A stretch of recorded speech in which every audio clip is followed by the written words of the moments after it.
They have some rather strange customs in the West. There's a town in Montana Territory where it's against the law to carry a gun.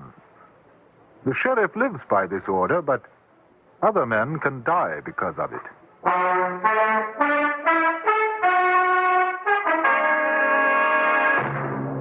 Frontier Gentlemen.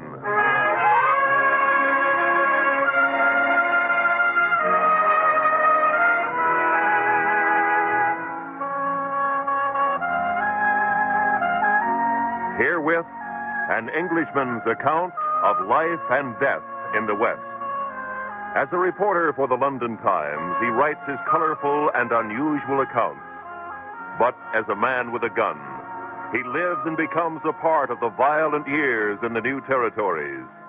Now, starring Ben Wright, this is the story of J.B. Kendall, Frontier Gentleman.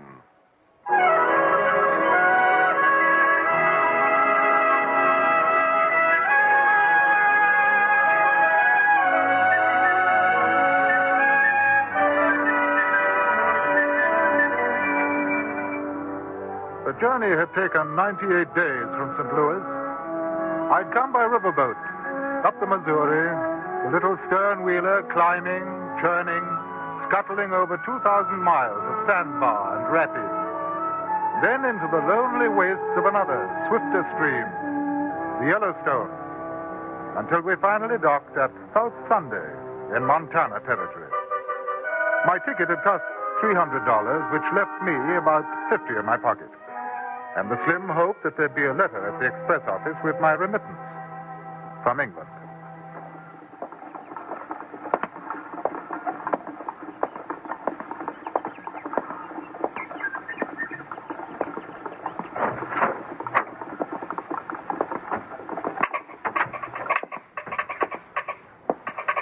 Afternoon. Just in off the boat? Right. I wonder if there's a letter for me. J.B. Kendall? Kendall. Any trouble on the way up? I hear the Sioux been kicking up their heels. Sitting Bull's making big medicine again. Don't sound good. Oh, we didn't see any. Kendall. English, ain't you? Yes. I figured by your talk. Don't see many of you in these parts. Nope, nothing for you, mister. You're sure? It's rather important. Nope, nothing. Maybe tomorrow on the Overland, though. Say, you planning to stay a while? I think so.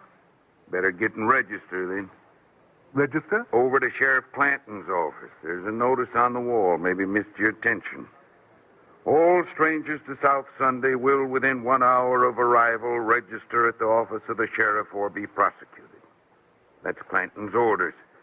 Surprised you missed the signs. They're all over. Well, thanks. That's all right. Wouldn't want to see you in trouble. This ain't the healthiest town in the territory. Not for strangers. Oh? Any particular reason? Sheriff's office, 6 doors up, mister. Afternoon, Mr. Farley. This here's Mr. Kendall, just off the boat. I was telling him about registering. That's a good idea. Dick Farley's one of the sheriff's deputies. Helps keep South Sunday law-abiding. It's a big job in these times. What's your business, Mr. Kendall? Oh, well, you might call me a jack of all trades. I might. I do a little writing for a London newspaper. You know, an Englishman's view of the Wild West. That sort of thing. We don't take to strangers. Oh, really? Well, it's a shame. I've been looking forward to my visit. Yeah. Well, you've seen it. Now you know what it's like. Suppose you get yourself back on the boat and try up the line to Rosebud at Junction City, huh? I don't think so. Now, if you'll pardon me, I'll register at your office. You carrying a gun? No. Get your hands over your head. Higher. Now, you just hold it. Just so. All right. That's your baggage? Yes. Take it up. Well, I don't suppose you'd like to give me a hand. No. No, I didn't think so.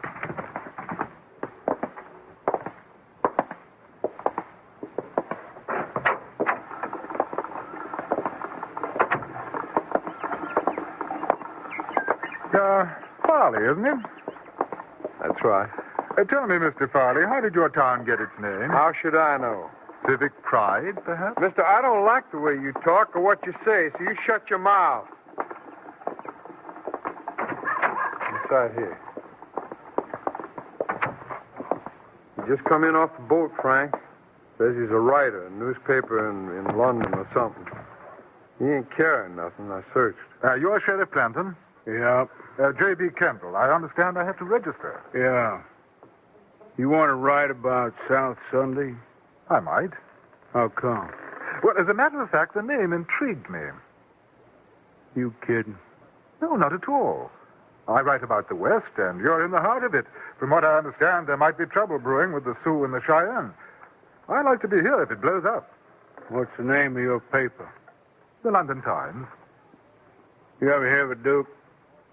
No? All kinds come to these parts, mister. Now, I ain't exactly calling you a liar. Oh, well, that's quite all right. One can't be too careful here. My papers. J.B. Kemp. Mm-hmm. Yeah, pretty subject. Yeah. London Times. That's what it says, you see, Dake? Yeah, that's what it says. Anyone else get off the boat with you? Not that I know of. Well, you sound all right to me, Mr. Kendall. I just remember, I got a set of rules. You live by them while you're here, or you'll get along. That seems fair enough.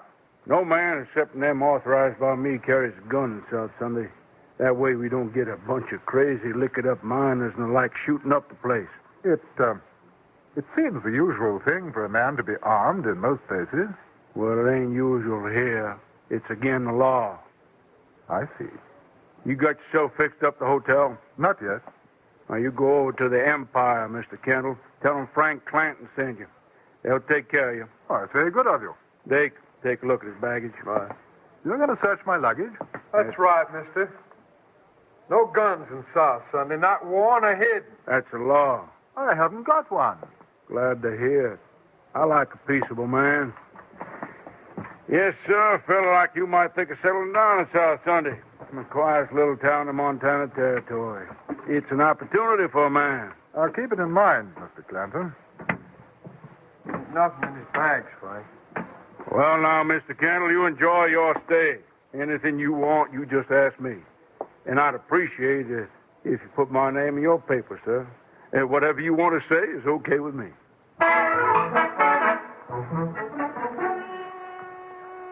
My hotel room was a palace in comparison to the cabin on the riverboat. And after cleaning up, I went downstairs to the saloon bar in the hotel and ordered a drink before dinner. The place was practically empty, but I wasn't alone for long.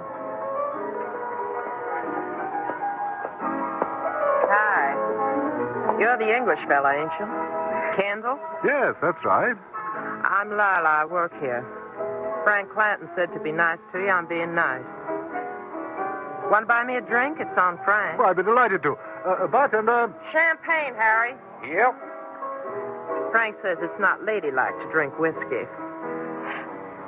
Say, what'd you do to that man? I ain't never seen him like this. He thinks I'm going to write about him for my paper. Are you? More than likely. You gonna write about me, too? If you want me to. I'm Dake Farley's girl. Dake doesn't like you. He got mad when Frank said to be nice to you. Does everybody in South Sunday do what Clanton tells them to do? Sure. Why?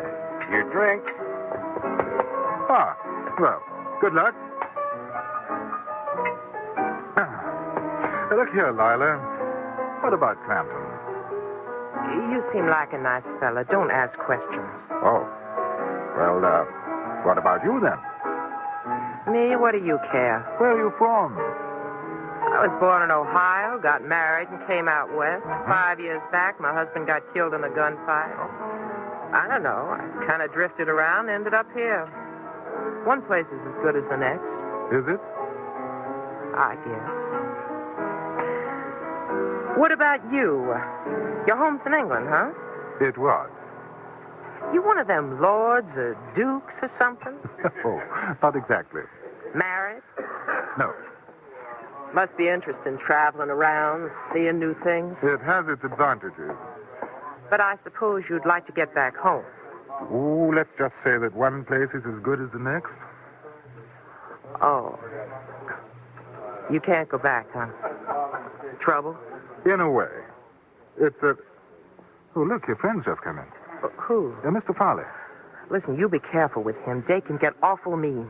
Doesn't he take orders from Clanton, too? I thought my person was sacrosanct. Don't talk smart like that to him. It riles him. He ain't an educated man. Oh, Mr. Farley, good evening. Will you join us? No. No, I just come to tell you not to get no ideas about Lila. Well, now, what ideas do you think I'd have? I'm telling you. You're telling me what? Telling you to keep your hands off my girl, you understand? My dear fellow, I haven't touched your girl. The thought never even entered my mind. We were just having a drink, Dake, like Clanton said. Now, you that's keep all. out of this. You know, I find your manner towards this young lady rather offensive. Oh, miss, you're just asking for trouble, aren't you? No, not at all. Now, you think you can come in here with your fancy talk, your fancy ways, and make a fool out of me? Now, maybe Frank's a sucker, but not me. I don't like you, and I don't trust now, you. Mr. Farley, it couldn't be of less consequence what you think of me. He'll kill you. Just Shut up. Now, that I don't stand for. Show me.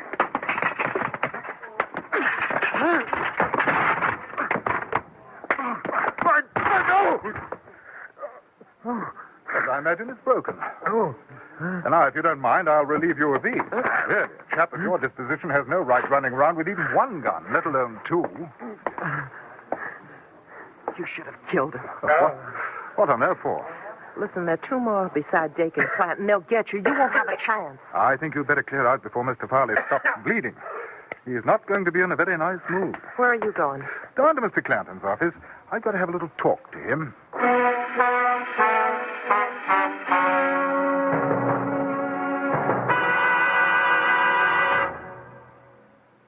In a moment, we return to Frontier Gentlemen.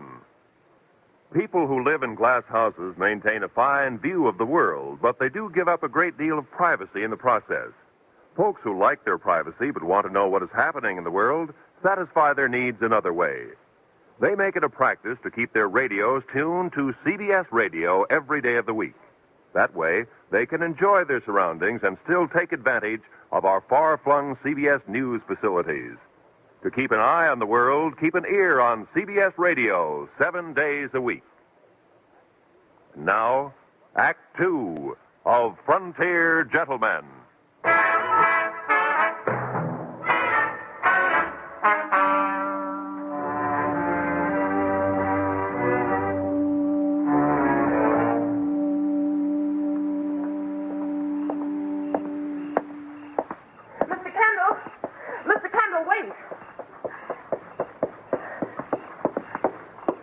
Can't go down there. Dake went out the back. He'll have told Clanton by now. They'll be waiting. Well, that's all right. What's the matter with you? You want to die? No, of course not. If you're gunning for them... Gunning for who? I'm not gunning for anybody. Then why are you going to see Frank? I told you I want to talk to him. Talk? Listen, you got to get out of town. Oh, my dear girl. Don't you know who they are? Should I? You don't know what you've done. You... Quick, this way. He took my hand and ran back up the street. We ducked down a narrow alleyway, up a rickety flight of stairs, which was a back entrance of the Empire Hotel, and then along a musty corridor past my room and into hers. I don't think they'll think of looking for you here.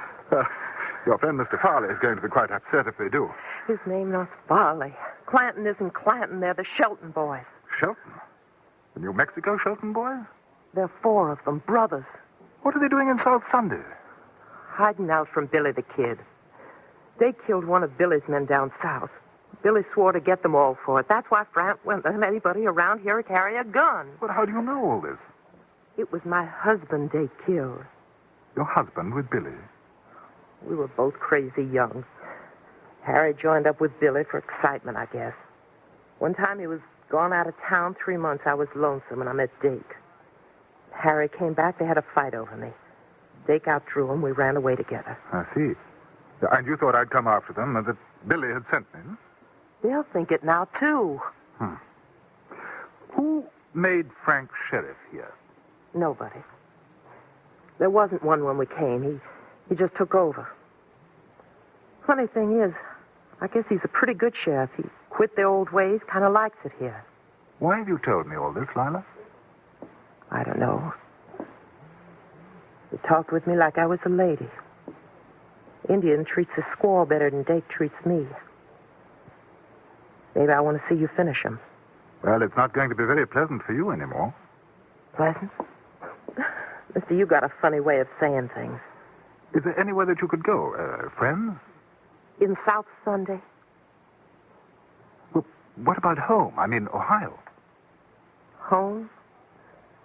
Know what it costs to get there? I got no money. But if you could? If I could?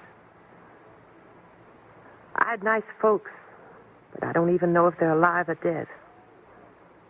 I'd sure like to take a chance and find out. Lila, we'll see what we can do. Where are you going now? To have that talk with Frank. Do you know how to use a gun?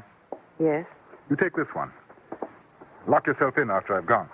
You keep it. I've got a Derringer. All right. Here. In case I have any trouble, it's $50. I don't want your money. Well, at least you'll be able to get out of town. Now, you take it. Watch yourself, will you? Dake's got a mean draw. I'll watch myself. The Shelton Brothers and probably two of their chums were out looking for me now. I was pretty certain of that. I was looking for them, too. But the advantage was on their side. The town was strange to me. So I went to the one place where I was fairly sure I'd be safe from a surprise attack.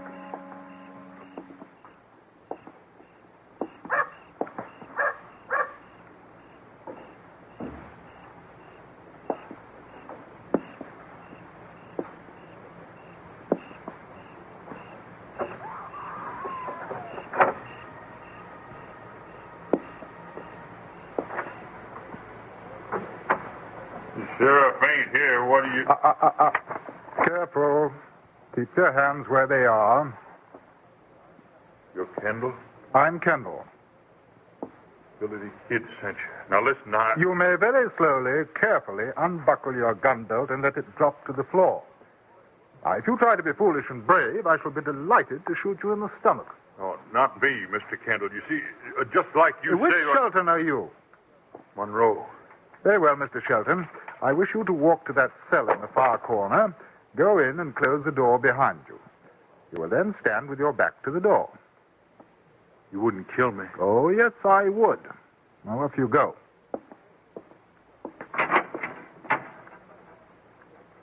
Close it, please. Good. These, I presume, are the keys to the cell? Yes, sir. Right. Now, turn around, please. Now, I'm going to gag you. And in order to do so, I must put my guns away and use two hands. Now, if by any chance your friends come in and you make an outcry while I'm doing this, I shall teach you a trick I learned in India. It feels like this. Oh, effective, you understand? Yeah. Right. Head close to the bars, please. By the way, how many are there looking for me? 2, 3.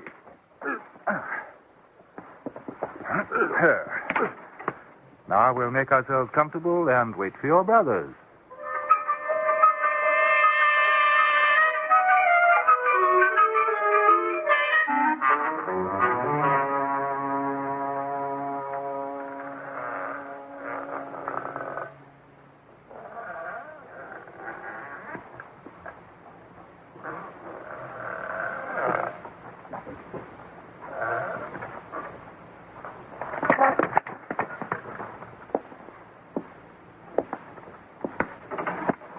I think they're coming. I remember what I told you, Mr. Shelton. Not a sound.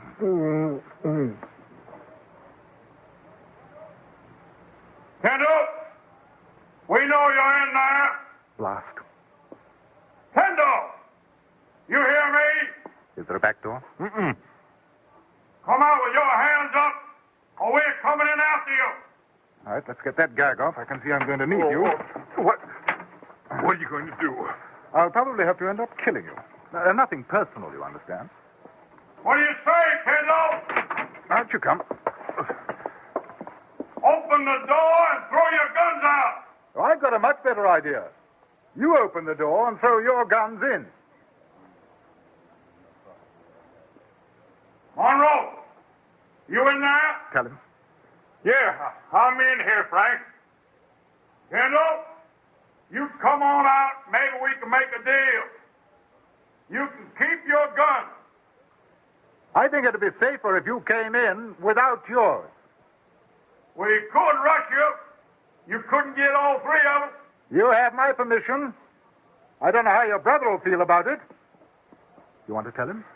Now, don't do anything crazy, Frank. He's got a gun at my head. He'll kill me. Frank! I hate to do this, but I'm afraid they don't believe you. No. Hey, Frank, you do what he says. All right.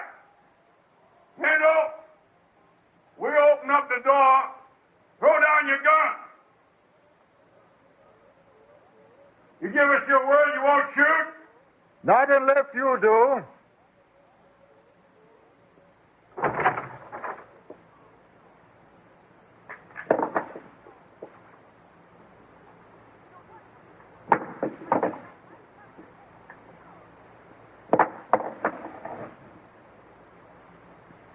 Any more? No. We're coming in now.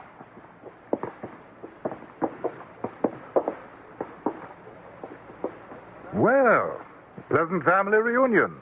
The brothers Shelton. Keep your hands where I can see them, won't you? Now, look. Billy the Kid made a mistake about what happened down south. Dake didn't mean to shoot Lila's husband. Now, did you, Dake? I drew him, that's all. Yeah, that's the way it was. Lila knows it was a fair fight. I should tell you. Speaking of Lila, I hope she's well. Well, she's all right. Now, we got no fight with the kid or you. Now, why don't we all go on down to the saloon, have a drink, talk it over? Now, me and my brothers have been living a nice, quiet life up here. We won't make no trouble. Now, Dake! Completely dishonorable and most unwise. Any more hidden armaments?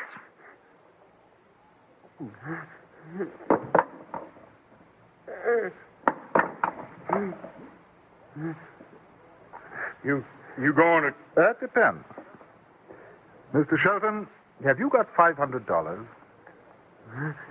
Yeah, I guess so. Lila wants to go home, and that's about what it'll cost.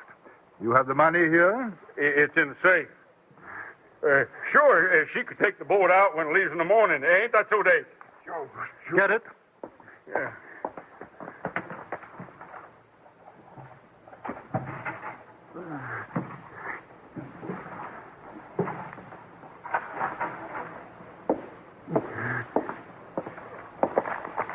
Good. That settles the account. Now, all of you get into the cell. And incidentally, until this evening, I had no idea who you were, and I've certainly never met your friend Billy the Kid. I thought you'd like to know. Hey, what about Dake? He's got to have a doctor. He'll bleed to death. Yes, he probably will. Well, I'm going back to the hotel, and if Lila's all right, I'll send a doctor. If she's not, well, we'll find an undertaker.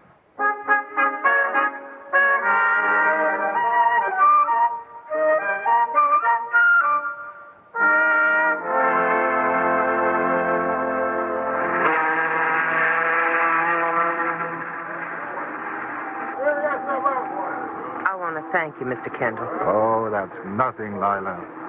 Good luck. You ever come Ohio way, you look me up, you hear? I'll remember that. You're a gentleman. I'll never forget you. Goodbye, Mr. Kendall.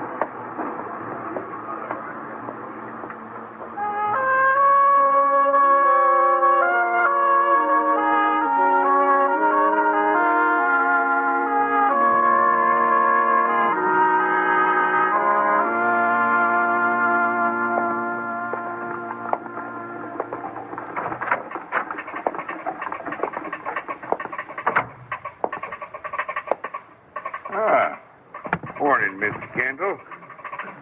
Did you hear about the trouble last night? Yes.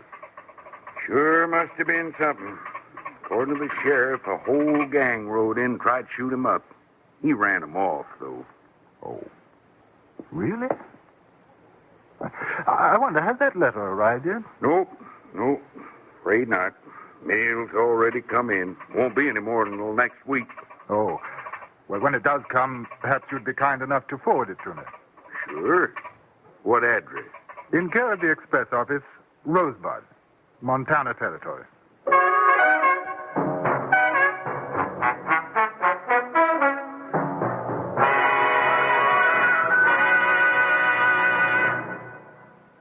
Frontier Gentlemen was written, produced, and directed by Anthony Ellis and stars Ben Wright as J.B. Kendall. Featured in the cast were Jack Crucian, Michael Ann Barrett, Stacey Harris, Vic Perrin, and Barney Phillips. Music was composed and conducted by Gerald Goldsmith.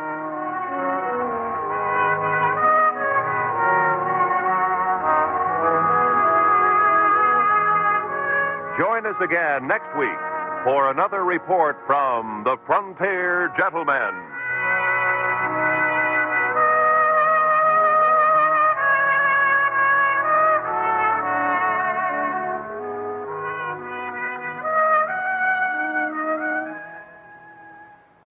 There's a town in Montana Territory, but it's against the law to carry a gun.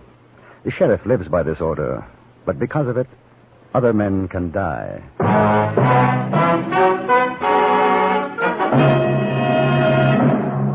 Frontier Gentlemen.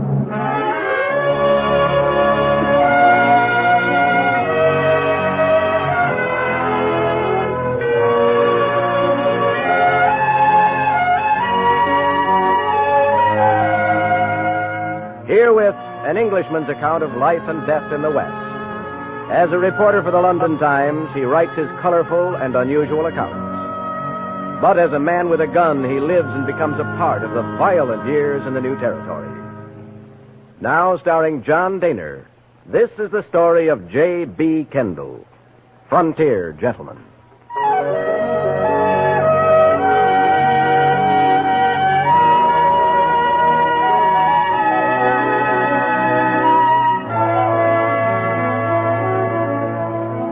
The journey had taken 98 days from St. Louis.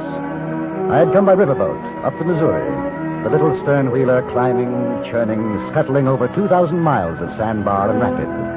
Then into the lonely wastes of another, swifter stream, the Yellowstone, until we finally docked at South Sunday in Montana Territory.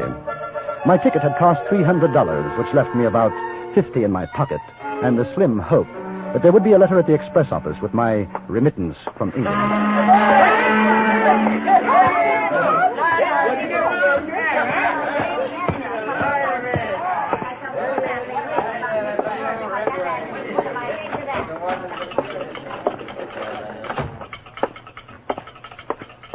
Afternoon. Just in off the boat? Right.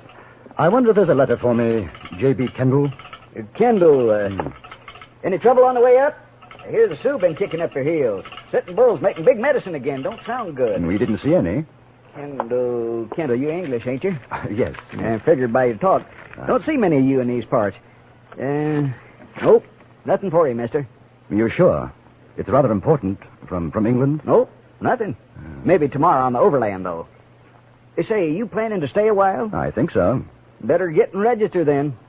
Register? Over to Sheriff Clanton's office. There's a notice on the wall, maybe missed your attention. All strangers to South Sunday will, within 1 hour of arrival, register at the office of the sheriff or be prosecuted. That's Clanton's orders. Surprised you missed the signs. They're all over. Thank you. Well, that's all right. Wouldn't want to see you in trouble. This ain't the healthiest town in the territory, not for strangers. Oh, any particular reason? Oh, excuse me. Afternoon, Mr. Farley. This here's Mr. Kendall, just off the boat. I was telling him about registering. Now, that's a good idea. Dick Farley is one of the sheriff's deputies. Helps keep South Sunday law-abiding. Big job. What's your business, Mr. Kendall? Oh, you might call me a jack of all trades. I might. I do a little writing for a London newspaper, you know. An Englishman's view of the Wild West, that sort of thing. We don't take to strangers. Oh, really? Shame. I've been looking forward to my visit. Yeah, well, now, you've seen it. You know what it's like, so supposing you get yourself back on that boat and try up the line to Rosebud at Junction City, huh? I don't think so. Now, if you'll pardon me, I'll register at your office. You carrying a gun? No. Put your hands up. Over your head. Higher. Now, you hold it just like that. Just so. All right. That's your baggage? Yes. Pick it up. I beg your pardon. I said pick it up. Oh. All right, come on.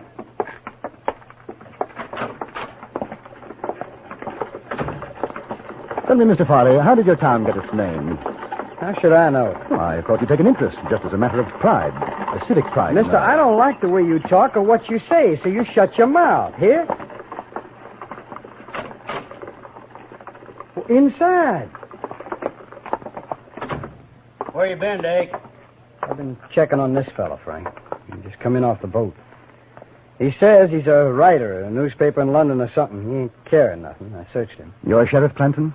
Yeah. J.B. Kendall. I understand I have to register. Yeah. A writer, huh? You want to write about South Sunday? I might. How come? As a matter of fact, the name intrigued me. You kidding? No, not at all. I write about the West, and you're in the heart of it. From what I understand, there might be trouble brewing with the Sioux and the Cheyenne. I'd like to be here if it blows up. What's the name of your paper? The London Times. You ever hear of it, Dake? No. Mister, all kinds come to these here parts. Now, I ain't exactly calling you a liar. That's quite all right. One can't be too careful. Here, my papers. J.B. Kendall. Very sudden. Yeah. London Times. That's what it says. Here, you see, Dake? Yeah, that's what it says. Any other strangers get off the boat with him? No, just him. Well, you sound all right to me, Mr. Kendall. Now, just you remember, I got a set of rules here. You live by them while you're here. You'll get along. That seems fair enough. No man, except them authorized by me, carries a gun in South Sunday. That way we don't get a bunch of crazy, liquored-up miners and the like shooting up the place. It seems the usual thing for a man to be armed in most places. It ain't usual here. It's against the law. Oh, I see. You got yourself fixed up at the hotel? No, not yet. Well, then you going over to the Empire, Mr. Kendall. You tell them Frank Clanton send you. They'll take care of you. Very good of you. Dake, take a look at his baggage. Right. Well, you're going to search my luggage? That's right, mister. There are no guns in South Sunday, not worn or hidden. That's a law. I haven't got one. I sure am glad to hear it. I like a peaceable man. Yes, sir. A fella like you might think of settling down here in South Sunday. It's the quietest little town in Montana Territory. It's an opportunity for a man. Well, I'll keep it in mind, Mr. Clanton. There ain't nothing in his bags. Well, now, Mr. Kendall, you enjoy your stay here. Anything you want, you just ask me. And, I'd appreciate it, sir, if you put my name in your paper. Whatever you want to say is okay with me. My hotel room was a palace in comparison to the cabin on the riverboat. After cleaning up, I went downstairs to the saloon bar in the hotel, ordered a drink before dinner. The place was practically empty, but I wasn't alone for long. Hi. You're the English fella, aren't you? Kendall? Yes, that's right. I'm Lila. I work here. Frank Clanton said be nice to you. I'm being nice. You want to buy me a drink? It's on Frank. Oh, delighted. Bartender. Champagne, Harry. Yeah. Frank says it's not ladylike to drink whiskey. Hey, what'd you do to that man? I never seen him like this. He thinks I'm going to write about him for my paper. Are you? More than likely. You going to write about me, too? If you want me to. I'm Dake Farley's girl. Dake doesn't like you. He got mad when Frank said to be nice to you. Does everybody in South Sunday do what Clanton tells them to do? Sure. Why? Here's your drink. Well, good luck. Look here, Lila. What about Clanton? You seem like a nice fella. Don't ask questions. Well, what about you, then? Me? What do you care? Where are you from? I was born in Ohio. Got married and came out west. 5 years back, my husband got killed in a gunfight. I don't know. I kind of drifted around. Ended up here, one place as good as the next. Is it? Yeah, I guess. What about you? Your home's in England, huh? It was. You one of them lords with hoops or something? No, not exactly. Married? No. Must be interesting traveling around and seeing new things. Oh, it has its advantages. But I suppose you'll be glad to get back home. Well, let's just say that one place is as good as the next. Oh. You can't go back, huh? Trouble? In a way. Ah. Look, your friend's just come in, Mr. Farley. Listen, you be careful with him. Dake can get awful mean. Doesn't he take orders from Clanton, too? Don't talk smart like that to him. It rouses. Ah, Mr. Farley. Good evening. Would you join us? No. I just come to say, don't you get no ideas about Lila. Now, what ideas do you think I'd have? I'm telling you. You're telling me what? Keep your hands off my girl, you understand? My dear fellow, I haven't touched your girl. The thought never entered my mind. We were just having that drink, Dake, like Clanton Lila, said. you keep out of this. Do you know that I find your manner toward this young lady rather offensive? Well, you're just asking for trouble, aren't you? Not at all. Now, you think you can come in here with your fancy talk, your fancy ways, and make a fool out of me? Now, maybe Frank's a sucker, but not me. I don't like you. I don't trust you one bit. Mr. Farley, it couldn't be of less consequence. What do you think of me? He'll kill you just like shut he... up. Oh, that I don't stand for. Chum.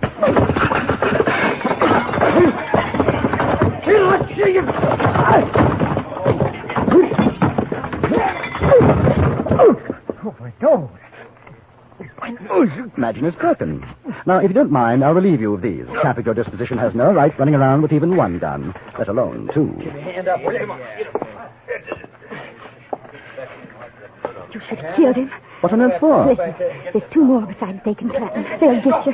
You won't have a chance. I think you'd better clear out before Mr. Farley starts bleeding. He's not going to be in a very nice mood. Where are you going? Down to Mr. Clanton's office. I've got to have a little talk to him.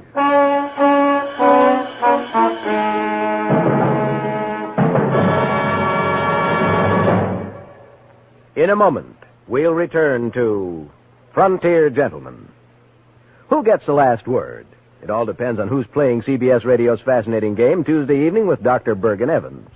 A regular panel member is the witty and erudite John Mason Brown.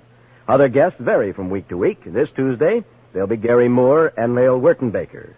These bright people take off from language questions sent in by listeners and cover all sorts of fascinating ground before one or another of them ultimately gives you the last word on the question. Get the last word this Tuesday when it comes to you over most of these same stations. And now we return you to Anthony Ellis's production of Frontier Gentlemen.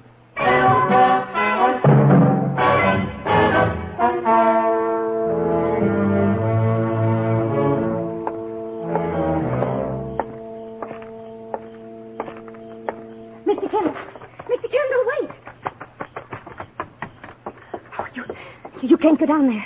Dake went out the back. He'll have told Clanton by now. They'll be waiting. Well, that's all right. What's the matter with you? You want to die? Of course not. If you're gunning for them... Gunning for who? I'm not gunning for anybody. Then why are you going to see Frank? Well, I told you I want to talk to him. Talk. Listen, you've got to get out of town. My dear girl. Don't you know who they are? Should I? You don't know what you've done. Quick, this way. She took my hand and ran back up the street. We ducked down a narrow alleyway, up a rickety flight of stairs, which was the back entrance of the Empire Hotel, then along a musty corridor, past my room, and into hers. I don't think they'll think of looking for you here. Your friend, Mr. Farley, is going to be quite upset if they do. His name's not Farley. Clanton isn't Clanton. They're the Shelton boys. Shelton? The New Mexico Shelton boys? There's four of them. Brothers. What are they doing in South Sunday? Hiding out from Billy the Kid. Dake killed one of Billy's men. Billy swore to get them all for it. That's why Frank won't let anybody carry a gun. How do you know all this? It was my husband Dake killed. Harry joined up with Billy for excitement, I guess. One time he was gone out of town 3 months. I was lonesome. I met Dake. When Harry came back, they had a fight over me. Dake outdrew him. We ran away together. And you thought I'd come after them, that Billy had sent me? They'll think it, too, now. Lila, who made Frank sheriff here? Nobody. There wasn't one when we came. He just took over. Funny thing is, I guess he's a pretty good sheriff. He's quit the old ways and likes it here. Why have you told me all this? I don't know. You talked with me like I was a lady. Indian treats his squaw better than Dake treats me. Maybe I wanted to see you finish him. It's not going to be very pleasant for you anymore. Pleasant? mister, you got a funny way of saying things. Lila, is there anywhere you could go? Friends? In South Sunday? What about home? I mean, Ohio. Home. Know what it'd cost to get there? I got no money. But if you could. If I could. I had nice folks. I don't even know if they're alive or dead. But I'd sure like to take a chance and find out. Well, Lila, we'll see what we can do. Where are you going now? I had that talk with Frank. Do you know how to use a gun? Yes. Take this one. Lock yourself in after I've gone. You keep it. Huh? I've got a derringer. Oh, all right. Here. In case I have any trouble, it's only $50. I don't want your money. Well, at least you'll be able to get out of town. Now, take it. Watch yourself, will you? Dake's got a mean draw. I'll watch myself. The Shelton Brothers and probably two of their chums were out looking for me now, and I was pretty certain of that. I was looking for them, too, but the advantage was on their side. The town was strange to me. So I went to the one place where I was fairly sure I'd be safe from a surprise attack.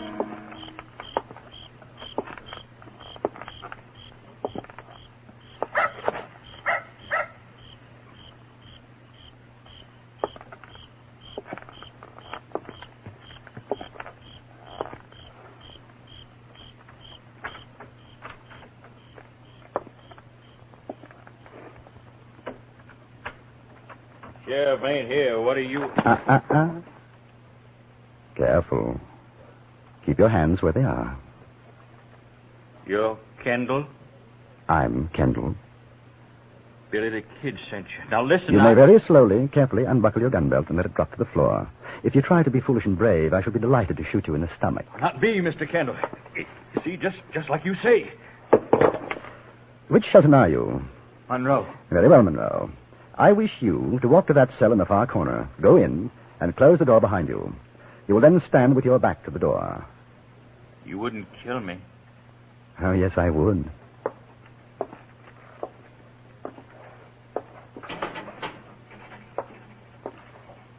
Close it, please. Good. Turn around, please. Now, I'm going to gag you. In order to do so, I must put my guns away and use two hands. If by any chance your friends come in and you make an outcry while I'm doing this, I shall teach you a trick I learned in India. It feels something like this. Effective, don't you think? Yeah. Right. Now, head close to the bars, please. Oh, by the way, how many are there looking for me? 2? 3. 3.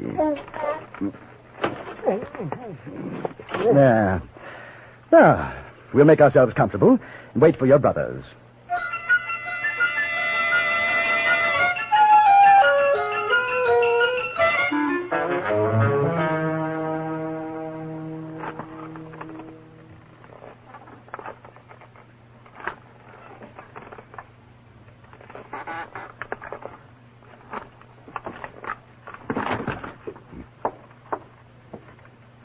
They're coming.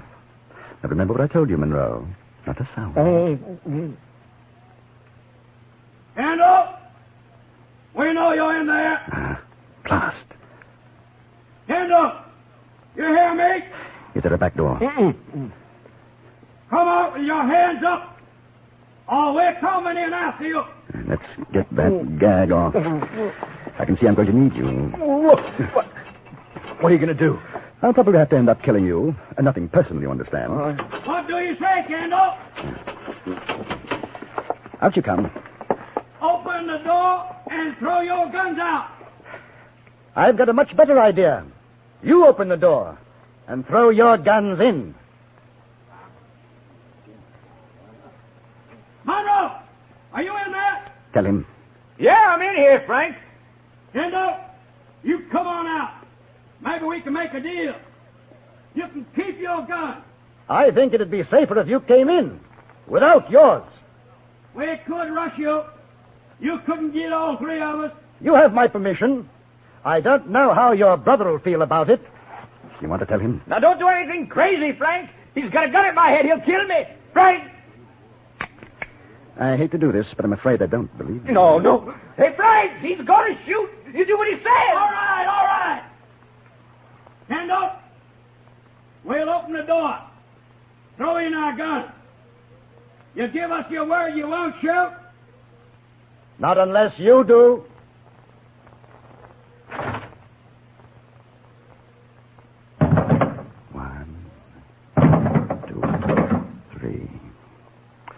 Any more? No. We're coming in now. Well, a pleasant family reunion. The brothers Shelton. Keep your hands where I can see them, won't you? Now, look. Kid made a mistake about what happened down south. Dake didn't mean to kill Lila's husband, did you, Dake? I drew him, that's all. Yeah, that's the way it was. Lila knows it was a fair fight. She'll tell you. Speaking of Lila, I hope she's well. Oh, she's fine. Now, we got no fight with the kid or you. Now, why don't we all go on down to the saloon and have a drink, huh? Talk it over. Oh, me and my brothers have been living a nice, quiet life up here. We don't want to make no trouble. Get him, Dake! My arm! Frankie! Completely dishonorable and most unwise. Frankie! Any more hidden armaments? Hey, you going to kill us? It depends. Mr. Shelton, have you got $500? Yeah, I reckon so. Lila wants to go home. That's about what it'll cost. You have the money here. Yeah, I was going to say. Mm-hmm. Well, sure, she could take the boat out when it leaves in the morning. Ain't that so, Dave? Sure she could. Get it.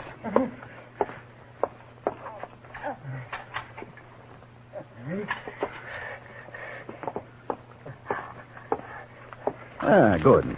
That settles the account. Now, all of you, get into the cell. Oh, incidentally, until this evening, I had no idea who you were. And I've certainly never met your friend, Billy the Kid. I thought you'd like to know. Hey, what about Dake? He's got to have a doctor or he'll bleed to death. He probably will. I'm going back to the hotel. If Lila's all right, I'll send a doctor. If she's not, we'll find an undertaker.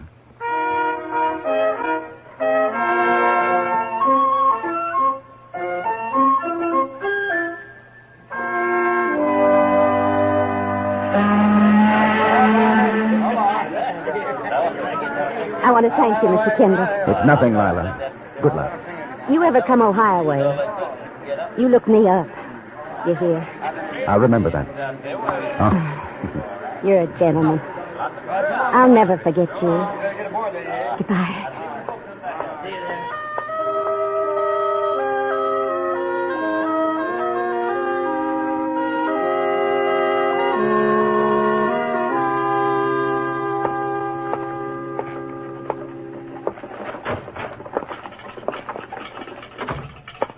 Morning, Mr. Kendall.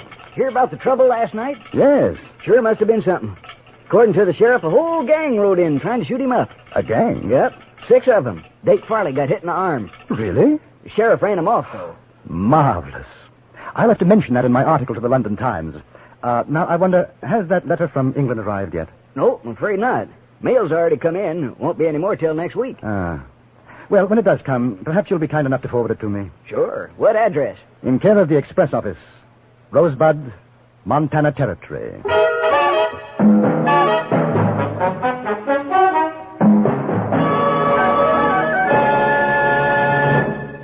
Frontier Gentleman was written, produced, and directed by Anthony Ellis and stars John Daner as J.B. Kendall. Featured in the cast were Jack Crucian, Virginia Gregg, Stacey Harris, Harry Bartell, and Barney Phillips. Music was composed and conducted by Jerry Goldsmith.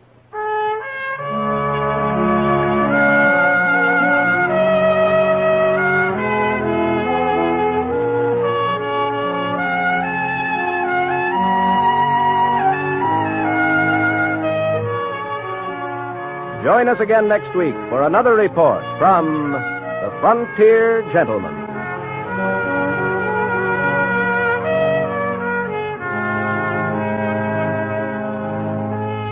Johnny Jacobs speaking. This is the CBS Radio Network.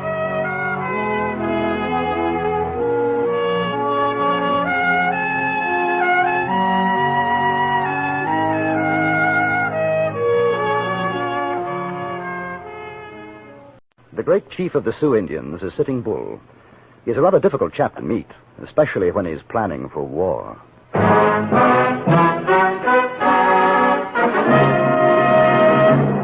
Frontier Gentleman.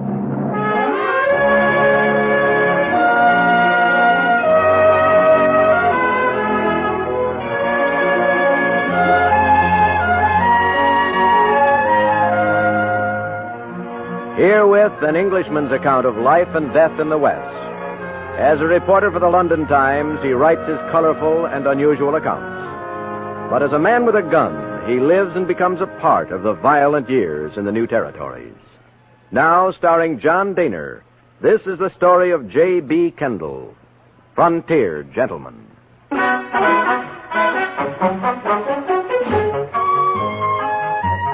The distance from South Sunday to Rosebud in Montana Territory is about 30 miles. Due to a heavy rainstorm and my lack of funds, it had taken me a week to reach Rosebud. Luckily, when I arrived, my remittance from England, $250, had already been forwarded, and I was once again solvent. After posting off my weekly report to the London Times, I went to the most likely place in Rosebud to get local color and information. Except for the bartender polishing his glasses and a cat on the bar, the place was quite empty. I ordered a drink. 2 bits. Thank you. It's all right. Hush up, cat. Where are you from, mister? London. London, England? That's right. Well, if that don't beat all. My great-grandpa come from there. Jackson Beeson's the name. J.B. Kendall. Well, howdy. How do you do, sir? Tell me, Mr. Beeson, what's the situation with the Indians these days? Well, now you come to the right place for that bit of news. Oh, get away, cat. Yes, sir, we're going to have trouble. You can thank your stars that we got General Gibbon here keeping an eye out. I hear tell Custer's on his way, too. Oh, bad as that, huh? Worse. Well, just yesterday, correspondence fella like you, he come in, works on the Montana Telegraph News. Jackson, he says, them Sioux is working up to a boil. Oh, it's going to be wicked. Mighty wicked. Do you think it'll mean war? I don't have to think. I know. You cat. Get out of here. Go on. Get out. Get out. Darn cat's a regular drunkard.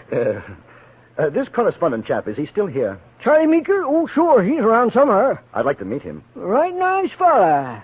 Now, let's see. You might try up to Dolly's place. Across the street there. Second house on the right. Can't miss it. Just ask for Charlie. He rooms at Dolly's. Thanks very much. Mm-hmm. And look, if he ain't there, I'll tell him you're looking for him when he comes back. You stop by tonight. Right.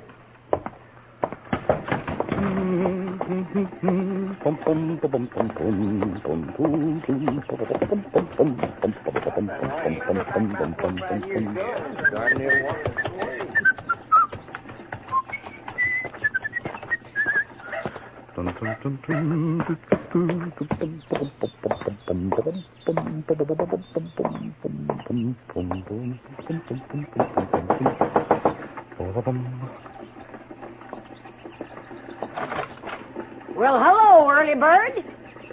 Good afternoon, madam. This is Dolly's place? Why, sure it is. You come on in. It's nice and warm inside, honey. Yeah, I'm looking for a gentleman named Charles Meeker. Charlie? What do you want with him? Oh, well, I was told I could find him here. The bartender... Oh, Jack Beeson sent you? Yes. Well, all right. Well, step inside. I'm freezing my... Mary! Go wake up Charlie. There's a fella here to see him. I guess you better wait in the parlor. Say, now, I hope you'll forgive the looks of this room. Some of the boys got a little rowdy last night. We haven't cleaned it up yet. Not at all. Charming. You're new in Rosebud, ain't you? Yes. Well, that's nice. That's real nice. I can see you're a gentleman. It's always nice to meet a gentleman. Sit down. Make yourself comfortable. Mr. Kendall. Well, Mr. Kendall. You're a friend of Charlie's, huh? No, we've never met. Well, he's a nice boy. He's real nice. He sure never forgets me. Anytime he's in these parts, he brings old Dolly a present. Can I get you a drink? No, thanks just the same. Hey, you ain't a dominie, are you? Dom? A preacher? Oh, no.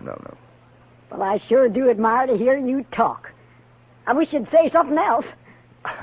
Somebody looking for me, Dolly? Oh, well, this here's Mr. Kendall, Charlie boy. All right. How do you do, sir? Well, you got business to talk, so make yourselves at home. It's sure been a pleasure, Mr. Kendall. Maybe you'll call again. Thank you very much. You'll have to excuse me, Kendall. I just woke up. Big night. Oh. And a big head. What can I do for you? I understand you write for a newspaper, Mr. Meeker. Charlie. Yeah, Virginia City, Montana Telegraph News. I know. I do some correspondence myself for the London Times. Hey, I'm proud to meet you. May I return the compliment? Look here. Is it true what I've been hearing, these rumors about a Sioux uprising? Yeah, more than rumors. It's coming. Well, this chief, Sitting Bull, have you ever seen him? Once, a few years back. Big council between one of our government commissions and the Indians. Oh, I'd like to meet him. See him, you know? No, not a chance. Not anymore. A while ago, maybe, but those Indians don't trust the white man now. I tell you, they're getting ready for war. Is there any way to make contact with him? Probably. There's plenty of Indian scouts, interpreters hereabouts who could, but for a white man, it'd be worth his scalp. How would one go about it? Are you serious? Completely. Do you know where I could find him? I got a pretty good idea. You want a drink? No, thank you. There's talk of a whole lot of Indians moving off the reservations, going up Tongue River country. Might be headed for Sitting Bull's camp. How far would that be? 30 miles, maybe. Now, listen, mister. When the Sioux go on the warpath, the best place for you and me is someplace else. Well, do you think you could find me one of those Indian scouts? Someone to guide me to Sitting Bull's camp? You mean it, don't you? Absolutely. What a story. Interview with Chief Sitting Bull? It's crazy. They'd kill us, sure. No, Kendall, the best thing for you is to talk to some of the old-timers. They'll tell you about him, and then you can send your report in on that. It's a whole lot safer.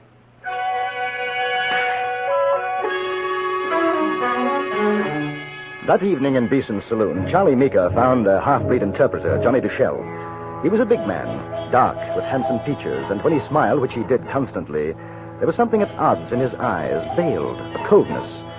He was playing a game of solitaire, and as he dealt his cards, I noticed that inside his sleeve was a wrist holster.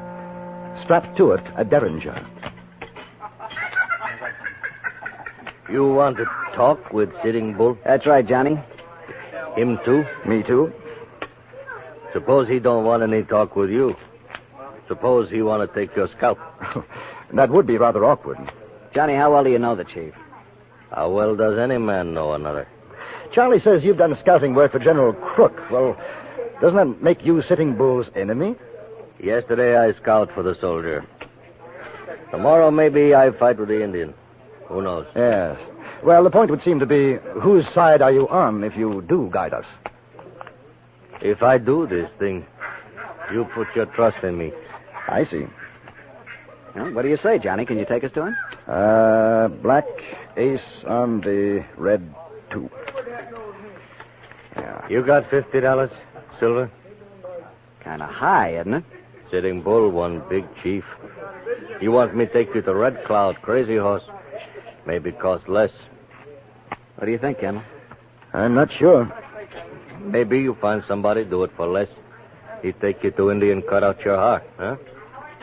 Now, Johnny's all right. 25 apiece would be worth it. All right. When, Johnny? Tomorrow. Fine. Take no guns. Hey, wait a minute. Indians see you with guns, they say you coming for no good. Without guns, in peace. No guns. It's sort of risky, isn't it, Johnny? Not with me, along with you. What time? We meet outside the state station. 6 o'clock. See you then. Well, then you better give it to me right now.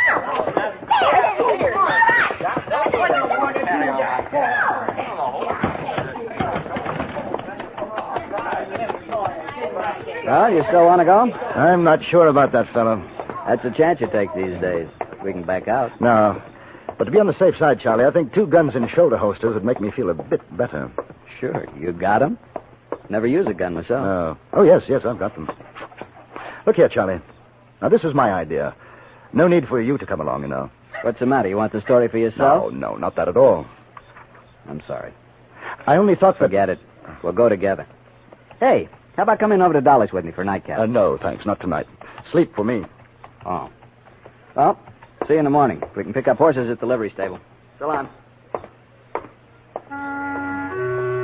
I watched him walk away, a rather short, thin man, shoulders a little rounded.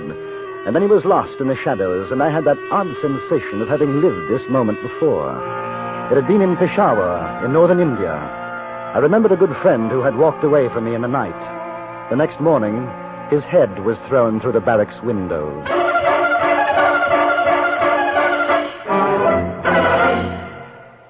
In a moment, we return to Frontier Gentlemen. Laugh and the world laughs with you. Cry and say, where'd everybody go?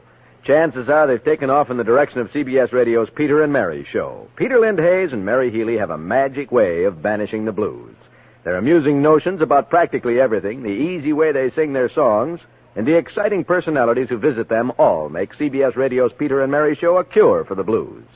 Listen for them on most of these same stations tomorrow. And now we return you to Anthony Ellis's production of Frontier Gentlemen.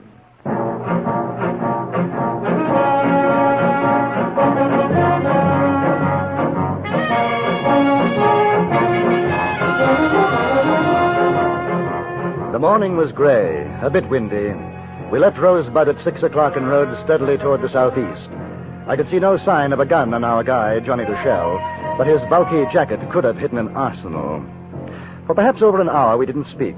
Charlie, red-eyed from want of sleep and too much whiskey, nodded in his saddle. The half-breed traveled a little ahead of us, cautious, watchful.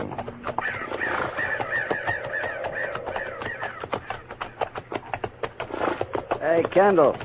Yes? Never drink Dolly's rot gut. I won't. I can take the pepper, even the tobacco juice she puts in it. But that whiskey... You know, we had a cure for your complaint in India. Oh? Curry powder, ginger, a snake's head, preferably a cobra, a big spoon of sugar, stew the whole thing in a pot of strong tea, and then drink it down. Exactly. It's a miraculous cure. You'd probably end up chucking the whole mess out the window, but you forgot your headache. What were you doing in India? Army, mostly. Officer? At one time, captain. See much fighting? Enough. Oh, you with? The cavalry regiment. You don't like to talk about it much, do you? No, not much. Hey, better hold up. Johnny's seen something.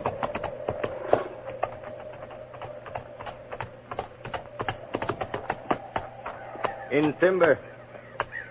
Cheyenne, I think. You stay. I talk to them.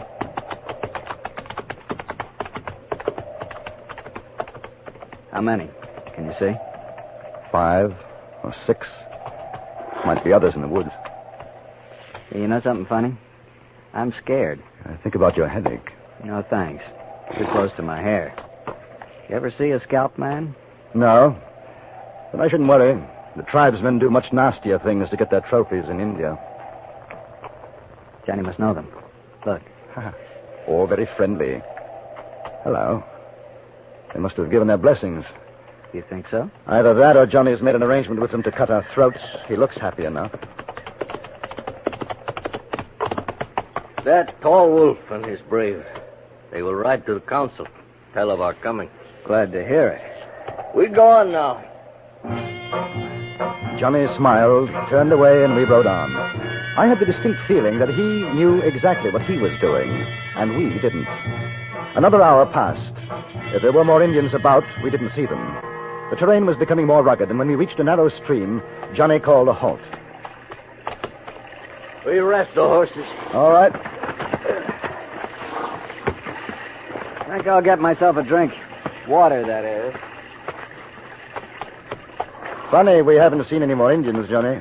They all at great council. You seem pretty sure we won't be attacked. I told Tall Wolf you come in peace. Possibly there are others besides Tall Wolf who won't feel as he does. Possibly. We see at the council. Well, you're not worried, though. I am not worried. You're smiling. Good for a man to smile. Depends on his reason. I smile because you paid me $50 silver to bring you here. Tell me, Johnny, what will it cost to take us back? The cost to you will not matter. I think you will not be going back. He made a slight movement with his hand, and a derringer appeared in it. For a moment, I had forgotten his wrist holster. He was standing no more than 4 feet from me, and I didn't move. If you'd ever seen what a 41 derringer can do to a man, you'd understand. Then he brought out a revolver from his jacket and backed away a few steps. That was when I saw Charlie at the stream. He had a rock in his hand, his arm cocked back. At the moment he threw it, the half-breed turned and saw him. Where are you hit, Charlie? Chest. Boy, that feels worse than Dolly's rot gut.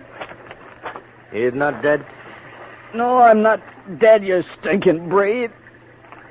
You, Kendall, take off your jacket.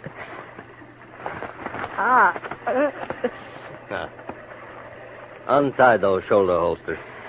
Let them fall to the ground. Move back. Stop. You both got more silver. Give it to me. I'll spit in your eye first. I told Tall Wolf I take you to Sitting Bull as my prisoner, alive. He will think well of me, give me place of trust. Your own mother wouldn't trust you, Johnny. With much silver, 2 horses, even a stinking breed will be important man. Give it to me. You'll find a bag in my jacket. Good. Now, you both, you walk. I ride behind. Can you get up, Charlie? Sure. Here, I'll help you. It's my fault. I should have done something sooner. I wasn't sure about him. Walk. Cross the stream. Follow the trail. Come on. Lean on me.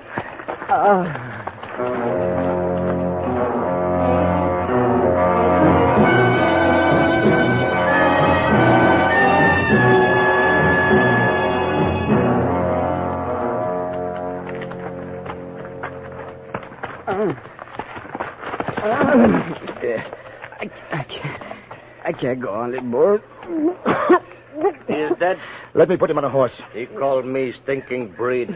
Let him walk. He can't. He's done in. Then you carry him. Let him rest for a minute. A minute. Charlie, can you hear me? Listen to me, Charlie. The trail narrows a few yards along. There's a slope on our left. Do you hear me, Charlie? Yeah. I'm going to let you fall. If I can get him to take his eyes off me, there's a knife in my boot. All right. Good luck. All right, Charlie. Up you come.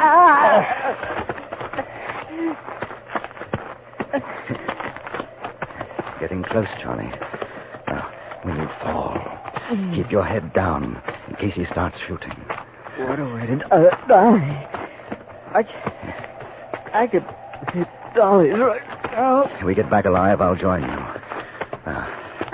About 10 more steps, Charlie.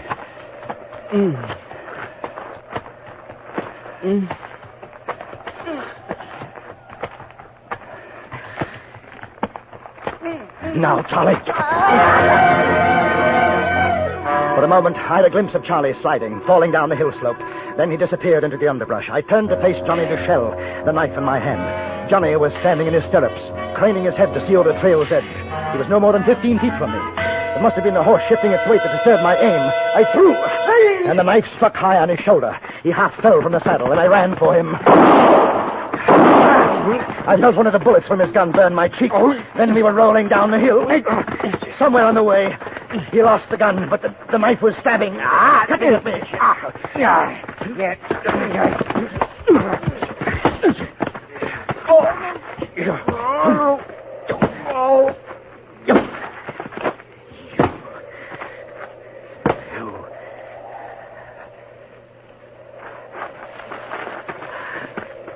Charlie.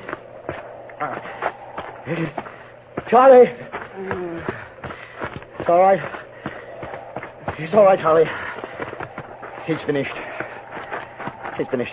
Something tells me we don't get to say Sitting Bull today. Better luck next time.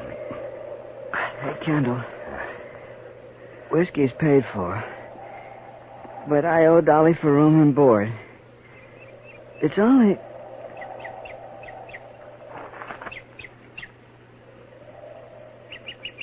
Charlie? Charlie?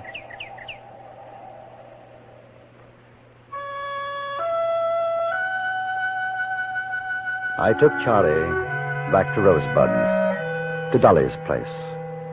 She had me put the little man on the parlor couch. Then she knelt by his side, took his hand in hers.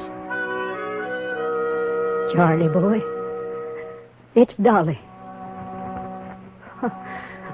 This was my place, mister, like the one I never had. My good, bad boy. Dolly misses you, Charlie, boy. Wake up, son. Most of Rosebud attended the funeral of Charles Meeker.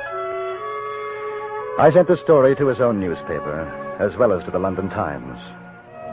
And for Charlie, I decided to stay on in Rosebud, to have another shot at a meeting with Sitting Bull.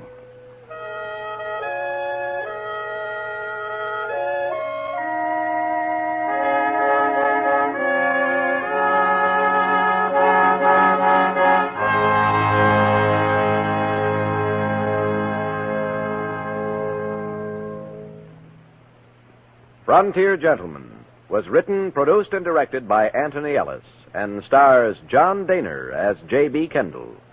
Featured in the cast were Jeanette Nolan, Lawrence Dobkin, Harry Bartell, and Junius Matthews. Music was composed by Jerry Goldsmith and conducted by Wilbur Hatch.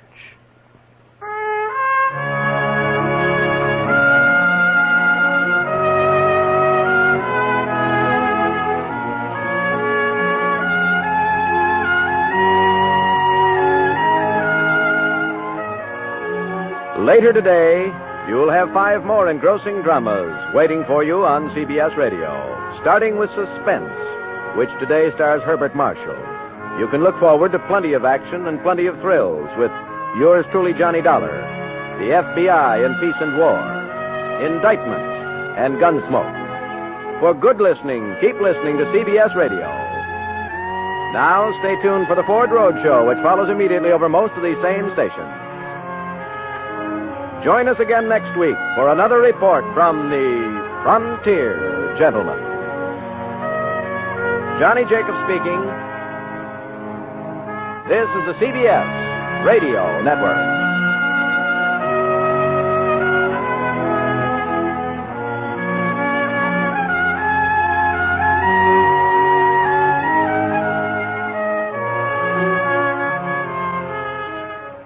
There are places west of the Missouri where gambling stakes are rather high. This is particularly true when the wager depends on a man's life.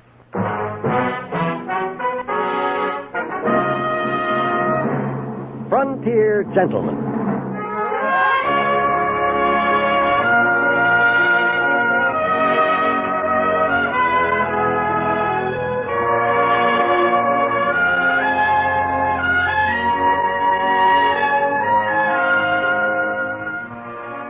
Herewith an Englishman's account of life and death in the West. As a reporter for the London Times, he writes his colorful and unusual stories. But as a man with a gun, he lives and becomes a part of the violent years in the new territory. Now, starring John Daner, this is the story of J.B. Kendall, Frontier Gentleman.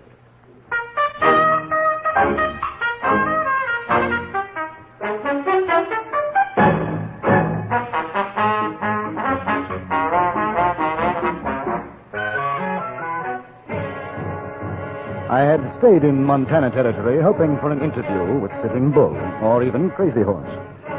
But General Crook's attack across the Tongue River put an end to that hope, at least for the time being. And so, with a full-fledged Indian war exploding around me, I had no choice but to remain where I was.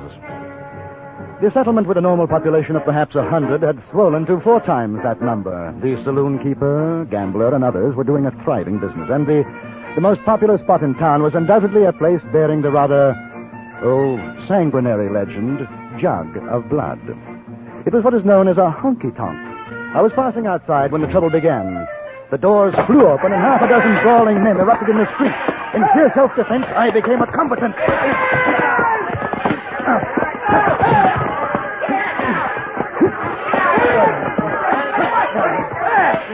Whose side are you on, you son of a gun? My dear fellow, I haven't the slightest idea. Yeah. Goodbye, that. Jolly good.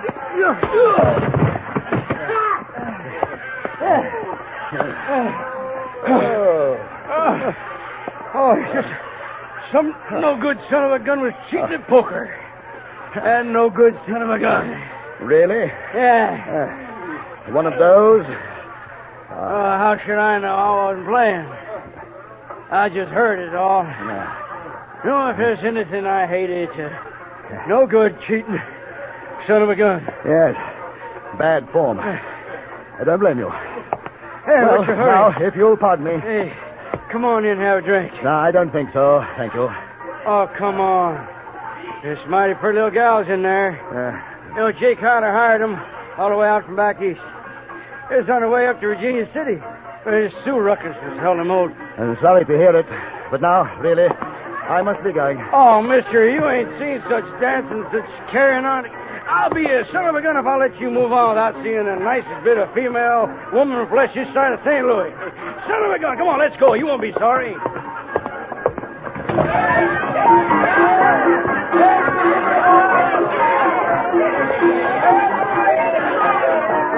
There's a table over there. Right.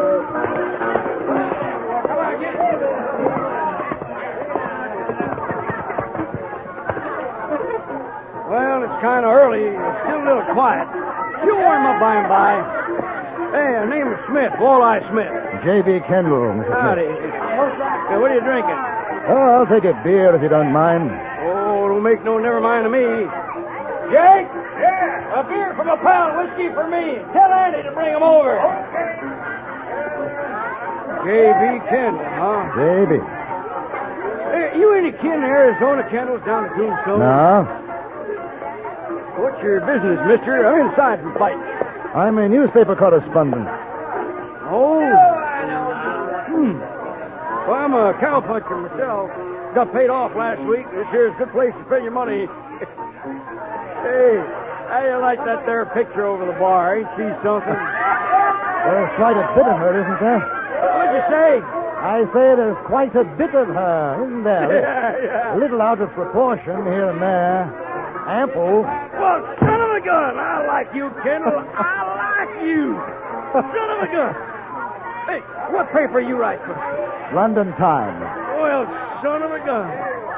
Hey, Annie. Hiya, Mr. Smith. Hey, sweetheart, this here's J.B. Kendall. Hi. He writes for a newspaper, London Times.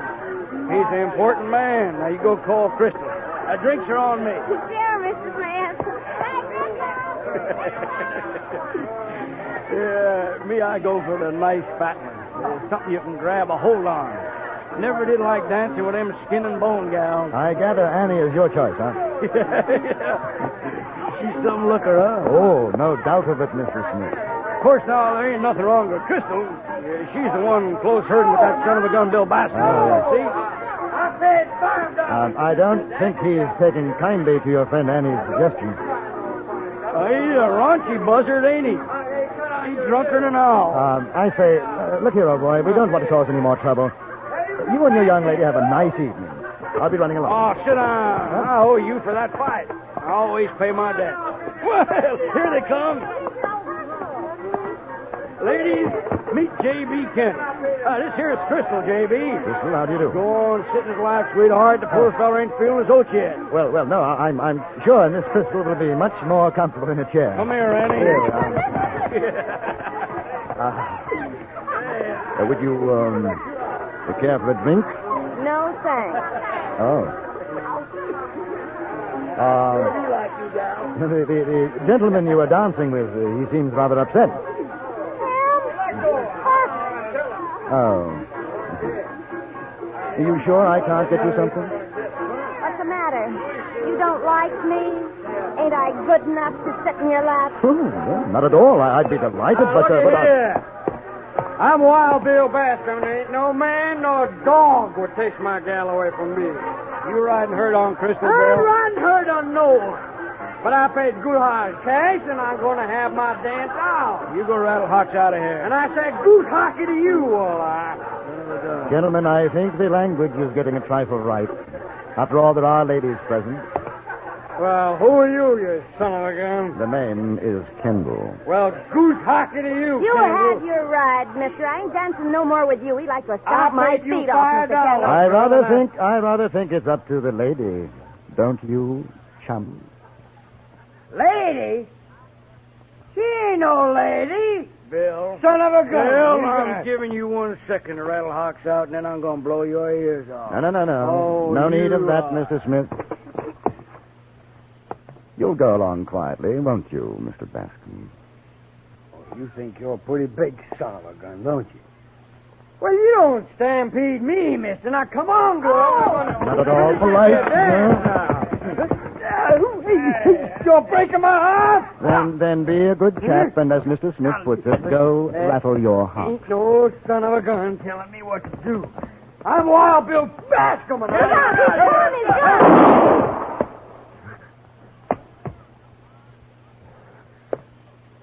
son of a gun. You killed me. What's he mean you killed him? He shot himself. You didn't even draw on him. I don't allow no gun shooting in here. Jake, it's Bill Bascom. He aimed to salivate Mr. Kendall here, and he killed himself instead. Oh, that silly son of a gun. Now, you boys, you get him up out of there. That rug cost me $300. Will somebody get a doctor? He's not dead. I bet he is. How much you bet, mister? He ain't dead. I seen him move. Look. Why don't you shut your mouth? Now, get him off my rug. Take him in back. You can put him on the faro table. Give me a hand. Yeah, sure. Somebody find a doctor, please. Ain't no doctor except an army surgeon. He's getting himself scalped by the zoo. Yeah. Well, that's true. Ain't no doctor around here. I never knew Carefully he was now. this heavy. Carefully. Hey, what are you doing? All right, break up the game, boys. There's a goner here. Needs a table. Come on, fellas. I tell you. All right, boys. Put him down. I'm dying, boy. Give me a drink. I'll get it. Put him down, I said. Put him down. He's there. My old Martha. See me now. Annie, see if you can find some bandages. Clean rags, hot water. Sure. And don't you fret, Bill. Right. You're going to be just fine. Well, I got to get back to the bar. Anything you boys need, you let me know. Whiskey's on the house, Bascom. You're a good man, Jay. I'll put in a word for you when I get where I'm going. Yeah, well, you do that. So long. All right, now, let's get that jacket off, Bascom. Mister, you're treating me like I don't deserve. Don't talk now. Smith, get the other arm. Sure. Hey. No, I know. Now, wait a minute. Now, look, I ain't kidding you. These are my dying words. I tried to kill you. In my drink, I tried to, and it's heavy on my conscience. Well, I sure wish I had me a preacher to make my peace with. Bill, will you shut your son of a gun mouth and let us get this here jacket off of you? I ain't... Carefully now. There we are. Now I have to tear the shirt. No, boy. This here's my bare shirt. I want to be buried in it. Here's your whiskey, Bill. Let me chop his head up. Crystal, you angel of mercy. That's what you are, Crystal. You.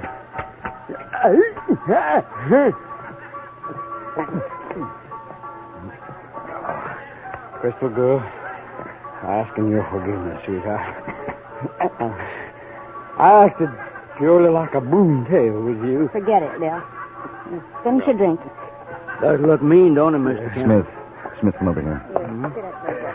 Just hold it still. I reckon he ain't got long. You know, if he don't bleed to death, it's gangrene for sure. Now we can stop the bleeding, I think. But we've got to get that bullet out. Oh, ain't nobody around here crazy enough to try that. Ain't no sense carving up the poor son of a gun. Let him die comfortable. Like He doesn't have to die. There might be a chance. Will you help? Help what? Operate on him. You're loco. There's nothing to lose. How about another drink, boy? I'm going fast. You all right, Mr. Kendall? Give him all he wants, Crystal. Keep pouring it into them. You think it's fitting for a man to die drunk? I think it's fitting for a man not to feel any more pain than he has to. What you doing with that knife? I told you I'm going to take that bullet out of him. If you want to help me, good. If not, you'll oblige me by rattling your hocks out of here.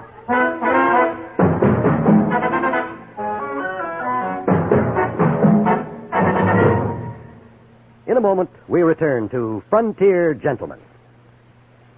Poor Jack Benny. The gang arranges a surprise party for him on his birthday. But the surprise backfires in a hilarious way today on CBS Radio's Jack Benny program. Never mind the greeting cards. Forget about buying him a present. Just be sure to join us on most of these same stations later on today when everybody has a good time at Jack Benny's birthday party, except Jack himself. And now we return you to Anthony Ellis' production of Frontier Gentlemen.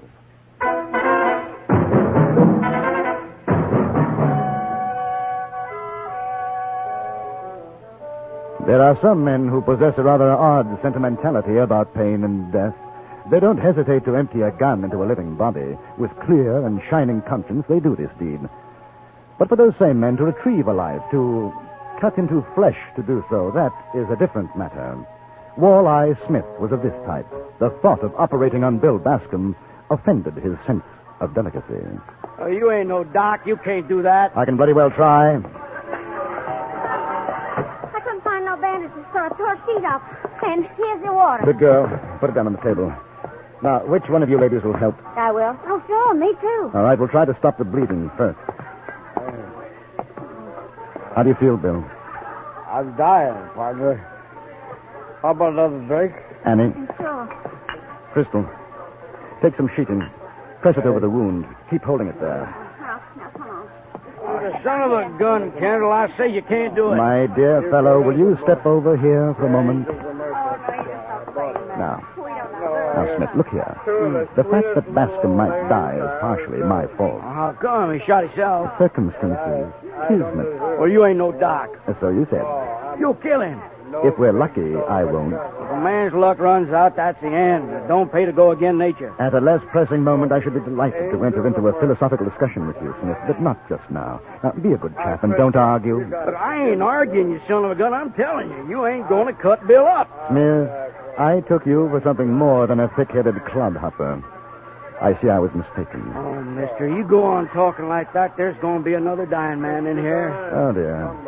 Awfully sorry. Son of a gun. What's the matter with you boys? You stop, you hear?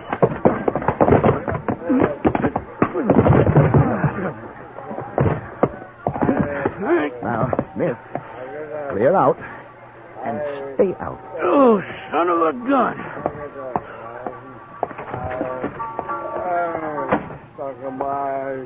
Now, how's our patient? It's half the bottle. There's enough rot got in him to melt that bullet. Wishful thinking, my dear. Bill, I'm going to take the bullet out. You'll do. All right, Crystal. Take a handful of rags. And when I tell you, wipe the blood away. What do you want me to do? Hold his hand. Try to keep him still. Oh. Ready? Yes. Here we go. I didn't know how deeply the bullet had penetrated. I could only guess at its approximate direction. I made an incision.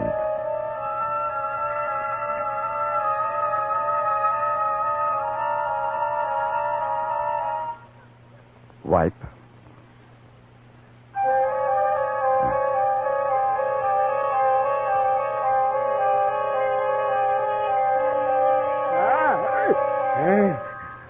Wipe.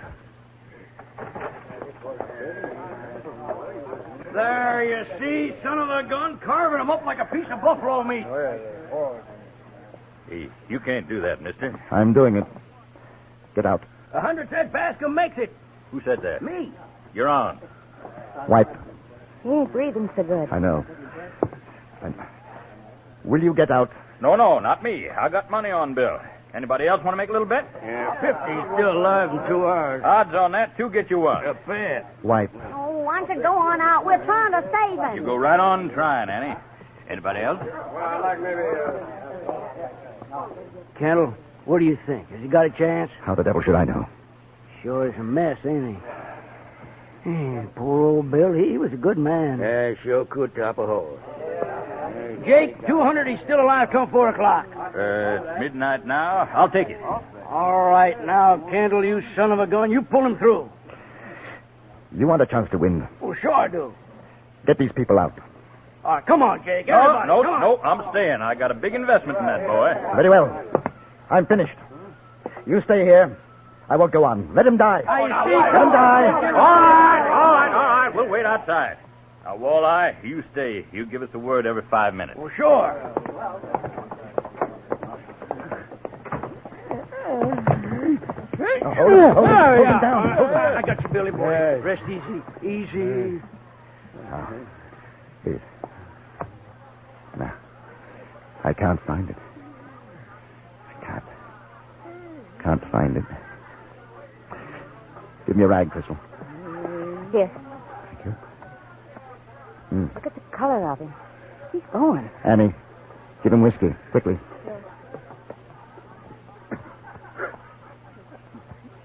Yes. That's better.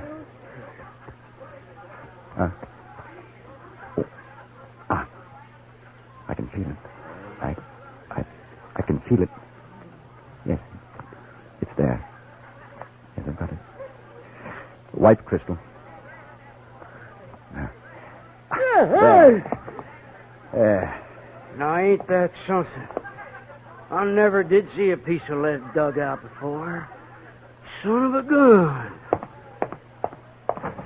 Hey, everybody, he got it out! And the son of a gun is still alive!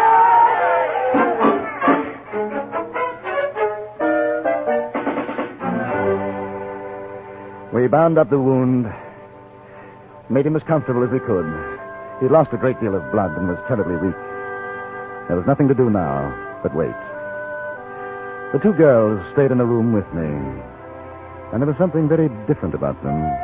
Both were far from being beautiful, but there was a softness, a quality of loveliness which made their garish costumes seem completely out of place. Howdy. How's he coming? About the same. You know, there's better than 10,000 been bet outside. At 3:30 now. You think he'll live till 4? He might. I got 200 says he got to. Well, and obviously he's got to. Kind of funny if he does pull through, though, huh? It'll be a miracle. He ain't a bad son of a gun. Sure looks white. Quiet. Almost like a kid, don't he? Anything I can do, Kendall? Say a prayer if you feel like it. I ain't a praying man, but I hope he makes it. Not on account of my 200. I just hope he makes it. For you, that's the prayer, Smith. You'll have a drink. No, thank you. Well, I'll go out and keep them all quiet. Yes, that's a good idea. Mister, Yes, Crystal. I know a prayer. You think it'd help? I don't know, it might.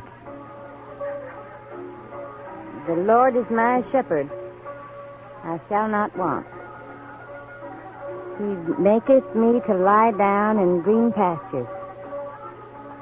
He leadeth me beside the still waters. He restoreth my soul. He leadeth me in the paths of righteousness for his name's sake. Yea, though I walk through the shadow of death, I will fear no evil. for thou art with me. Thy rod and thy staff. Bascom. Bascom. Bill? How do you feel? Bill?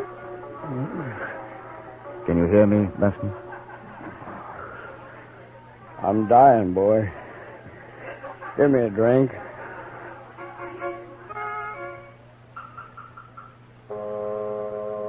Wild Bill Bascom didn't die. A number of people won money because of it, and a number of others lost. Mr. Smith insisted on dividing his winnings with me. During his presentation speech, he was so overcome that not once did he refer to me as a son of a gun. An omission I was happy to overlook.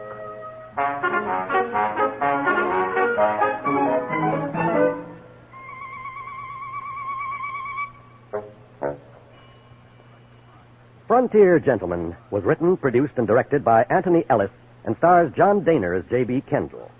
Featured in the cast were Jack Crucian, Stacey Harris, Virginia Gregg, Eve McVeigh, Barney Phillips, and Charles Seal. Music was composed and conducted by Jerry Goldsmith.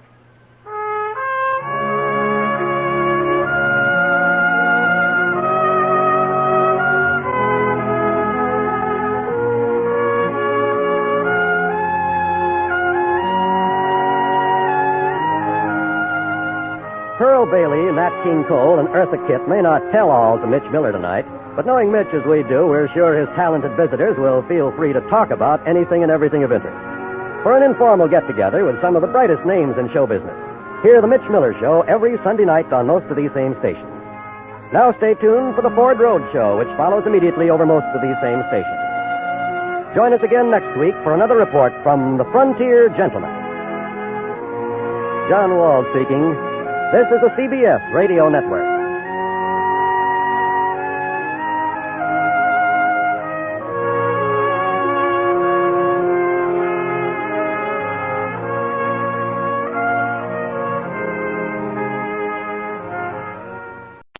Sooner or later, every man meets his Waterloo, even in Montana Territory.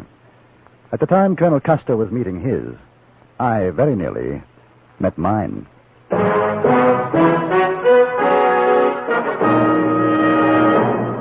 Frontier Gentleman.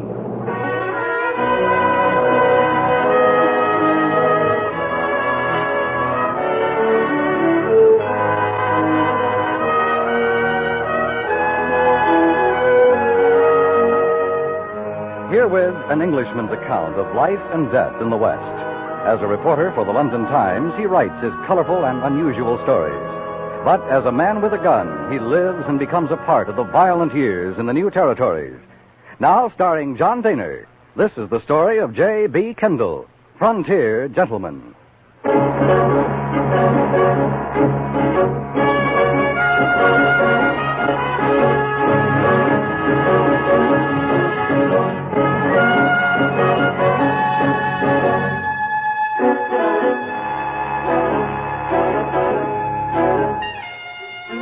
I had received permission to accompany a troop of soldiers and packers up the Yellowstone to the mouth of Rosebud Creek, and through the kindness of a Lieutenant Snow, in charge of the supply depot, I'd found quarters aboard the river steamer Far West. There was an air of expectancy about.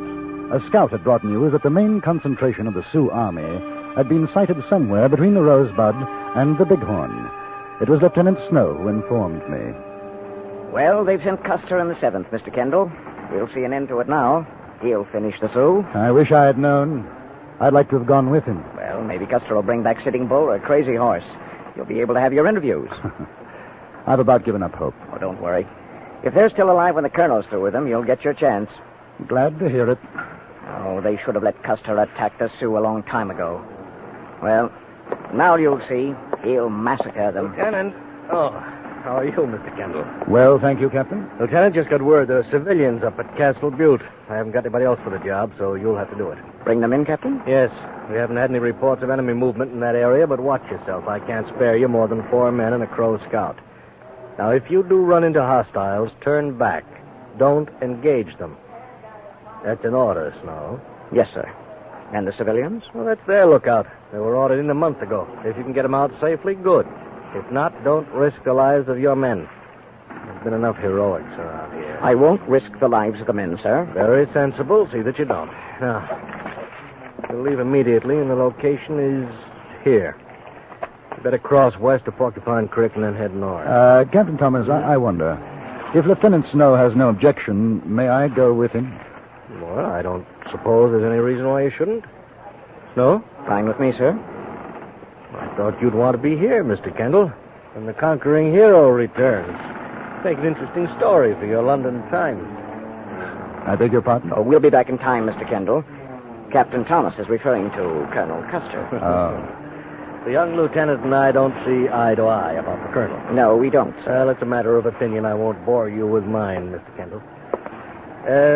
Snow, you'll issue a horse and a rifle to Mr. Kendall and see that he signs for him. Yes, sir. Good luck. There are times when it's hard to remember rank. The trouble with him is he's not West Point. He resents anybody else who is. Well, you've just had a good look at professional jealousy, Kendall. Odd. I wouldn't have thought that of the captain. Oh, pretty obvious, isn't it? Come along, we'd better get going. You see, the captain thinks it was a mistake to send Custer after the Sioux. Oh, why? Well, our military genius is of the opinion that Custer's a bad soldier. Out for personal gain, that he's too impetuous, that he'll make a mess of things. Of course, there's also the incidental point that Thomas is a captain, 2 years older than Custer, who's a colonel. And that's where I say the trouble is. When I was in the army in India, I had an officer who affected me that way. He was a colonel, too. Dreadful old blunderbuss. I was positive I knew more than he did. Well, did you? Well, as a matter of fact, I did. He ordered us to attack a Sikh stronghold. There must have been 2,000 tribesmen, and we had about 400 lancers. I suggested it might be a mistake, and he nearly died of apoplexy. I somehow wish he had. Only 30 of us got out of that mess alive.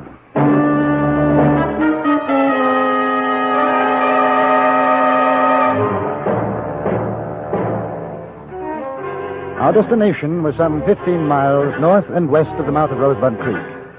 There were 7 of us. Lieutenant Snow, Sergeant Wilson, 3 troopers, and a Crow Indian scout with the intriguing name of Six Toes. Intriguing because, as far as I could determine, he had only 5 on each foot. He had traveled fast without incident when the scout brought us to a halt. Smoke over hill, near Castle Butte. Any sign of Sioux or Cheyenne? Have been passing this way. Maybe small party, 7, 8. Sergeant? How long ago, Six Toes? Walk a mile, maybe less. He means 20 minutes or less. Ah. Sir? Six Toes says there's a sign of the enemy, Wilson. Smoke just over the hill. Now, they may have attacked the party we're looking for. Stay here and keep your eyes open. I'm going to ride up the hill and take a look. Yes, sir. Now, I'd like to come along. All right, Kendall. Six Toes, you too. Here.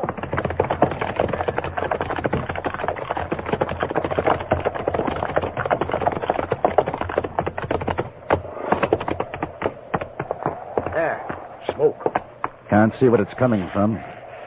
Trees are in the way. Well, if it's a raiding party, we might still get them. See that canyon to the left? We could ride through there. Well, nasty place for an ambush, though. Worth the chance. We'd come up under cover of the trees.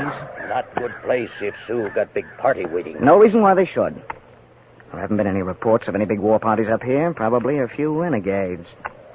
Sergeant Wilson? Look here, old boy.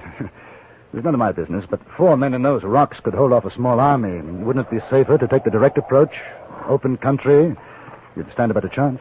Mr. Kendall, I don't know how you fought in India, but over here, surprise tactics are the only way. Beat the Indian at his own game. Outguess him. Yes, very sound. When you can do it. What is it, Lieutenant? You see that canyon, Sergeant? We're going through. If the Sioux are where the smoke is, we'll take them by surprise. Wipe them out. Oh, you hear that? Settlers are holding them off. Kendall, you want to stay here? We'll pick you up on our way back. I think I'd rather come along. Don't want to miss the fun.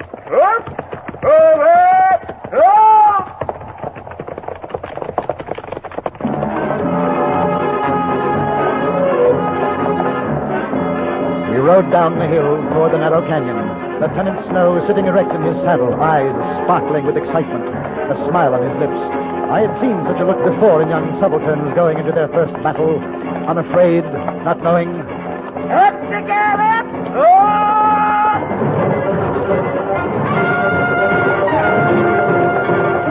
The mouth of the canyon drew closer. The shadows reached out to us.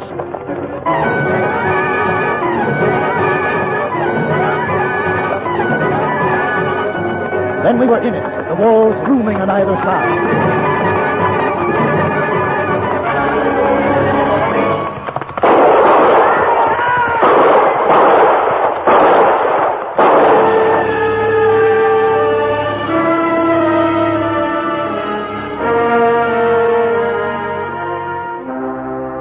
I didn't look back. I knew from the sound of that first volley what had happened. And when I emerged from the canyon, there was only one other man a short distance behind me. It was the Crow Indian scout. Go around the trees. Don't go through.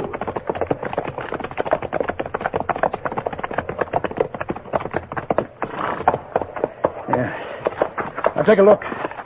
See if anyone's alive in there. I'll try the smaller cabin.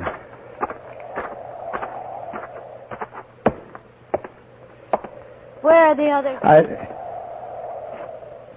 We didn't expect to find anyone alive. I saw you on the hill. Fired the shots. I was afraid you'd go away. We better go inside. All burned in other cabin. He's an Indian. He's not coming in. Six Toes is a Crow scout for the Army. A friend. I heard shooting in the canyon. Did the soldiers kill them? I'm afraid not. We were the only ones to escape. They saw you. That's why they left. Now they'll come back. How many were there? 7. To begin with. We killed 2. Well, not so bad. You should be able to defend this quite nicely, I think.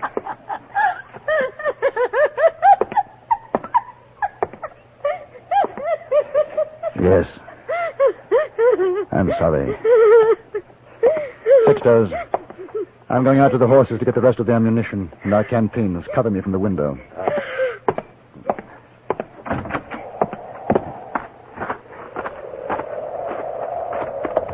Ho there, Ho. Ho, boy. Quiet. Quiet, boy. Quiet.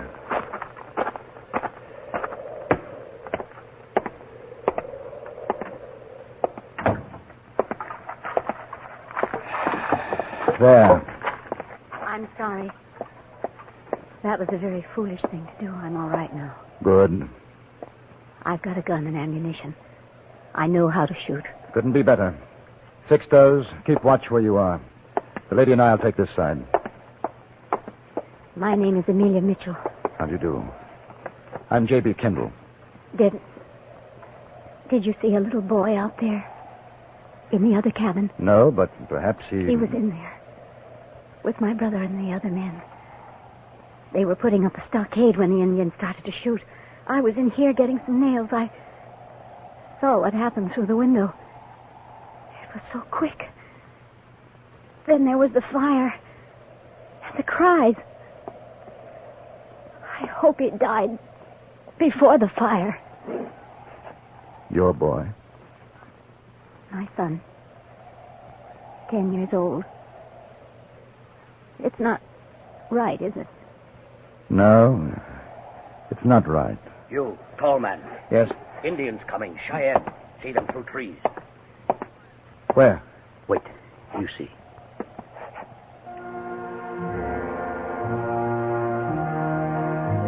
There. All right. Now don't waste shots. We'll wait for them to come out into the open.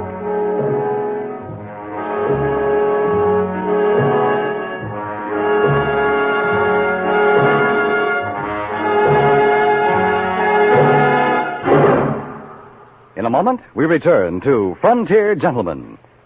Do you have questions on satellites, Davis Cup teams, a new medical technique?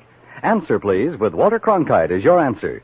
Hear him every weekday evening on most of these stations. And send your questions to Answer, Please, CBS Radio, New York 22, New York. That's Answer, Please, CBS Radio, New York 22, New York. And now we return you to Anthony Ellis' production of Frontier Gentlemen.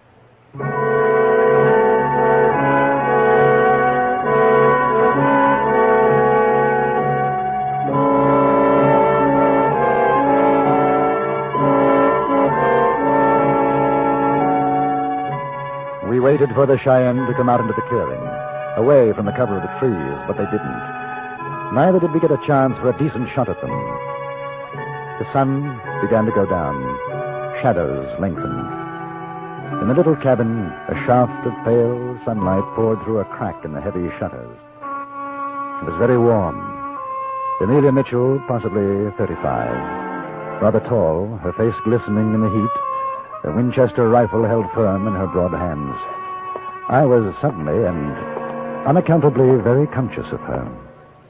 They must be waiting for nightfall. Possibly. Anything on your side, Six Toes? Nothing moves. You're English, aren't you? Yes. Where did you go to school, Oxford? As a matter of fact, it was Cambridge. Oh. You disappointed? No. I thought it would be Oxford. If my boy had lived, I would have liked him to go to Oxford or Harvard. One of those fine colleges. strange talking about him now. As though he'd been gone a long time. I suppose I never did have him, really. Not really. Was your husband in the other cabin? No. I've never been married. I came out here with my brother. He thought it would be best for us, my boy and me, best to make a new life. Oh, well, You don't have to be embarrassed now that the boy is gone. I'm glad to talk about it. I was a school teacher. After the war, I met a man. He was a returning hero. It was lonely. I never saw him again after that one time. You could have married. No. A decent man wouldn't have wanted that. Well, for me, there was somebody in England. I suppose not quite the same thing, but she married somebody else. I think I felt very much the same way as you did. It was a mistake. Funny, you and me, you and I, talking like this. What were you doing here? My brother and the others are in partnership, mining. We thought we might have found a rich vein. Well, when this is over, you'll be very rich. Do the things, see what you've always wanted to, go to Europe, England.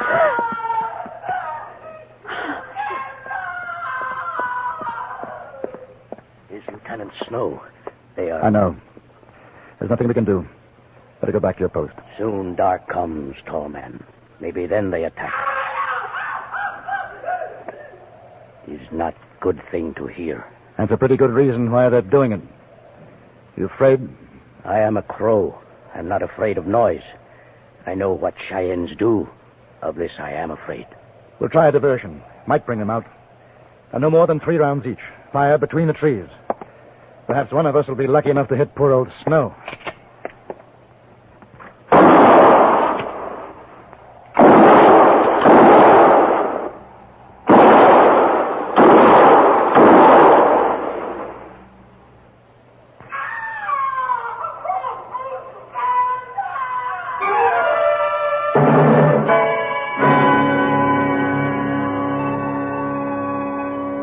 It was no good. I knew that with darkness they would come. There would be no moon. They would wait and then set fire to the cabin. If we tried to run out, it would be mercifully quick. A bullet, nothing more. I'm not sure what it was that made me decide, the sight of the woman standing next to me or the sound of Lieutenant Snow's agony. But suddenly I knew what had to be done. Look here. We can wait until they burn us out, or we can do something. Six-Toes, will you go out there with me? We are 2 against them. Woman, no good. She will stay here. I'm not afraid to die, as my father has done fighting Cheyenne, but would like to take one scalp with me, tall man. In a few minutes, it should be dark enough. If we can get out of here without them seeing us. And no rifles. We'll take our pistols, but I don't want to use them unless we absolutely have to. Hatchet? And knife. Quietly. Is good. Now, the back window. Then cut around behind them in the trees. They not think white man will do this. I hope not. Woman fires into trees many times while we go. Yes, and keep it up for a minute or two. Give us a chance to get out there. All right. I think you know what to do if we don't come back, Miss Mitchell. I know. Goodbye, Mr. Kendall. Start firing.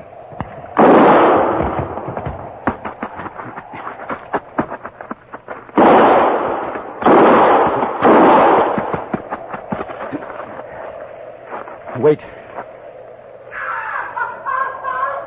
Oh, the poor wallah. Quietly now, Six-Toes. You make good Indian. Won't be long now, Snow. Won't be long. I can see 2 of them. Standing over the lieutenant. Another over there, behind high bush. Yes, that's 3. Where's the other 2? All right, stay here. I'll get the chappie at the bush. You bring back scalp. I'm a civilized devil, of course not.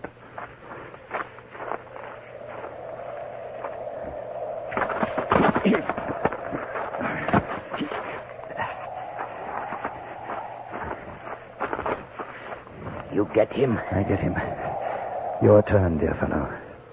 2 more and we can use our guns. There. Huh? Where? 2 near trees, looking out to cabin. Ah. Come on.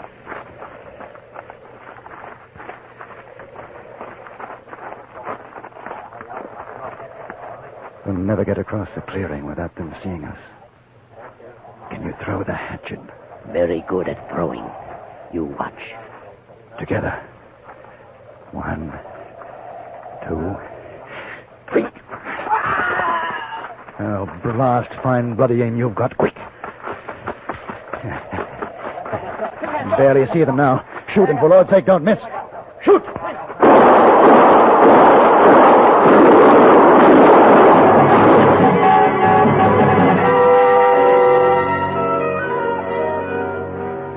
Six Toes got 3 scalps that night. We carried Lieutenant Snow back to the cabin. That he was still alive was a miracle. It would have perhaps been better had he been dead. Amelia Mitchell did what she could for him, but he died in the early morning.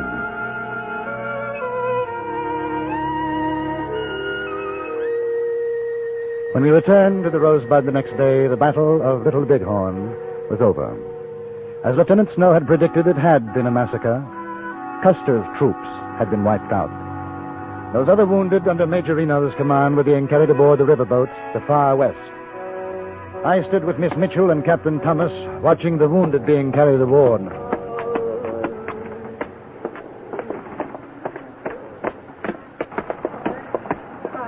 Where will they take them, Captain Thomas? Downriver to the hospital. Doesn't seem possible. 2 of my best friends are with Custer. Porter, Sturgis, both gone. I'm sorry. It was a mistake. A terrible mistake. Yes. I imagine it was. You and Miss Mitchell will go with the wounded? Miss Mitchell will. I'll see you on board. You're not going. No, I don't think so. I see. And you? I'll be able to help at the hospital. Then sooner or later there'll be a school out here. I'll teach again. Oh, you'll get married. There'll be other children besides those in your school. I don't know. What about you? I'll be sending my story to the London Times, and I'll go north.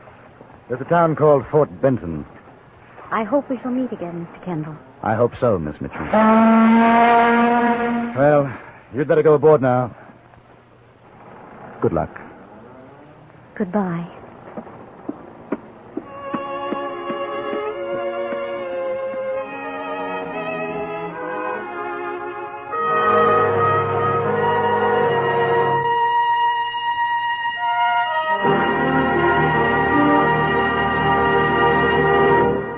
Frontier Gentleman was written, produced, and directed by Anthony Ellis and stars John Daner as J.B. Kendall. Featured in the cast were Jeanette Nolan, Clark Gordon, Lawrence Dobkin, and Jack Moyles. Music was composed and conducted by Wilbur Hatch.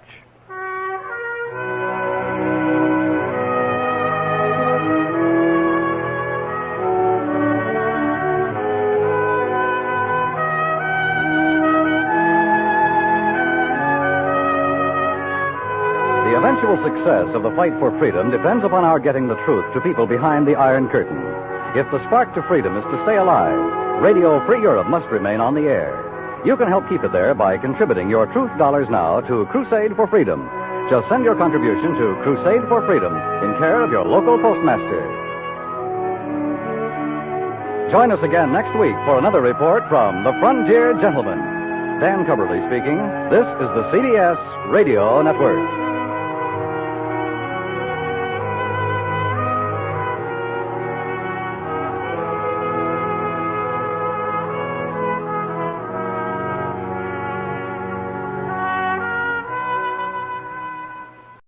There's a fever in the mining country of Montana Territory.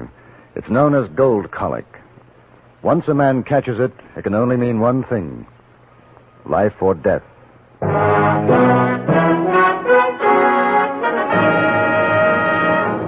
Frontier Gentleman.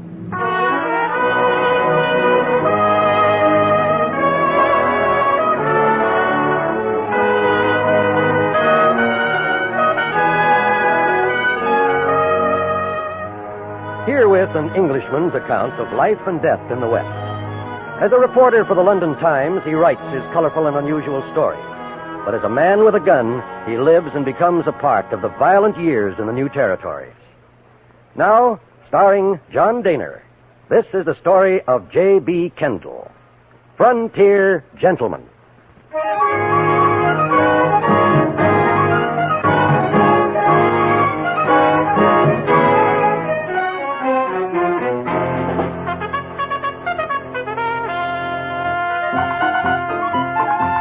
Fort Benton on the Missouri in Montana Territory is what you might call a clearinghouse for supplies.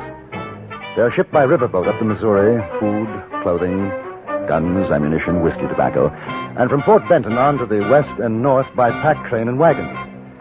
The post is also the point of debarkation for the tenderfoot, the inexperienced miner seeking the fabulous gold fields of the territories. It seemed a worthwhile spot to find a story for the London Times, and so on my arrival, I went to the office of the local newspaper, the Fort Benton Dispatch. The editor was an affable chap by the name of John Warren. He took me into his tiny office. London Times, eh? Sit down, Mr. Kendall. Thank you. Well, this must seem kind of like a tin horn paper to you. Not at all, Mr. Warren. As a matter of fact, I rather envy you. My work depends entirely upon whether the editor likes my story or not. If he doesn't, I don't get paid.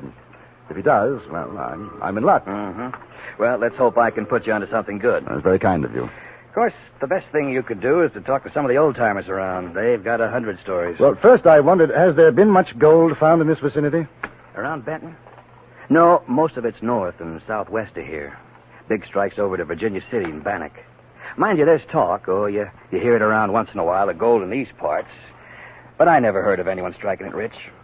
Most of the boys just pick up supplies here and try to get a grub stake to head on out to the mountains. I see. Well, didn't you ever try prospecting? Nope. Found a good wife, a pleasant way to live. I make out and I'm happy. Too many hill rats wasting their... Hill rats? Prospectors.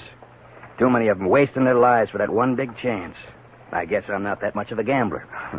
Where would I be likely to find a chap like that, a hill rat? Oh, Benton's full of them. If you want a real old-timer, go down and see Shorthorn Tom. Shorthorn Tom? Yeah.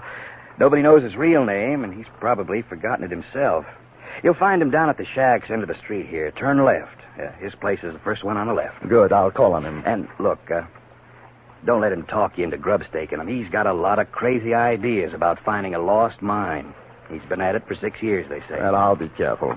Say, Mr. Kendall, why don't you join me and the missus for dinner tonight? You'd sure be welcome. Well, that's very kind of you, Mr. Warren. Well, it's not every day we get to meet a traveled man like yourself. I'll see you later, Mr. Kendall.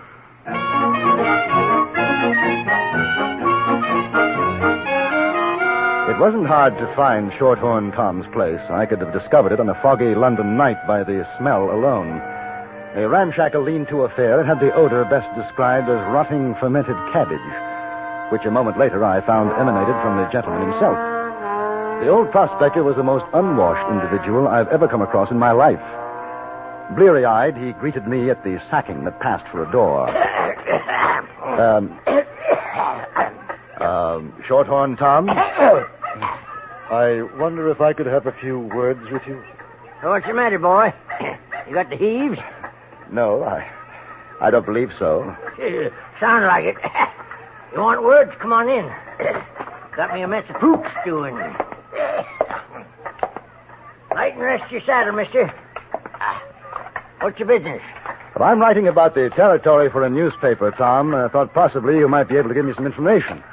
Information? What kind of information? Oh, the life of a miner, for example. Your life.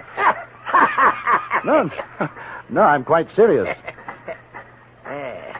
You want to pay for information? Oh, well, I hadn't exactly planned on it. Well, then I ain't got no medicine for you. $5? Yeah, let's see it. Ain't you got no real money? Never did trust a bit of paper. I'm afraid that's it. Well, better than a sack of dingbats, I guess. You want some pooch? Is that what you're cooking? Yeah, tomatoes, sugar, and bread. Lost my teeth a couple of weeks back. Can't eat nothing but. I don't think so. Thanks very much. Well, you go ahead and ask what you want. I'll eat. Understand you've been mining in this country for some time. Oh, 20 here, more other places. Got the biggest strike a man ever see 6 years back. But I lost it. Really? Well, I'd like to hear about that. No more than 20 miles from here, too. Except nobody believes it. But I heard there wasn't any gold to speak of here. You heard. Listen, mister. Oh, them that tell you that don't know they're saddled from a prairie dog hole. I'm a telling you. There's diggings over in them mountains, the Highwood. I seen them. I know what's there. Gold. 5,000 a ton if it's worth a cent. Well, what happened to it? Well, me and a partner was prospecting in the Highwoods. Got lost and caught in a blizzard. Sam, he was my partner. He went west. Wind blew him clean off the trail, about 1,000 feet down. Well, I found a cave, see? I figured to stay put till the weather broke. And that's where I found it. In the cave? Right in the cave. Indian or Spanish diggings, I figure. Nuggets as big as your saddle. Well, go on. Well, that's all. I brought the nuggets back. Had me some fun. And went back to work the mine. And I couldn't find it. It's unbelievable. Sure, that's what they all say. Shorthorn Tom, biggest liar in Montana Territory. Ain't nobody gonna give old Tom a grub stake to make 'em all look sick as a mule. But they must have known about the nuggets you found. Mister, a fellow who's in it rich is like to give away more than I took out of that cave. Oh, that's how they figure I got the gold. Or it was give to me. Quite a story. Yeah, it ain't. Now I'm between a rock and a hard place. Doing a job here and around to scrape up $1 for grub. While up there's enough gold to buy me the whole dang town. When did you give up looking for it? When? Mister, when you got gold colic like I got it, you just never give up. You sure you want to have some of this pooch? Mighty tasty. No, thank you. Yes, sir, yeah. 8 times I've been back looking till I run out of grub. But one of these days... Hey, you wouldn't be interested in going partners, would you? Oh, I don't think so. It's very kind of you to offer. Wait a minute. Let me show you something. You know what gold looks like? I've seen it. Yeah. Good Lord. That must be worth... 200, 250. Well, but couldn't you use this to buy what you need for another try? Could, but won't.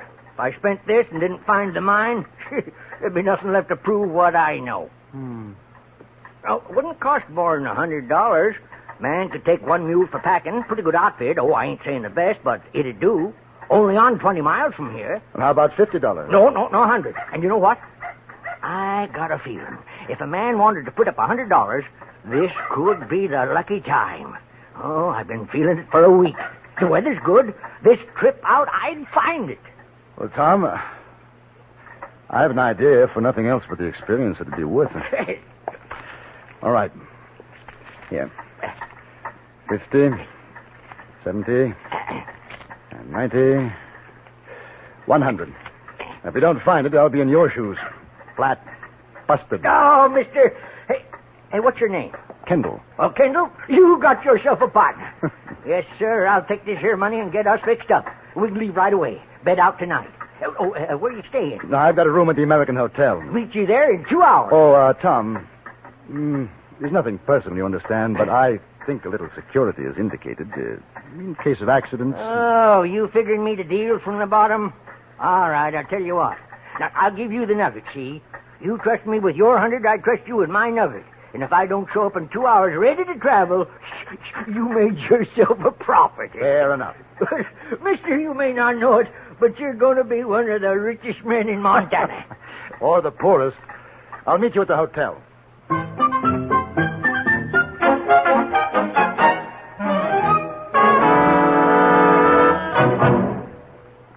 In a moment, we return to Frontier Gentlemen. When you hear CBS News, you're hearing the results of worldwide watchfulness that pays off in accurate reporting sped to your sets with minimum delay.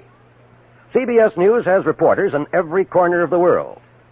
By keeping your set tuned to CBS Radio, you'll not only get your favorite entertainment, but the regular news programs of the nation's best reporters, plus special bulletins whenever they are called for by CBS News. Make the Star's address your listening post on the nation's most listened to programs and for the nation's most listened to news reports as well. And now we return you to Anthony Ellis' production of Frontier Gentlemen.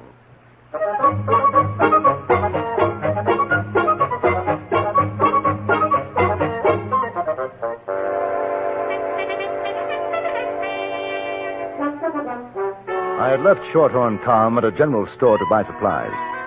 Precisely 2 hours later, the old prospector was outside my hotel, leading a scrawny-looking burro, which looked as though it would momentarily collapse under the weight of its pack. It seemed that we were ready, except for one thing. Shorthorn Tom was blind, roaring, drunk. Here you are, fighters! I'm all set and ready to go. I had me a little scamper juice to kind of start things off right. Here's your nugget, Tom. Oh, you're an honest man, Kendall. Come on, let's get going. Well, if it ain't my old pal, Shorthorn Tom. Who? Oh, Kendall. You see this suck-egg dog? Calls himself Willie Sanders. Worst no good son of a gun claim jumper this or any other side of the Rockies. So you got yourself a grub steak, Tom.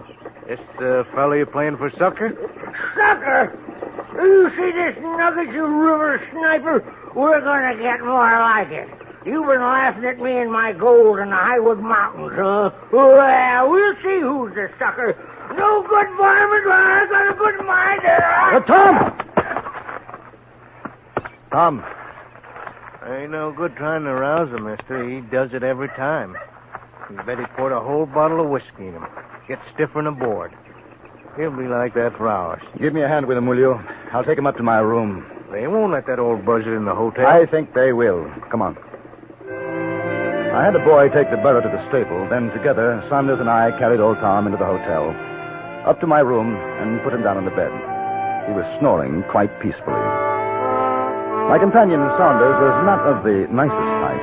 Thick black brows growing in an almost straight line across his eyes, and a cast in one eye which gave him an even more villainous appearance. As I put Tom's nugget in my pocket, I saw him give it a sidelong glance. You believe that story of his? I have no doubt of it at all. Nobody else in Benton does. Well, that may well be their misfortune. Did he tell you where the mine is? He gave me a rough idea. Now, thanks very much for your help. You grub staked him, huh? I grub staked him. Good afternoon, Mr. Sanders. You really think there's a mine? My dear fellow, I can't see what earthly concern it is of yours, but yes, I think there is a mine. How about taking a couple more partners on, me and a pal of mine? Not interested, thank you. He find that nugget up there? You heard him. Goodbye, Mr. Saunders.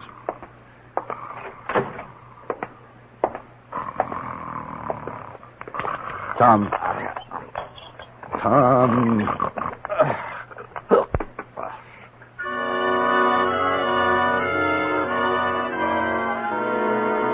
2 hours later, he was still asleep.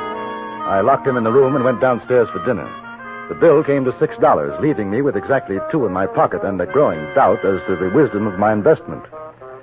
I was just about to get up to leave the table when I heard a voice behind me. Hi there, handsome.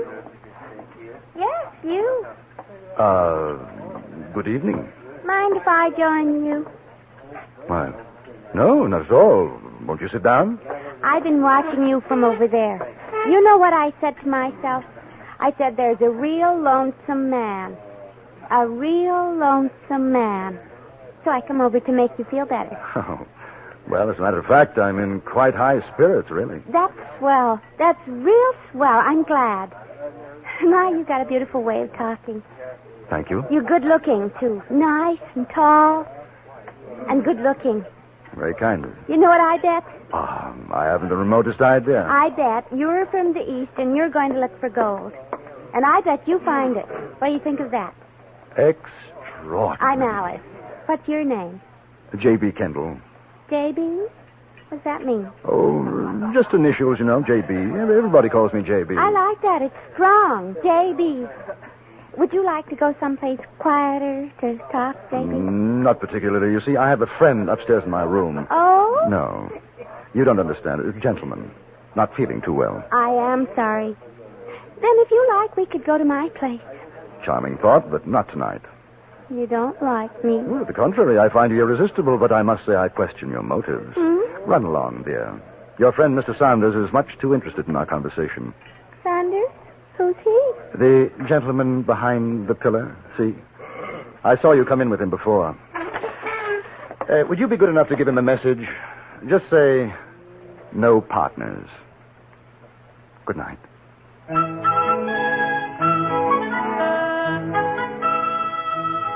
Shorthorn Tom didn't awaken until the next morning, and I marveled at his recuperative powers. He showed not the slightest effects of the night before. We collected our burro and left Fort Benton at sunrise and started south toward the Highwood Mountains.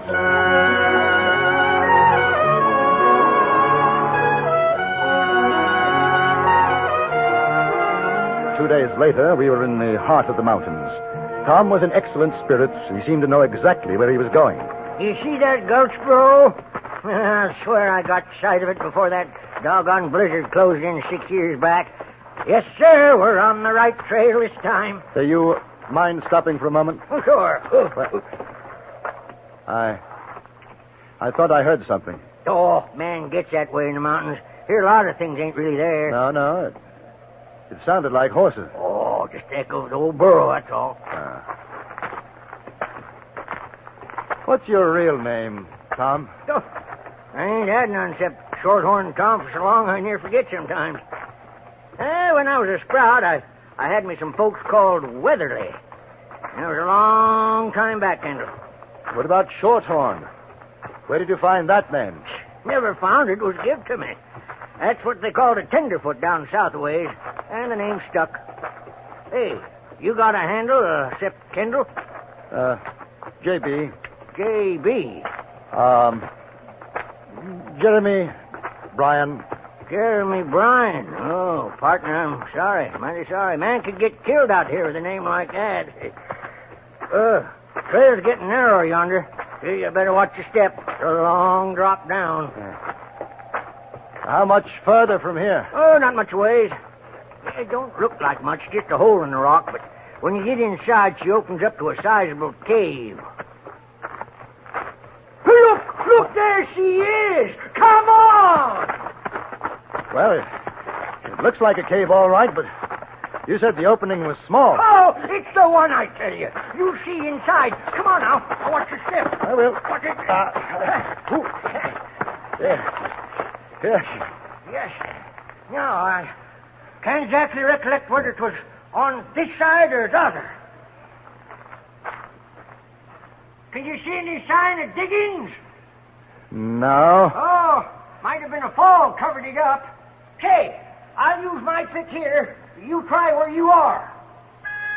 We stayed there, working, digging at the solid walls of that cave for over 3 hours.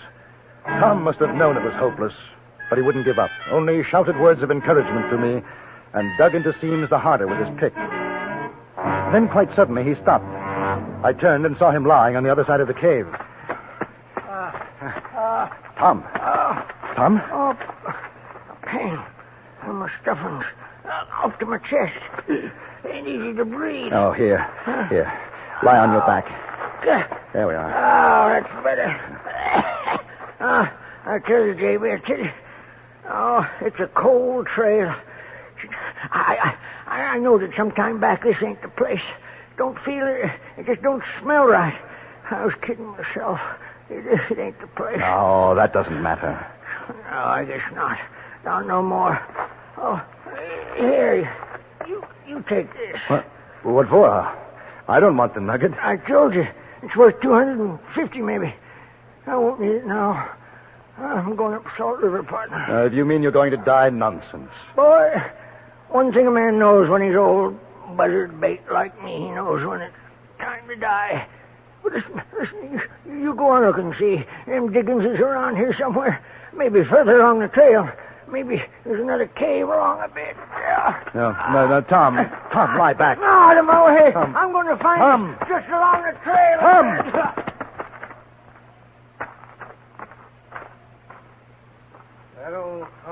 sure had the gold collar bad, didn't he? You dead, Sanders? Sure he's dead. Don't you figure, mister? Yes. Me and my partner here, we come up to see how you was doing. Didn't find the mine, huh? No, we didn't find it. Well, there's still the nugget. I seen him give it to you. Hand it over, huh? Gentlemen, I feel rather sad about Tom's passing.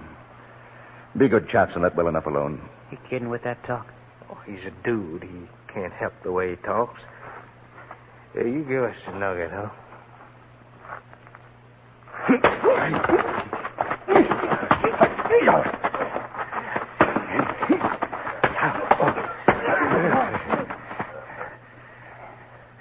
Now, both of you, get up. Up! Now, each of you take a pick. Start digging. We'll bury him here. You give me any argument, I'll shoot you on the spot.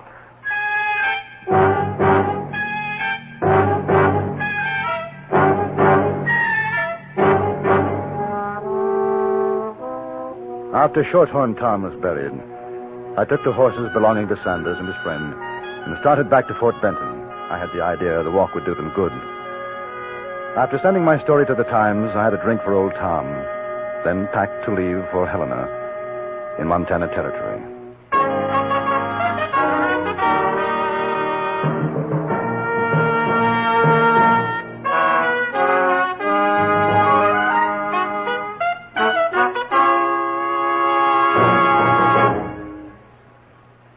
Frontier Gentleman was written, produced, and directed by Anthony Ellis and stars John Daner as J.B. Kendall. Featured in the cast were Joe Kearns, Don Diamond, Virginia Gregg, and Herb Ellis. Music was composed and conducted by Wilbur Hatch.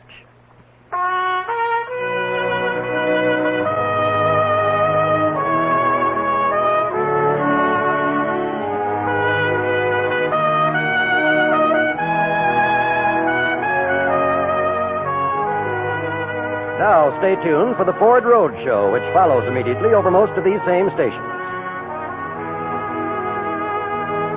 Join us again next week for another report from the Frontier Gentleman.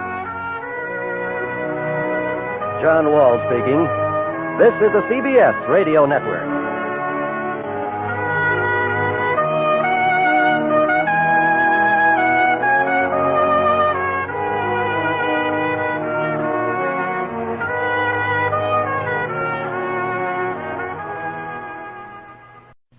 In the mining country of Montana Territory, it seems that it's one thing to find gold and another to claim it as your own.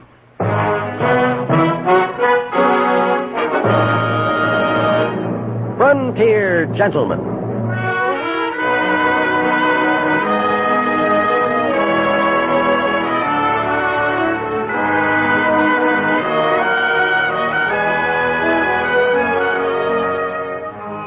Herewith an Englishman's account of life and death in the West.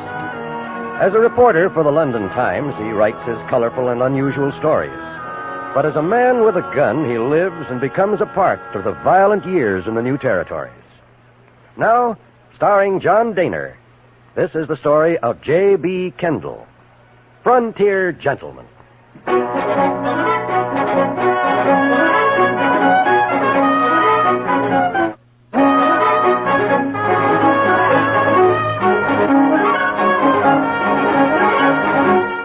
I've been traveling along the Mullen Wagon Road in Montana Territory, and I was looking forward to reaching Helena before dark when my horse began to go lame. And I realized I faced the prospect of camping out for still another night. I had just rounded a bend in the trail when I saw the small figure plodding along on foot ahead of me. He carried a pack on his back, and as I drew near, I saw that he was no more than a boy, 17 or 18. Hi. Hello. Going into Helena? Yes, but I don't think I'll get there tonight. Horse has gone lame. Oh. Yeah, right foreleg, huh? Yes. He slipped off a rut a mile or so further back. Too bad. Thought I might get a ride with you. There ain't been many wagons along today. No. How far have you walked? Mostly from Fort Benton. Got a couple of rides day before yesterday. say. You don't happen to have any food on you? I ain't got much, but I could pay $1 or $2, I guess. Oh, I've enough for the two of us. You better save your money. Oh, that's mighty nice of you. Keep your eyes open for a decent bit of ground, and we'll make a camp. About half a mile beyond, we found a somewhat sheltered spot a little way off the trail. The youngster, his name was Bill Richmond, gathered wood, and I prepared the food. It was almost dark by the time we had finished.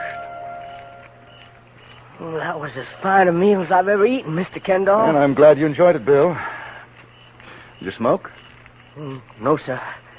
I haven't found a taste for it yet. Well, you've got time. Take my advice. When you do, use a pipe. Yes, sir. Where'd you come from? Kentucky. A long way. Yeah, I run away from home. It wasn't much of a place. I figured I was old enough. And you came out here for gold? That's right. Hey, you make any strikes, Mr. Kendall? No. I'm not a prospector. How did you get to Fort Benton, Bill? I worked my way up one of them river boats. I sure learned plenty about gold mining from some of them fellas. You know, this says there's places in this country where you can pick the gold right off the ground. I imagine the trick is to find those places. Oh, I will. Of course, I don't mind digging some if I have to. I wish you luck. Hello. Sounds though we have visitors. How are you? Me and my pals saw the light of your fire off of the trail. You mind company? No, not at all.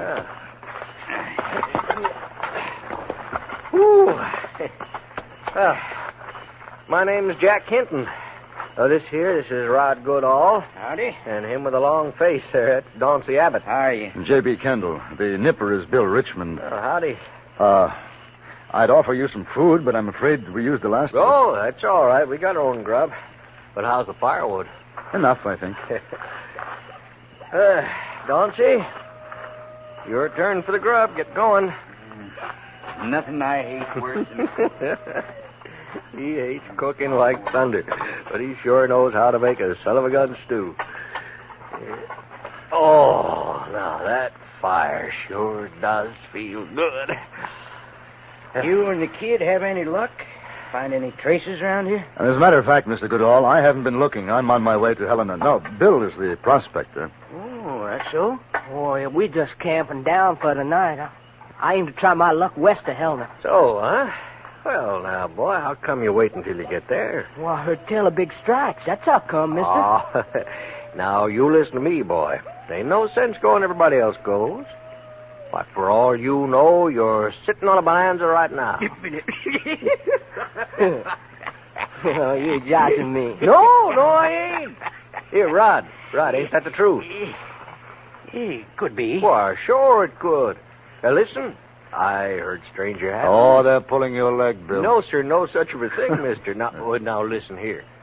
Me and the boys, we was working Deer Lodge country a year. Dauncey, you remember? I remember. Why, sure. Now, a couple of fellers right in the next camp to us. They got into a shoot-up. Next thing you know, one of them bites the dust. Other fella, he starts out to bury the poor son of a gun. He digs a grave right there in the camp, and what do you think? Yeah? Pay dirt. Lousy with gold. Oh.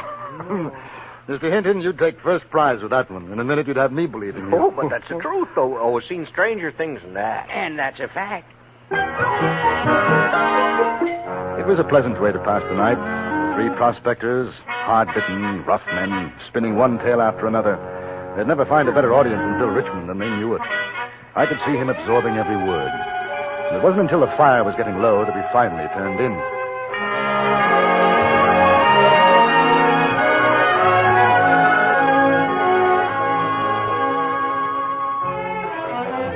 At first, I thought I heard the shouting in my dreams.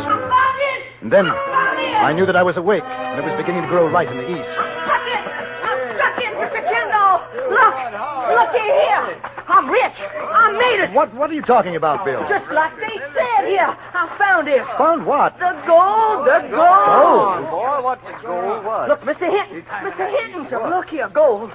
Gold? All night I thought about what you told me, all them stores. I didn't even sleep for it. And this morning here, I got up and I walked up the gulch, and I found this. Now, let me see that. Iron pyrite, so bet you. May I see? Ain't it gold, Mr. Kendall? It is. The fellas on the boat, they told me what to look for. Iron pyrites, I guess. Don't see? Fetch me the hammer. Yeah, I got more in my pockets. Look at this Boy, one. will you shut your mouth a minute? Where'd you find it? Surface? No, kind of sticking out of a rock in a gully. I can show you. Well, I'm sure obliged to you, Mr. Hinton. Here's the hammer. If you want my opinion, you're wasting your time. That's gold. Sure it is, Mr. Kendall. It don't break. It's soft. Ain't no alloy in it neither. No silver or copper. Look at the color. Pure gold. Show us where you found it, boy. We followed Bill into a gulch which began no more than 100 yards from the campfire. He turned into a shallow gully and stopped. I could see where he had cut into the rocky bank with his pocket knife. And I could see something else, too, in the faces of the men who stood over him, the guarded tones of voice. Bill, I would say that you've hit it. That's a fact. Ain't no question in my mind. No telling how far that vein goes. Said, don't think I'll forget you fellas, because I won't. I'm going to make a fine present to all of you. Well, that's mighty thoughtful, boy, mighty thoughtful. I imagine one stakes out a claim now, isn't that so, Mr. Hinton? Then register it in Helena? Yeah. Yeah, that sure is, Kendall. That's the thing to do. Yeah. Bill, I don't guess you'd mind if me and the boys take a look on up the gully a ways, would you? There should be plenty for all of us. Oh, no, sir. You go right ahead. I ain't no hog now. I got all I need right here. Good. Then we'll help you then and make out the claim, all proper and legal. Well, that's fine. All right, let's go, boys. Oh, Kendall, you coming? In just a moment. Miss Kendall, listen. I owe you plenty for picking me up, sharing your food with me and all. I'm cutting you in for a share of this. Oh, no. It's yours. If there's more here, I'll stake my own claim. No, you don't have to. Now, this here must be worth hundreds and thousands. Listen to me, Bill. The most important thing is for you to register that claim. Get title to it. You understand? Oh, sure. All right. Have you got a gun? No, I ain't got no gun. Well, you know how to use one. Well, I guess so, but... I take it, just in case of accidents. I'm going with the others now. If any more strangers come, don't tell them what you found. All right, Mr. Kendall. You better go back to camp now. Wait for me there. Sure. You say so.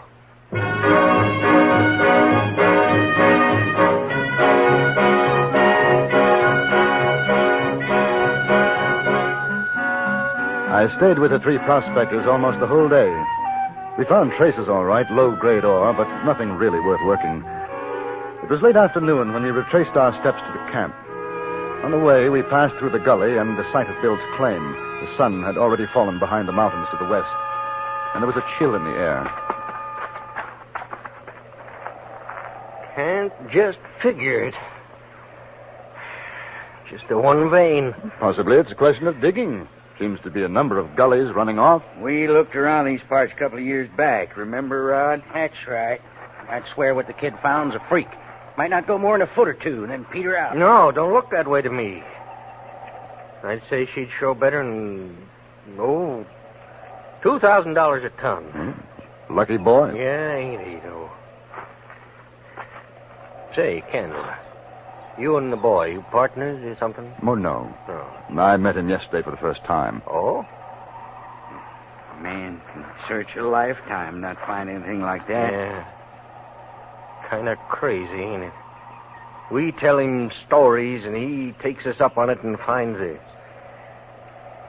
I think that'd be worth a share in the claim, wouldn't you? Be sure shooting wouldn't have come looking if we hadn't given him the idea. Sure. What do you think, Kendall? Well, I think, gentlemen, that this is Bill Richmond's claim, and we better get it staked out for him before dark. The way you see it, huh? Exactly that way. Yeah. Well, might as well get on back to camp. Well, don't you think it'd be a good idea to help the boy to stake out his claim before nightfall? I don't know, Kendall. I'm kind of tired right now. How about you fellers? I sure had enough for one day. Oh, that vein's been there a long time. Guess you won't be moving tonight. Kendall, you know how to stake out a claim. Unfortunately, no. Oh. Well, I guess it can wait. Do something about it in the morning, huh? Because right now I sure could use some grub.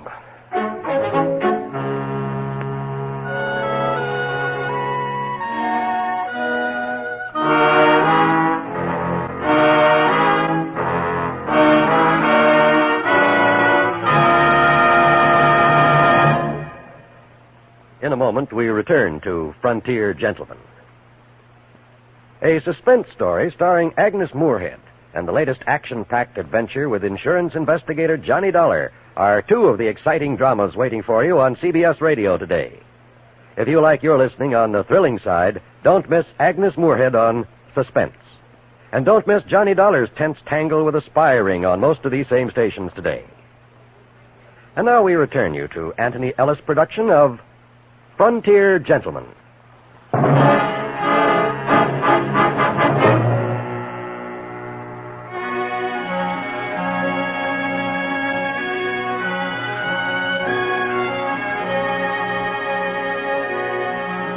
In the camp now, there was a very different atmosphere.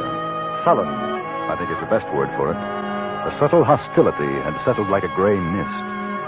I saw the men huddled together as Bill and I prepared the campfire. And I had a pretty good idea of what they were talking about. Oh, she's going fine now, Mr. Kendall. Listen to me, Bill. I think we may be in for a bit of trouble. Now, no matter what happens, keep your head. How come? No time to explain now. You'll see. Just don't lose your temper. Bill. Yeah, Mr. Hinton? Bill, me and the boys been talking. Now, we figure while it's still light, you ought to get that claim staked out all regular. Yeah, that's fine with me. Now, of course, doing you a service like that, seeing how you nor Kendall know about such things, we reckon it ought to be worth something to you. Oh, that's all right. I don't want something for nothing. There, see? See what I tell you, boys. He's a good kid. You was right. What do you think such services are worth, Mr. Hinton? Even shares all around. Cut you in two, of course, Mr. Even shares? Just a moment, Bill. Pretty expensive, isn't it? I imagine a lawyer wouldn't charge that much. Ain't no lawyers around here, is there, Jack? No, sir. Now, Bill, it's kind of like protecting your rights, you see? Because if anything happened and you didn't get your claim registered, why, the next feller comes along, the whole thing would belong to him, you see? Rather awkward situation, isn't it? It sure is. We're taking the gamble as much as you, kid. Why, heck, that vein might not be worth nothing a foot down. I was under the impression you thought it would work out to about $2,000 a ton. Look, mister, we're doing business with the boy, not with you. I'm representing his interests. That right, Bill? Yes, sir. Since when? About the same time as you decided to help him register his claim, Mr. Goodall. Now, what's your deal with the kid? We have a gentleman's agreement. Pretty smart. And you come in for half. Presuming that I did. That still leaves him half, which is a lot better than a fifth share. As it happens, I have no intentions of doing so. You believe this dude, kid? Yeah, I believe him. No, we ain't getting nowheres. Don't might as well get going on the grub. I did it last night. Well, do it again. It ain't my turn. Come over here. You too, Rob. Have you got the gun on you, Bill? Yeah, stuck in my belt here. Now keep your jacket buttoned. Don't let them see it. You figure they're going to take my gold away from me, Mr. Kendall? I think they'll make a good try. Well, I ain't going to let them. Keep your voice down. I'm sorry, sir. That sure gets me mad, though. I heard about claim jumpers, but I never expected to run into them this quick. The price of fame and fortune. Well, they're going to have to kill me to get mine. Well, let's hope it doesn't come to that. The conference is over. All right, me and the boys got an offer to make. Happy to listen to any offer. You and the kid take 50%, we take 50%. I'll make you a counteroffer. You take nothing, I take nothing. Bill takes all. Yeah, you see, I told you.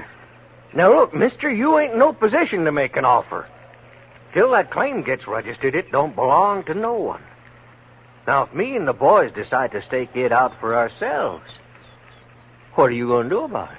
I imagine there'd be some shooting, don't you? You only got one gun. We got 3. Would you like to draw first? No, ain't no use that kind of talk. Now, nobody's talking about a shoot-up. We just want what's rightfully ours. We told the kid where to look. That makes us equal partners. I don't think so. Oh, no, sir. If the kid rides in to get someone out to stake that claim for him, you know we got a right to take over while he's gone. If I let you. It ain't your strike. He'll give me power of attorney in writing. You bet I will. What's he talking about? Are you a lawyer? No. Of course, maybe you'll ride to Helena. Leave him here. Very doubtful. All right, now see how it is then? We got all the grub. You got none. We can just sit it out and wait. By and by, you'll get so hungry you'll sell us the whole thing for some eats. And did you ever stop to consider that the wagon trail is not very far away? All Bill has to do is to wait for someone to come along. I wouldn't be surprised if there were one or two honest men who would give him a hand staking his claim. I'd be happy to stay here while he's gone. All right, Kendall, all right. All right, you win. I guess we know when we're licked. Huh? Boys, we'll pull out. How come? Shut your mouth, Donsie. Say we'll pull out. Kendall is right. Kid found it. His claim. And just to show you, Mr. Kendall, that there's no hard feelings, we'll leave you some of our grub. How's that? Extremely kind. Well, I'll pay for it, Hinton. What do you figure it's worth? No, kid, it's a present to you. To make up for what we tried to do to you. Sort of a conscience salve, huh? Yeah, that's right. Yeah. Well, come on, boys. Let's get moving. I didn't have the heart to laugh at Hinton's clumsy attempt to put us off guard. They packed their belongings and within 10 minutes were riding off down toward the Mullen Road. At the same time, I had no illusions about our somewhat uncomfortable position. You figure they'll come back? I think there's no doubt of it. I'm sure glad I got this here gun, then. I hope you don't have to use it. Y'all want me to get started on the grub? Yes, you might as well.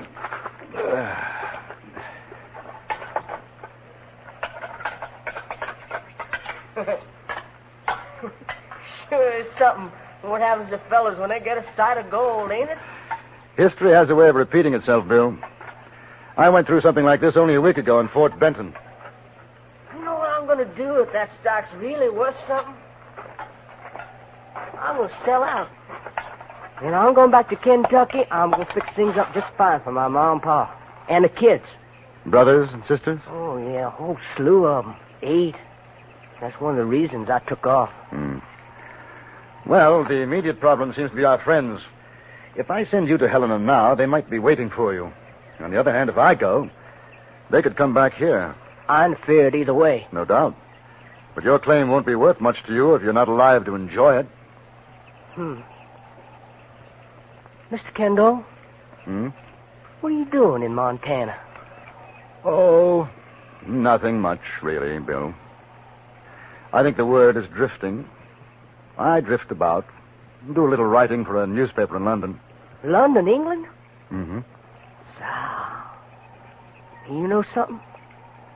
I never did learn reading and writing. That's something else I'm going to do when I get back. It's a good idea. But we'd better make preparations to make sure you do go back.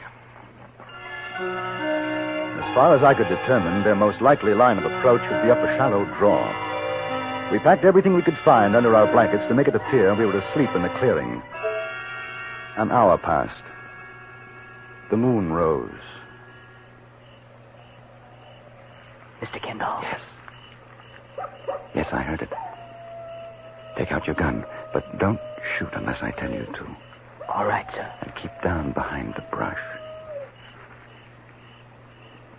Now, boys, get him.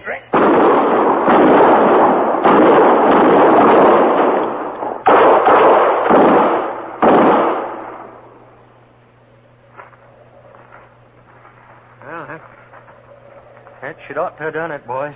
Yo. Huh? Wait a minute. It ain't them under the blankets. It ain't. Just a lot Drop of your fellas guns, got- gentlemen. Stand just where you are. We was just coming back to see you was all right. Your thoughtfulness shatters me. I told you it wouldn't work. Pick up their guns, Bill. Sir. Now, gentlemen, we'll wait until it's light enough. Then you are going to stake out a claim. It'll be in the name of William Richmond. Are there any objections? Good. All right, make yourselves comfortable. And then while we're waiting, perhaps you'd like to tell us some more stories.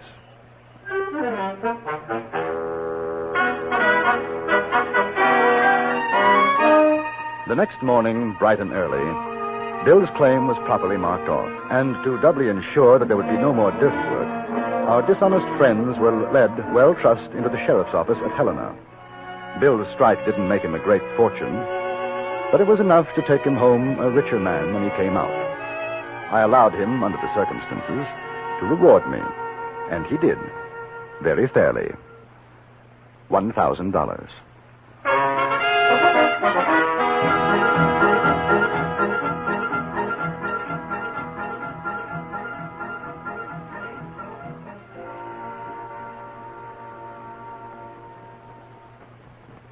Frontier Gentleman was written, produced, and directed by Anthony Ellis and stars John Daner as J.B. Kendall.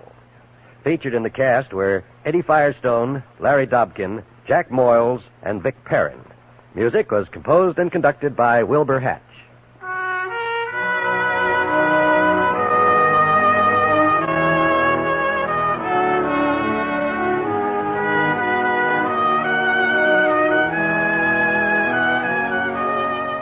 Right after the Ford Roadshow, which follows immediately on most of these same stations, stay tuned for the New York Philharmonic concert performance of Elektra. And join us again next week for another report from the Frontier Gentleman. John Wall speaking. This is the CBS Radio Network.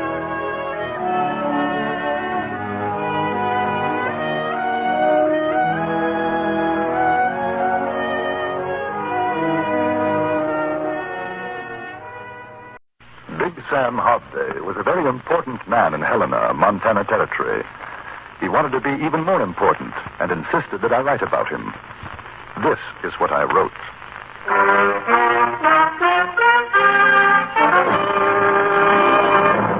Frontier Gentleman.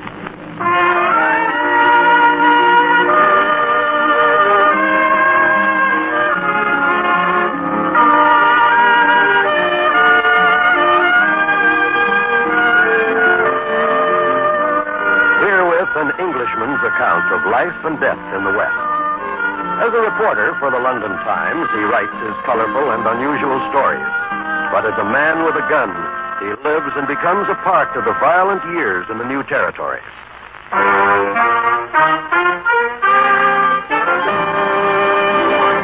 Now, starring John Daner, this is the story of J.B. Kendall, Frontier Gentleman.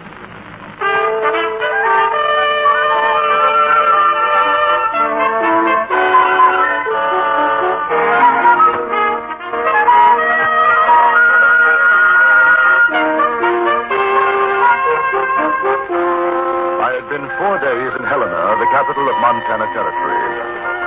It fascinated me, this lusty city, which owed its very existence to the discovery of gold. It was the evening of that 4th day that I was made aware of the fact that my presence in Helena was a newsworthy event. I was eating my dinner in the Hotel Colorado. Mr. Kendall? Yes? The name's Coleman. Don't think we've met. How do you do? I'm manager of the hotel. Thought maybe you'd like to see this. Rocky Mountain Gazette. Oh? Right there, see? Oh, yeah. Yes, sir. Correspondent for the London Times visits our fair city. That's you. Well, I wouldn't exactly got the say whole story about you and the kid and them claim jumpers you brought in a few days back. It has. You know, we're mighty proud to have a visitor from foreign shores with us, Mr. Kendall. Anything I can do for you, you just sing out. Very kind of you, Mr. Coleman. Will you be staying a while? Oh, no. No definite plans. I'd like to do 1 or 2 stories from here. Yeah, kind of put Helena on the map if you did. You might mention my hotel while you're at it if it's not too much trouble. No trouble at all, Mr. Coleman. That's fine. I'm obliged to you. Much obliged. Now, you be sure... Something wrong? Those fellas just come in. Walking over to the bar, Ed Jeffers and Tucson Willie, Big Sam's boys. Big Sam? You've been here 4 days and you ain't here to Big Sam Hobday? Should I? He kind of runs things, him and his boys. Got mixed up with the vigilantes a few years back, and nobody figured yet which side he was on. But when the shooting was finished, Big Sam was top dog in these parts. I'm surprised I haven't met him. Between you and me, Mr. Kendall, he's not the kind of man we want... You Kendall? Yes, that's right. Good evening, Ed. Take the Hawks, Coleman. Me and Tucson here. We want words with this fellow. Sure, Ed. That's fine. See you later, Mr. Kendall. Can talk about it? Mister, I guess you just didn't hear me right. Big Sam wants to see you now. Well, you tell Big Sam I'll see him. He can come to the hotel in the morning. Man, you shouldn't ought to even think like that, let alone talk it. Hey, Tucson. This place getting real fancy. Heck, yeah. They lay a cloth on the table for a man to eat off. Yeah.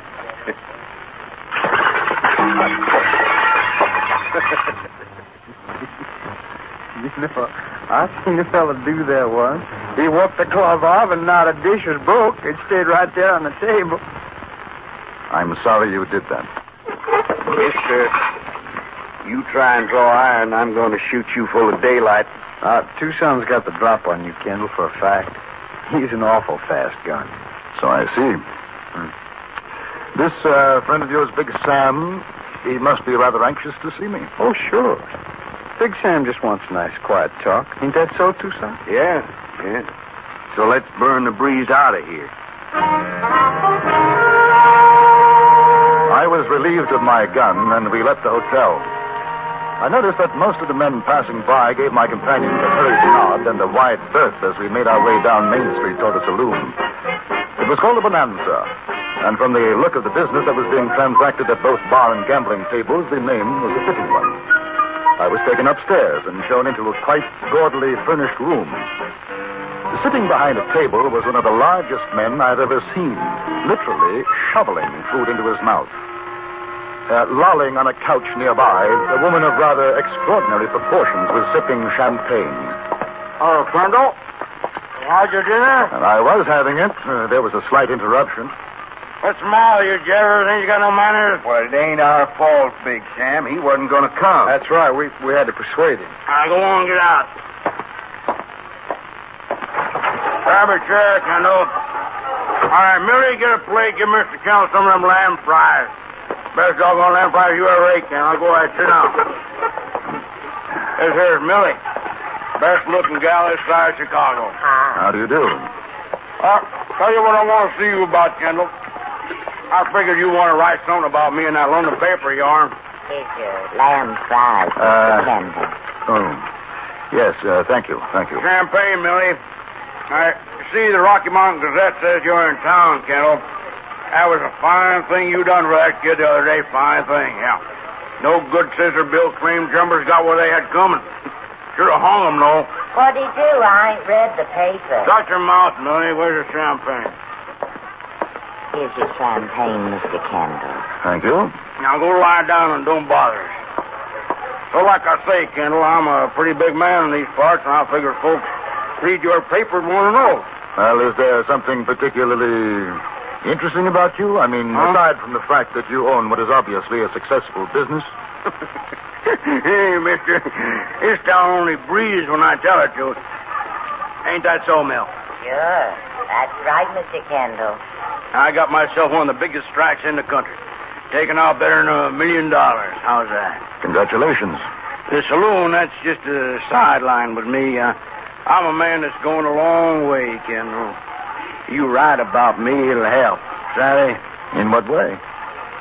I've been thinking about going in for politics, maybe being governor. Now, a story about me written right, it looked pretty good for folks here and in Washington, reading what you say about me all the way over in England. Well, I'm afraid I couldn't be of much help. Why not? I don't write what people want me to write. I'll pay you $1,000. I don't think so. Thank you. Oh, sit down. You ain't even tasted your lamb fries. Some other time. Good night. Hi, Kendall. You going or staying, Big Sam? Staying. Well, now you go on back inside, huh?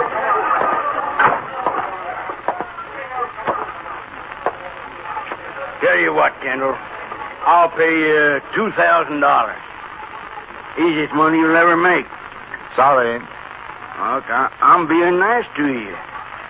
I ain't used to people saying no to Big Sam. I'd say now's as good a time as any to start getting used to it.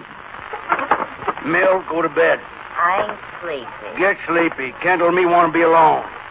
Night. Good night. She's a good gal. All right, what's your proposition? I haven't got one. 2,500. No. Listen, boy, I run Helena. You do what I say. Or? Ain't no use us whittling, and I like you. Now, what do you want? A newspaper here in Helena? I'll buy you one. You're wasting your time. Maybe you ain't hurt. It don't pay to get Big Sam Hobday on the prod. A Hobday? I'm getting tired of this nonsense. You might as well get it through that skull of yours once and for all. I haven't any intention of writing a glorification of your political charms. Understand? And I'm going to have to teach you why they call me Big Sam.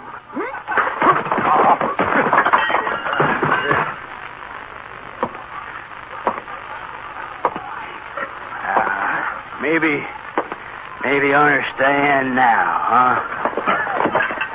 I have an overwhelming desire to see if that stomach of yours is as big a piece of blubber as I think it is.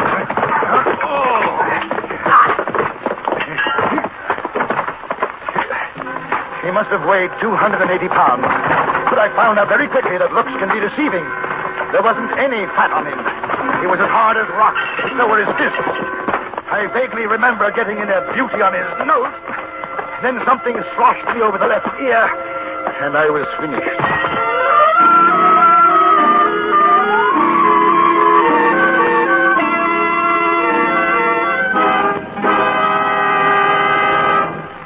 In a moment, we return to Frontier Gentlemen. Now we return you to the Anthony Ellis production of Frontier Gentlemen.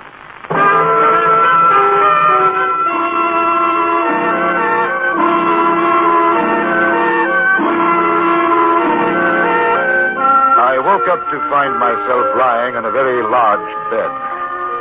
The lady named Millie billowed over me, applying a wet cloth to my head. Behind her, I could see Big Sam Hobday. He had a fat lip and looked worried.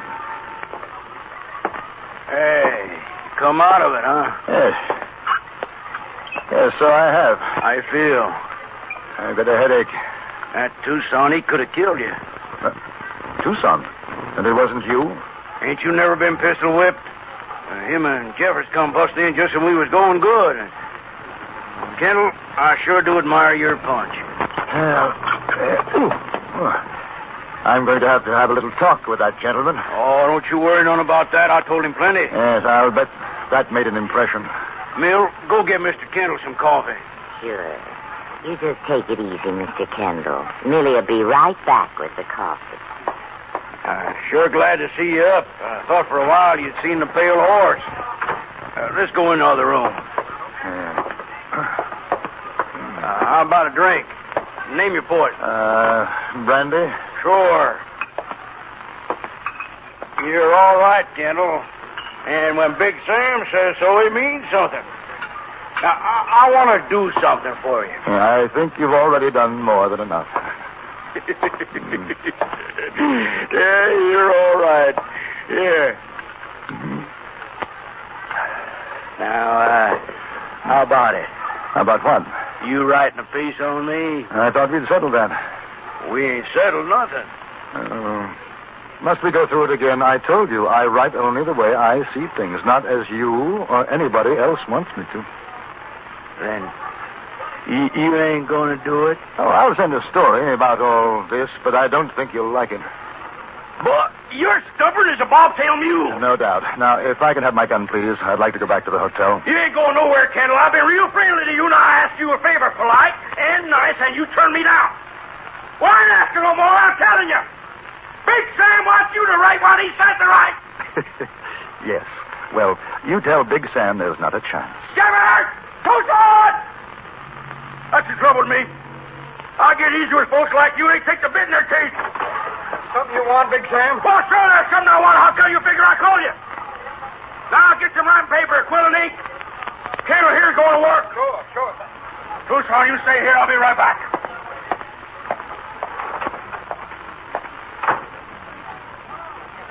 How about you sit down, Kendall? Yeah. That's fine. Don't you do nothing to make me shoot you. Big Sam will be awful mad. Ooh, perish the thought. Here's your coffee, Mr. Kendall. Thank you, Millie. You sure are welcome. Tucson, How come you're holding a gun on Mr. Kendall? I'm watching him for Big Sam. Oh. You know, Mr. Kendall, you shouldn't ought to wrangle with Big Sam. He's a real loving man, when you get to know him, that is. Why don't you do like he says, huh? It'd make him real happy to be a governor. But it would make me very unhappy. Oh. Tucson, put away that gun. Look here now, Kendall. I brung Sheriff Downer. He just happened to be passing by. Hello, Sheriff. Mr. Kendall, sure is nice seeing you again. You walked out so quick after bringing in them claim jumpers, I never did get a chance to properly thank you. Sheriff could tell you about me, Kendall. I could for a fact, Big Sam. Sheriff thinks I make a doggone good governor, don't you, Downer? Well, what I think ain't so much, Big Sam. It's the people that count. You see? Now, we all know what a fine thing it'd be if that London Times of yourn says a lot of purty English words about Big Sam Hobday. Just a point of information. Sheriff, are you aware that I am being held here against my will? Well, sure he is. As a citizen, I've been keeping you for the sheriff because you disturbed the peace. I disturbed the peace? That's right. I invited you up for a peaceable talk, and you jumped me. That's against the law in Helena. Ain't that right, Downer?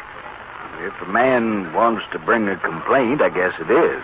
I'm a fair man. Don't hold no grudges. As far as I can see, no harm done. So you write what I want, and I don't swear out no complaint.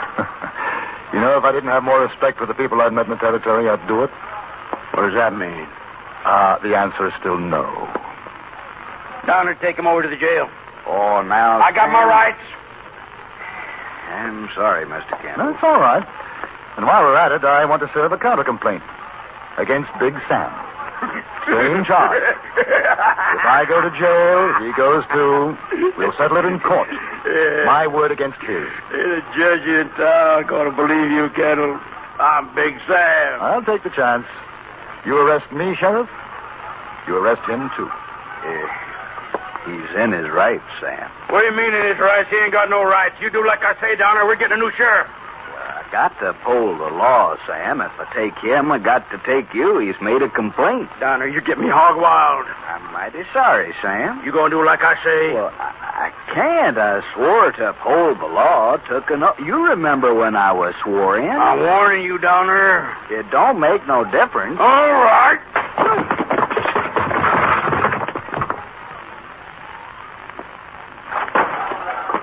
I found papers. Hey, what's the matter with the sheriff? You and Tucson lay him on the bed inside. Mill, go take care of him. Felt like maybe I broke your jaw, poor fella. Now, Kendall, you see how it is around here. Why don't you just fall off and cool your saddle and write your piece? Boys will keep you company. Jevers? Yeah? I'm going downstairs for a while. You and Tucson keep an eye on things. Kendall, you have that finished when I get back, you hear?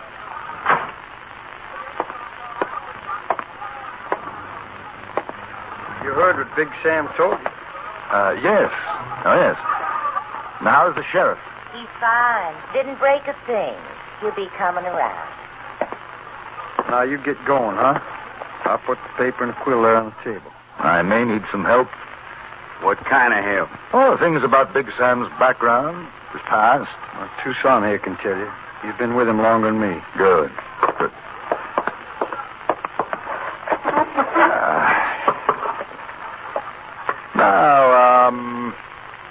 Where was he born? Well, Kansas, I guess. Near as I can remember. Kansas, huh? How old is he? Ed, how old is he? I don't know. Nope. He never said. What did he do before he came to Helena? Well, lots of things. Some maybe he wouldn't want you to write. Helpful. I'll just use my imagination.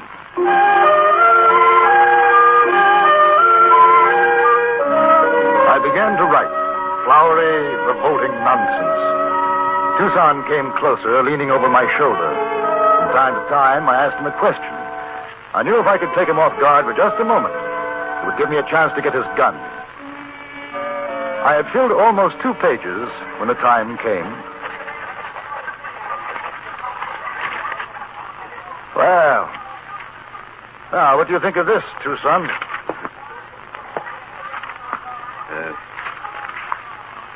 In Montana Territory, the flower of manhood has reached its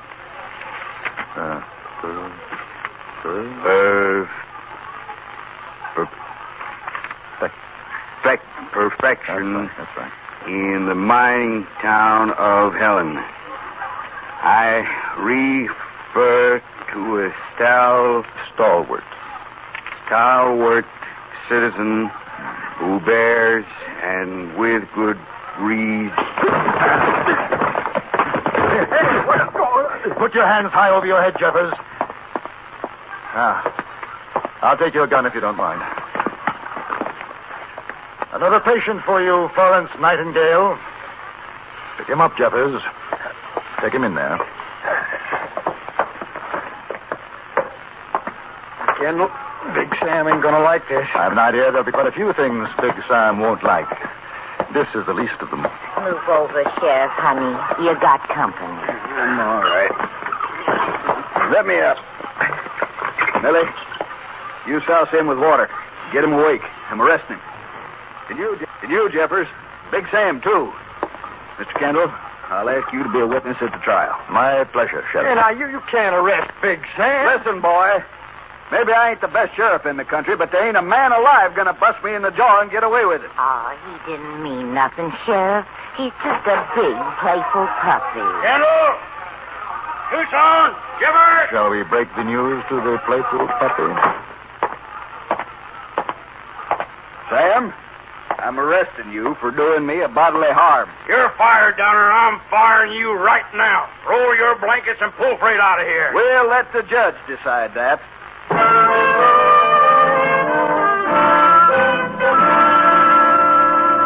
judge did decide, strangely enough, against Big Sam and his boys.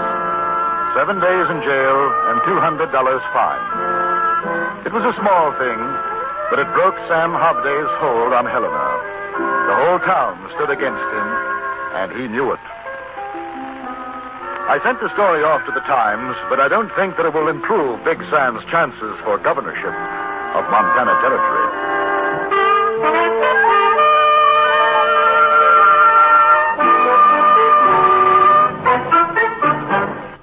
It's amazing what a man will do to himself over a woman, and still more amazing what a woman will do to herself over a man.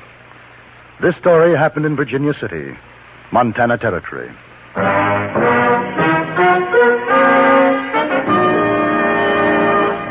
Frontier Gentleman.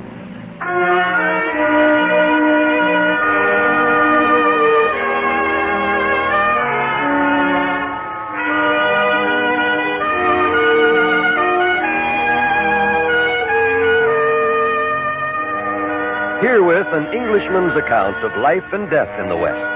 As a reporter for the London Times, he writes his colorful and unusual stories.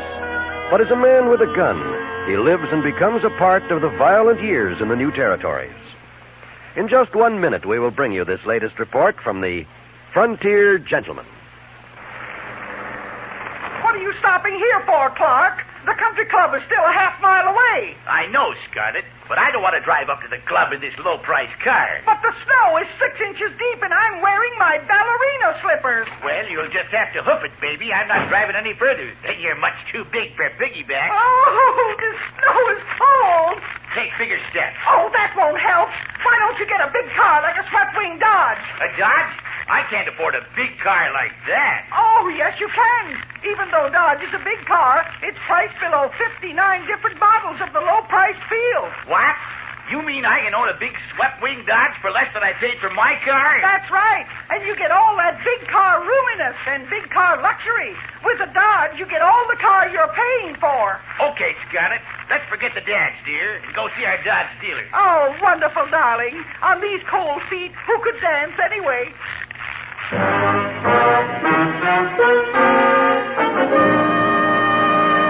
Now, starring John Daner, this is the story of J.B. Kendall, Frontier Gentleman.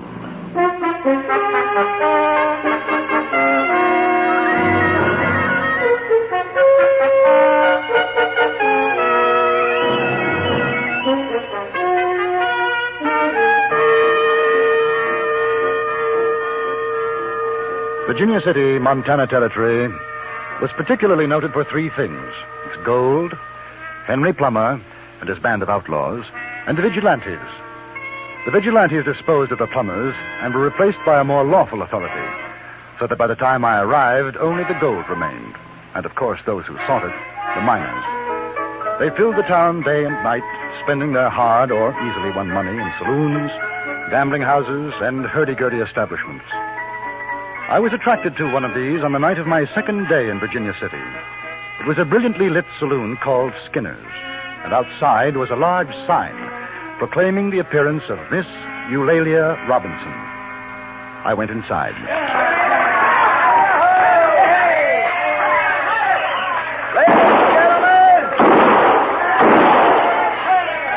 Ladies and gentlemen, if you'll give me your attention, kindly refrain from shooting 6 guns in the establishment, because the next man that does it's going to get thrown out on his saddle.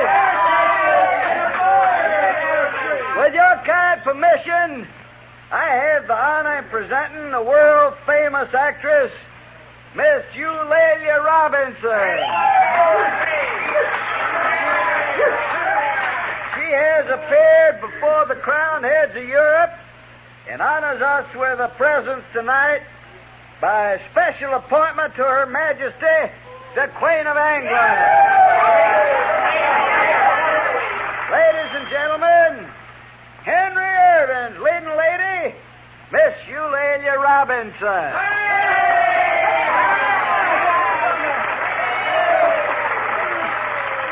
For her first recitation, Miss Robinson will give us a scene from William Shakespeare's play, Romeo and Juliet.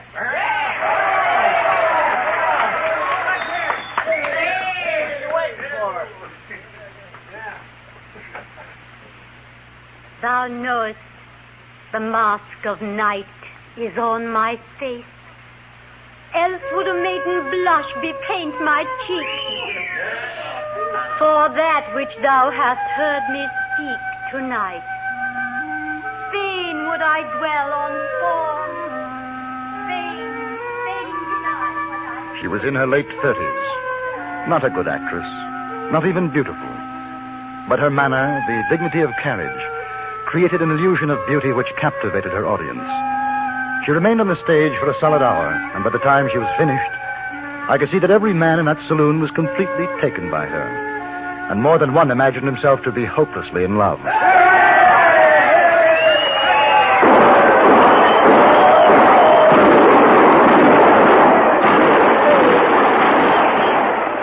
ain't she something. Now that's what I call a woman. Hey, where you going? I want to meet her. Who don't? Hey, partner, wait for me. Mr. Skinner? Yeah? My name is Kendall. What? Kendall. Kendall? Yes, that's right. I'd like to meet Miss Robinson. Yeah, you and 100 more will tear the place down. Now, I'm a correspondent for the London Times, newspaper. Newspaper man? Yes. Sure, come on, duck under here. How'd you like it? That's real culture, huh? Well, she's quite a success. Yes, she sure is. What paper did you say you write for? London Times. Was that so? Well, Miss Robinson will get a kick out of that. You and her both coming from England. Yes? Come in. Oh, that was just fine, Miss Robinson. Real fine. Say, this Mr. Kendall. He writes on the London Times. Mr. Kendall. How do you do? May I visit my business associate, Mr. Grimes? How are you? Grimes? I guess you folks have plenty to talk about. I'll go on back and get the boys quieted down. Virginia City never heard anything like you gave us tonight, Miss Robinson. Thank you, Mr. Skinner. Not at all. I'll see you later. Well, won't you sit down, Mr. Kendall? Oh, wait a minute. Kendall, you got identification or something? Proving you're a correspondent? Not on me, no. I don't think it really matters, Well, it James. does to me. You know what I mean, Kendall. Miss Robinson is popular. A lot of fellas like to come busting in and make any excuse, you know what I mean? I gotta watch out for her interests. I understand. And she's kind of tired right now. Why don't you let her go till tomorrow? If you would rather, Miss Robinson? No, not at all. I'd rather enjoy being interviewed tonight. And I say it's not a good idea. You're being extremely rude, James. Perhaps you'd care to take supper with me, Mr. Kendall. Oh, I'd be delighted. No. No? No, she's not going. I hope you'll forgive him, Mr. Kendall. He thinks that every man who looks at me is thinking dire and dreadful thoughts. My intentions are completely honorable, Mr. Grimes. Lily. I don't want to discuss it anymore, James. Now, both of you, please wait outside. I must change my clothes. I shan't be a moment, Mr. Kendall.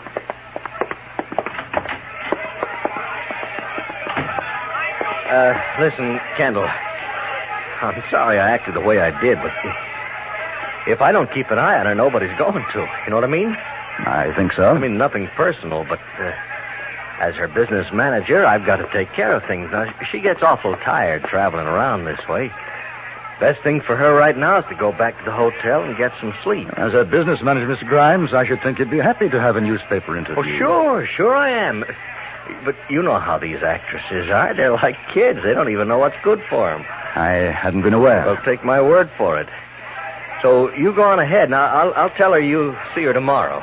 Under the circumstances, I'm afraid she'd think it was rather impolite, don't you? Why not wait until she comes out? All right. We'll make it tonight. A nice quiet supper at the hotel, 3 of us.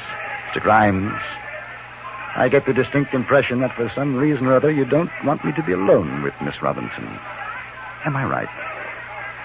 I'm her business manager, so you said. And she doesn't talk to anyone unless I'm around. Strange. I got the impression that she didn't want you around. I don't care what you think. I'm coming along. If you don't like it, no interview. There. That didn't take long, did it? Are we ready, Mr. Kendall? Yes. Lily, you're going back to the hotel. Good night, James. I'll see you in the morning. We walked down the street to the hotel. She talked about some of her experiences in the territory, rather nervously, I thought, seeming almost deliberately to avoid her background of successes in England. I ordered champagne with dinner, and I could see that rather than making her feel more at ease, the drink only increased her anxiety. I'm afraid that James is right, Mr. Kendall. I must be tired. Champagne makes me feel quite giddy, but I will have just a tiny drop more. Of course. You know, James is very angry with me. I gathered that. He's a jealous man. You wouldn't think so, would you? But he is. I don't think I blame him. He has no reason to be. We're only business associates. It's not as though we were married or anything. James doesn't believe in marriage. He says it deadens one. Do you think so? I don't know. I've never been married. My work hasn't allowed for it. Did you meet Grimes in England? Oh, no. No, that was in Boston. He saw me perform and asked to represent my interests. I see. Oh, he'll be very angry about this. Me being with you tonight. May I ask you something? Please. Why are you afraid of him? Afraid? Oh, afraid of James? How utterly ridiculous. Does it show so very clearly? Yes. May I have some more champagne?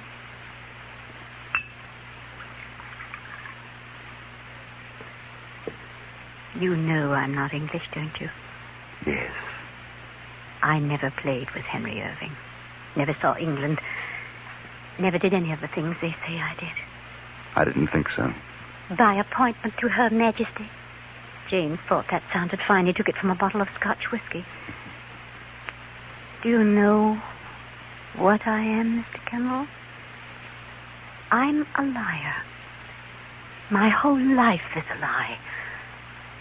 I'm not even a good actress. I was completely charmed by your performance. How sweet. How gentlemanly and nice you are. Mr. Kendall, you're terribly attractive. You're the most attractive man I've ever met. No, that's not true. My husband was the most attractive man. You see, I lied about that, too. You are married. I was. James is always afraid I'll tell someone. Why?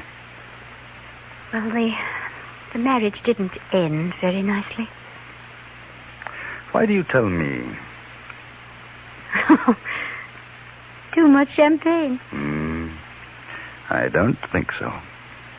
I'm tired, then. I wish I could cry. Do you know, Mr. Kendall, I haven't been able to cry for 3 years. And there are so many tears. The shots had come from outside. Just for a moment, I saw a shadowy figure at the broken window. Then it was gone in the night. Miss Robinson was lying on the floor. A thin line of blood ran from the corner of her mouth. She was unconscious.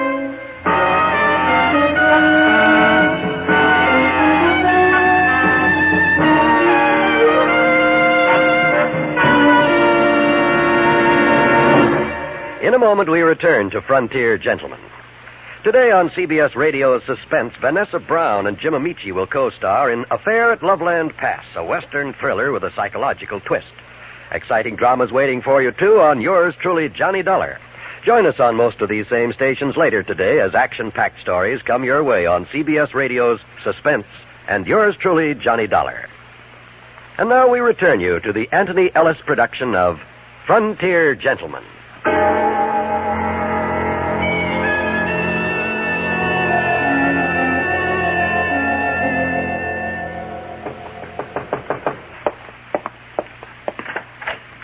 I just heard. Who did it? I'm not sure, Mr. Skinner. The doctor's on his way. Ought to be here in a few minutes. Oh, she doesn't look good. I think the bleeding stopped. Boys down in the saloon are mad. Word's got around here in a lynching mood. Sheriff's trying to ease them down. Mr. Skinner, was Mr. Grimes there? I didn't see him. I just wondered. I guess he ought to be told. He's staying down at the Nugget Hotel. Yes, it might be a good idea. Well, I'll go on down myself. Now, listen, Mr. Kendall. If there's anything she needs, you sing out. Anything at all. One of my boys will be outside. You just say the word. Right. I'll be back.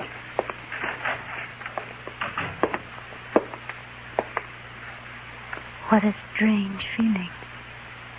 Miss Robinson? No pain at all. I've always thought there would be. The doctor is coming. I don't really mind, you know. Don't talk. Funny. I never believed him. He always threatened to do something like this. Dr. Todd, where's the wound, please? Oh. Kindly wait outside, sir. Yes.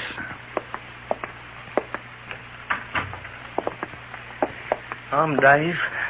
Skinner told me to wait. What's the doc say? Nothing yet.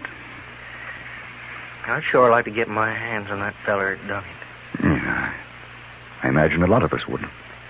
She's a lady. A fine lady. Not like them hurdy-gurdies around here. It don't matter. One of them stops a piece of lead. She real bad hurt? Pretty bad. You figure it was some crazy liquored up son of a gun, done it? I don't know if he was drunk or not. I mean the fellas. We come to see how the lady is. We don't know yet. There's more downstairs.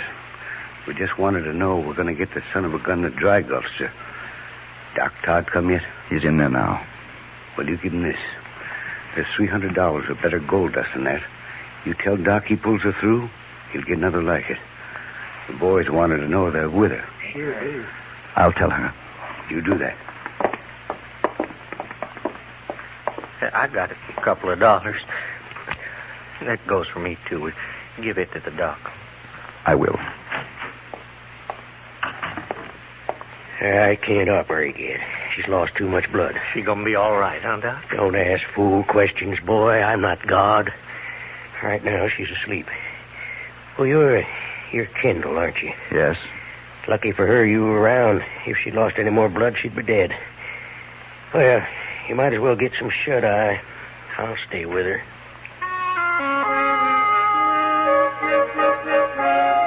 I left the hotel and went out into the street. There were 50 or 60 men standing about, quietly waiting. I told them all that I knew. Then I saw Mr. Skinner hurrying up. He motioned to me. and we walked away from the crowd. Grimes. Couldn't find him. Oh? Hotel clerk said he hadn't seen him all night. Now, I've been thinking. Is there something wrong between these two? I heard arguing this afternoon in her dressing room over at the saloon. I didn't think anything of it then, but with this... I think we'd better find him, Mr. Skinner. He did it? I don't know, but it's possible. I'll get some of the boys. No. What's the matter? You a friend of his? You trying to protect him? Neither one, but all they need is an excuse. If they even suspect someone, they'll hang him.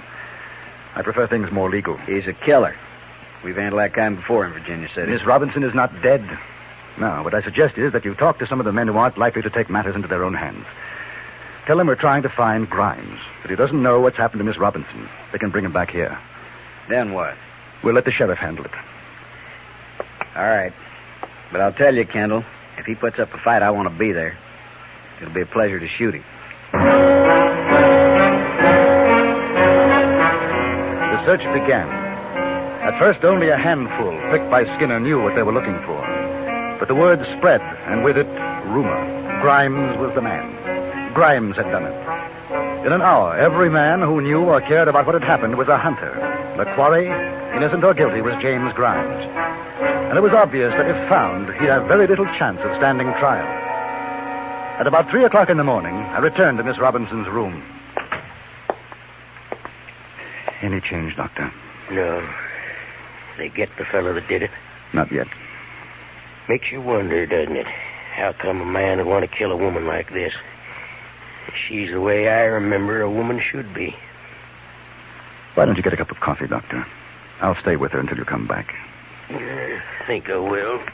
Stretch my legs a minute.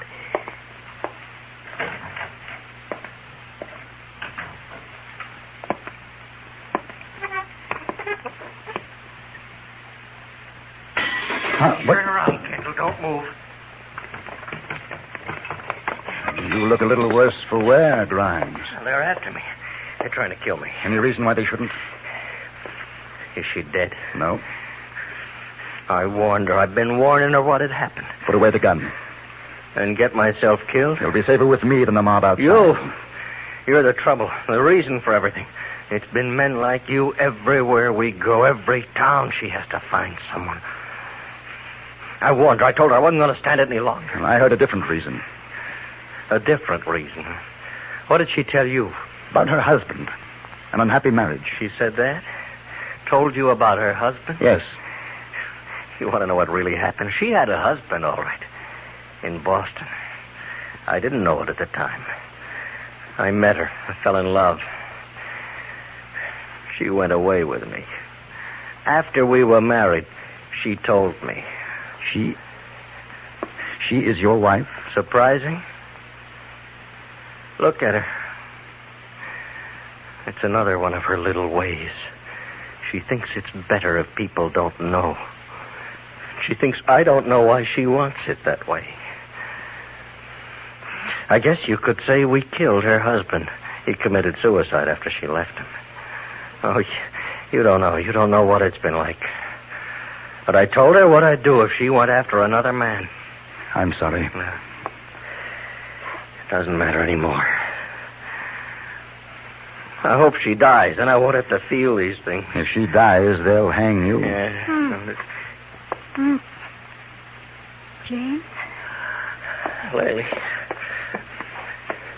I'm sorry, Laylee. Such a jealous boy. I never meant anything. Don't, Laylee. I like to flirt. That's all. A woman likes to flirt. It doesn't mean anything. Mr. Kendall knows that. Can't you stop acting? Even now, can't you stop? Listen to him, Mr. Kendall. Has he been telling you what a terrible woman I am? I suppose it's true. But you're not much of a man, James. Laylee. You don't have to listen to this, Grimes. Kill her. Come outside. No, you don't. Give me the gun. Give me the gun. Laylee.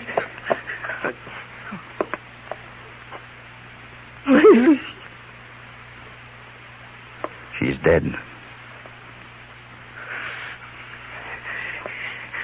Give me my gun. I can't.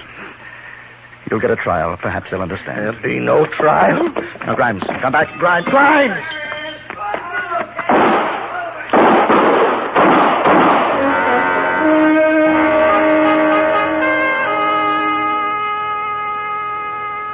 I think I was rather glad I hadn't stopped Grimes when he went through the window. They killed him. But in this case, perhaps it was better than a public trial and hanging.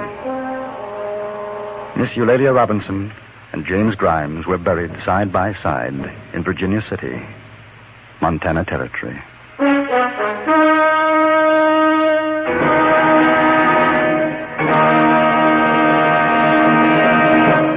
Frontier Gentleman was written, produced, and directed by Anthony Ellis and stars John Daner as J.B. Kendall. Featured in the cast were Jeanette Nolan, Larry Dobkin, Harry Bartell, Jack Moyles, and Jim Nusser. Music was composed and conducted by Wilbur Hatch.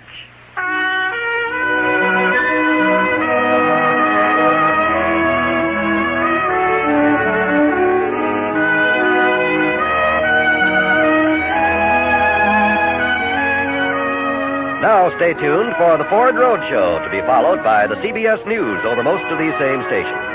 Join us again next week for another report from the Frontier Gentleman. John Wall speaking. This is the CBS Radio Network.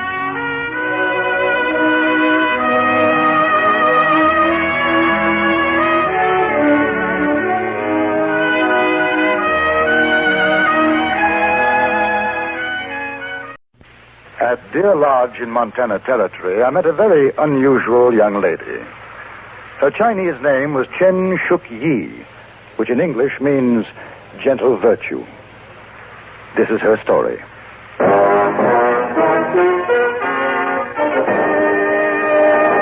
Frontier Gentleman.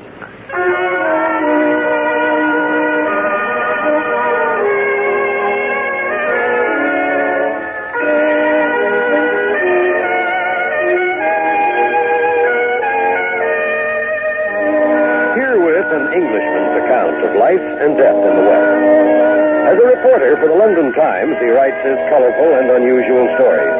But as a man with a gun, he lives and becomes a part of the violent years in the new territories.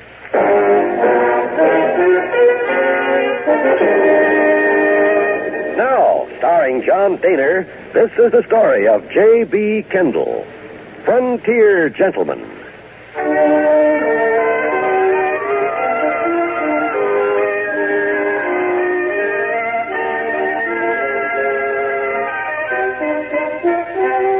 In Montana Territory, there is a mining town which has been known variously as Cottonwood, Spanish Forks, and La Barge. Now it is simply called Deer Lodge. I had stopped there on my way back to Fort Benton, and it was in Deer Lodge that I was for the first time introduced to the card game of poker. It all began innocently enough after I struck up a friendship with Billy Moore, a prospector whose claims lay a few miles from town. You might call me kind of a cross between a river sniper and a desert rat. River sniper's what I am here, gold panning like this. Of course, my diggings is back there on the hill, but I ain't hit nothing much yet. Stream's not bad, though. Keeps me going. It's a lonely job, I imagine. Sometimes. You ever think of settling down? Getting married? Sure, when I strike it big, I may do that. Meantime, there's Deer Lodge close by. Don't get time to be lonesome there. I haven't noticed you're much of a drinking man. Oh, I ain't. But there's always a card game. Faro, three-card monte, poker. Poker's my game. Nothing I like more than a night or two of poker. Do you win? Not much. Stay about even, mostly. How about you? Never played the game in my life. You never played poker? No. Well, boy, we sure got to do something about that. You think it's absolutely necessary? Mr. Kendall, how are you going to write about how people live in these parts if you ain't never played poker? Oh, well, I never quite thought of it in that way. Well, it's a fact. I'll tell you what. This afternoon, I'll show you how to play. There's nothing to it. And then tonight we'll go into town. There's always a real friendly game at Dead Broke Bar.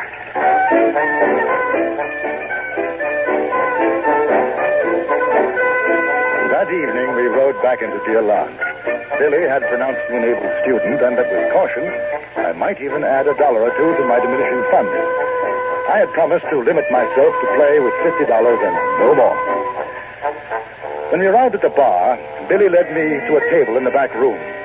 2 men were there. One, a meek-looking fellow whose expression was one of constant hurt surprise. The other was a lanky, dark-faced chap. Billy introduced us. This here's J.B. Kendall, boy. Turkey Johnson and Neil Daggers. How do you do, gentlemen? Kendall's a newspaper fellow from England, writes for the London Times, out here looking this over. Give us some chips, Turkey. How's it going, Billy? Any pay dirt? Oh, about the same. I ain't complaining. What about you? I'm going to give it another week, then I'm pulling up stakes. You, Turkey? Look, you want to play or talk?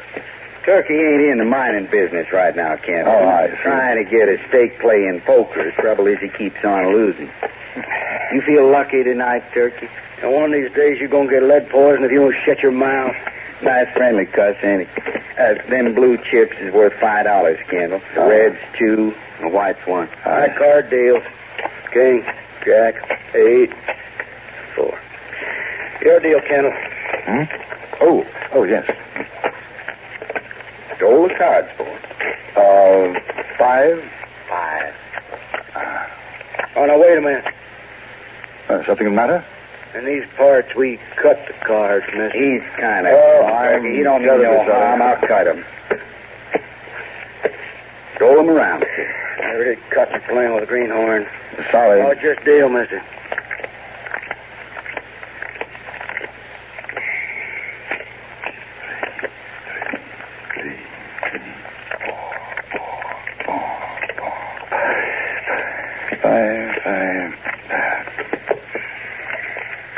Open. $1. Call.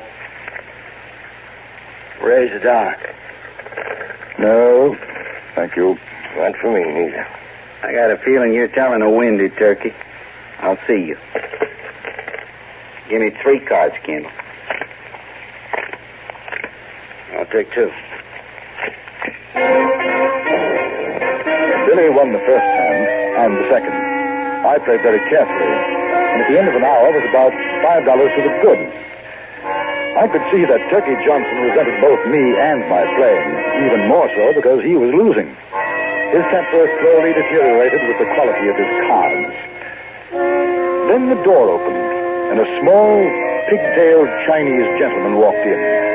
He had an ageless face, impassive. Hey, you!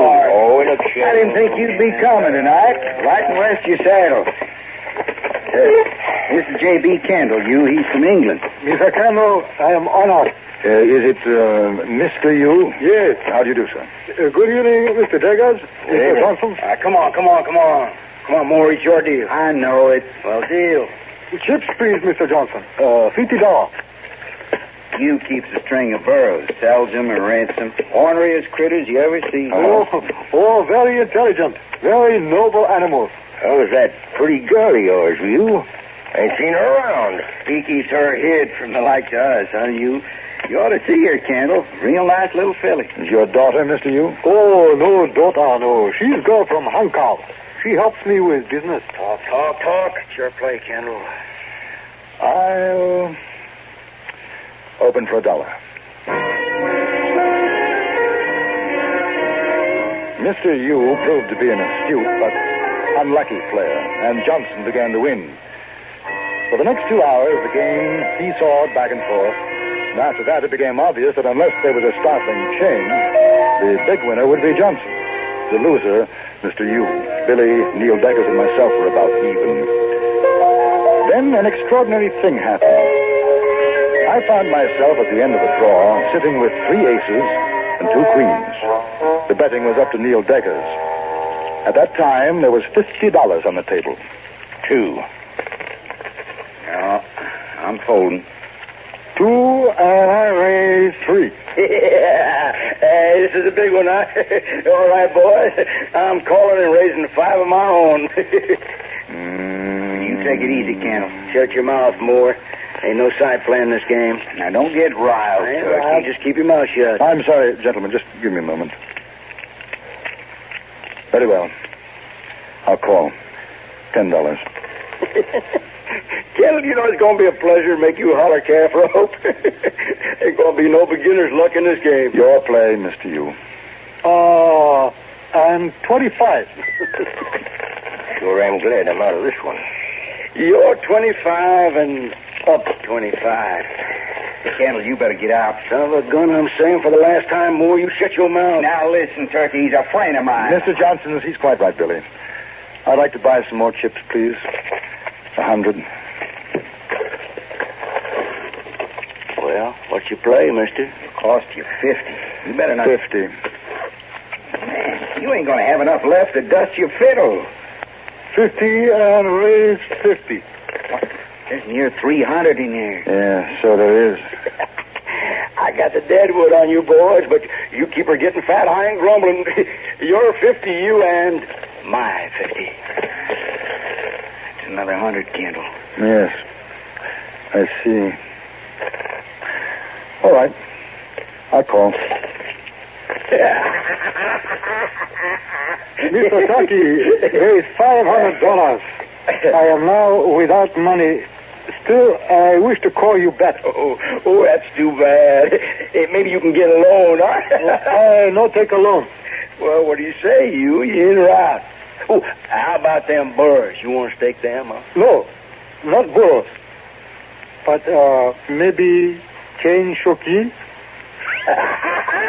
Ain't that something? You kidding? The girl should be worth another 100. I seen her, Turkey. She's a looker. If you lose, can you guarantee I'll get her? I guarantee. Well, how can you do that, Mr. Yu? She belongs me. I paid her half a cent from China. You wait, please. I put cards down. Nobody touch.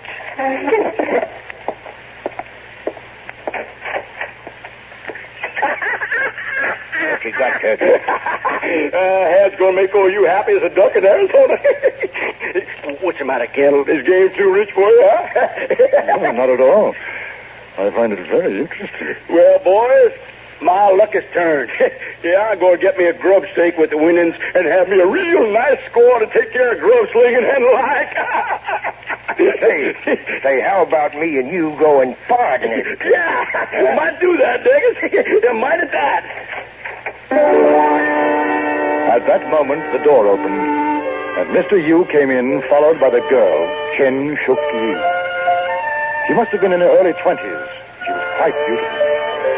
She didn't look at any of us, but moved behind Mr. Yu's chair, staring black-eyed, expressionless.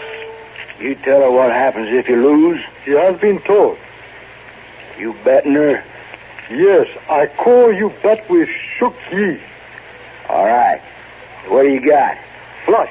Hot. All right, you figured. Too bad. Yeah, kings and tenors full. Just a moment, Mr. Johnson. Aces and ladies full. Son of a gun. You have won, Mr. Kendall. The money and the girl are yours. Most honored to meet you, Mr. Kendall. Shuk-yi's belongings are at my house. Do you wish her to bring them now? Well, I understand. It is a matter of delicacy. You live at the hotel, Mr. Kendall? No, I'm staying with Billy Moore. Her belongings will be brought tomorrow. Most happy gentlemen. Good night.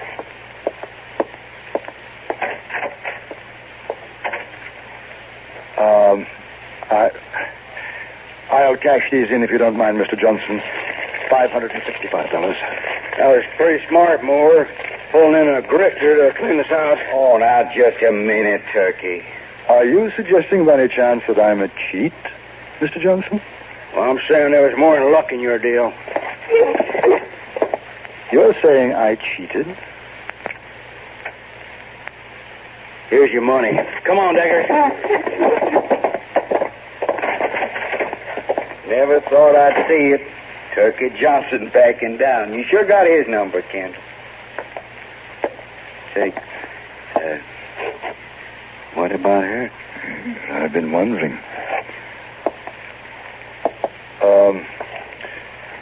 Shooky. Yes, Master? No, not Master. I'm Kendall. Kendall. I think you better go back to Mr. Yu's house now. Oh, no. Me beloved Kendall now. Mr. Yu, not take Shooky back. I not go back. It ain't gonna do no good, Kendall. He wouldn't have her back. Old Yu's got a lot of pride. He lost her fair and square. She's yours. But I can't. What the devil am I going to do with her? Well, no, now. A good cook. Men clothes. Very good. You're good enough for me, girl. Billy, we'll have to put her up in your shack until I can think of what to do with her. Well, that's fine with me, Kendall. That's just fine. You and I will sleep outside. Well, now, hold on, boy. I don't mind giving up my bunk. I can sleep on the floor, but there ain't no sense in freezing to death and maybe getting the rheumatics or the heaves. Well, perhaps you could stay at the hotel. I'd get her a room. There ain't room for a skinny tick in there this time of night. All right, then it's got to be your place. Come on.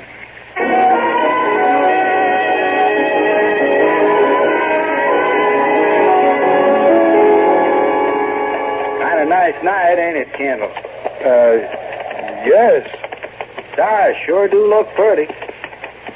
You comfortable, Shooky? Very comfortable. Very nice. Thank you, Kendall. How long have you been over here? 4 years. What made you come? I was slave girl. Mr. Yu sent to buy me. I come. Oh. I like you better. I be good slave to you. No.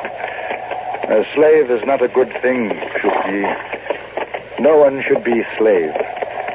In this country, no slaves. You understand?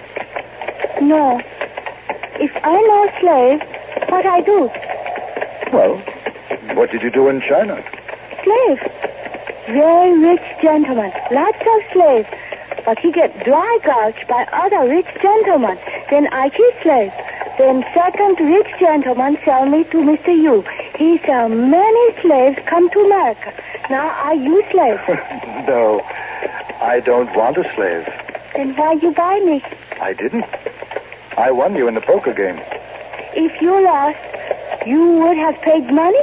Yes. Then you see, he's safe.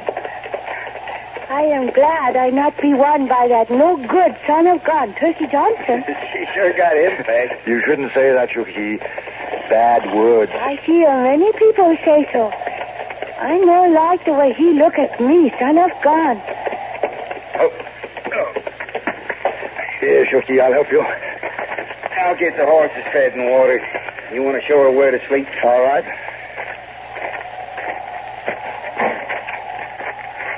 This your house? No, it's Billy's.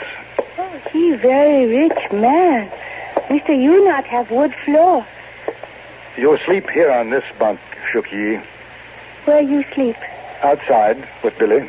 I sleep on floor. You sleep on bunk. No. I'm going out to help Billy now. You go to bed. If the master wills it. I will it. Good night. Billy. Yeah? She bedded down? On the way. Look, this is nothing to laugh at, Billy. What am I going to do with her? She's your slave. You figure it out. I mean it. I can't go traveling about with her. I wouldn't mind it. Billy, it's serious. Do you think if I have a talk with Mr. Yu... I told you, it's no good. You boys stand right there and don't turn around or I'll blow your innards out. Turkey Johnson. I take the guns off them. Sure, Turkey, sure. All right. Now you got my money, Kendall. You throw it behind you real easy like. All right, pick it up, Daggers. Now you go and fetch your gal out. Sure, Turkey. I'd advise you to keep your hands off her, Johnson. I'll get going, Daggers. You ain't advising nothing, Kendall. I'm going to get you, Turkey. You stretch him for this. Why, you got me scared, blown to death. Hey, Turkey! She ain't here. What do you mean she ain't there? You must have heard us and gone out through the window. Well, find her. What? Dark. All right. Forget the gal. Let's tail out of here. So long, boys. Thanks for the grub steak. I'm going to get the Wait horse. a minute. No, there's no sense without a gun. Yeah. should have known. That low Shooky! No. Shooky! It's Kendall. They've gone. Where are you? I come, Master. You got another gun, Billy? Yeah, in the shack. A rifle and a coat. I heard voice of son of gun Turkey Johnson. I go out the window. Yes, very sensible. You stay here with Shooky, Billy. I'm going after them. Well, I'll come too. No, you better stay in case they double back. Lock yourselves in. Sure I will, Kendall, sure. Don't you worry about a thing. I left Billy the rifle, took the coat, and rode after Johnson and Deckers. I hoped they'd make for Deer Lodge, which is exactly what they did do. I found them in the least likely, but I suppose most likely place for a man like Johnson, the Dead Broke Bar. They were celebrating, standing drinks to everybody in the place.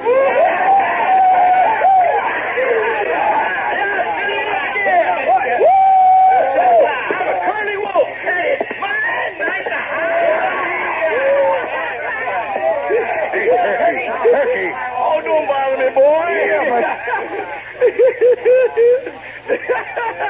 Turn around, Mr. Johnson. Well, if it ain't Lord Kendall. What do you say, Your Honor? All right, come on, have a drink. Not with my own money, thanks. Hand it over like a good fellow. Are you loco, mister? Your money? I cleaned you out. Ain't that right, Deckers? Sure. Dead right, Turkey. An unfortunate choice of words. I say you're dead wrong. But either way, unless you give it back, you'll most certainly be dead. I'm getting out of here. Here, me too.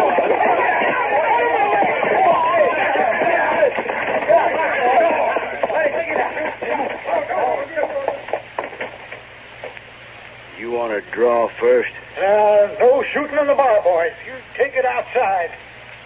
Well, you want to draw first? I have. Hey, I was only kidding. I'm not. Throw your gun belt on the bar. You too, Deckers. Now, Johnson, I have taken a great dislike to your face. Hold this for me, will you, barkeep? Get him, Deckers! Get up, hit it!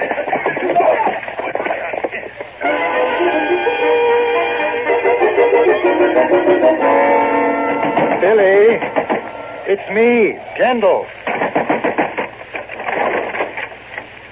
Here's your guns. Oh. Hello, Shooky. Hello. Well, what's the matter? Well, Kendall, I hope you don't take this wrong, but I'd kind of like to buy Shooky from you. What? Well, you see, me and her, we had a little talk while you was gone, and she takes to me, sort of, and I thought maybe if I married her... He's a strange man, Kendall.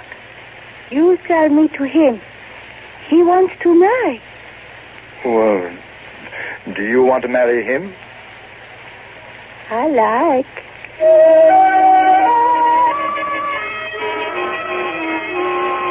The next morning, I was best man at their wedding, and Mr. Yu gave Shooky away.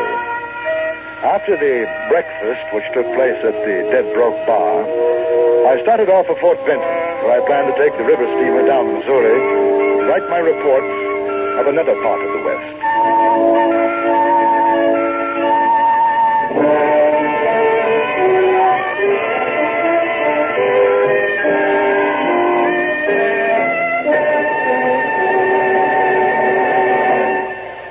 Frontier Gentleman was written, produced, and directed by Anthony Ellis and stars John Daner as J.B. Kendall. Featured in the cast were Virginia Gregg, Vic Perrin, Jack Crucian, Ben Wright, and Charlie Lung. Music was composed and conducted by Wilbur Hatch.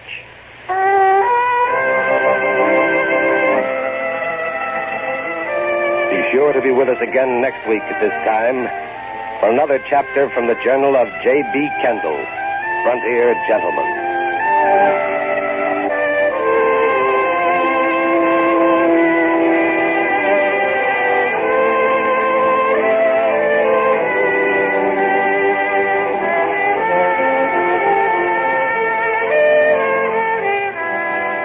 Gentlemen has come to you through the worldwide facilities of the United States Armed Forces Radio and Television Service.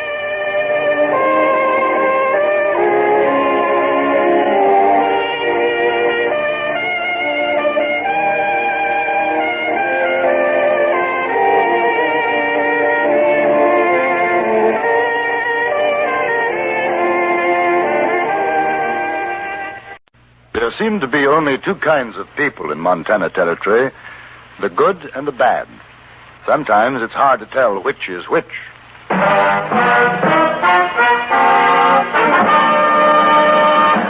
Frontier Gentlemen. Now, starring John Daner, this is the story of J.B. Kendall, Frontier Gentlemen.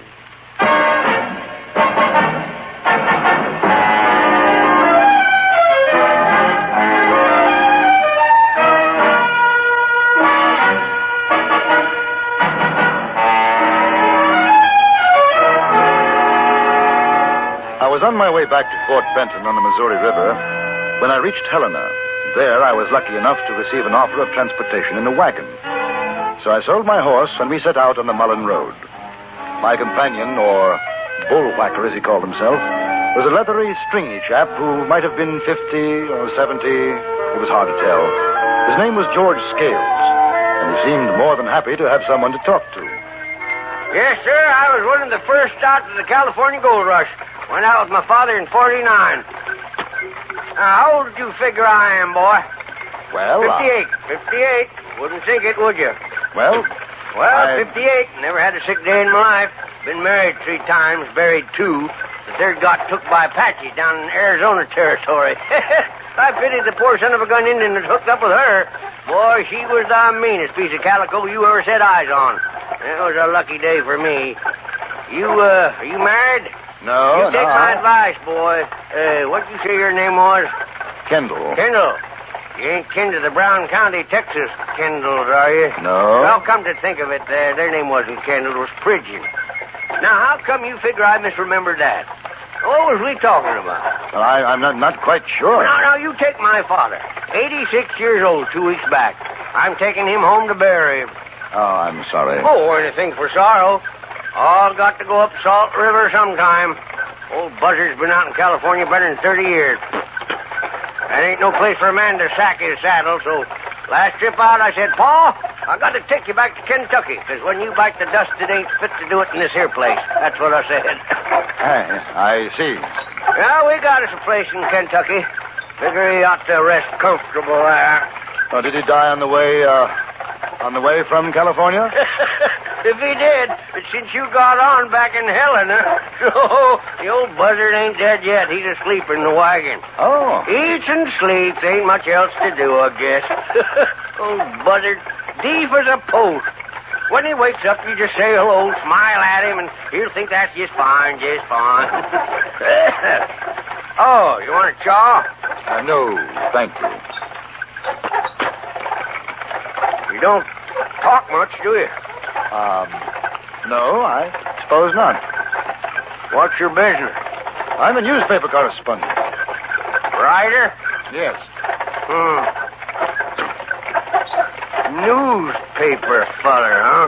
Yes, that's right. Oh. Had me a run-in with one of your kind back in 62, maybe 63. I was a mule skinner with Major McCleve down in Apache country. You ever been down there? No. Mean, purely mean country. Ain't fitting for nothing. Hey, Johnny? Hey, the old buzzard woke up. Everything's fine, Pa. I'm hungry. Oh, you ain't never nothing but, Pa. Got a way to go yet, Pa. Hey, this here's Mr. Kendall. He got on in Helena. How do you do, Mr. Scales?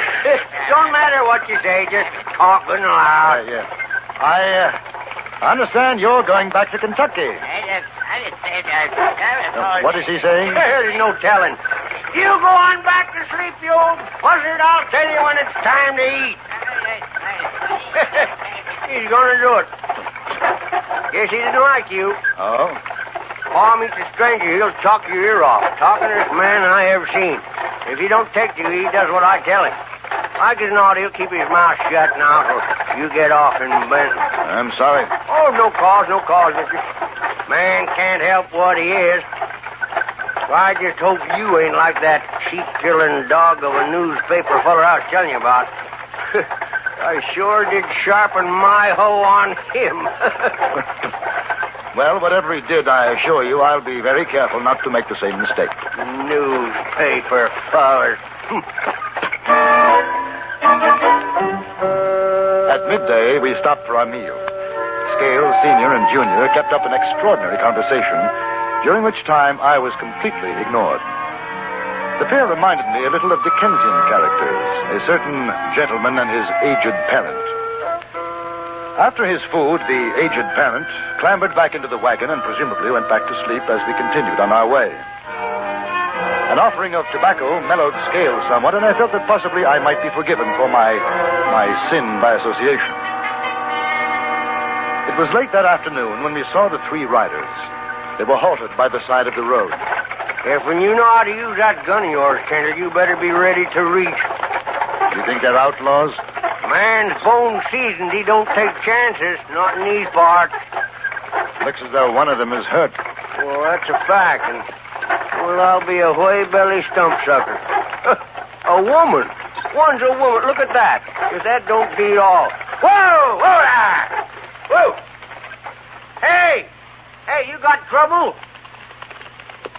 Haven't got any medicines, have you? No, got some whiskey. It's my husband. He's hurt kind of Oh, bad. it ain't nothing, I tell you, Dora. Just let me rest a while. We'll get on. You ain't gonna make it, Bill. Shut up. Mister, I'll buy your whiskey. That'll fix me. No such thing. It isn't whiskey you need. Either of you gents know about doctrine? No, ma'am. Well, I know a little, not much. Let him take a look, Bill. Jack, here, come on. Give him a hand You down. know, Kendall, I got a feeling I know that feller. I seen him, but I ain't sure where. Why don't you bring the whiskey out, Mr. Scales? He looks as if he can use it. All right. Here, get your jacket off, Easy, Bill. woman. Now take it easy. Oh, man, that sure looks wicked. You better sit down. There's a rock over there. Yeah. Come along.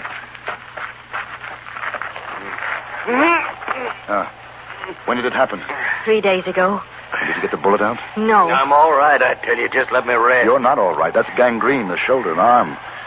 There's a doctor in Helena. It won't take you more than 3 hours to get there. We ain't going to Helena, mister. We're going to Fort Benton. But that's over 100 miles. You've already got a fever. If I were you, You I'd... ain't me. Oh, Bill, he's right. Now, please, let's go back. No.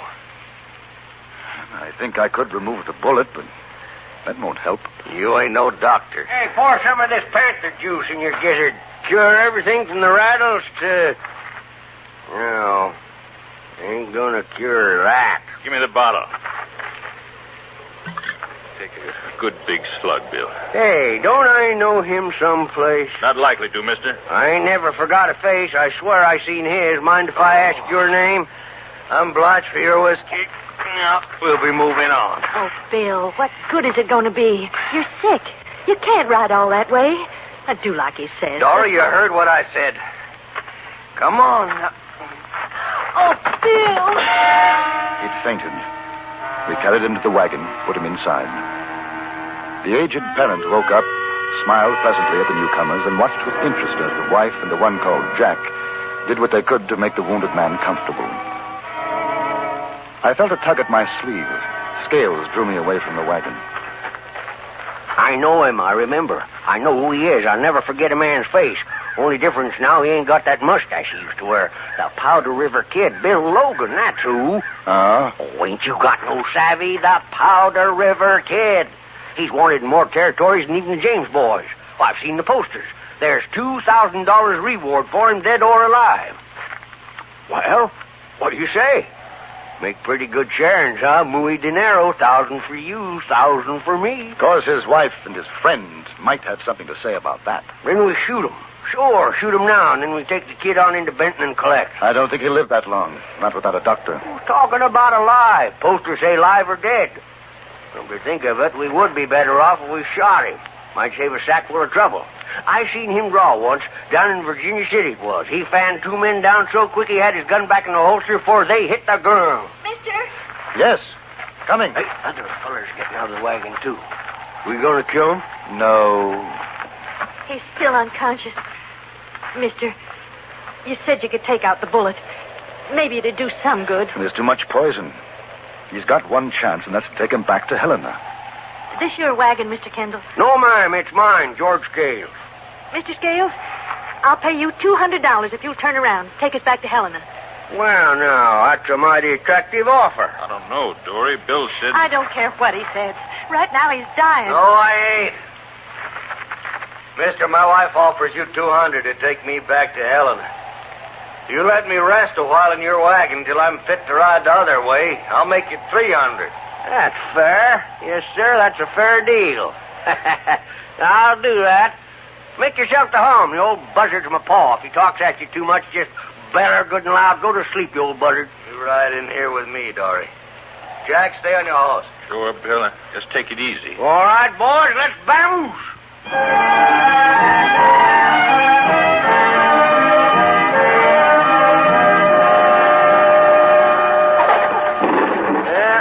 Getting some rain by and by. Yes. Might be an idea to camp pretty soon. Bet the Powder River kid thinks so. This trail ain't the softest.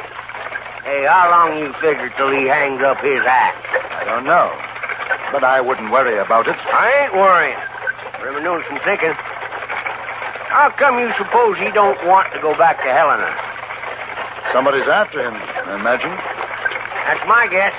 If somebody's a U.S. Marshal and that Marshal finds him before the kid dies, you figure maybe we'll have to cut another share on the reward? A fine legal point.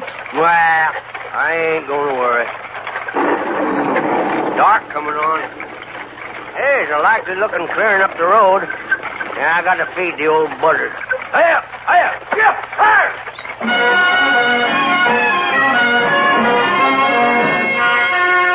After the supper, I walked away from the camp to a rise overlooking the Missouri. There were flashes of lightning in the east, and you could see the outline of heavy, black clouds, but there hadn't been any rain yet. I stood for about 10 minutes smoking my pipe. Then I heard steps behind me. Scales said you came up this way. How's your husband? Oh, I think the fever's worse. Will he make it? I'm not a doctor. You don't have to be. You should have gone back to Helena. He couldn't. He was afraid to. Scales knows who he is, doesn't he? You know. Yes. There's been a marshal trailing us for 6 months. He caught up with Bill in Helena. My brother Jack helped him get away, and we hid out in town for 3 days. Well, why didn't you get a doctor? Oh, he wouldn't let us. There's a reward. Bill was afraid a doctor'd try and collect. Just like your friend wants to. He is pretty obvious, isn't he? Oh, man's luck runs out. Coyotes started snapping for the leavings. Me and Bill was on our way to Benton before the marshal caught up with him. We figured on going back east. Were you and your brother both working with Logan? No. And Bill hasn't done anything wrong since we was married. Mr. Kendall, I'll tell you a straight thing. I haven't been what a man like you'd call a decent woman. Most of my life, I've been a wild one. But not since Bill. I wish I could help Mrs. Logan. I really come to ask you to... I saw it done once before with a man's leg that got like Bill's arm. They cut it off. Yes, I had thought of that. It's too late. The poison's in his shoulder. It wouldn't do any good. I'm sorry. A preacher out in Utah married us. He'd never heard of the Powder River Kid. He thought we was nice folks. Well, I better get back to the camp. I went with her. Jack was with Logan in the wagon. Scales' father was sitting on his haunches by the campfire, sucking on a piece of root candy and whittling a sliver of wood. He rocked back and forth, humming to himself. Scales leaned against a tree, ruminating on a piece of tobacco. He beckoned to me. What'd she want? She wanted me to cut off his arm. That's a woman for you. You aim to do it? No. Wouldn't do any good. Probably kill him. You sure wouldn't think he was a gunslinger, would you? Not now, you wouldn't. Sick and whimpering like a dying pup. You think we could go on tonight? Not on this trail. With the rains coming, no, sir. Besides, the old buzzard don't like traveling in the dark. Yeah, I hope he don't keep that up all night. None of us will get any shut-eye. Now lie back. Lie back, honey. It'll be better. Anything I can do, Jack? Now, Bill, it's all No. He's sick to the head right now. Don't even know Dory. Honey, don't. Dory says you know about us. We figured so. I think you're all right, Kendall. My sister does, too. But I want to tell you not to start thinking about that reward. A few minutes later, it began to rain and continued intermittently all through the night. But the dawn was clear and bright. It took the combined efforts of oxen, horses, and men to take the wagon back onto the trail. The wheels had sunk nearly hub-deep in mud. But as the sun rose, we were on our way northward again. Bill Logan was no longer delirious, but in the grayness of his face, I knew that he didn't have long to live. It was during the early afternoon that his wife called out to me. Mr. Kendall, Yes? will you come back a minute? All right. Maybe he's dead, huh? Maybe. He wants to talk to you. Sorry, go on up with that bullwhacker. What I got to say is private. Make him stay quiet. Come on over closer, will you? Is the old man asleep? Yes. Now, listen, I'm finished. I ain't a doctor. Nothing gonna help me now. I'm feeling. Now, I never asked a favor. No man in my life. I'm asking one now. What is it? There's a reward for me. It ain't much, only 2,000, but it means something for Dory.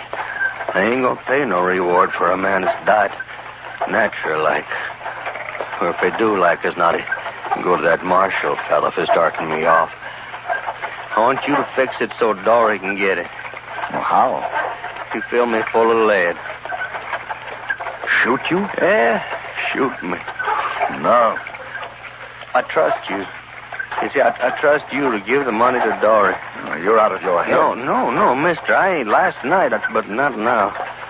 It's the best I can do for her. She's a good woman. Now, let me give her something so she don't have to go back to what she was. I can't kill you. You got a right to. Look, I'm wanted, Kendall. I've done more killings than I can remember. It ain't a wrong thing for you to do. You could say I was trying to escape. No, I can't. If not draw on you. It doesn't make any difference.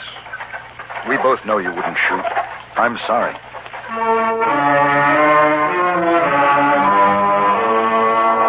I don't think he felt very much pain after that. He just drank Scales whiskey and talked quietly to his wife. He died just before the sun went down. Well, I guess he's dead now. I think so. You figure she'll want to take him into Benton or bury him out here? I don't know. Sure does seem a shame and a sin to see that reward go up in smoke. Perhaps it doesn't have to. How do you mean? How come? I could ride back to Helena. Wouldn't take more than a few hours. What good did that do? Well, I'd take him back with me. Yeah? All you have to do is to see that they don't try to stop me. Listen, boy, for $1,000, nobody's going to stop you. The old buzzard's still spry enough to hold a gun. I just have to tell him who to point it at is all. Hey, how do I know you'd come back? Well, I imagine you'll just have to take my word for it. Ain't never trusted a newspaper feller yet, but I guess there ain't no choice. I give you my word of honor. I'll come back. All right.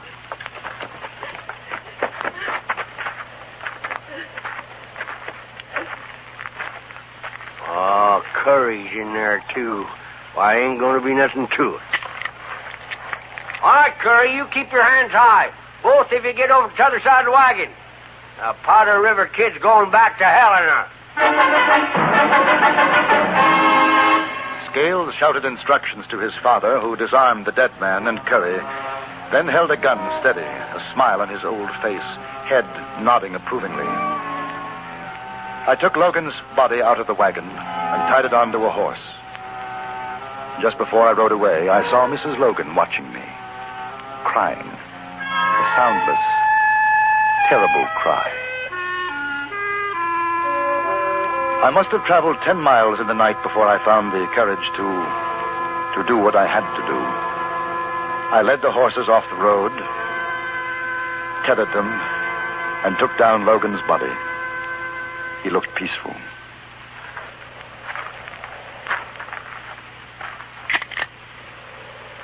Forgive me, Logan.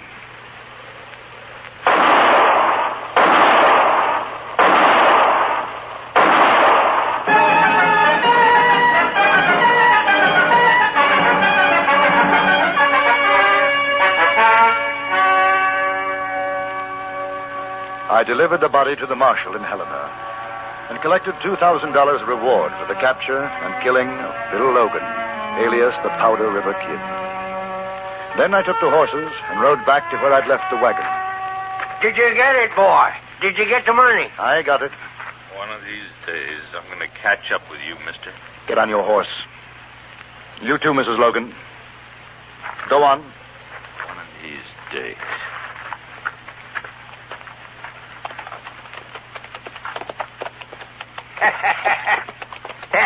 That was fine, boy. Fine. Now, come on. Let's divvy up. Afraid not, Mr. Scales. I've got some bad news for you. You are getting nothing. What? Exactly. Drop your gun, or the old buzzard's going to lose his son. Oh. I might have known. Just like the other one.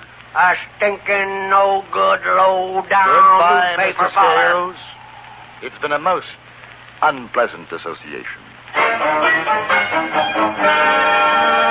I took Logan's horse and caught up with Mrs. Logan and her brother a little further along the Mullen Road. I gave her the $2,000, and together we rode on into Fort Benton, Montana Territory.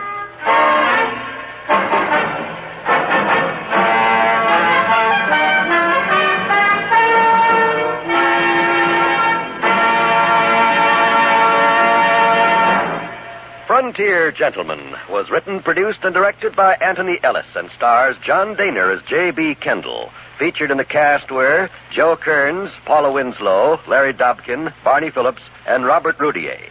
Music was composed and conducted by Wilbur Hatch.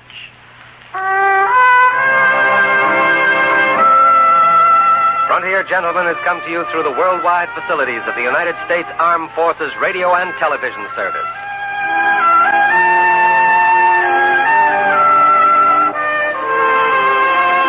I attended a murder trial in Fort Benton, Montana Territory.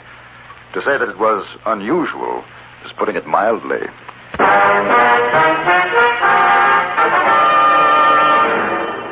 Dear gentlemen.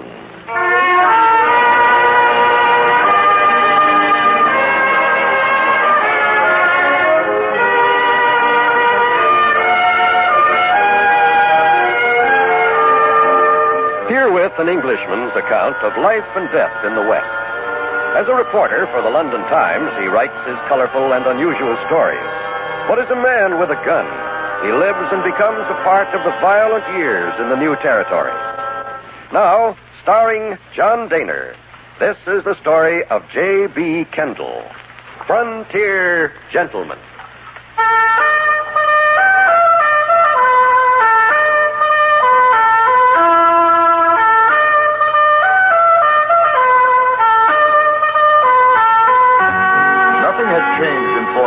Since I've left it 5 weeks earlier, except perhaps for one thing.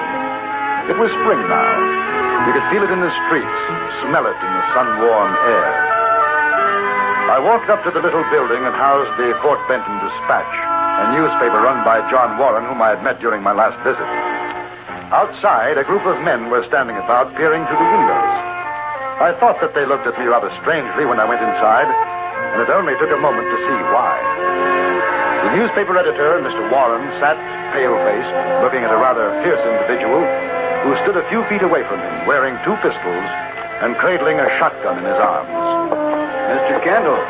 Well, how are you, Mr. Warren? Am I interrupting? No. Sit down. This is George McCune, J.B. Kendall. Howdy. Mr. McCune? That's right. What are you, deputy or something?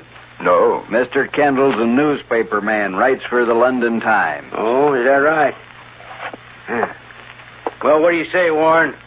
Well, it's the way I told you. I'm not a lawyer. I might do you more harm than good. You're going to be like them others, huh? It's not that, but Clint Wallace is a smart man. He knows the law. That there Wallace is a no-good son of a gun. If he tries any of them smart lawyer tricks on me, I'm going to salivate him right through his fat gizzard. Wallace is prosecuting McCune for the murder of Jack Furlong. I see. Yeah. And I'm going to tell you something right here now. I didn't shoot that lily-livered cutback of a ruptured hog nohow. Not that I ain't saying whoever done oughtn't to get a medal. I'm inclined to believe him, Kendall. The trouble is, there's not a lawyer in town to take his case. Now, I'm willing to face up to what them Furlong says I done if I get a fair trial. But I've seen what that outlawyer Wallace can do with his fancy twisting words. He got me hung right now. Do you mind my asking, haven't you been arrested? Well, sure, I've been arrested. How come you think I'm still in Benton? I mean, isn't it usual for a suspect to be in jail? Look, there ain't nobody going to put me in the calaboose, especially for something I ain't done, not nohow. Ain't a man in Benton big enough to try it. Why do they suspect you? Why? Well, I'll tell you why. Because that eyeballer Buck Furlong, him and that cow critter wife of his, they got it in for me ever since I whooped Buck's brother Jack in a poker game. That's why. I cleaned him out. And he swore he'd get even with me. The whole blame family's been going around Benton saying I gouged Jack in the game. Me gouge you. I ain't never cheated in cards all my born days. Well, do they have any proof, that it was you? They ain't got nothing. There's a mule skinner in town, Ike Dawlish. He says he saw McCune arguing with Jack Furlong a few minutes before the shooting. That fella Dawlish, he herded one band of sheep too many. You know, that fella's plumb loco. Everybody around here knows that, except they take his word because they got it in for me. Shucks, I was up the other end of town sleeping off a belly full of popskull when it happened. Anybody see you? Well, if they did, they ain't coming up to say so. When did it happen, the shooting? Well, it's about 2 nights back. First I heard of it was the next morning. That Marshal O'Connor, he come up to me, he says, McCune, I got to arrest you for the murder of Jack Furlong.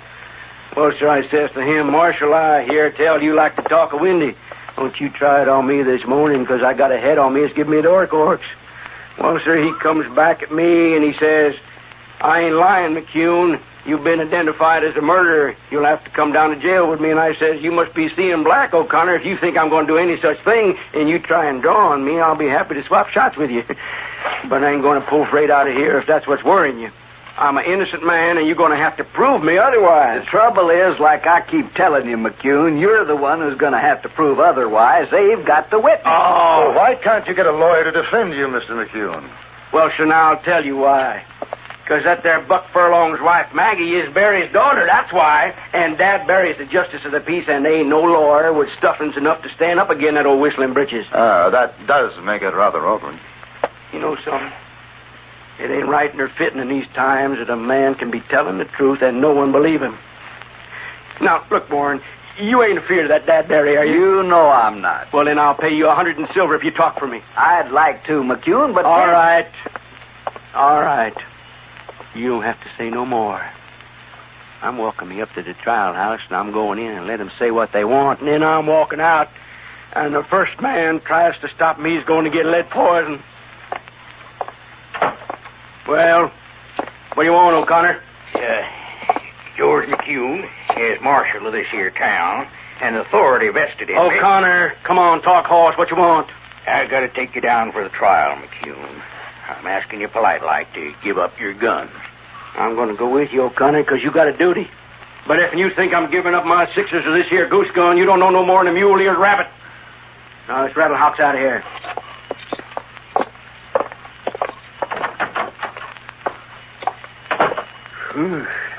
You know, I feel sorry for him, but I'm glad to see him out of here. He's been with me for better than 2 hours, Kendall. Yes, I can see where he could be quite persuasive. You know, I wasn't kidding. If I'd have thought I could help him, I would. But I'm no good at public speaking and never was. Break out all of a sweat. He'll do better alone. Who is he? Well, McEwen, he used to be an Indian scout with Crook. Hadn't been able to forget his ways. He's a tough man and likes folks to know it. That's why even if he didn't kill Furlong, most everybody figures he did, the jury will, too. You don't think so? No. No, he wouldn't have stayed around for the trial if he had. Besides, he wouldn't have killed a man like Jack Furlong. He'd have got more fun out of stomping his head in. I knew Furlong, his scroungy little toad, always fooling around with women. Somebody else's if he could. What'll happen if the jury finds McEwen guilty? I don't know. There'll be trouble, though. It seems a bit unfair, doesn't it? Well, sure it is. But what are you going to do? You know, as an outsider, I might be able to defend McEwen. Do you know anything about the law? Well, I know some pretty important words. That might help. And I have the feeling that McEwen's telling the truth. I don't know about old Dad Barry, though. If he doesn't admit you to court, there's nothing you can do. I think he will. Let's go and talk to McEwen.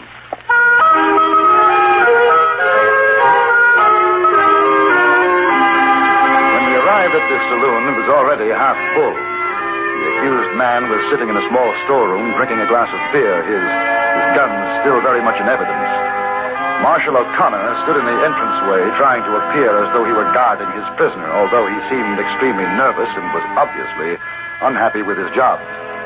He didn't want us to talk to McEwen. I'm sorry, Mr. Warren. I can't let either of you gentlemen in to see him. We're his legal counsel, O'Connor. O'Connor, you let him pass by or I'm going to come out. You said you ain't got no lawyer, McEwen. He's got one now. Don't give me no trouble, O'Connor. I ain't in the mood. All right, close the door, O'Connor. Well, I see you changed your mind, Warren. I'm real grateful to you. It's not me, McEwen. It's Mr. Kendall. He's going to talk for you. How come? I heard what you had to say. I think there's a good chance you're innocent. Are you a lawyer? No, but I know something about law. Probably as much as Mr. Warren. Uh-huh. How much you figure on getting paid? Well, if we win, what you would have paid Warren. If we lose, no, it won't matter. Yeah. All right. You got yourself a deal. But I want to tell you something, Kendall. If they call me guilty, you better duck, because it's going to be the ding-dangest shoot-up you ever saw in Benton.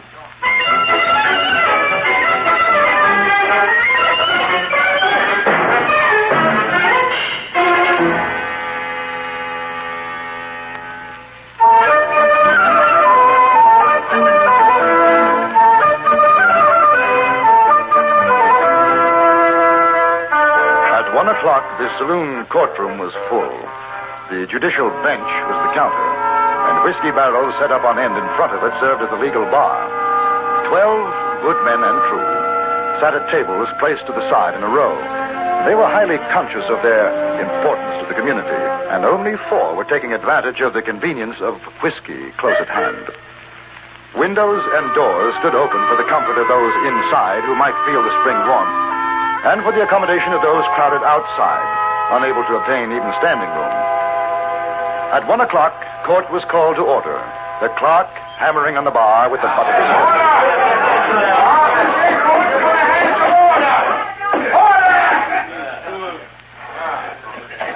We got a case coming up in this here courtroom on account of George McEwen bushwhacked Jack Furlong, and he's going to get tried for it. Now, everybody get up in the cloud knockers, because here's his honor, Dad Barry, who's the judge of this here murder. All right, everybody set. Court's in session, and I aim to state this ain't going to be no box social, so don't nobody forget it. Clint Wallace. Right here, Your Honor. You ready to prosecute? I'm ready, Your Honor. How about the defense? The defense is ready. Who are you? J.B. Kendall. I've been retained as barrister to plead the case for my client, George McEwen. You one of them traveling lawyers? No, sir. You got papers allowing you to talk in the territory of Montana? No, sir. Then sit down. Well, I submit, Your Honor, that Mr. McCune has a right to be heard, and is within those rights to call whomsoever he chooses to speak for him. He has chosen me. A prima facie rule of law. Phipps versus Mahoney, Newgate, 1803. What's he talking about, Clausen? Well, it sounds like law talk to me, Your Honor. Give me that legal book.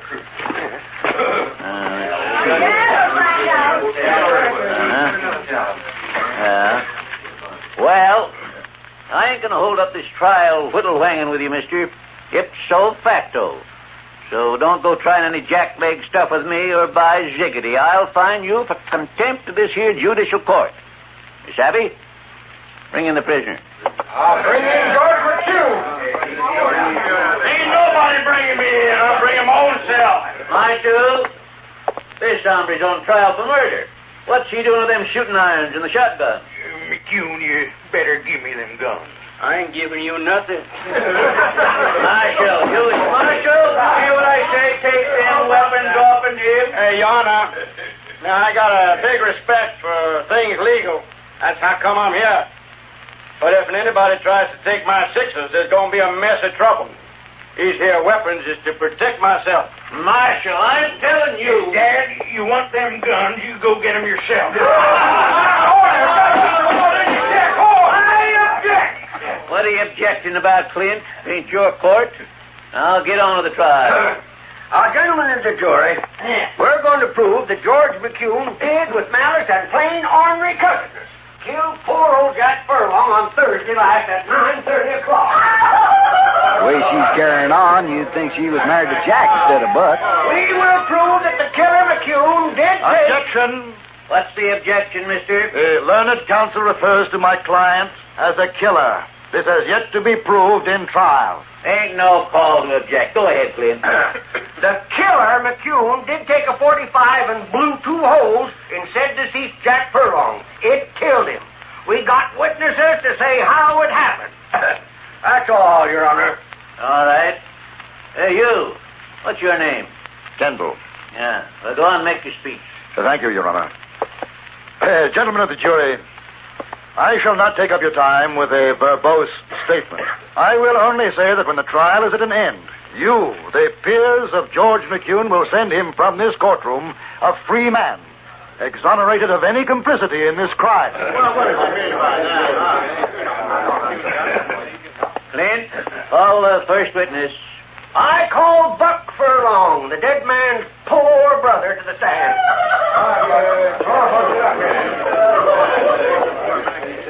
Now, you swear to tell the truth, the whole truth, so help you? Sure. Well, tell what your name is, Buck.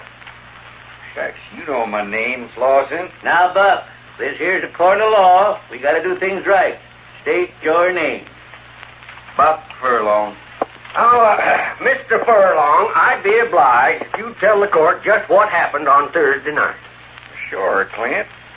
Like everybody knows, that no-count McCune shot my brother Jack. I object. You shut up, mister. It ain't your turn yet. Go ahead, Buck. Jack said he was coming down here to your place, Dad, for a shot of whiskey. And that sidewinder McCune dry dog. Listen, you flea-bit mule,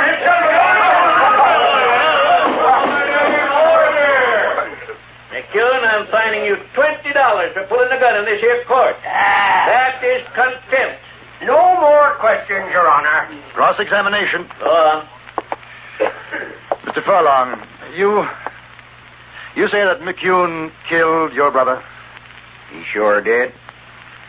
How do you know that? Everybody knows it. I didn't ask that. How do you know?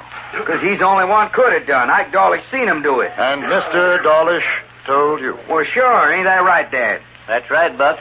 Told me, too. You had no other proof? I didn't need none. That's all, Mr. Furlong. Thank you. Next witness.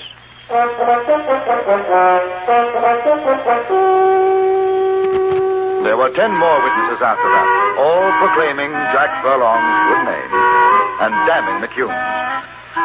The trial was momentarily interrupted when 2 deer were spotted frolicking in a meadow 100 yards from the courtroom. There was a wild dash to the windows in order to obtain a better view. When order was restored, one of the prosecution's most important witnesses was called, Mrs. Buck Furlong. Now, Maggie, there ain't a soul here don't understand how you felt about your brother-in-law. It's the truth. The holy truth. Sure. Now, you tell the court what you know about the murder. Well, that highbinder McCune, it wasn't enough he cheated our poor Jack out of his money, which everyone in Benton knows. He hated him because his conscience wouldn't let him sleep, haunted him like. So what I figure is when poor Jack went down to get himself a drop of whiskey for his poor tooth, which was ailing him something terrible, he run into McCune, and him being a drunken skunk, McCune couldn't stand to face up to him, so he shot him up. That's how it happened, Paul, Your Honor. You just ask Ike Dawlish, he'll tell you. Poor Jack, dead. No more questions, Your Honor.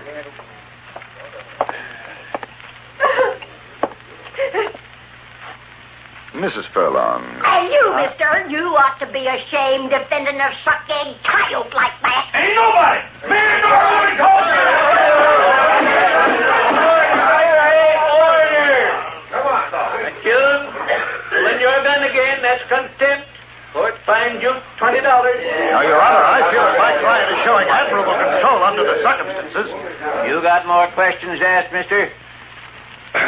Mrs. Furlong, you were very fond of your brother-in-law, were you not? Oh, sweet honey boy, he was. Yes, I am sure this must be very painful. But aside from what you are told, you have absolutely no proof that George McCune shot Jack Furlong. Oh, look at him! Look at him sitting there, still carrying the very gun that he murdered with. Thank you very much, Mrs. Furlong. That's all. Order! Well, sir, don't seem to me like there's much sense going on with this here trial. From what I've heard, McCune's as good as hung right now. Oh, Your Honor. You objecting again, mister? Well, the prosecution hasn't called the eyewitness. Oh, that's a waste of time, you ask me. All right, Clint, call your next witness. I call Ike Dawlish, the man who saw the killing done. Now, you swear to tell the whole truth, Dawlish? Yes, sir, I surely do swear. Your name is Ike Dawlish? Oh, yes. Where was you on Thursday night at 9:30? Why, like I told you, Mr. Wallace, I was coming along the street outside this saloon. When I got to the corner, there was George McCune shooting up poor old Jack Furlong. Then he turns and sees me and takes off out of there like a snake-eyed swishtail. I walk over to Jack, and he's lying there feeling mighty poorly. And I come in here and tell old Dad Barry, and he goes out and sees what happened. That's all. And you swear it was George McCune done the shooting? Oh, I swear, I surely swear. He's thrown off. Shut your mouth, McCune, or I'll fine you for contempt. I'm all through, Your Honor. You got any questions, Kendall? Yes, a few. Now, what time was it when you saw the shooting, Mr. Dawlish? 9:30 o'clock. It was dark? Sure it was. How close were you to McCune? Well, fairish way, maybe to where Mr. Wallace is sitting. 20 feet, and you recognized McCune in the dark from 20 feet away? Oh, not in the dark, when he come out in the light. Ah, in the light, and you had a good look at his face? Good enough. You saw his face? Well, kinda. But I seen McCune around. I know what he looks like without seeing his whole face. How was he dressed? Like he is now. I got a good memory. Them same gray pants. Hey, what's that? Go on. Gray pants? Kind of a black jacket and gray shirt. Black Stetson, too, like in his hand. Exactly the same clothes as he wore the night before last, The same. McCune, will you describe for Mr. Dawlish what you are wearing? I got on black pants, blue jacket, blue shirt, gray Stetson. Same as I always wear. Mr. Dawlish, what is the color of my jacket? Gray. You are colorblind, my friend. I don't think you saw Mr. McCune at all. I think you either saw someone else, or perhaps you shot Jack Furlong yourself and blamed it on McCune. I'm getting out of here.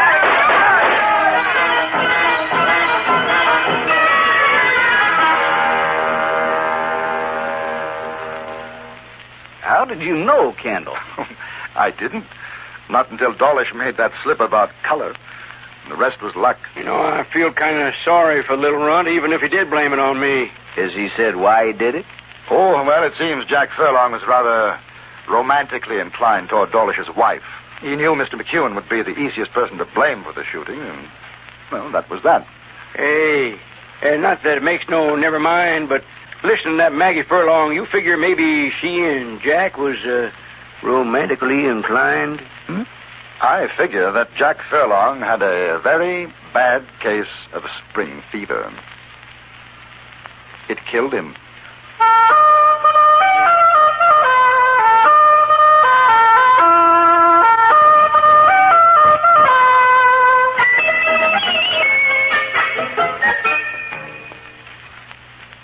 Frontier Gentleman was written, produced, and directed by Anthony Ellis and stars John Daner as J.B. Kendall. Featured in the cast were Jack Crucian, Harry Bartell, Joe Kearns, Will Wright, Jack Moyles, Jeanette Nolan, Vic Perrin, and Stacey Harris. Music was composed and conducted by Amerigo Marino. Be sure to be with us again next week at this time for another chapter from the Journal of J.B. Kendall, Frontier Gentleman.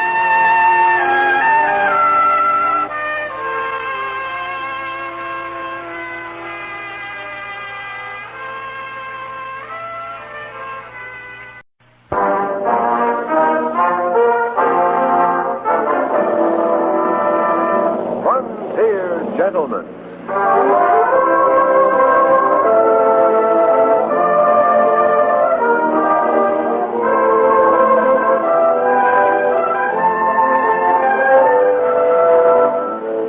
An Englishman's account of life and death in the West.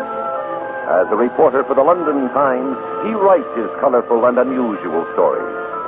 But as a man with a gun, he lives and becomes a part of the violent years in the new territories. Now, starring John Daner, this is the story of J.B. Kendall, Frontier Gentleman.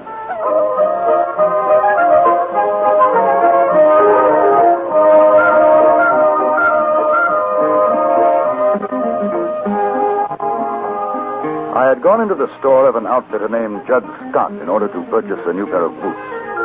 His was a thriving place of business in Deadwood, and I had to wait a good half an hour before Mr. Scott was able to attend to my needs. He was an affable, if somewhat talkative gentleman, and his boots were first-rate. Sir, how's that feel? Seems right snug to me. You walk around in them.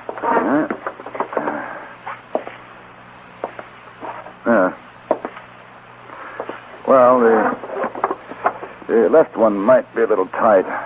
Yeah, here in the heel. Oh, she'll ease up, mister. Got to give the leather a chance to know you. Of course, now, if you got the time, I'm kind of pressed for the next couple of weeks, but if you got the time, I could make you a pair. Finest in Dakota Territory. I'm not sure how long I'll be here. No, I think you'll do. Take it off. I'll work it in softer for you. So, you're a newspaper correspondent, huh? We've had them come through, but none from England. Must be pretty interesting in your line of work. Yes, it is. Quite. Guess folks back there get a lot of pleasure reading about things hereabouts. You mean Deadwood? Yes, I imagine it's interesting reading. At least I hope it is. Take a long time for a man to run out of things to write about. You met Wild Bill Hickok yet? Hickok? No. Well, now, that surprises me. You heard of him, ain't you? Well, I think so. Oh, there's talk that folks around's wanting to put him up for marshal in Deadwood. Really? Fact. Ask Jack McCall. He knows. He told me. Well, where would I be likely to find him? Hickok ain't seen for a while. McCall, he's generally down to Carl Mann's saloon.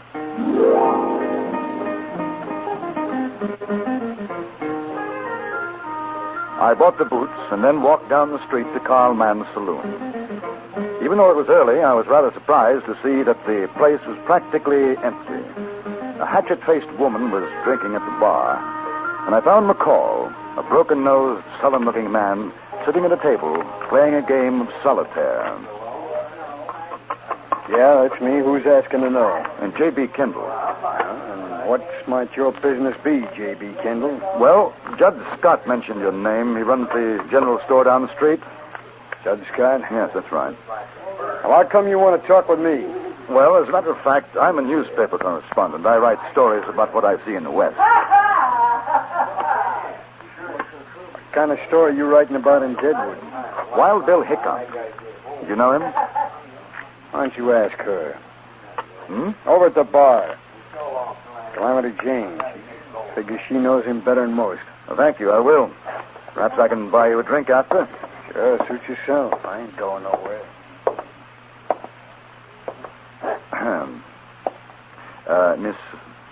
Miss Jane?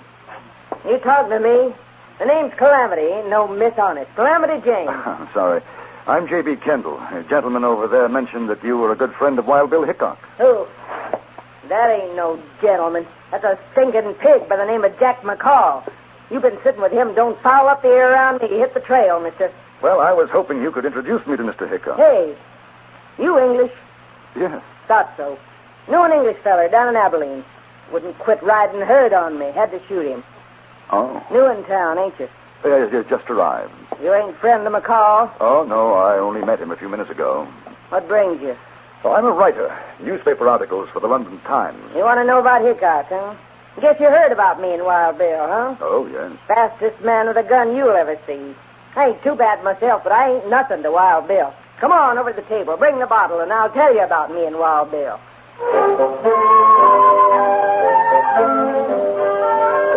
Calamity Jane was a strange, almost masculine-looking woman, hard and rough-voiced. She told me of her exploits as a scout with General Crook's army in the war against the Sioux. But most of the time, she spoke of Hickok. About a half an hour had passed when I noticed Jack McCall get up from his table and come toward us. Yes, sir. What Wild Bill done in Abilene, there ain't another man could have handled. I thought she was going to buy me a drink. Oh, not just now, Mr. McCall. I'm talking to the lady. But I see it's mostly listening. Ain't nobody gets to talk much around her. McCall! You want me to put your eyeballs out with this bottle you open that barn door of yours just once more.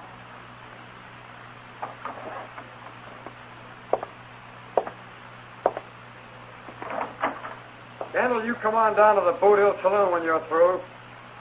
I'll tell you the truth about that female polecat now. One of these days, me or Wild Bill's gonna pump that coyote full of lead. Except he ain't worth wasting a ball on. He ain't no good. His pals is worse. You ever run into Tim Brady or Johnny Barnes? You watch your step, mister. Them two of the boys, along with McCall, that Wild Bill's gonna run out of this town when he gets to be marshal. Where's Wild Bill now? Up in the hills, working his claim. Him and his partner, Colorado Charlie. They ought to be back by tomorrow. He'd like to meet you, mister. Wild Bill always had a liking for you newspaper fellas. Oh, now, what's your hurry? Sit down. We'll split another bottle. Oh, thank you. I think I'd better get settled. Wash some of this Dakota dust off me. What a dude. All right, go on up to the hotel. Tell them Calamity Jane sent you, and if they don't give you the best room, I'll shoot up the place.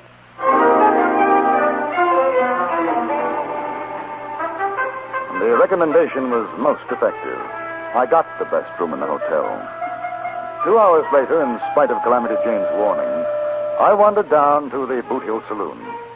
I was curious about McCall and what he might have to say about Calamity and Wild Bill Hickok. I found him there, very drunk. He was talking to a heavy-set man who was chewing on an unlit cigar. McCall greeted me as an old friend. What do you say, Kendall? You had enough of that female one back, huh? Tim? Tim, this is the fellow I was telling you about. Kendall's his name. Kendall, how are you? Jim Brady. Brady? I owe Mr. McCall a drink. I came down to settle my debt. That's real fine of you, Kendall. Jim Kendall's come to Deadwood to write a story about Wild Bill Hickok, the new marshal of Deadwood. You go get yourself a drink, McCall. Sure. The new marshal of Deadwood. Now, please, take a chair, Kendall. I wouldn't pay no heed to what McCall says.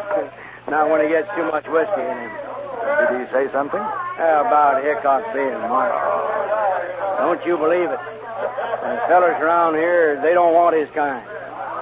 You go writing in your paper about a thing like that, you're going to have to turn right around right it ain't true. And he's not going to get the job? Well, now, I'll tell you.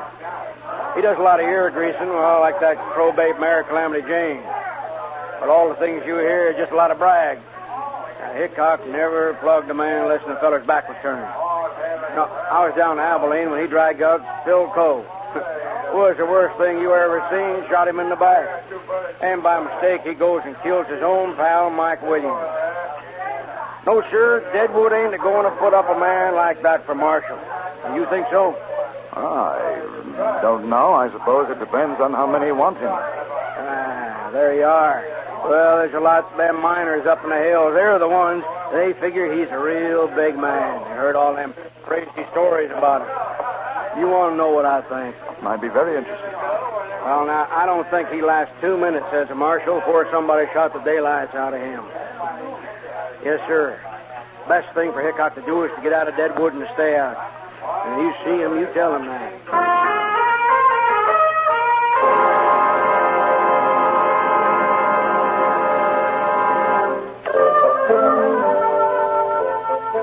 The next night, Calamity Jane introduced me to Wild Bill Hickok. He looked older and more tired than I had imagined him. As we sat in his room, I noticed that he blinked his eyes, rubbed them. He seemed quite nervous, constantly glanced toward the door. Calamity had gone out to buy some food.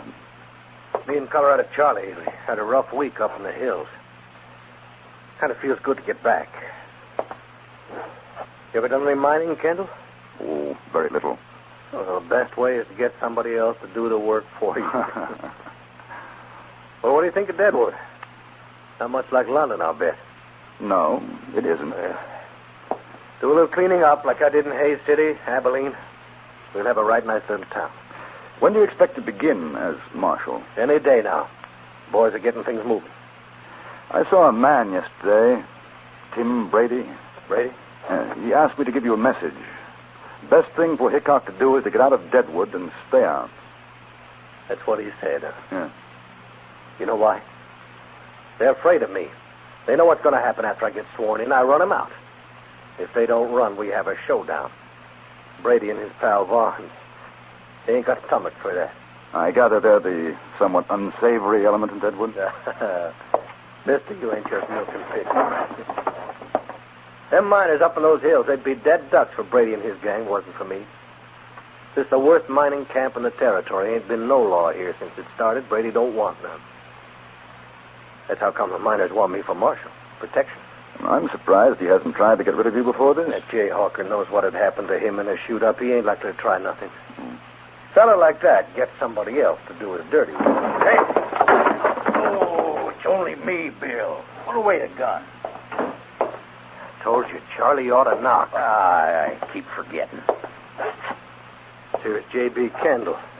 Going to write a story about me for an English paper. Yeah, I run into Calamity down at Carl's place, and she told me. Nice to meet you, Kendall. And you, sir. My old pal, Charlie Utter. Colorado Charlie's good enough.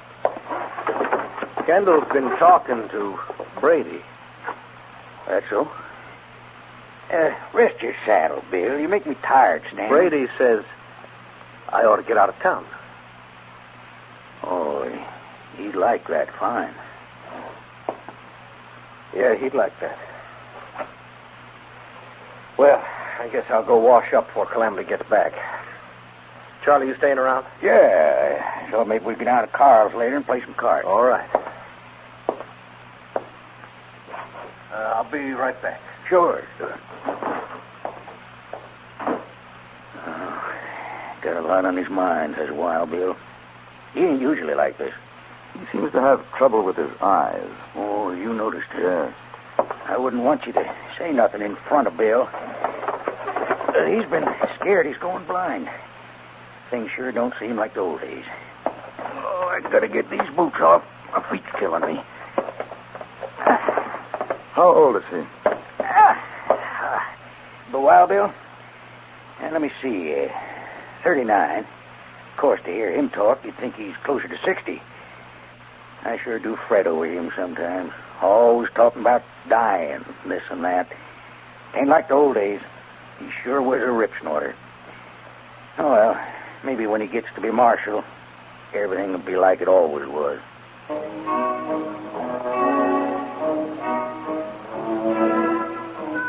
Calamity Jane came in with the food, and behind her, Bill Hickok. It was a strange supper. Both Colorado Charlie and Calamity kept up a stream of conversation, anecdotes singing the praise of Hickok's past accomplishments. But the atmosphere was strained. The man with the long hair didn't say very much. Afterwards, Charlie Utter invited me to accompany them to the saloon. I noticed that Hickok was reluctant. Possibly he had a feeling, a warning of what was to come. It was 8 o'clock when we arrived at Carl Mann's saloon and sat down at the card table. Charlie, change seats with me. I ain't sitting with my back to the door. Oh, Wild Bill, you're getting worse than an old woman. Maybe so, but that's the way it is. I like to see what's coming in. Well, yeah, take my place if you like. No, sir. All he wants is a catbird seat. That's how come he's always winning. You ain't moving, Bill. You got the right idea, Charlie. Wild Bill, you got your seat, and that's the way it's going to be. Carl, bring us a bottle of whiskey and a deck of cards. Marshal Hickok's going to be the big loser tonight.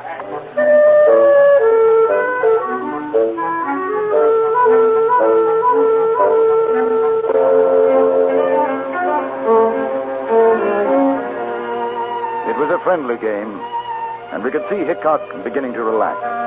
He was a good player and held more than his share of winning hands.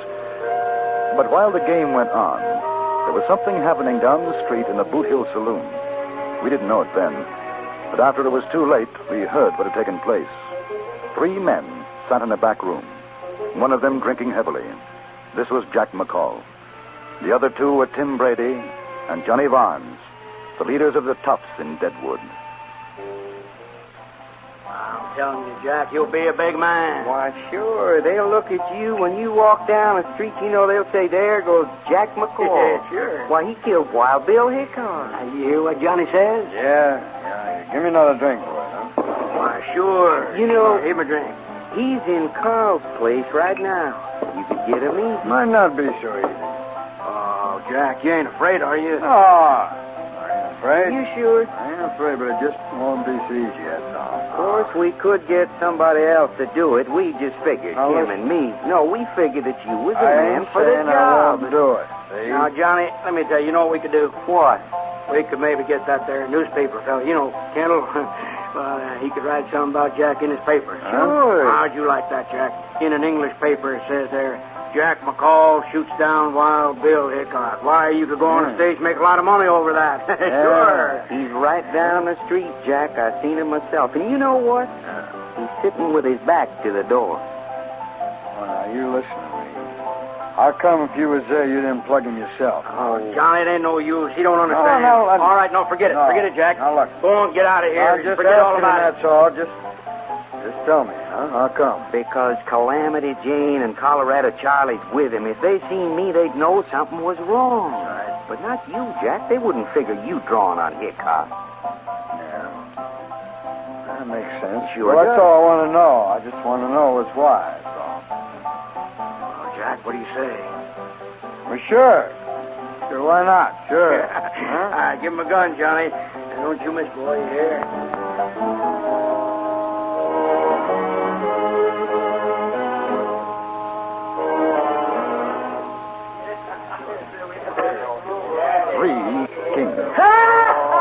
He's beat you, Wild Bill. That'd be a son of a gun if he has. I had you pegged for no more than 2 pairs. Yeah, Kendall ain't the best player I seen, but he's sure a lucky one. All right, feel him out, Calamity. Yeah, all right. You know, I knew a fellow once down in Hayes City. He drew 2 cards to a royal. Luckiest thing I ever seen. Well, that's a local thing for a man Oh, to do. sure it was. He took one look at his hand, he keeled over, plumb dead.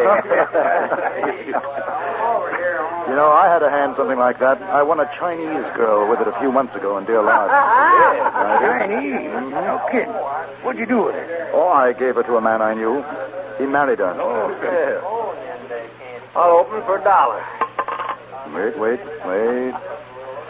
Staying. Stan. Me too. I ain't proud. There. Card? Well, I'll take 3, Clement. Kendall? 2, please.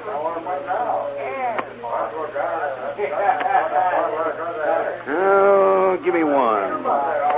Now, there's a man that's going to drop dead if he pulls it right. How about you, Charlie? Oh, let me see. 2. Sheila, take 3. There's an honest woman. That's one thing I ain't and I never hope to be. Your best, Wild Bill. All right, friend. I tell you, I'll make this just a little rough on you. $2. All right. I call. Not me. I ain't dropping dead, neither. I'll see you. I'm a sucker. All right. What have you got, Wild Bill? The prettiest 2 pair you ever seen. Aces and 8s. Wild Bill Hickok slumped forward on the table. He still had the winning smile on his face, and the cards crumpled in his tightening fist.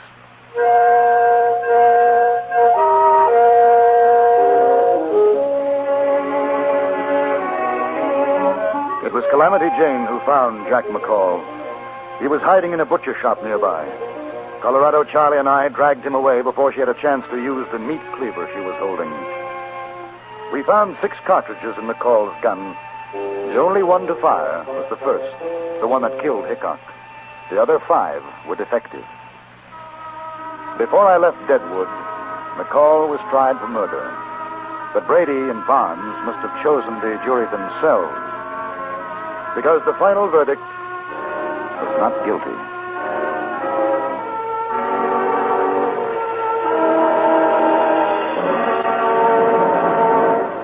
Frontier Gentleman was written, produced, and directed by Anthony Ellis and stars John Daner as J.B. Kendall. Featured in the cast were Lawrence Dobkin, Virginia Gregg, Jack Moyles, Jack Crucian, Stacey Harris, and Vic Perrin.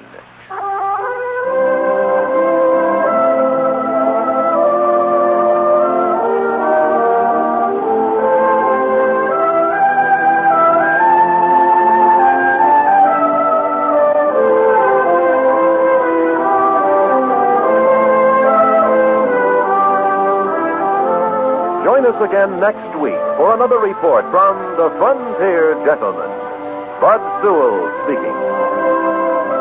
You hear America's favorite shows on the CBS Radio Network.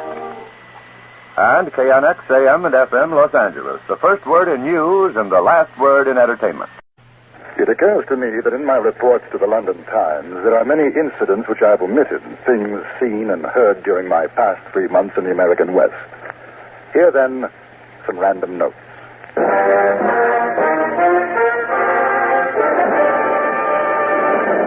Frontier Gentleman.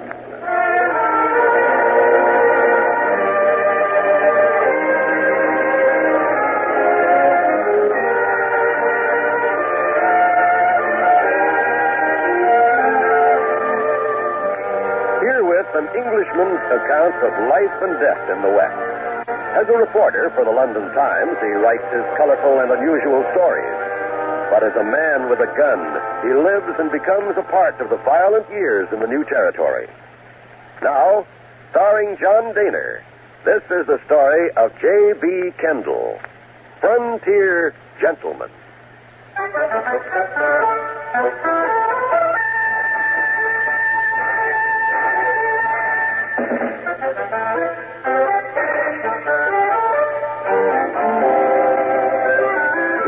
Random notes are being written as I journey from Deadwood to Cheyenne on the Cheyenne and Black Hills stage line.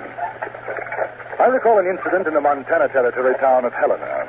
A tall gentleman in high hat, black broadcloth frock coat, a dirty shirt with a torn paper collar, and a most singularly unpressed pair of nankeen trousers. He stood outside a saloon with a small case of bottles set before him. Yes, sir. About a dozen men and women were crowded around, and a small yellow dog. Say I love magic. Halleck's original Mameluke liniment, a sovereign remedy for man and beast. It is confidently recommended to the afflicted as an infallible remedy for the following diseases to wit: burns, cramps, pains in the joints, sore throat, frosted feet, rheumatism, spinal complaints, lumbago, all sores, cuts, bruises, swelling, sprains, pains in the back or side, headache, cutaneous affections, ague, ache, bites of insects or reptiles, sore rheum, mange, crack hands, tetanus, dysentery, cholera morbus, and cholera. What about the heaves, mister? The heaves, you ask? And in this bottle, the answer to your question, sir. Pollock syrup of sassafras. A cure, nature's noblest remedy for heaves, consumption, bronchitis, croup or hives, colds, coughs, asthma, hoarseness, difficulty of breathing, purifying the blood, whooping cough, and a dozen ailments too horrible to mention in a public street. To any of you afflicted with any of the diseases I have mentioned, or some that I have not, don't delay. Get your bottle of Pollock's compound of syrup of sassafras, for it is certain to give more relief in a short time than all the sarsaparillas and other compounds the stomach could bear. Ladies and gentlemen, it costs only 25 cents for one bottle, or as an added inducement for your health, Pollock's original Mameluke liniment and a bottle of Pollock syrup of sassafras, both for the small sum of 40 cents. Think of the dollars and suffering you will save by this miraculous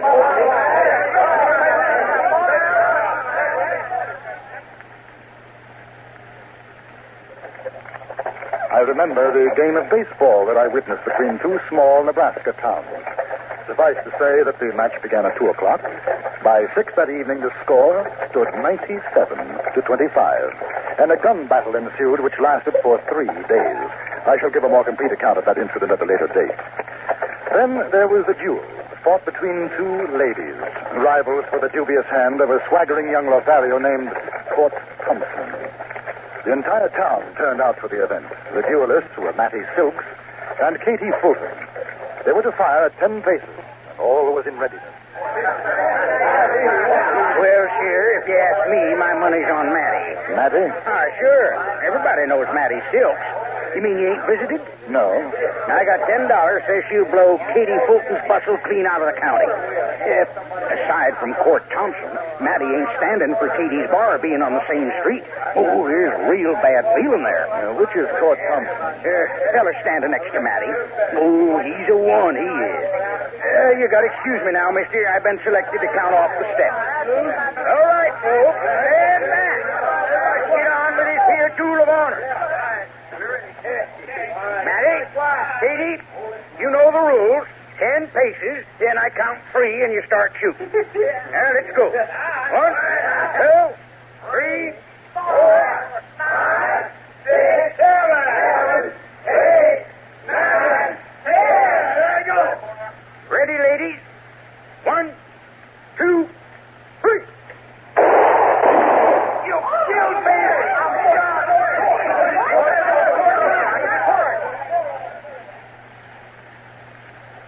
It was Katie Fulton's shot that missed Mattie Silks and hit Fort Thompson. Some said she'd done it purposely, others argued that it was an accident. At any rate, Mattie took the wounded Don Juan home. And as far as I know, their love burgeoned from that moment on. I must find time to send a more detailed report on Mattie Silks. She's quite an extraordinary woman. Then I think of an old man. A miner I met in Fort Benton. His name was Shorthorn Tom.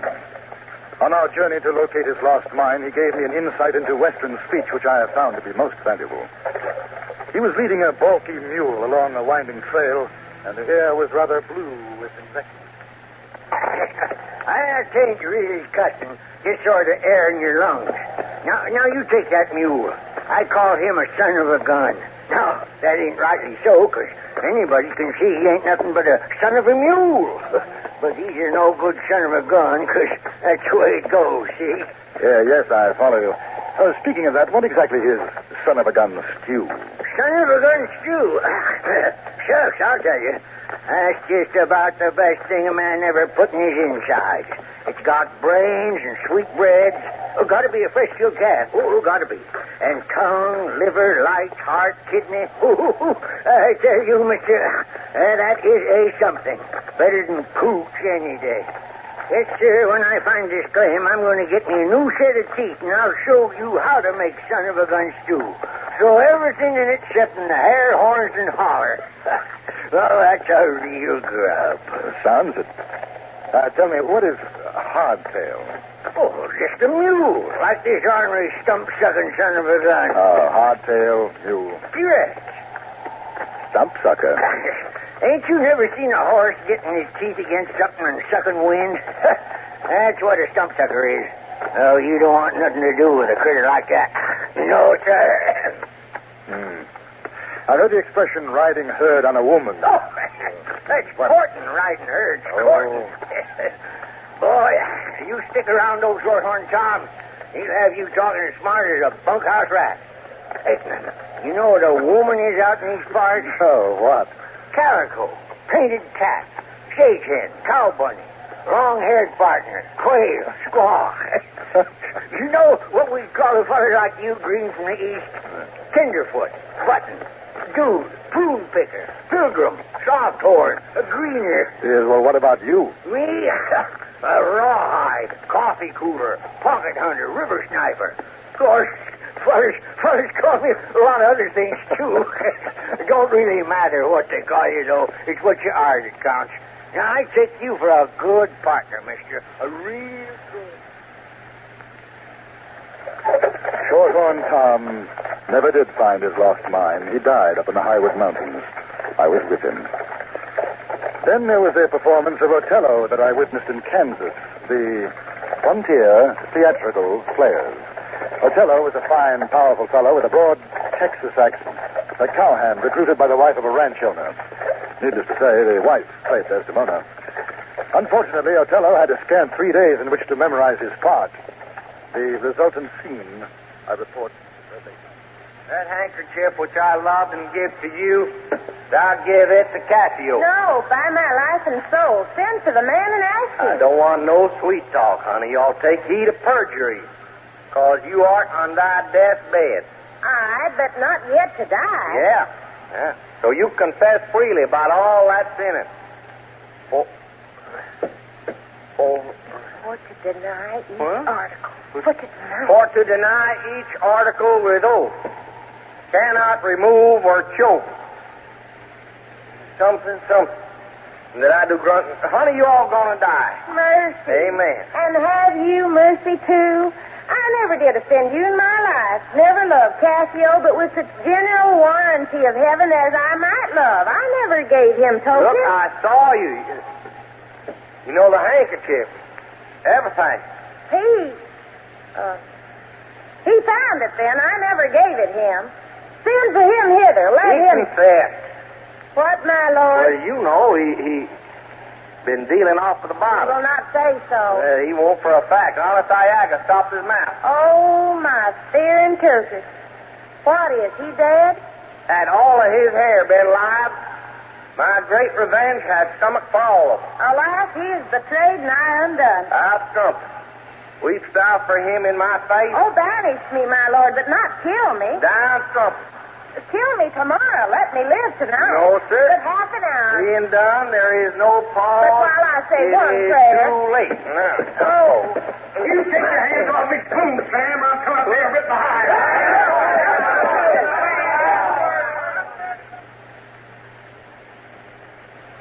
The player's conclusion had deviated somewhat from Shakespeare's intent, but I found it nonetheless dramatic. I've often wondered whether the Texas Othello continued his thespian career. He could have made a fortune in London. Speaking of fortunes, reminds me of an extraordinary thing that happened in Montana Territory. As soon as we reach the next stage station, I'll jot it down.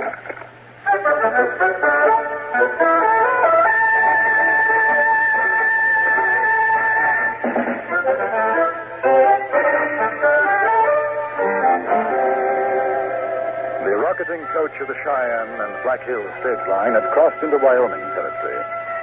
There seems no end to this incredible land of the American West. As the dark hills to the north and east fall away, the land becomes more rolling. I mention an event in Montana territory that happened to a Chinese gentleman named Li Chao. He was a well-educated man, scrupulously honest, and ran a general supply store in Helena. During a few days of my visit, I enjoyed several cups of tea and one or two chess games with him. I remember that one afternoon he seemed quite excited. His hands shook as he fought. This is a momentous day for me, my friend, Kendall. Oh? You are the first to know. I am now an owner of a mine. No. Yes. Here, let me show you.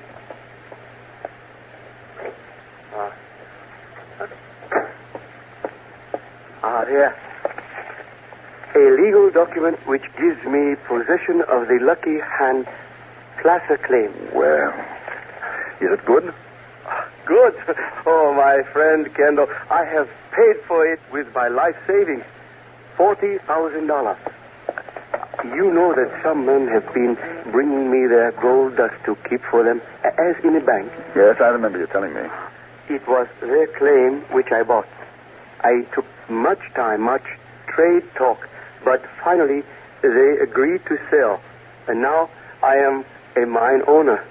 As soon as I have made my fortune, Kendall, I shall return to China and live the remainder of my life in peace and security.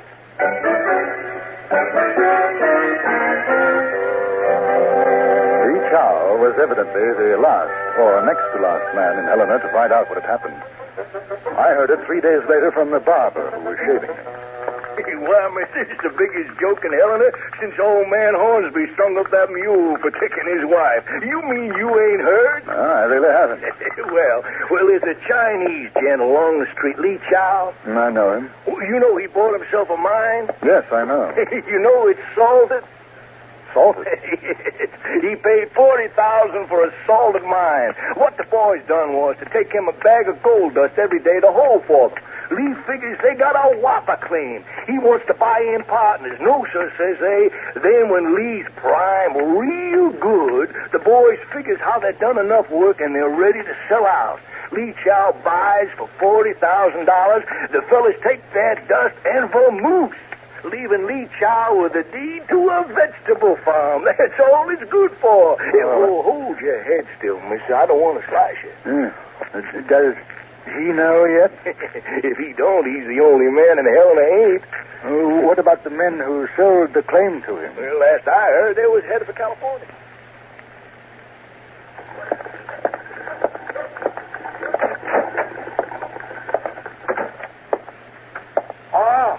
Good morning, my friend, Mr. Kendall. Good morning, Mr. Lee. You appear downcast. Is something the matter? I've just heard some rather bad news. It's about your claim. Oh? You've been cheated, Mr. Lee. There's no gold. The men who sold it to you knew it. So? But I do not understand. Yesterday, my boys who work for me, they bring me a sack of dust. Oh, here, see for yourself. It is the same as I have seen before, huh? Your workers took this out of the claim. Oh, it is just as it has always been. I do not understand this talk of cheating. Neither do I, Mr. Lee. Oh, here, my friend, G. Payne. He's a very fine miner work for me. Morning, G. Good morning, Lee. Good morning, honored sir. How do you do, sir? Oh, my friend here, Mr. Kendall, he's worried about the claim. He's worried? Why? Well, there's talk of assaulting the mine. He thought then is of gold. Here, from the work of yesterday, an ounce more than the first day. I do not know from where you hear this bad news, my friend, Mr. Kendall, but if the rest of my life is as unfortunate, I shall indeed be a rich and happy man. Will you take a cup of tea with me? Perhaps a game of... A day or so later, I left Helena and didn't return for about 3 weeks. Then it was only to spend an hour or so arranging for transportation to Fort Benson. I went to the store of Mr. Lee Chow and found to my surprise that it was closed. I walked to the barber shop and over a hair trimming learned what had happened during my absence. Lee Chow? Mister, you whisper that name around these parts. Say, ain't I seen you before? Yes, I came in for a shave a few weeks ago. Never forget a face. Well, what about Lee Chow? Oh, he's gone. China, they say. What happened? Well, he sold that claim of his. Oh, well, I'm glad to hear it. Well, maybe you are, but there's a passel of fellas around here who ain't. You know what that son of a gun did? What? Salted his mind. Ain't that something? Everybody figuring Lee Chow an honest man, and he salts a mind. It shows you. How?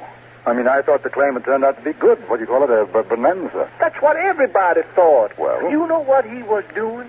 Every day he had one of his coolies bringing a sack of dust. Made sure people saw it. After a while, fellas began figuring that Lee really had struck pay dirt. A couple of them went in to see Lee.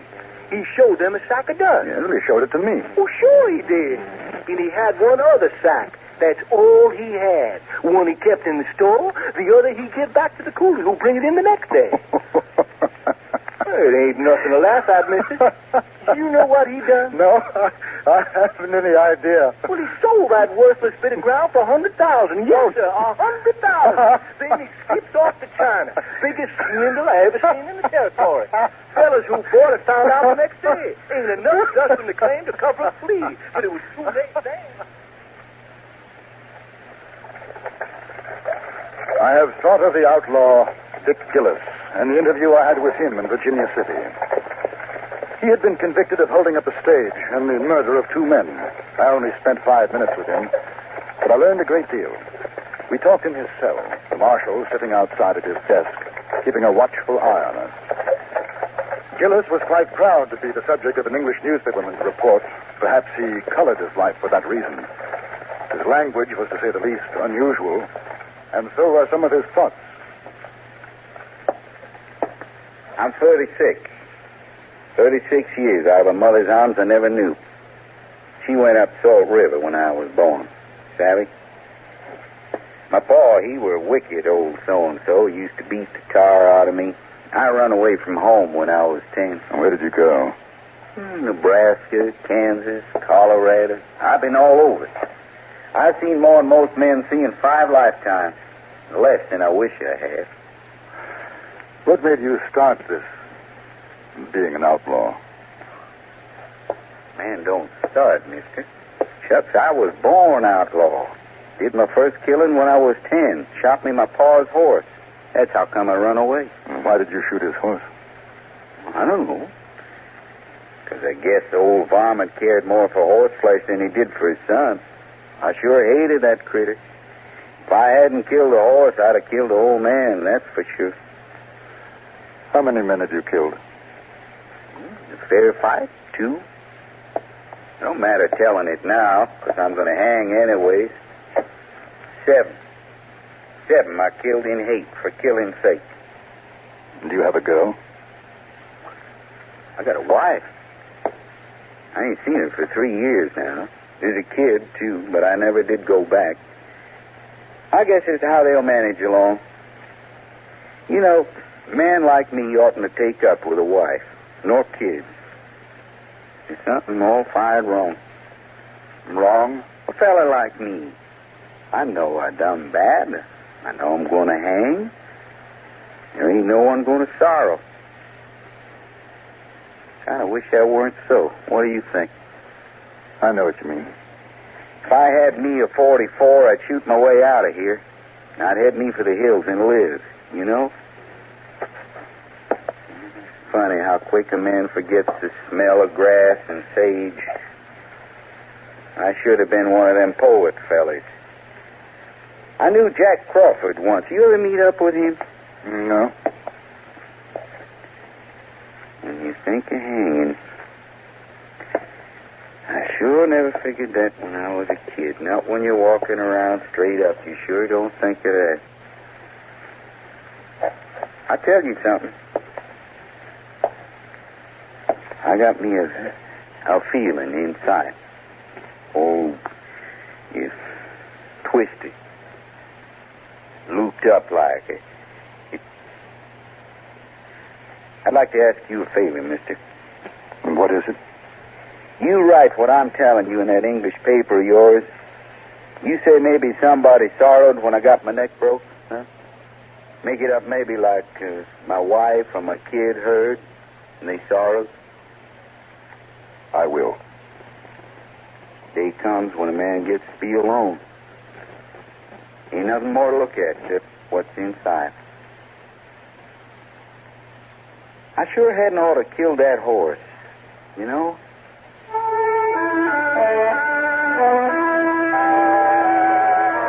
These are some of the things that I have seen, heard, during these past 3 months in the American West. In a few days, I will arrive in Cheyenne, Wyoming territory, where I shall send another report to the London Times.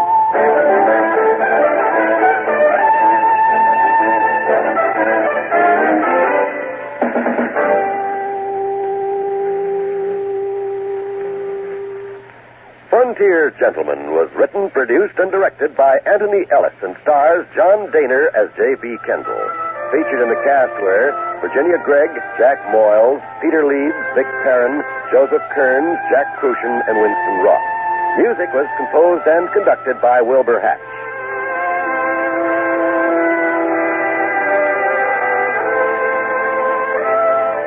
Be sure to be with us again next week at this time for another chapter from the Journal of J.B. Kendall, Frontier Gentleman.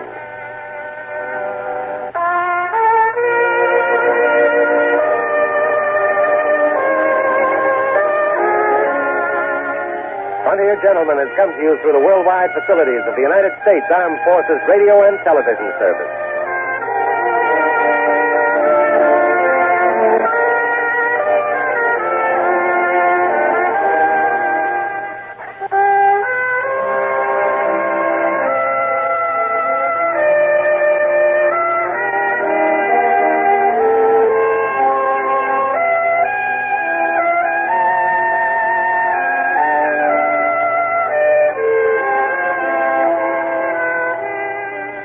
In Cheyenne, I met the richest man in the West. I also met Willie Ringo and was given a railroad train. This is how it happened.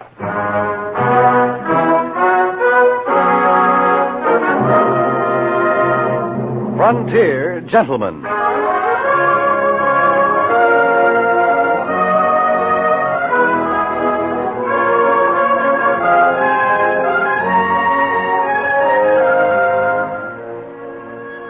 Herewith, an Englishman's account of life and death in the West.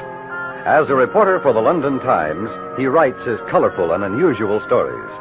But as a man with a gun, he lives and becomes a part of the violent years in the new territories. In just 1 minute, we will bring you this latest report from the Frontier Gentleman. I'm Irma Dutro, color stylist for O'Brien Paints. Our musical theme hardly needs introduction. Just as the many instruments blend into this symphony, so O'Brien blends many pigments into the newest fashion-right colors for your home, giving more color per color. We have selected O'Brien's exciting new colors of the year after consulting many leading decorators and home furnishings experts of the country. And because all these colors are decorator approved, you are assured of rich, authentic new colors for your own home. Your nearest O'Brien paint dealer, listed in the yellow pages of your phone book, has a free color chip folder for you. He'll help you select O'Brien paints in these exclusive new colors of the year for both inside and outside your home. Stop in and see him soon.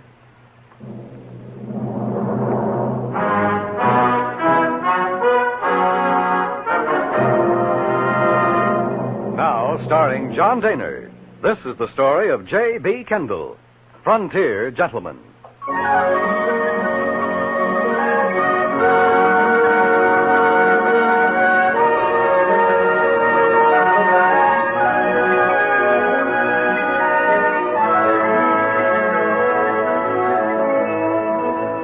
Cheyenne, Wyoming Territory. Here, for the first time in months, I have seen a railroad once again, and here I have had my first glimpse of the capital of a vast cattle ranching area.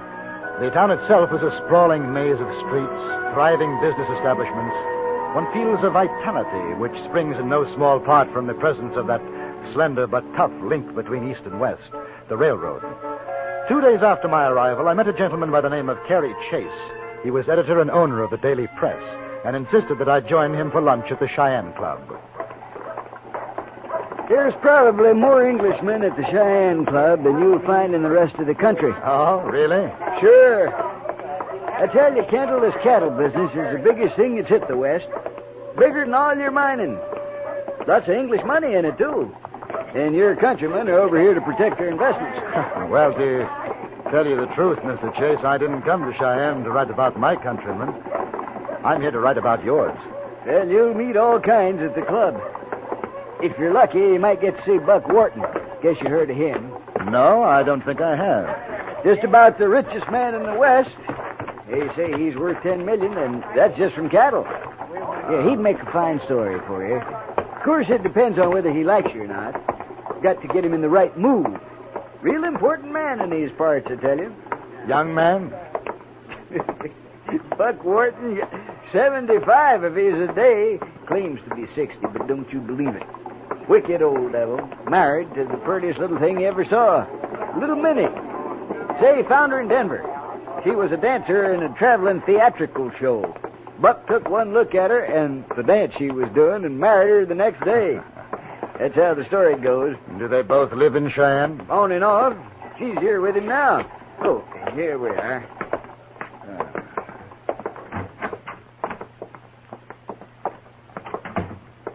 Afternoon, Mr. Chase. Afternoon, Jasper. Buck Wharton here? Yes, sir. He's in the bar. Fine. This is Mr. Kendall. He's going to have lunch with me. Yes, sir. That's fine. I'll get you a table, sir. Why don't we go in the bar, Kendall? Make any kind of a drink you want. Even a cocktail. Though I wouldn't advise it if you drink with old Buck. He's a red-eye man himself. No, that's a little too early for me. But I'd like to meet Mr. Wharton, if he's in the mood. Sure. Don't mind the way he talks. Sometimes he gets a little... Well, you'll see. Oh, I said, listen to me, you jerk-down little organ pudding foot. I can buy you and your whole shirt-tail outfit, and it wouldn't mean no more to me than spit. Why, man, I own Texas. I own Texas. That's what I said, boys.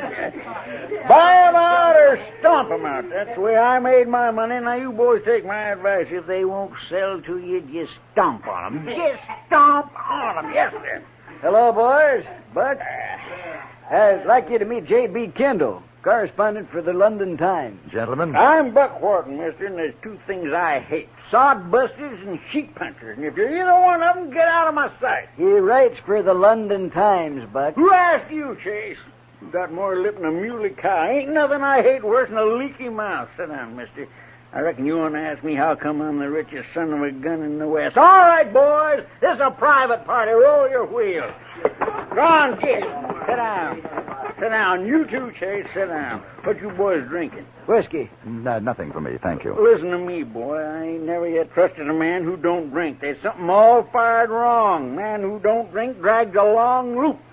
Jasper! Yes, 3 whiskeys! Yes, sir. Handle your name, huh? Right. Well, I don't mind doing business with you English fellas. Takes you a long time to talk turkey, though. Now, you take them range pirates who's just sitting here. They ain't cattlemen. Shy, I can buy and sell them 100 times. Cattle, man. Have you been in the cattle business all your life, Mr. Wharton? Have I been in the... Listen to me, boy. I was one of the first ever to drive a herd up in the border into Dodge. Gosh, I wasn't nothing but a saddle stiff in them days, but after a while I got tired of working for somebody else. Started out on my own, all by myself. Bought me a herd of kettle-bellied critters and run 'em up to Abilene. Made enough from them to buy me a bigger herd. Say, I was a made man, yes, sir. Here, your whiskeys, Mr. Buck, sir. Leave the bottle, you got-eared varmint. Yes, sir. Anything else, Jim? Vamoose, boy, vamoose. Yes, sir. You listen to what I tell you, Kendall. I got me 100,000 head down Texas way. Anybody wants to buy from me, they want to buy from me, they come down and drive them up to Cheyenne themselves. That way I sell them before the fat comes off them. You see there? Before the fat comes off. It makes sense. What? Sure, it makes sense. Sure, you ain't drinking. No. Thank you very much. Never before lunch. Look here. It ain't every man who gets to drink with Buck Wharton. I can't tell you how honored I am. Well, no, that's all right, boy. I like you. I'll tell you what I'm going to do. You doing anything this afternoon? Not particularly. All right, then you take a ride with me and little men over to Laramie. Laramie? But that's 50 miles from here, isn't it? Well, sure. A couple hours is all. Oh, you mean on the train? That's right, on the train. I got a little business over in Laramie. There's a fella there needs stomping on. Well, I got to meet little men for dinner now. You be at the railroad station at 2 o'clock. 2 o'clock, you hear me? Hey, Chase, you ain't paid for them drinks. Well, no, That's all right. Pay for 'em. Buck Wharton had all the finesse of a ton of coal. But at the same time, the old reprobate fascinated me. And so, promptly at 2 o'clock, I found myself waiting at the railroad station. On a siding was an engine and one car.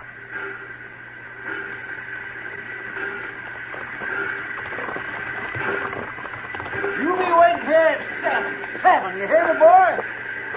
Hey, Kendall! Kendall, this here's a little man. Men, say hello to Kendall.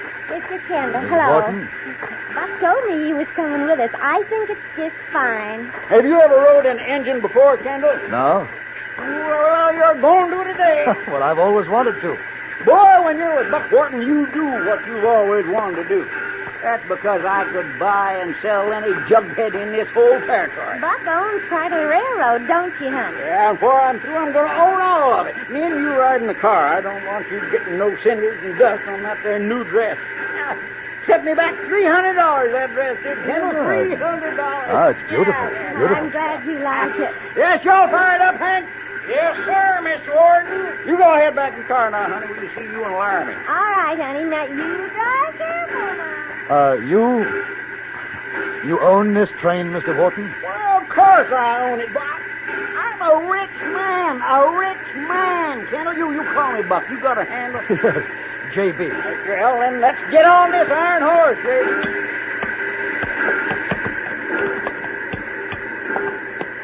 Well, afternoon, Mr. Wharton. Hank, this is J.B. Nice to make your acquaintance. You got them rifles? Yes, sir. Yeah, doggone buffalo, J.B. They cut the thing straight all over the tracks. Heard of them knock the engine off the rails one time. You remember that, Hank? Yeah, sure do, Mr. Wharton. Well, let's get started, boy. Hey, J.B., you want to blow the whistle? Oh, I'd be delighted to. All right, rope overhead there. I'll take the throttle. You fire, Hank. Hey, did you telegraph through to Laramie to make sure there ain't no other train in my way and coming at us? I sure did, Mr. Wharton. All right. Boy, thunder, boy.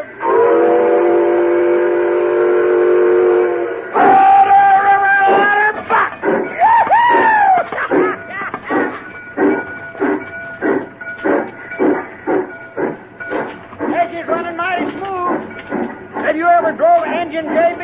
No, never. Yeah, we get out a little ways. I'll let you take it. Oh, fine.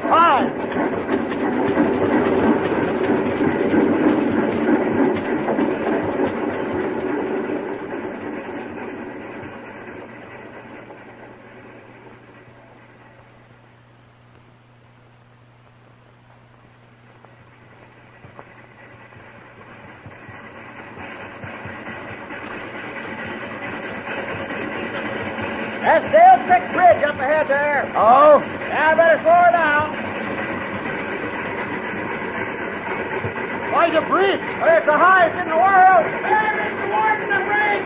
The brake! What? It's the brake. Something on the track! Something on the track. There's a boulder.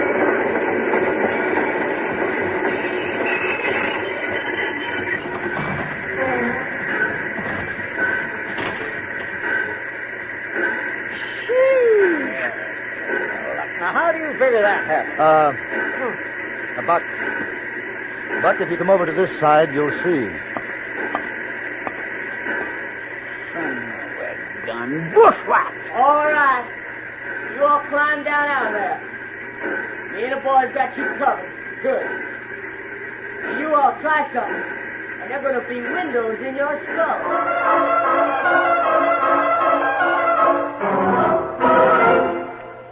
In a moment, we return to Frontier Gentlemen. In fiction, one of the things we enjoy most is the building up of suspense as to the outcome. Every Sunday, CBS Radio brings you a story in which this uncertainty accumulates until the final smashing climax of suspense. Let this reminder serve as an invitation to listen later today as suspense comes to you over most of these CBS radio stations. After that, you'll need no reminder that every Sunday, CBS Radio brings you another thrilling tale well calculated to keep you in suspense. And now, we return you to Anthony Ellis' production of Frontier Gentlemen.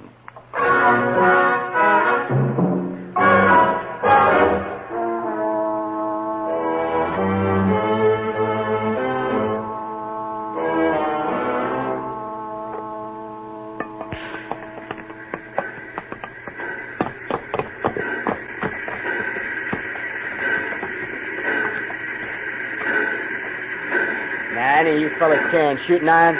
What do you mean by this? Listen here, boy. You know who I am. No, I don't know who you are, old-timer. Who are you? I'm Buck Wharton. That's who I am. Well, I declare. They say you got more money than the yellow dog got fleas. I'm proud to meet up with you, Mr. Wharton.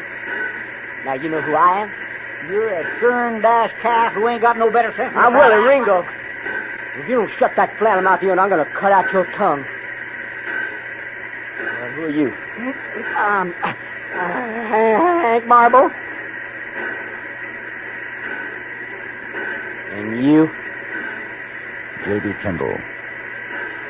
I see. What y'all carrying in a railroad car? Nothing. We're on our way to Laramie. Pharaoh? Yeah, Willie. You take two of the boys. See what's in that railroad car. Sure, Willie. Now, Mr. Wharton, just how much money is you carrying? Listen to me, boy. If you think I'm going to give you any of my money, you're a thinker's pioneer, and I figure. Don't you get me on the prod now, you old duffer. Old duffer? Old duffer? Why, you gozzling chin young squirt. You ought to be playing with a string of spools. Just a sawed-off bucket, doggy, that's all it is. I'll leave him lay, mister. Mrs. Wharton, he's all right. Oh, no, he ain't. What'd you do to him? I put a knot in his head. Wow. You mean a filly like you is that old dog's wife? I sure am, Sonny. Lady, don't you never call me Sonny.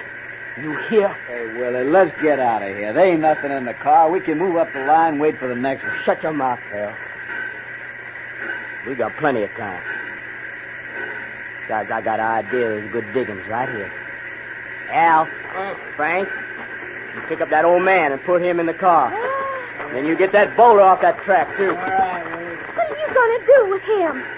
Why, man, he's so rich that I figure I could convince him to part with some of his money.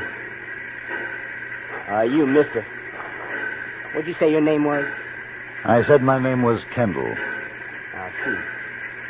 All right, you and this engine driver, you get back on that thing. Pharaoh, stay with them. You see they keep a good head of steam up. Soon as Mr. Wharton's agreeable, we'll start for Laramie. You come with me, little lady. No, I won't. You get... Oh! Let's go.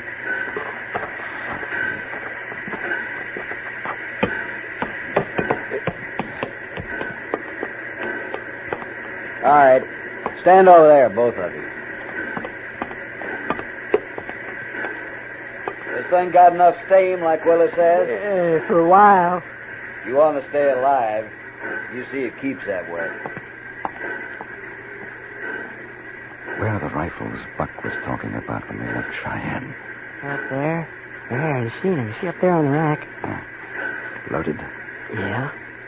When do you have to throw on more wood? A few minutes. We'll wait.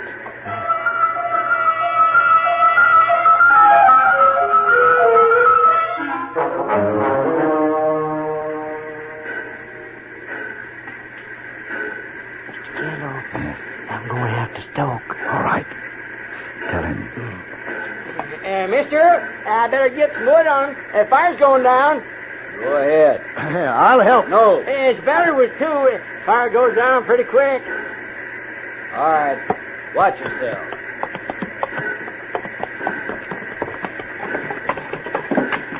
While I'm loading the firebox, you put it in reverse and open up the throttle. We'll get them off balance. Back up all the way to Cheyenne? Yes.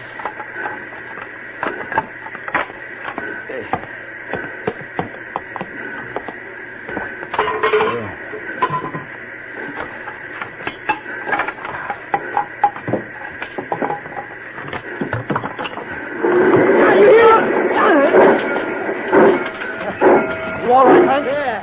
Hey, what we gonna do with this here fella? You just watch him. If he comes to, hit him again. All right. You take his gun. I'll use one of the rifles. Hey, listen, I can't see so good going backwards like this. Don't worry about it. We could back right in another train. There's one down this way out of Cheyenne in a while. We'll meet it. Listen. Is there any way for me to go back to the carriage? Well, you can crawl over the tender. You better not, though. I can try.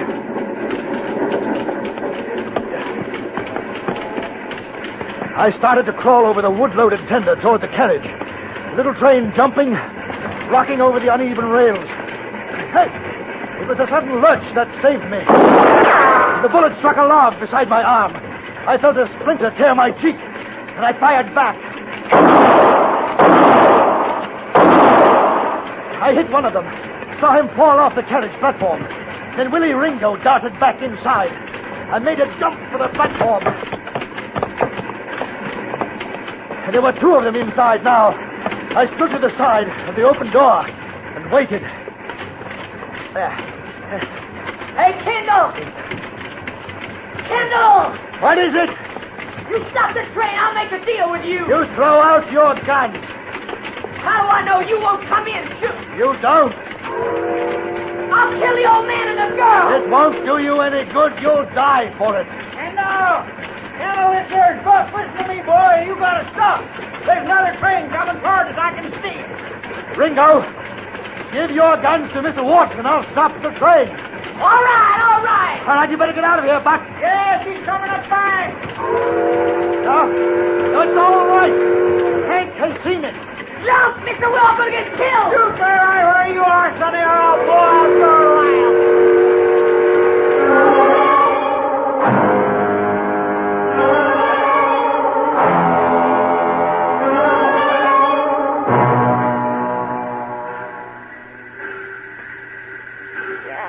I want to tell you, J.B., I want to tell you, boy, I want to tell you, me and little men here, we owe you a lot. We sure are grateful, Mr. Kendall.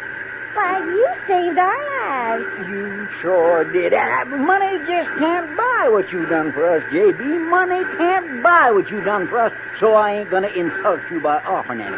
But I want to tell you, I stand here, boy, and I tell you, if there's ever anything, and when I say that, I mean anything at all, if there is, you say the word, boy, you hear me? You say the word. He means that, Mr. Kendall. Anything. I'm a rich man, J.B. A rich man. I can buy and sell any living man in these parts. Now, boy, don't you be bashful. You just name it. No, you don't have to give me anything. Yeah, this train. How about this little train? She's yours, boy. She's yours. No, thanks. That company paid for her, and I give her to you, J.B. She is yours. But what am I going to do with the train? Sell her back to the company. I'll make them give her to me, and we can split the profit. Now that's what you call a business transaction, boy. Come on down to the club. I'll let you buy a drink on it.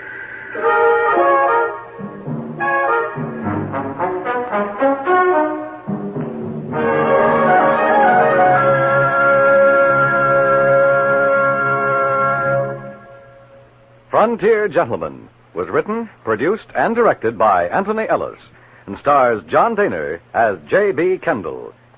Featured in the cast were Parley Bear as Buck Wharton, Jack Crucian as Hank, Eddie Firestone as Willie Ringo, Harry Bartell as Carrie Chase, and Virginia Gregg as Min Wharton.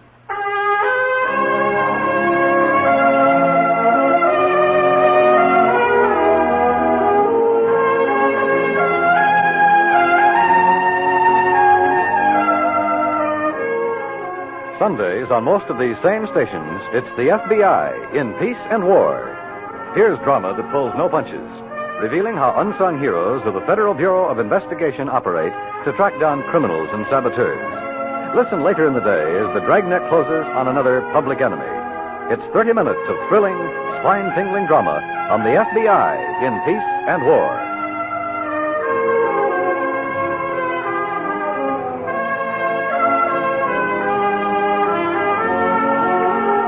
Join us again next week for another report from the Frontier Gentleman. Dan Cubberly speaking.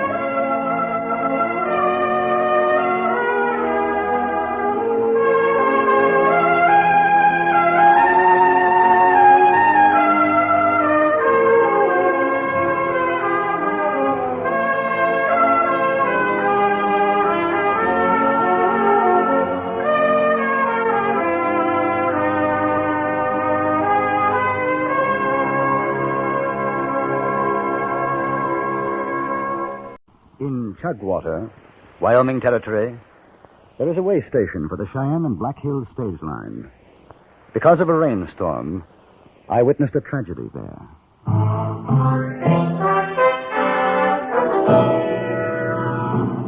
Frontier Gentleman.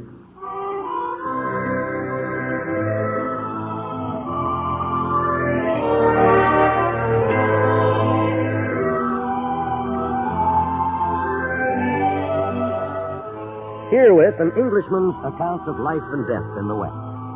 As a reporter for the London Times, he writes his colorful and unusual stories. But as a man with a gun, he lives and becomes a part of the violent years in the new territory. Now, starring John Daner, this is the story of J.B. Kendall, Frontier Gentleman.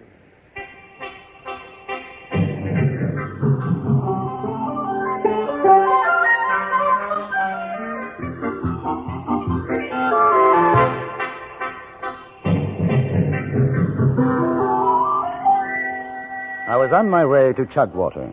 Jack Chase, editor of the Cheyenne Daily Press, had suggested that if I wanted an accurate picture of life in Wyoming Territory, Hyena Bob Saunders was the man to see. He ran the Cheyenne and Black Hills stage line station in Chugwater. In the coach with me were three other passengers. One, a gray-haired, quiet man who introduced himself as Boone Thompson. The others, Duncan Webster and his wife, Rose. Webster, a dark-faced, handsome chap of about 40, was unaccountably nervous. His wife, composed, in her middle 30s, a strong face, not unattractive. Our driver, Bill Cuttle, had expected us to arrive at our destination in the late afternoon. But a bad storm delayed us so that it was dark before we pulled into the Chugwater station.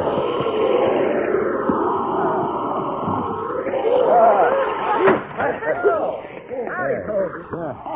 You got a mite wet, lady. Warm yourself over to the fire. My name's Hyena Bob, folks. Now, you just all sit down, and I'll get hot coffee and victuals. Mr. Saunders? Oh, no, not Saunders, partner. Ain't nobody never called me Mr. Saunders except my wife. And the yeller grass has been waving over her nigh on these 15 years. Oh, the name's Hyena Bob. What can I do for you? Come on over while I set the coffee off. I'm J.B. Kendall. Oh, I'm proud to know you. Jack Chase mentioned your name. Chase? Yes. That little feller looks like a rooster stepping high in the mud. Newspaper feller, Chase? Cheyenne Chase? Yes, that's the one. Why, I ain't seen him in 2 years or better. How is he? Oh, it's fine. Nice feller, that. You know, he done me a right smart favor once. You a friend of his'n?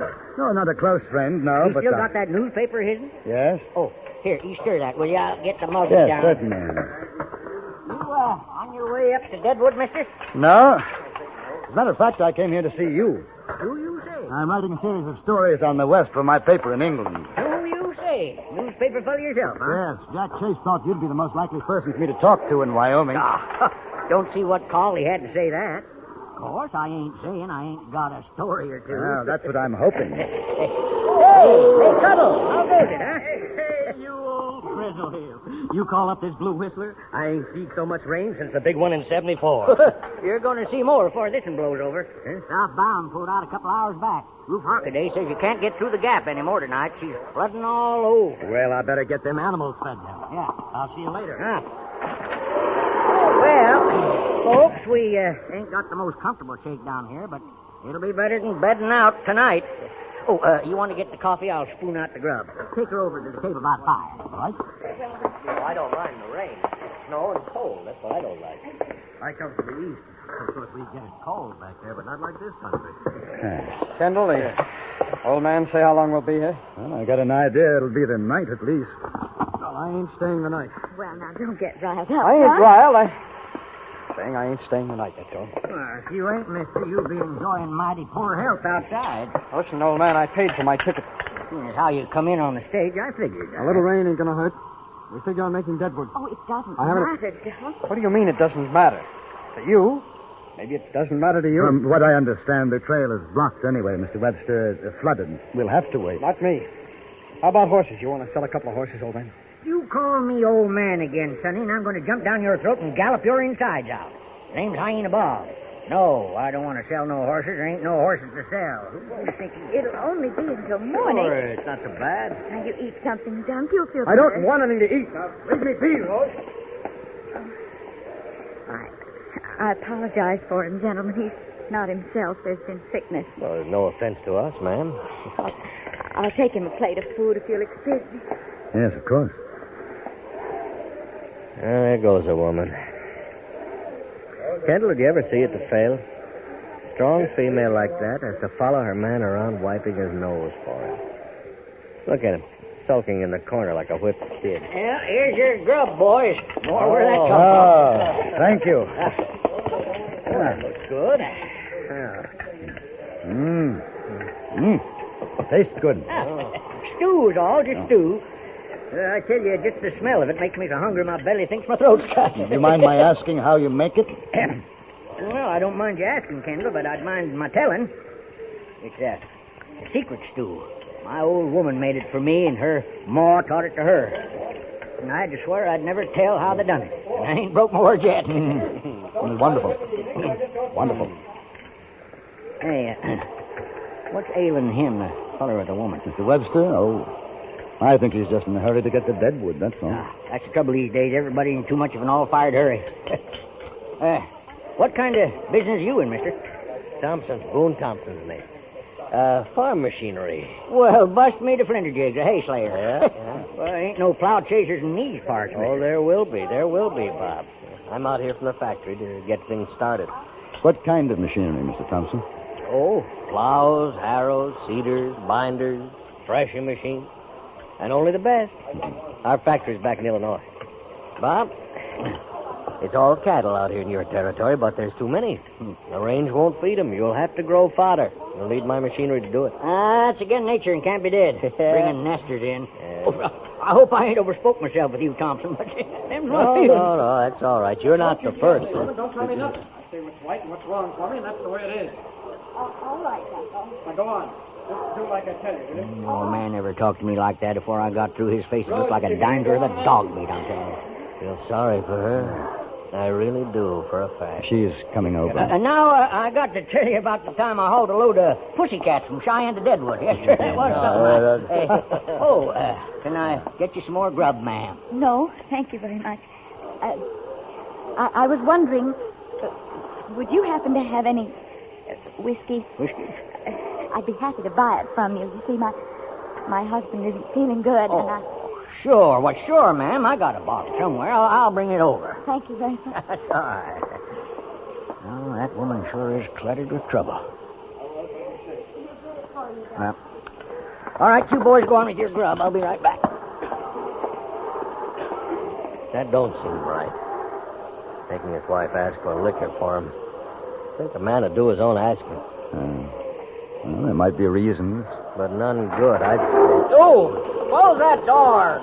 Ooh-wee. Oh, she's a fence lifter out there. Hey, Bob. Who's that, Cuddle? Yeah, that's who. How's about a dish of that hyena stew of yours? Sure. Boy, that tapeworm of mine is sure a hollering for fodder. Anybody else want a tug of this? She's real coffin varnish. I never touched the stuff myself. Kendall, you Thompson? No, thank you very much. All right. Well, here you are, mister. Thanks so much. Oh, it don't cost. Take a friendly drink. I want the bottle. Ain't got enough for that, mister. Before this night's done and past, we all might need some. I'll give you $5. You want to give me $5, I'm obliged, but I ain't giving you no bottle. You want a heist one, go ahead. All right, $10, and it ain't worth no more than $1, and you know it. Don't please. Now, Rose, shut up, you hear? Mister, I don't like much I see about you ever since you come in here, and I'm liking it a lot less as we go. I ain't asking your personal opinion, old man. I'm just trying to buy your whiskey. Oh, mister, your tongue is just a blossoming for the grave. Gentlemen, I think we'll all be the better for a drink. What you think don't matter, Kendall. Go sit down. Oh, come on, Mr. Webster. We don't want any trouble. Mr. Kendall's right, Duncan. Have a drink and you'll feel better. Give him one, please. She looked at us, her face agonized, pleading.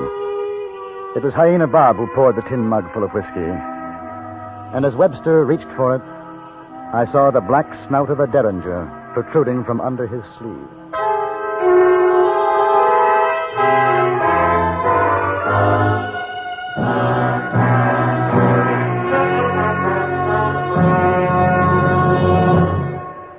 In a moment, we return to Frontier Gentlemen. A search for a missing woman triggers the tense drama you'll hear on CBS Radio's Gunsmoke later today. For all-out Western excitement, join us on most of these same stations today when Marshal Dillon helps a young man in search of his wife on the next thrilling episode of Gunsmoke. And now we return you to the Anthony Ellis production of Frontier Gentlemen.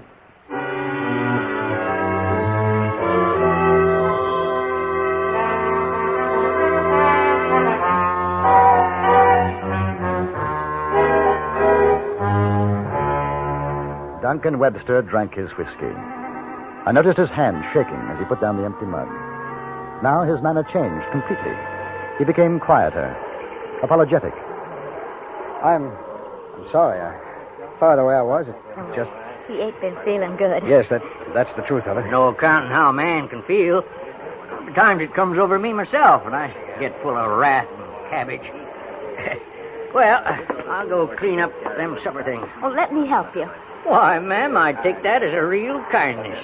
All right, Doc? Why, sure. Sure, you go along, Rose. Sure has been a while since I had woman folk to help me with the chores. Well, sit down. Sit down, Mr. Kendall. You want a drink? Yeah, short one. Ooh, fine. Well, I guess the old man won't mind if I join you.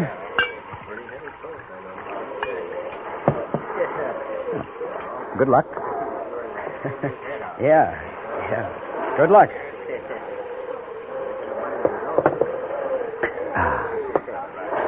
Oh, man, I sure do hate the sound of that howling wind. I know what you mean. Do you?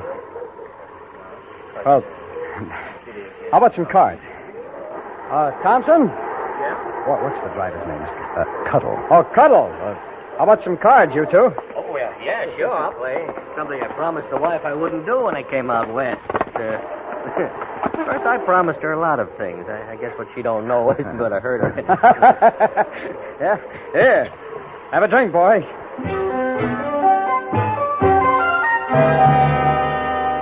After a few minutes, Hyena Bob joined us, and we played for about 2 hours. Mrs. Webster sat by the fire, watching her husband with worried eyes. The bottle of whiskey disappeared, most of it down Webster's throat. Beyond a slight raising of his voice, though, it didn't seem to have much effect on him. I couldn't be sure whether Thompson and Cuttle had noticed the hidden derringer. If they did, they made no sign. It was Thompson who started to talk about the snow. You know, playing cards like this reminds me of when I was up in Montana a few months ago. Talk about cold. 40 below. It gets that way. I don't know how a man can live. Come on, let's play cards. Yeah, in a minute. Kendall, you ever been in that kind of cold? No. I don't think I'd want to either. Oh, no. Like if you take a deep breath, everything in your lungs is freezing. Really, I saw what it did to a man once. And I hope I never see it again. More whiskey? I ain't no hog, mister, but I think you got enough of that thunder and lightning in you to last a spell. Hey, you talk about weather. Why, I've seen cattle froze up against grit fences. Hundreds of them. Standing like statues. Cuddle? We're an even 40 below. Cuddle, it's your deal, isn't it? Huh?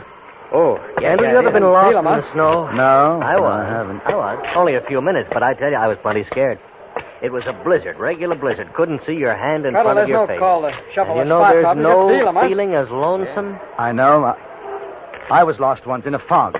It's as though you're the last man in the world. What are you doing? There's no... You're playing cards. You're talking about snow and cold. Why don't you shut up? Who cares about freezing? Who cares about snow? I ain't hearing you. I ain't... Don't go out, Duncan. Oh, what's he want to go out there and get himself soaked down for? I've got to go with him. No, Mrs. Webster, maybe he's better off alone. Sure. Cool him off. It's that tarantula juice.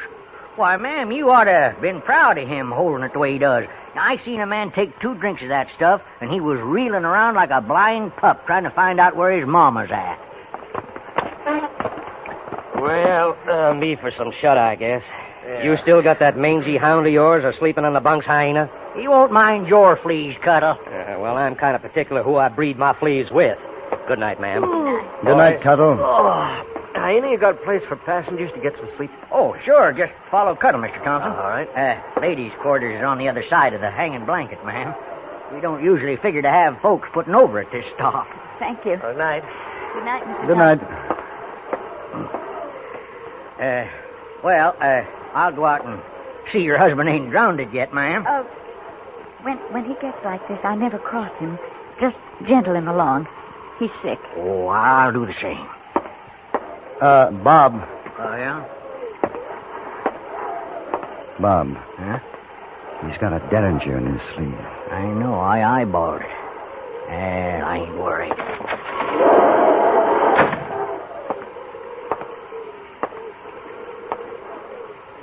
Maybe you'd better try and get some sleep, Mrs. Webster.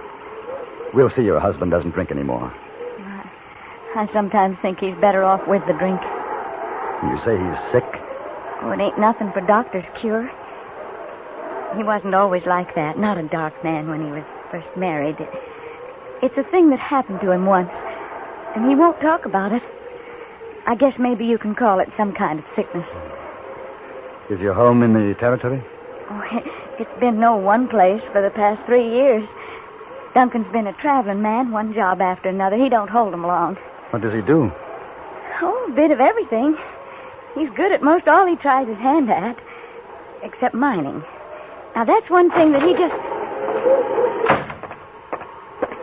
Now, what are you doing, mister? You trying to make love to my wife? Make love to... Duncan, there's no call to think such a ain't thing. there? I seen him giving you the eye on the stage on the way out here. That's enough, Webster. Aren't you man enough to find your own woman? Now go to bed. You'll feel better in the morning. Mister, don't you go telling me what to do, you stop hear? it! Stop it! Haven't you done enough? Enough what? What, Rose? Tonight, everything... No, come on. You were going to say something else. Now finish up. Enough what? Let her alone, Webster. You feed off your own range, Kendall. I'm talking with my wife. What were you going to say, Rose? No. You don't want to hurt her, Webster. Look, I told you, mister. I'm sorry, Mrs. Webster. You had to. Hey. Oh. Is he dead? No. No, I hit him. I knew that feller's tongue was long enough to cut his own throat. Better get the derringer off me. Sorry, ma'am, but I'm afraid your husband ain't got sense enough to be carrying a weapon mean as that up his sleeve. Let's put him on the bench. Use my jacket for a pillow, will you, Mrs. Webster? Yes. You know, I never did trust a man with a hit gun like that. Begging your pardon, ma'am. Yes, why does he carry it, Mrs. Webster? He's afraid. Why, he wanted? The law after him? Oh, no. No, he's just afraid of something. I don't know what it is. And he won't tell me. He just keeps it inside. It makes it like this. I don't know. What do you figure, Kendall? I don't. What's the matter? Webster had an argument. He lost, is all. What, he tried to draw on you, Kendall? No. He's just drunk, Mr. Thompson.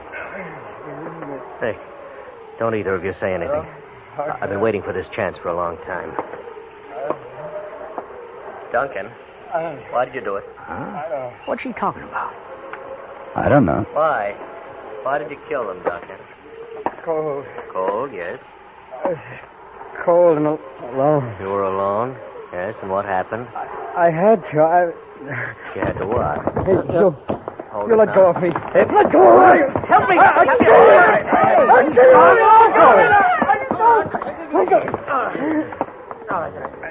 That's better, Webster. You told them. No, I didn't. I don't know what it is, Duncan. I don't know. What is it, Thompson? I'm a detective. Some people back in Kansas hired me. Folks of a young fellow died up in the Rockies. I've been working for him about 2 years now. Following this fellow, waiting for proof. And what did you do, then? You want to tell him, Webster? I got nothing to tell. He went up with 4 other boys hunting gold. The story he told when he came back was they got lost, separated from each other. Well, that's true. It's true that's how it was. Your wife is right here, Webster. You want me to say the rest? Let go. Let go of me. Don't listen. Get out. Don't listen to him. He's lying, Rose. Get out. What did he do, Mr. Thompson? No, please. Don't say, Mr. Thompson. I'll admit, I'll tell. I killed him. I did. I never said, Rose. I couldn't tell you. Been with me all the time. I killed him. But it was for the gold. The gold, that's why. But you told me you were alone. I was lying. We got lost up there, wandering around, and by accident, we found the claim. I shot him to keep the claim for myself. What did you do with their bodies? I threw them in a ravine. That's the way it happened.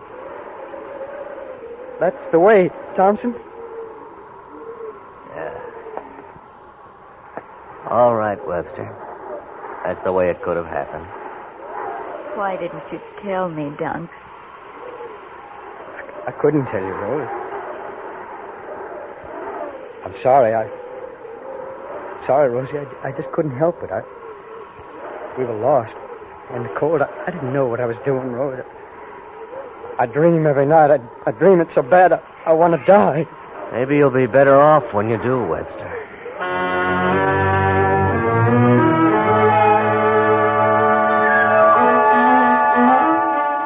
The next morning, the storm had passed. Thompson took his prisoner and Mrs. Duncan and started for Deadwood on a long trip back to Kansas. Hyena Bob and I watched the stage disappear down the road. When it was out of sight, he said, I tell you, Kendall, life is short and full of blisters.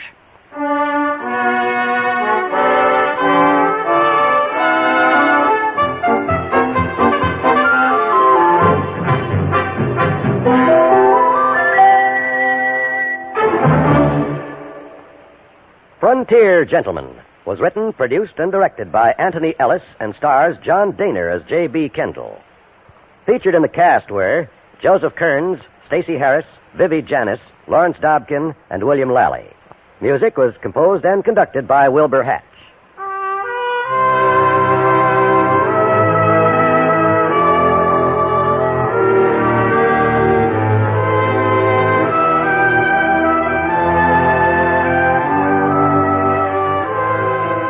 Join us again next week for another report from the Frontier Gentleman.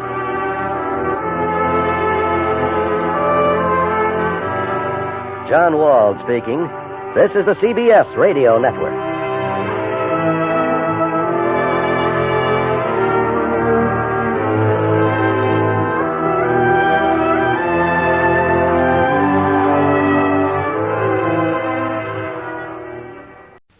I learned 2 things in Cheyenne. One, that hucky dummy is baking powder bread with raisins. The other, that love's labor is not always lost, even if you don't know how to use a gun.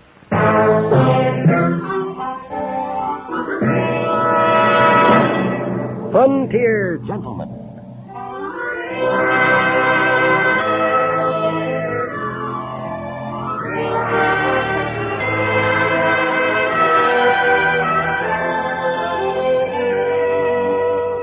Herewith an Englishman's account of life and death in the West. As a reporter for the London Times, he writes his colorful and unusual stories. But as a man with a gun, he lives and becomes a part of the violent years in the new territories. Now, starring John Daner, this is the story of J.B. Kendall, Frontier Gentleman.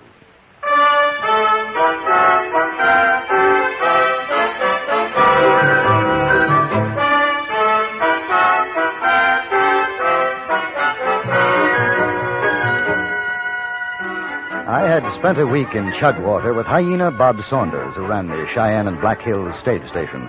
Now, I was on my way back to Cheyenne to send off to the London Times one or two of the more choice stories he had told me. There was only one other passenger in the stage with me, a man in his middle 20s. He introduced himself as Tom Hart. He was well-dressed, and at first glance I took him to be an Easterner. No, I was born in Kansas, reared in Montana Territory. Now I call Wyoming my home. How about you? Born in England. I'm trying to make a living writing articles on the West for the London Times. Oh, you been in Cheyenne yet? Oh, yes. How are things? Well, that's hard to say. I haven't seen too much of it. 3 years since I was there. I guess the town's changed some. But this road sure hasn't. Well, Cheyenne's thriving, I can tell you that. Yeah, I've heard.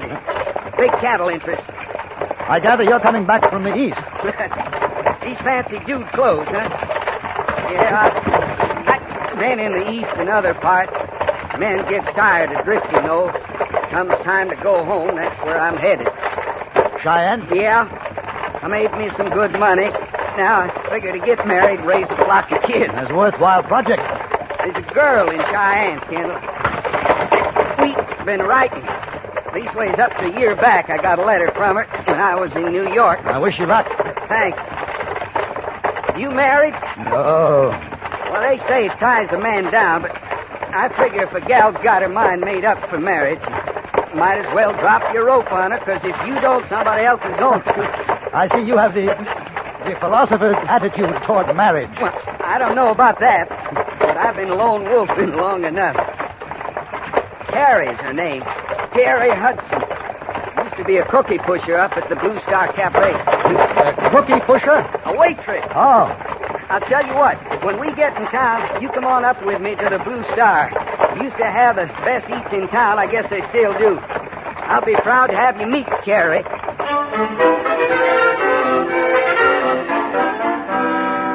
We spent the rest of the journey discussing matters of both consequence and triviality. Hart had received no formal education, but his travels had given him a certain sophistication, and the time passed pleasantly. When we arrived in Cheyenne, I tried to persuade him that his fiancée would be much happier to greet him alone, but Hart would have none of it. He insisted that I accompany him, and so together we walked to where he knew the Blue Star Cafe to be. Charlie Bannister runs the place. Charlie looks like bad medicine. Some says he used to be a short trigger man, but it ain't true. By the way he looked after Carrie, you'd think she was his own daughter. I sure had to play it straight before Charlie'd let me start riding herd on the gal. Say, listen, you hungry? A little. You wait till you taste Charlie's Hucky Dummy. He used to be a range cook, and there's never been a man made Hucky Dummy the way Charlie makes it. Hey, that's funny. Huh. Looks as though it's closed. Now, it does for a fact. First time I ever knew the Blue Star to close. You see anybody moving around in there? No.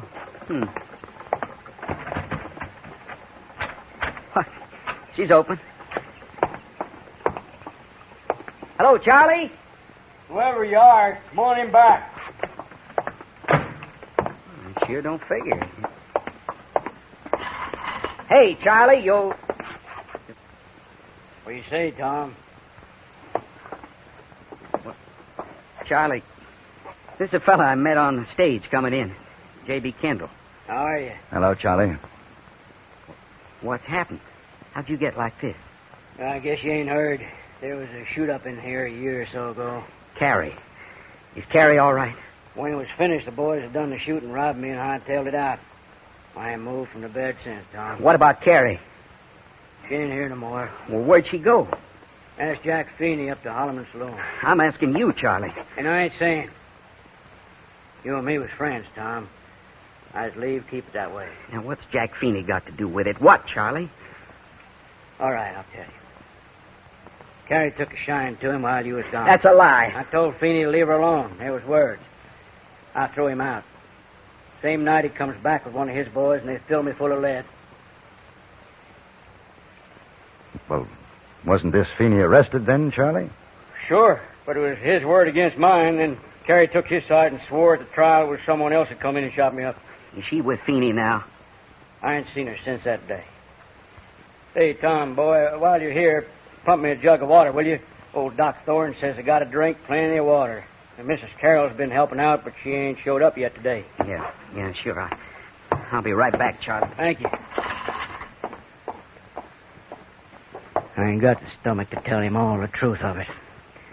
You'll have to find out sooner or later for yourself. She married Feeney. Oh? When? Yeah, right before the trial. Guess it was partly my fault. I should have seen it. Gary getting lonesome waiting for Tommy and Feeney coming in here. His fancy spending ways. He runs a gambling and Holloman saloon. Well, next thing you know, Carrie's looking cow eyes at him. Well, don't you think it'd be better to tell Hart now about the marriage? Say, listen, you keep an eye on him, will you? Tom's got a bad temper. He gets it in his head to start trouble, there's likely to be a killing. All the more reason to tell him then. This way, he'll go up to the saloon looking for her. Yeah, I guess you're right. It wouldn't be so good. Here's your water, Charlie. Anything else I can do for you? Yeah. Stay away from Holloman Saloon. I lied to you before, Tom. She's there with Feeney. They're married. Anything else I can do for you, Charlie? No, I reckon not. Hey, come on back and see me if you've a mind to. I'd sure like to hear about your travels. I'll do that. So long. You take it easy, Tom. Goodbye, Charlie. You take it easy, Tom. Well, I guess I'll be seeing you, Kendall. Where will you go, Tom? Not that it's any of your business, but I guess you ask out of kindness. I'm going up to Holloman Saloon and have me a few drinks. Oh, well, mind if I come along? No, I don't mind.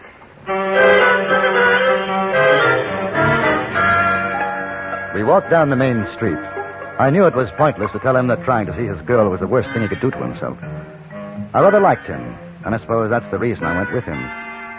He didn't say a word until we reached the saloon. Then he said... You go ahead, Kendall. I'll meet you in there in a few minutes. I got an errand to do first. Oh, I'll come with you. I don't mind. I do. Just order me a bottle of whiskey. I'll see you inside. All right.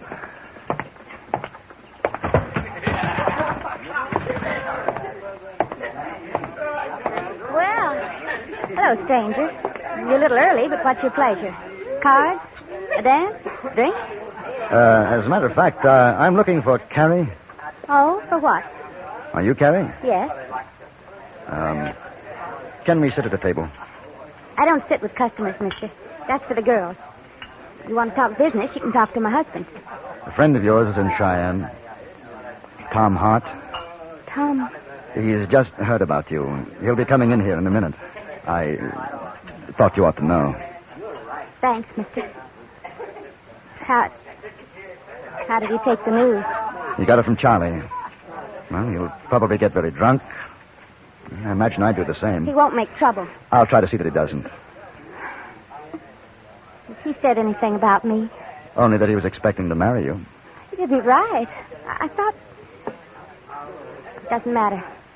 Anybody got the price of a drink in his pocket's welcome. That goes for Tom Hart as well as the next man. You want a table, mister? Yes, a table would be fine. This way. What are you drinking? Oh, beer, I think. Yes, and a bottle of whiskey. My husband. Jack doesn't like him. I wouldn't want Tom to get hurt on account of me. Will you get him out of here if he's looking for someone to sharpen his horns on? I'll do my best. Thanks. Beer and a bottle of whiskey, mister. Beer and a bottle of whiskey.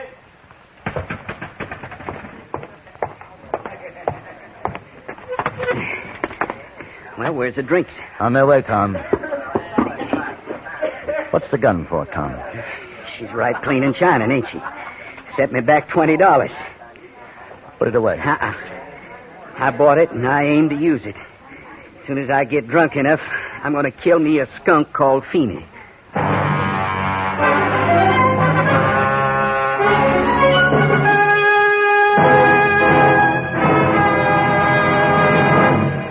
In a moment, we return to Frontier Gentlemen. Fast with a quip, faster at making time with a beautiful girl, but fastest of all with a clue. Yours truly, Johnny Dollar, will be along with his latest insurance investigation later today on CBS Radio. Get next to yours truly, Johnny Dollar, on most of these stations.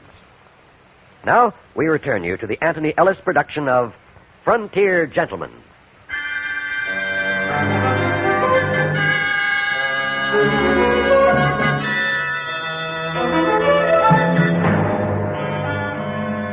Tom Hart and I sat at a table in Holloman's saloon, and between us lay a brand new .44 revolver.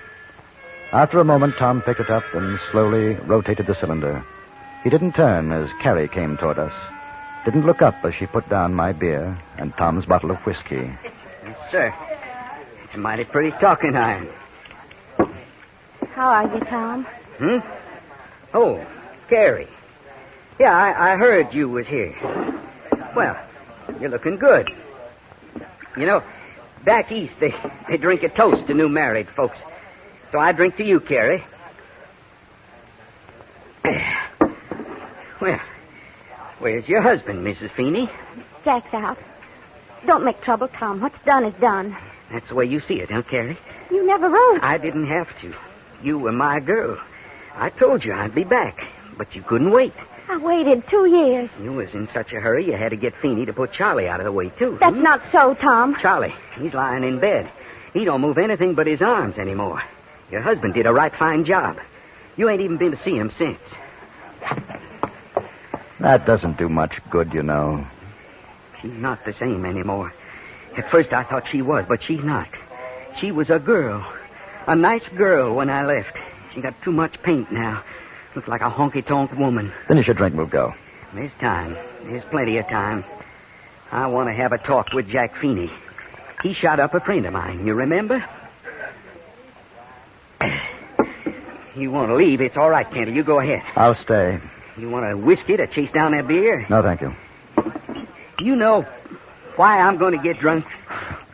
I've got a rough idea. Yeah? How rough? Well, Tom, you know you really haven't got any right to start trouble with Feeney. What about Charlie? What about him? The court said Feeney was innocent. Charlie says he did it. And if you shoot Feeney, they'll find you guilty. What'll you prove? She said she was going to wait. She said she loved me. Now, ain't that a laugh? Love. That's why you're getting drunk. Then you'll be able to get angry without thinking. You talk too much. Well, you asked me. Where'd she go? Up the stairs. Hey, you figure she was lying. Maybe Jack Feeney's here. She's going up to tell him. I don't know. Well, I'm going to find out. No, I wouldn't. No, sit down, Tom. Give me that gun, Kendall. Now, you sit down. You're not that drunk yet, and you're not going up there to start shooting. Give me the gun. No. You're bigger than me, but I ain't afraid to tangle with you. I didn't say you were. All right. I'm going up there without a gun. Oh, don't be a fool. Tom. Don't rile me, mister. Tom, she's married to him. You'll find another girl. Hey, where are you going?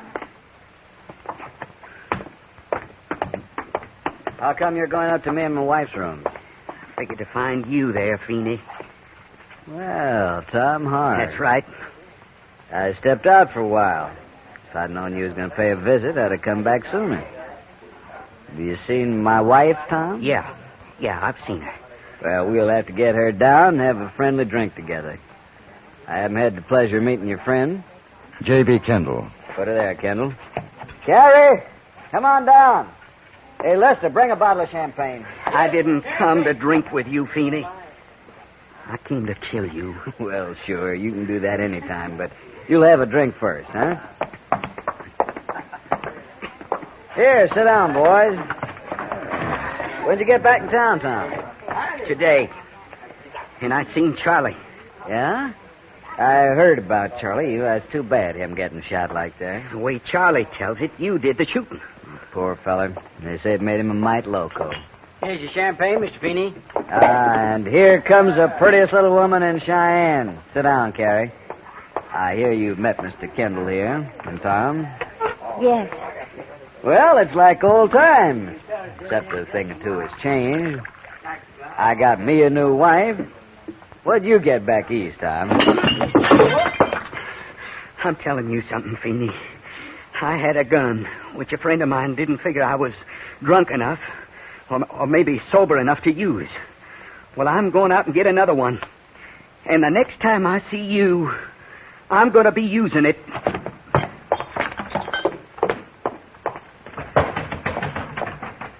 He sure is excitable, ain't he? You figure he's still galling over you, Carrie? What does it matter? What do you think, Kendall? I think that Tom Hart's in a mood for murder. Whether it's because of your wife, Charlie, I don't know. Jack didn't shoot Charlie, Mr. Kendall. I know he didn't because we were together that night. That's true. Must have been a couple of cowboys dropped into Charlie's place or robbed him, gave him lead poison, but it wasn't me. Why does Charlie say it was? That was at the trial. He said it then, too. Of course, my lawyer, he showed where it was dark in Charlie's cafe, and Charlie couldn't rightly tell who was in there that night. Charlie figured it was me because we'd had words the same day. I think I better find Tom. Nah, don't you go worrying, Kendall. You cool down. Besides, Tommy ain't no kind of a hand with a gun, and he knows it. If he comes looking for me, we'll take care of him. Which was exactly what I was afraid of. I spent the next hour going from one saloon to the next, looking for Tom. I couldn't find him. And so I went back to see the one person who I thought might be able to help. No, he ain't come back here. Took it bad, huh? Yes. That's the trouble with that boy. Everything nice and easy with him. Never could figure what he was really thinking. But when he busted loose... Charlie, are you still positive it was Feeney who shot you? Sure I am. Well, Carrie says he was with her that night. She's lying. Why would she lie? Well, don't ask me how come a woman does what she does. I think the one reason that Tom's going after Feeney now is a matter of pride. He doesn't want to back down. He'll use you as an excuse. I don't need any man to fight my war. Do you think there's any chance, even a remote one, that it was dark that night you were shot and perhaps you were mistaken about Feeney? Well, I guess there's a chance, but... Charlie, if I can find Tom, if he knows that, if you'll tell... Shh. Well, time. Carrie. Is he here? No. I had to come. I don't want him to get hurt. I wanted to talk with him. Ain't much for you to say, seems to me. I made a mistake. I'm not making another. It was Jack shot to Charlie. I lied for him. He said if I didn't either he or his boys, it'd get you for good. He said he'd kill me, too. Then why'd you marry him? I had to. That doesn't matter now. We've got to find Tom. Jack sent 2 of his boys out looking for him. He wants to kill Tom. Why? I guess he knows. He's always known how I feel. And I'm going back to the saloon. You'd better stay here, Carrie.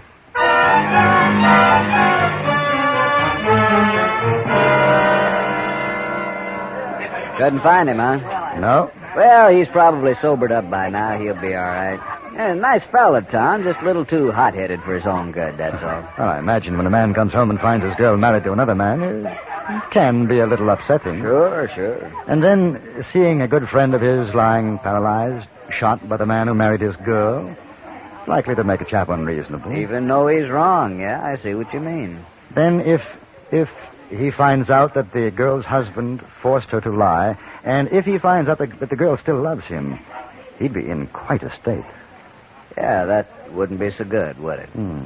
Now, if I were the husband, I'd want to get rid of that fellow. Say, a fellow like Tom, because my life wouldn't be safe for 1 minute. I'd send some men out looking for him with orders to shoot on sight. You got any more ideas along that line? Well, if a man like Tom had a friend, the friend wouldn't want to see Tom, bushwhacked, I think is the word. That friend is talking himself into mighty trouble. You think so? Then the friend would make another suggestion. Yeah? The husband is quite obviously a most unpleasant person. And the best thing he could do would be to give his wife a divorce so that she can live a decent life with Tom Hart. I'm back, Feeney. Yeah, I see you are, Tom. Kendall, get away from him. I'm giving him a chance to draw, which is more than he did for Charlie. You heard him, Kendall. It's a fair fight. I heard. Tom, look out behind you.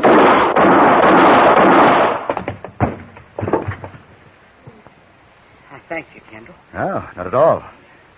Those are 2 of Mr. Feeney's chums. They've been looking for you. Now, Feeney, you were saying something about a fair fight.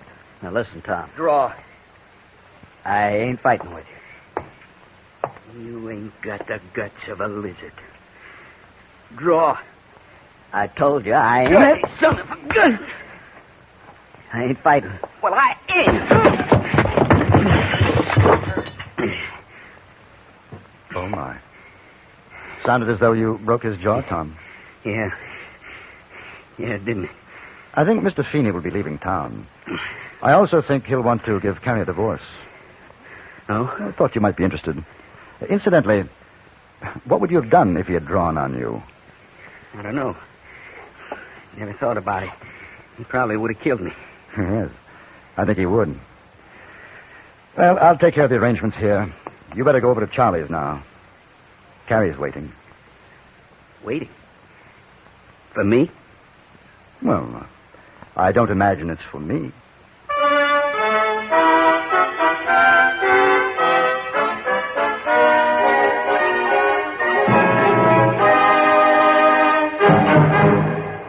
Frontier Gentleman was written, produced, and directed by Anthony Ellis and stars John Daner as J.B. Kendall. Featured in the cast were Vic Perrin, Virginia Gregg, Jack Crucian, and Harry Bartell. Music was composed and conducted by Wilbur Hatch.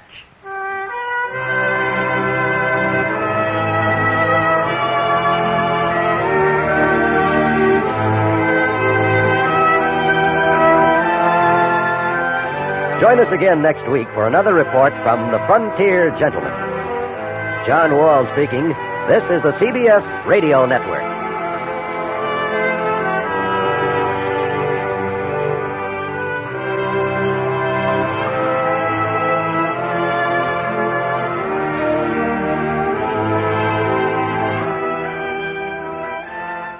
There's a saying in the West that a cowboy is a man with guts and a horse. This is the story of one. His name was Slim.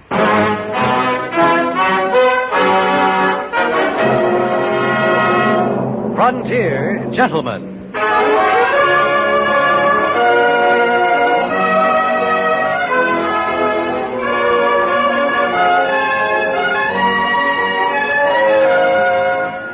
Herewith, an Englishman's account of life and death in the West. As a reporter for the London Times, he writes his colorful and unusual stories. But as a man with a gun, he lives and becomes a part of the violent years in the new territories. Now, starring John Daner, this is the story of J.B. Kendall, Frontier Gentleman.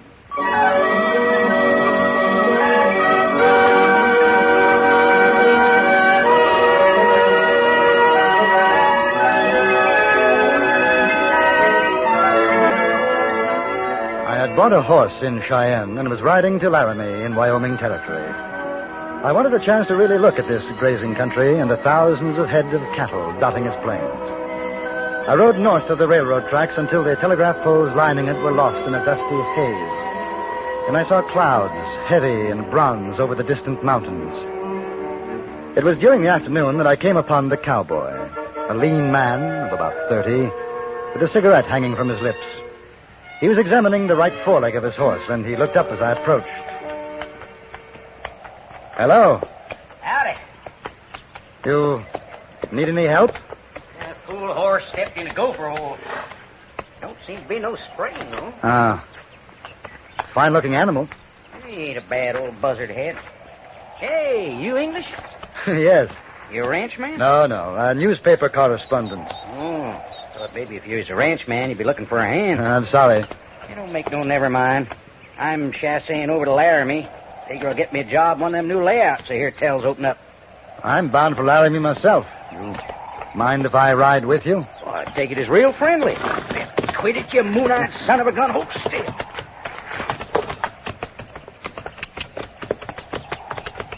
You think we'll have rain? Don't feel like it. Of course, you can't tell with them clouds. I've been on the range, and there ain't been nothing but blue up there, and Wango, down she comes. Tail as big as your fist. I tell you, nature's a skittish beast. Ain't no how bridle-wise. Oh, incidentally, my name is Kendall. Slim, all right. Slim? Been in these parts long? Oh, a few weeks. I came down from Montana Territory by way of Deadwood. That's so. Yeah, here, Wild Bill Hickok got plugged a while back in Deadwood. Yes? I was there when it happened. That's so. What happened to the feller that done it? McCall? Yeah, that was his name, Jack McCall. He was tried. The jury found him not guilty. That's so. Did you know him? No, just heard. Oh. What do you write about in your newspaper? What I see, people out here, their way of living. Kind of different in England, huh? Yes, it's quite different. Ain't no plains and mountains and rivers. Ain't nothing back east or in England like we got here. That's true. Don't figure how come a man went to live back here.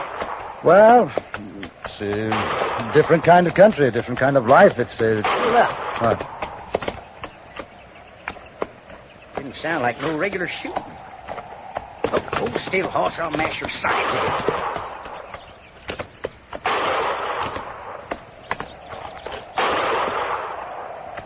in. Seems to come from the hills. Yeah. Reckon someone's in trouble. Let's go. A range of hills, low-lying, somber, about a mile to our north. It was from that direction we heard the shots. Slim's horse easily outdistanced mine, and by the time I reached the first slopes, the cowboy had disappeared into a canyon. Kendall, over here.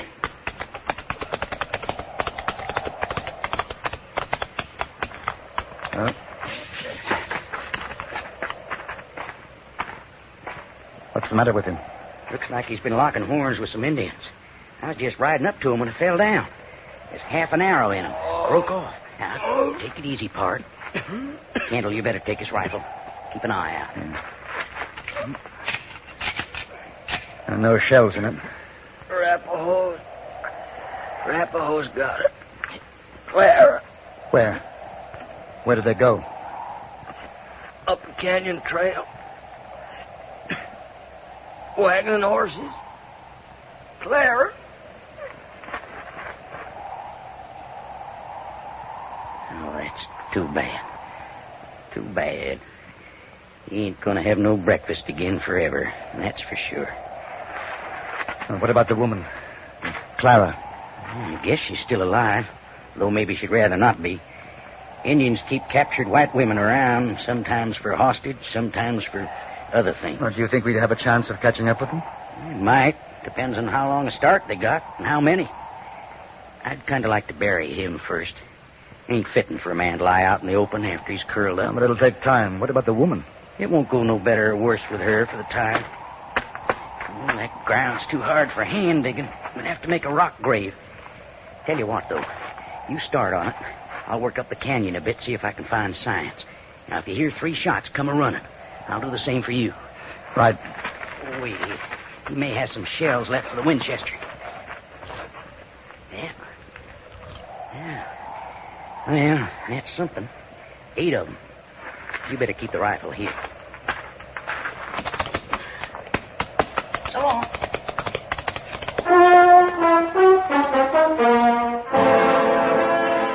I began the task of burying the dead man.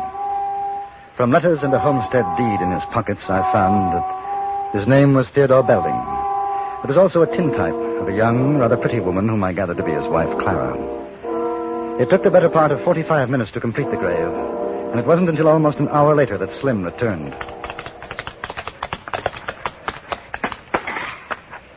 Well, I found the trail, followed it a way up. There was 4 Indians in the wagon. They cleared the wagon and left it burned. Took the horses, though, and the woman. What are our chances? Can you shoot? I'm fair. Well, I ain't done any trailing since 5 years back, but we ain't got nothing to lose. It'll be getting dark by and by. We'll keep going till light gives out. Do you know this country, Slim? Not much, but a man can read a lot of things from places he ain't been. Here. That's where they stopped the wagon, see? Oh, you mean those double-wheel ruts? Yeah. Must have ambushed him from over there. And the feller fell here. See the blood spot? Guess he made things hot for him for a spell. Were you an Indian scout, Slim? Yeah, for a while. Worked with Custer. Oh? What did you think of him? For him, I got a can of cuss words, and I best keep the lid on it. Yeah, we'll save our breath for breathing from here on. I want to be able to hear what there is to hear.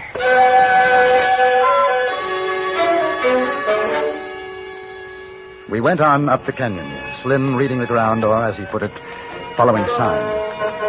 For a mile or more, the trail was obvious, even to the most unpracticed eye, but after we passed the burned-out wagon, it became more difficult to follow. For another hour, we rode in silence. The sun was beginning to set. A cool breeze was sweeping down the canyon. Oh, now. You hear that? Could mean Indians made a camp. Those crows ain't flying. Figure they're sitting in the trees waiting for a handout. Unless they're feeding on carrion. It wouldn't be corn if there were.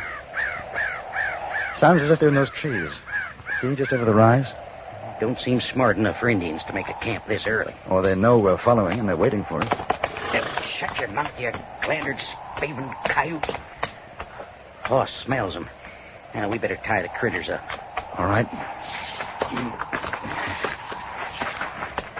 Pull down that injure rubberneck of yours. Pale-faced, wall-eyed son of a gun. I'll skin you alive. Do you think... Slim, it might be an idea to work our way through the trees instead of along the canyon wall, huh? I sure do. That old sun's right behind us. We make awful pretty targets.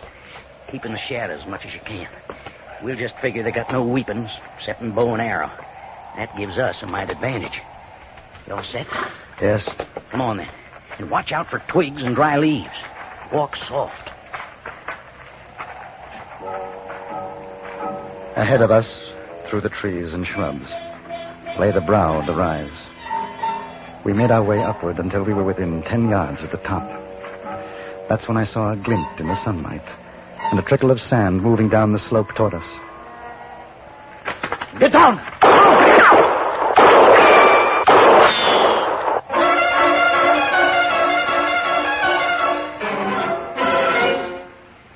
In a moment, we return to Frontier Gentlemen. Does that sound go with this music? Sure it does, when it's the sound of the shutters coming off the summer place in the woods, in the mountains, or at the shore. Only 5 more days from now, all America opens up the summer place as we swing into the 3-day Memorial Day weekend, the first great outdoor holiday of the year. But first, what does your summer place need? In the refrigerator, on the kitchen shelves, the bathroom shelves, round the grill. Check now. Make a list now. Buy at your grocer's, your druggist, your hardware store. Then you'll be all set for that great big 3-day weekend. And say, don't forget to have your portable radio checked and ready. Wherever you spend your happy holiday, there's a CBS radio network station to keep you posted on the weather and the news. And now we return you to the Anthony Ellis production of Frontier Gentlemen.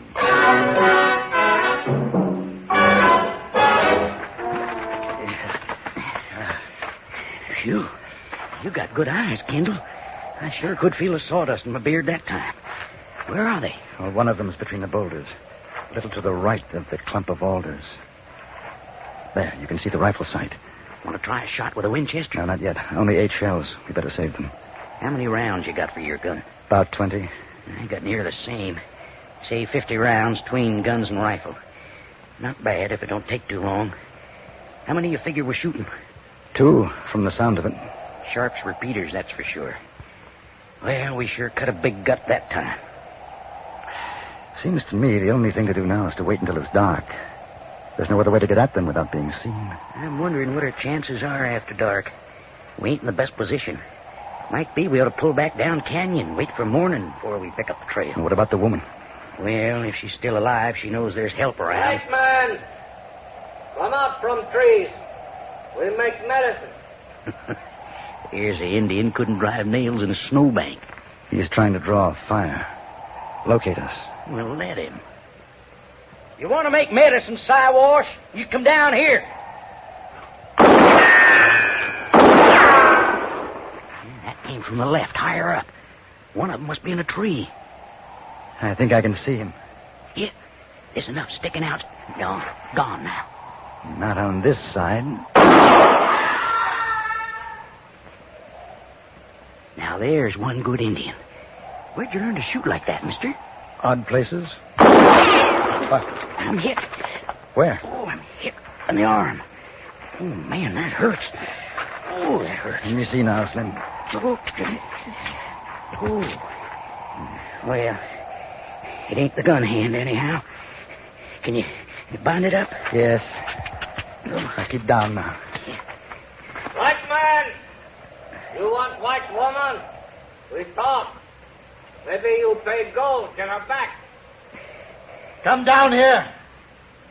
We'll talk. How does it feel now, Slim? Like a branding iron's inside. There's not too much bleeding, though. That's something. Sure wish we had more cover. I feel naked as a painted cat laying out here. White man, we come down talk. You shoot, woman die. What do you think? We might have 'em buffaloed. Let 'em come. But watch 'em for tricks. They got 100. Come down.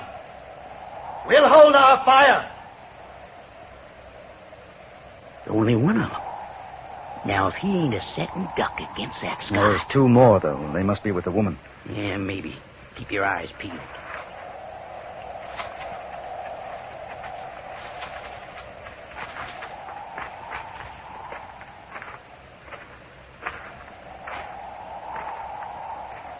White man has been wounded. Indian has been killed? We are many. You are 2. Climb down, Siwash. There were 4 of you, now there's 3. I have Little Knife, chief of the Arapaho. You're Little Knife, a renegade dog who steals women. Little Knife not renegade. Fight with Crazy Horse. Little Knife not steal woman, take woman. Like white man take Little Knife land. Maybe kill white woman. Like white man kill Indian woman and child. The war is over. There's no more killing on either side. White man say war is finished. Not Indian. Quit your coyoting around the rim, Indian. What about the woman? You give me your guns, rifle, and gold. I give her to you. I'll see you hung up to dry first. Not our guns or rifles, but perhaps some gold. How much? How much you got? $100? Not enough. That's all there is. All guns and $100. No. I go back.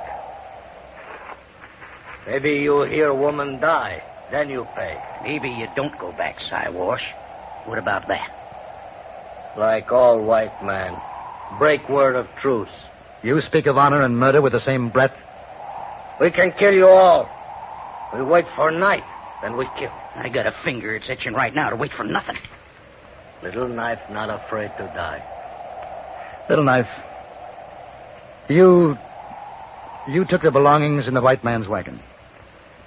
Return the woman, and we let you keep it all. That and $100 in gold. You let Little Knife keep what he already has. Not a trade. Listen, you double-distilled son of a gun. I seen a fair-sized anthill down the canyon away. How'd you like to be staked out? I make good offer. Woman for guns and $100. You say no, I go back now. Soon as the night, then we take your guns and the gold. The Indian turned and moved back up the slope. For a moment, I had an uncontrollable desire to shoot. Then I thought of the woman, of what would happen to her. I lowered the rifle. We shifted our positions a few yards to the right, and we lay there, waiting. And the darkness settled into the canyon. Funny thing. What? We ain't heard no sound from the woman.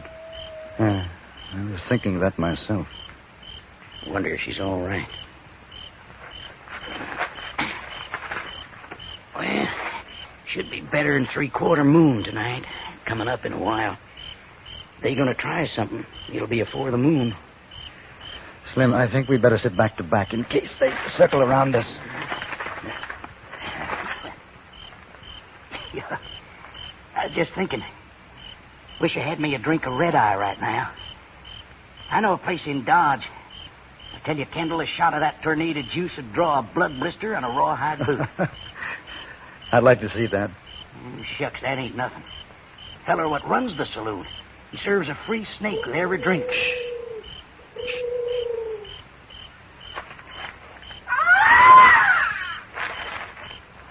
That ain't what you think. It ain't no woman, that's an Indian. I know, I heard him before. They want us to think it's her. Are you sure? I'll show you. Hey, you crow-bait dogs! Which one of you's a squaw? See what I mean? Yes. One thing I don't understand. What's that? Why do they stay here? Why not ride off with the woman? I figure there's 2 reasons. First, Little Knife's probably left the reservation. He ain't got no particular place to go. Second, they want our guns. Indian will do a lot of fool things to get hold of a gun. Come to think of it, there's something else. Oh? Ah, maybe they're low on bullets. You reckon? Yeah. It's quite possible. That's why they haven't attacked. Sure. They're using Sharp's repeaters. That feller's Winchester ain't the same caliber. So whatever shells they picked up in the wagon ain't worth a thing. In which case, we don't wait for them to attack us. I know what you're getting at, but it won't work. Well, why not? I wouldn't be no good. Not with this busted wing. Slim, you stay here. Cover me with the rifle. No, he'll hear you before you get 10 feet up the rise. Slim, I'll admit that I'm a comparative greenhorn in your territory, but I've had the dubious pleasure of slitting a number of throats under similar circumstances in India. Those chaps didn't hear me. I'll take my chances with these Arapaho. Well, you going to use a knife? Oh, if I have to, yes. You sure are a funny kind of Englishman. Here, take the rifle. Mister, I sure hope you know what you're doing. So do I. I crawled out of the hollow and inched my way up the slope. I had seen the flash of the Indian's rifle and knew his approximate location. In the direction I was taking, I planned to reach the top of the hill some yards from where I had last seen him. It was slow. Then, as I raised my head over the summit, I saw the great orange glow of the rising moon, and silhouetted against it, the crouching form of an Indian, half turned from me, behind a boulder. I drew out my knife.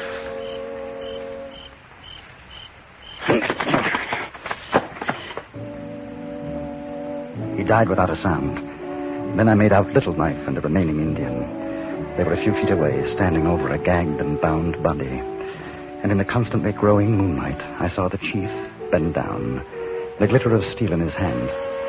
This time I knew it would be a woman's scream I was going to hear. Little Knife! Kendall! It's all right, Slim. She's alive. She's all right. I cut the ropes, loosened the gag from the woman's mouth, and for a long moment she only looked at me. Then she began to cry. I carried her down the slope to where Slim was waiting. Then I went back to get the Indian horses and the things which had belonged to Belding and his wife. After that, Slim and I took her to Laramie in Wyoming Territory.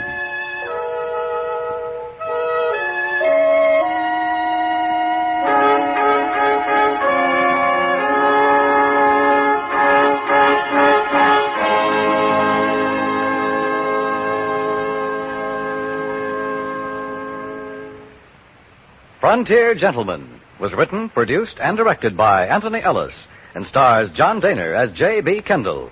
Featured in the cast were Jack Moyles as Slim and Lawrence Dobkin as Little Knife.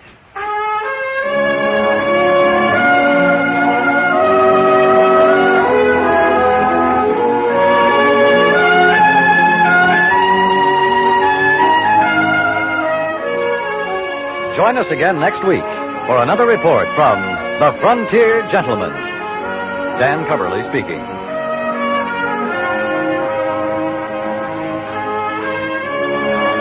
Today, hear Jack Benny on the CBS Radio Network.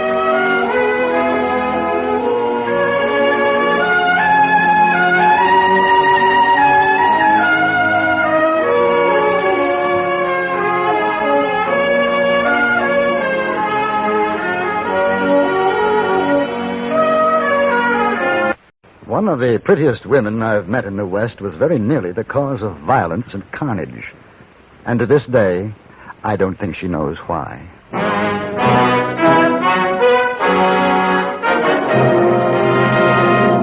Frontier Gentleman.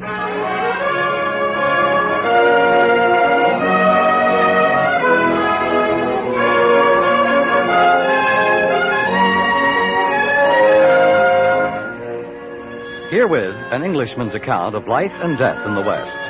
As a reporter for the London Times, he writes his colorful and unusual stories. But as a man with a gun, he lives and becomes a part of the violent years in the new territories. Now starring John Daner, this is the story of J.B. Kendall, Frontier Gentleman.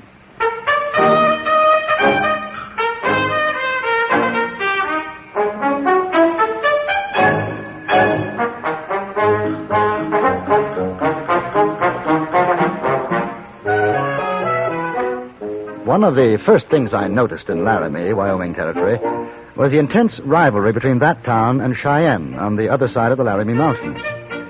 One read the bitter attacks and counterattacks in the opposition newspapers. One heard it on the streets. At the time I arrived in Laramie, gold had been discovered in the mountains to the south, and there was great rejoicing in this fact, which threatened to eclipse Cheyenne's claim of superiority. In the interest of fair reporting, I decided to visit the mining area with the idea of making comparisons between it and that which I had seen in Montana Territory. It was about midday when I saw the sign by the side of the trail reading Rotten Head Gulch, and a few minutes after that when I arrived at a cluster of shacks which constituted said township. I noticed 3 men outside an edifice which bore the legend, Dirty Charlie's Saloon. Look at there.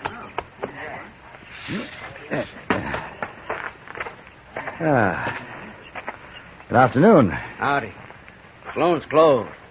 Oh? Yeah, voting day. Oh, I see. You voted yet? Well, no. Buck, get out the voting paper. Got it right here, Jim. Right here, mister. I'm not a member of your community. Does that make a difference? Well, you're a human man. That's all the difference we need. Hey, Shorty, get off from the table. Let the stranger sit comfortable like. All right, set, mister. Oh. Make your mark, or you can write it out proper if you know how. One small point. What am I voting for? Or whom? You're voting for the school mom. That's what and who. Oh. And do I vote yes or no? Well, you vote yes, mister. You vote no, you're liable to end up lying toes down. Hey, you ain't been sent by them no good Goose Creek boys, have you? No, I've come from Laramie. Left there this morning. That's all right, then. Look here, it's not that I mind voting, but I'd like to know something about it. Well, he told you, mister. Shut your mouth, Shorty. Man's got a right to know. That's legal. Well, sir, now it's this way. We got a school mom in Rotten Head Gulch. A school district in Laramie give her, and we aim to keep her. She's the prettiest thing you ever did see. Shorty, I'm telling you now, hobble your lip. Well, she is. Ain't she, Buck? Oh, man, she is a cow bunny, and that's for sure. Now, like I say, we aim to keep her, and ain't no Goose Creek coyote's going to get her. And that's how come to vote. And the school district says if Goose Creek gets more votes in Rotten Head Gulch, she's going to be sent there. Ah, now I see. So you vote yeah. But, is it legal? Well, sure it's legal. Of course it is. Look here, I'm in charge of voting. I say it's legal.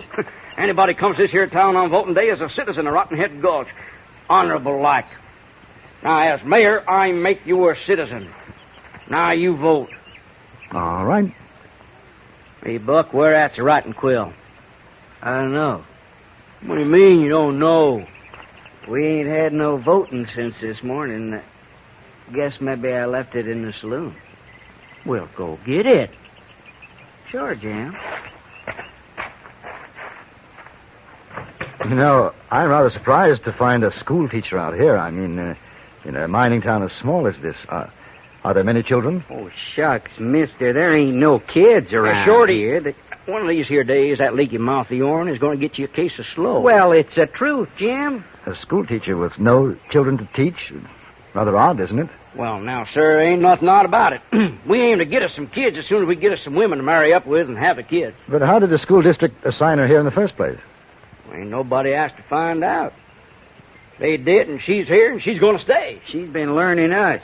There's 20 of us. Goes to school every night after work's done. Ain't that so, Jim? That there's a fact, mister. Now, maybe we ain't kids, but ain't but 5 of us can read and write so as you could notice it. And we figure we got a right to learn as well as any kid. Oh, I quite agree. But tell me, where does one meet this school teacher of yours? Well, I'd seen her a while back down to the creek washing some woman thing. I found it, Jim. Right here. Here's a writing quill. Where at's the ink? Oh.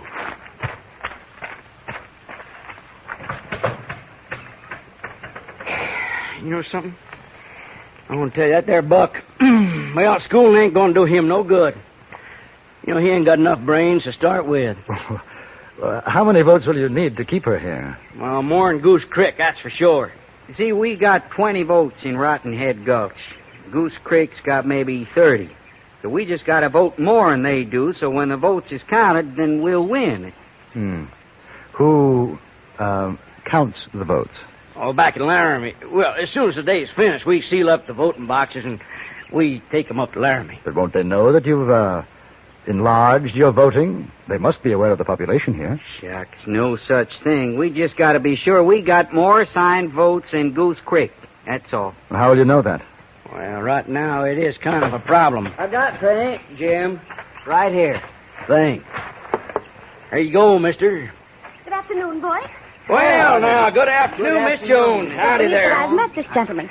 Well, no, ma'am. He's just rode in. As soon as he's finished his business, he's going to be riding right out again. Miss Jones, isn't it? Yes. My name is Kendall, Miss Jones. J.B. Kendall. How do you do, Mr. Kendall? I have been hearing quite a bit about you, Miss Jones. Oh, have you?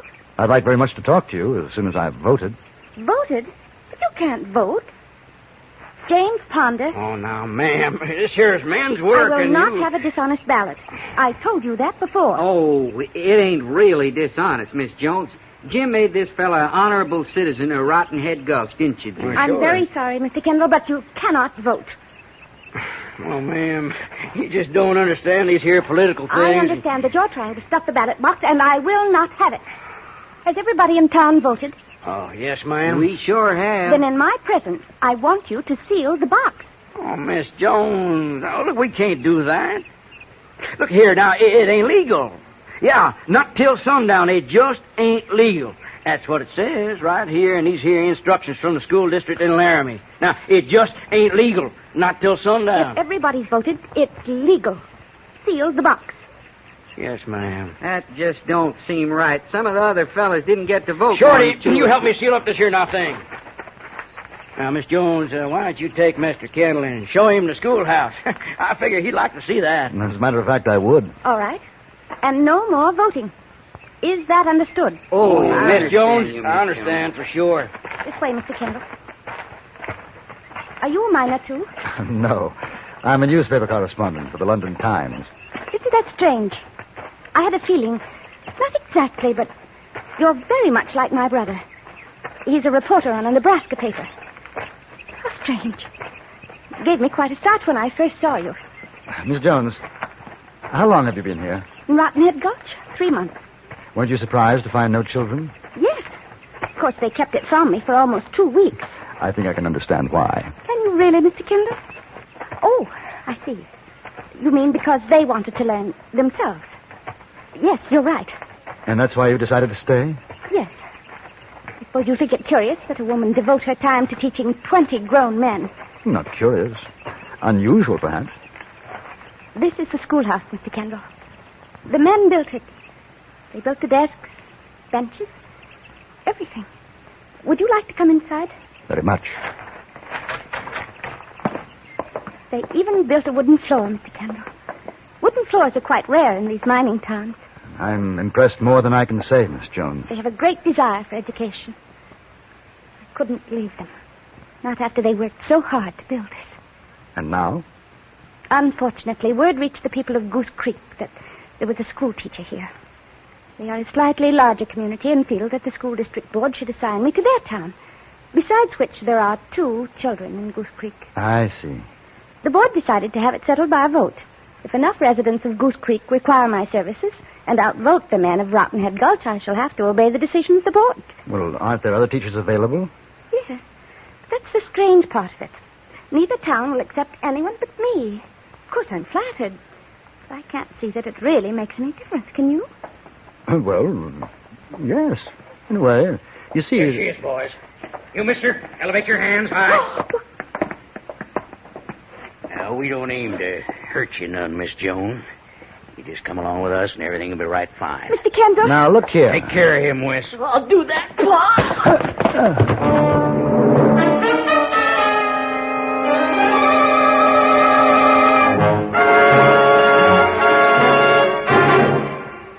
In a moment, we return to Frontier Gentlemen.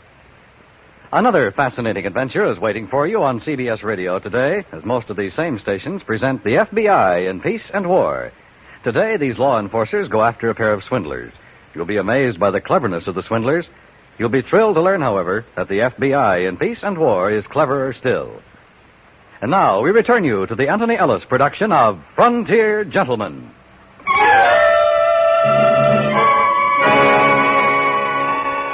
I seem to remember a great roaring in my ears, which, as I awoke, turned out to be the voice of James Ponder. He was kneeling over me, and seeing my eyes open, redoubled his efforts to pour a great dollop of foul-tasting whiskey down my throat. Come on, Kendall, it'll clear your head. No, don't. There you go.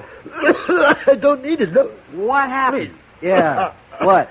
Hey, where is she, Kendall? Help me up with it. Well, where is she? We heard horses, and when we got here, there wasn't nobody except you. Yeah. There were 3 or 4 men, masked. They'd taken her. Well, who was he? I don't know, except there was a father and son. The older man called the other Wes. Wes. Jim, that's Wes over to Goose Creek. Yeah, Stomp Peter's son, Wes.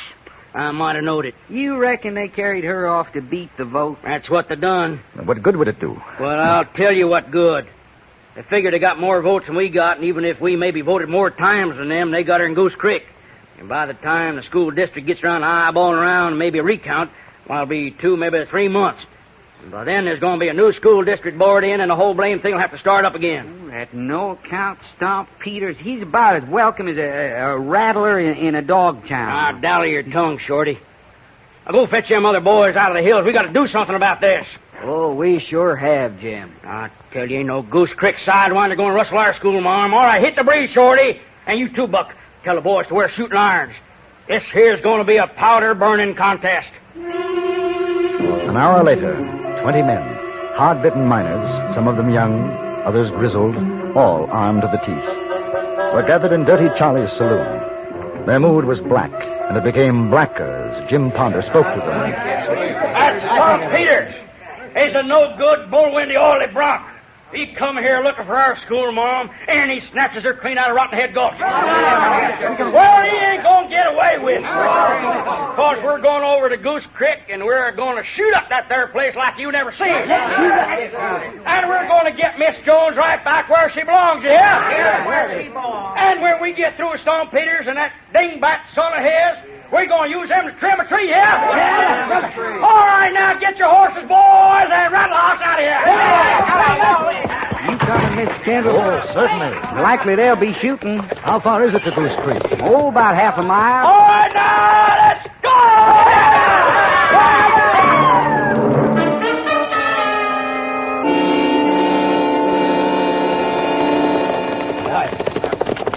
Ho, ho. Don't you imagine they'll be expecting you? Why, sure they'll be expecting us. It's going to be a real shoot-up. Wouldn't it have been better to surprise them? Well, what for? They know we'd be coming after them. Supposing she gets hurt. Well, now, you know, I didn't think of that. Hey, you figure maybe. With shooting, there's a chance. Boys, you hear what Kendall here says? Well, we don't want the school mom hurt. So you watch where you're shooting at, you hear? All right, now. We're going to take it real slow. Just around the next turn. All right, yeah. Hey, Kendall, you and me, we're going to keep an eye out for Miss Jones. Either one of us eyeballs her gets out of there fast, you hear? Right. There they are. Hey, looky at that there, Kendall. Right in the middle of the street. Like you say, looks like they've been expecting us. We came upon Goose Creek with abrupt suddenness. The trail rounded a bend and became an elongated clearing lined on both sides with shacks, perhaps a half dozen more than existed in Rotten Head Gulch. Between the dwellings and in the middle of the street were piled boxes, barrels, and 2 overturned wagons. Behind this barricade, we could see the figures of men and the reflection of sunlight on steel. Up to this point, even with my headache, the affair had been rather difficult to take seriously, but the complexion had radically changed. When we were no more than 20 yards from the defenders, Jim Ponder held up his hand. Everybody! Yeah! Stop, Peter! What do you want, Ponder? We come to get Miss Jones and take her back to her rightful home. She's in her rightful home. Just where she is. And you're a liar. Want to start trouble? We ain't going back without the school, Marm. Maybe you ain't going back because you'll be shaking hands with St. Peter. Let me talk to him. This ain't no time for chewing the cud. Let's start throwing lead. Shorty, shut your mouth, will you? They're in a better position than we are. Shucks, we could ride right over them. If you lived that long. What's the matter, boys? Afraid to take the big jump? Come out, Peters. You can bring another man with you. Jim Ponder and I'll meet you between the lines. Who are you? The chap who was with Miss Jones. I told you, Pa. I told you he wasn't dead. All right. You and Ponder get off your horses. Come forward slow. You watch it, Jim. Now, don't you fret. Hey, boys. Hey, start something. You go in and finish it, yeah? Well, Oh, let's go, Kendall.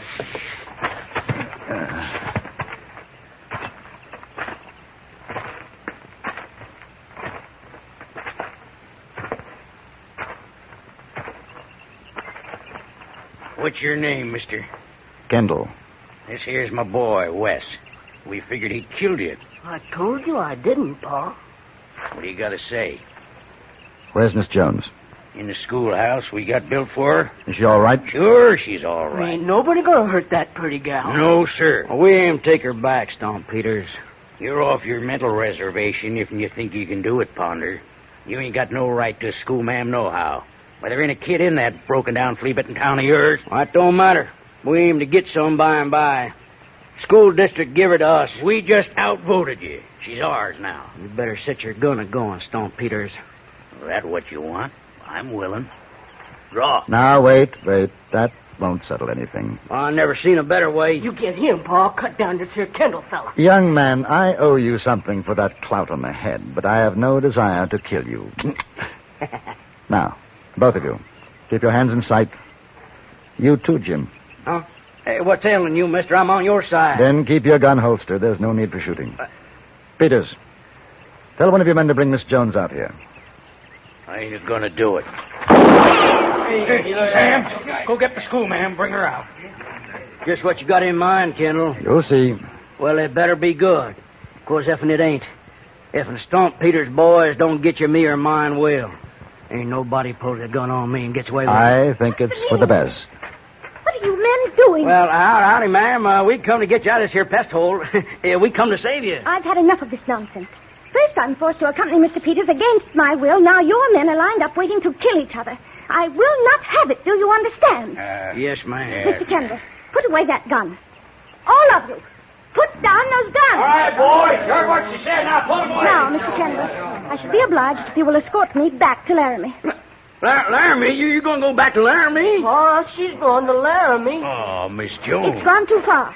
If this is the example you set your children... Miss Jones, could I have a word with you in private? I really don't see that Well, I think you will. Gentlemen, if you'll excuse us. Oh, she's going to go back to Laramie. You said you could have her. Looks like there ain't nobody going to have her no more. Dreadful grammar. Double, triple, negatives. Miss Jones, there may be a solution, if you're willing. I don't see any way. I really don't. If they could share you? Share me? No, I mean your teaching. The towns are only a half mile apart. It might be possible.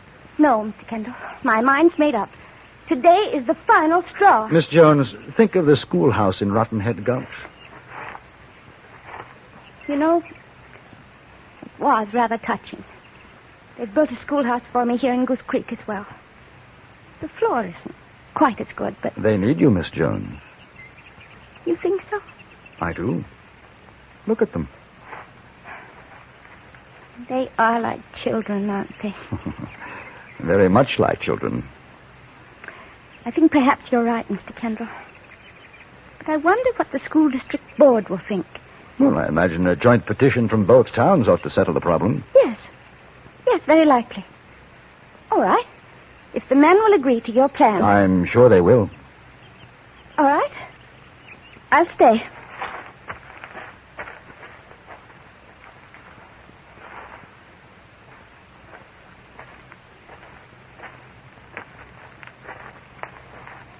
Mr. Kendall. Yes? While I was being held captive, a rather terrible thought occurred to me. It is the education that I can give them, isn't it? I mean, there are no baser thoughts involved. Perhaps because I am a woman? Miss Jones, were it not for the fact that I have already completed my school and university curricula, I should not hesitate to avail myself of the opportunity to better my education. Thank you, Mr. Kendall. You've relieved my mind.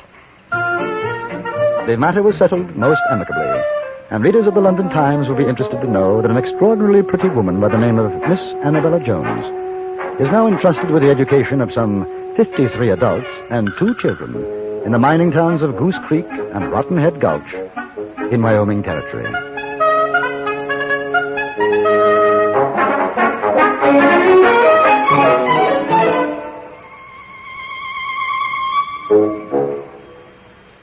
Frontier Gentleman was written, produced, and directed by Anthony Ellis and stars John Daner as J.B. Kendall. Featured in the cast were Jack Crucian, Virginia Gregg, Vic Perrin, Jack Moyles, Harry Bartell, and Eddie Firestone.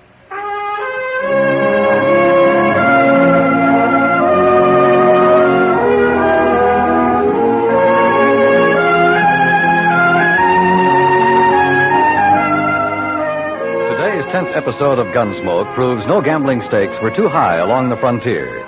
For thrill upon thrill, hear what happens in the pioneer days of Dodge City when a man's life hangs upon the outcome of a horse race. That's on CBS Radio's Gunsmoke later on today. Join us again next week for another report from The Frontier Gentleman. Dan Cubberly speaking.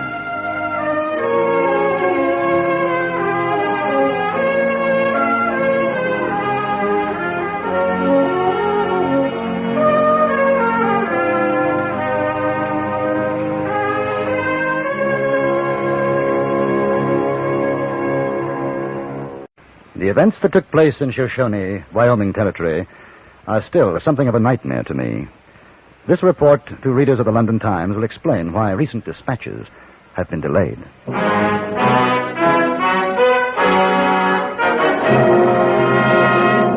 Frontier Gentleman.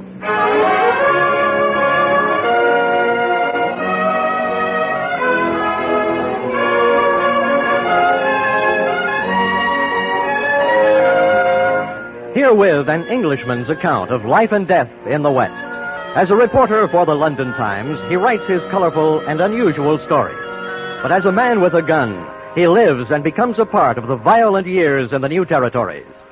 Now, starring John Daner, this is the story of J.B. Kendall, Frontier Gentleman.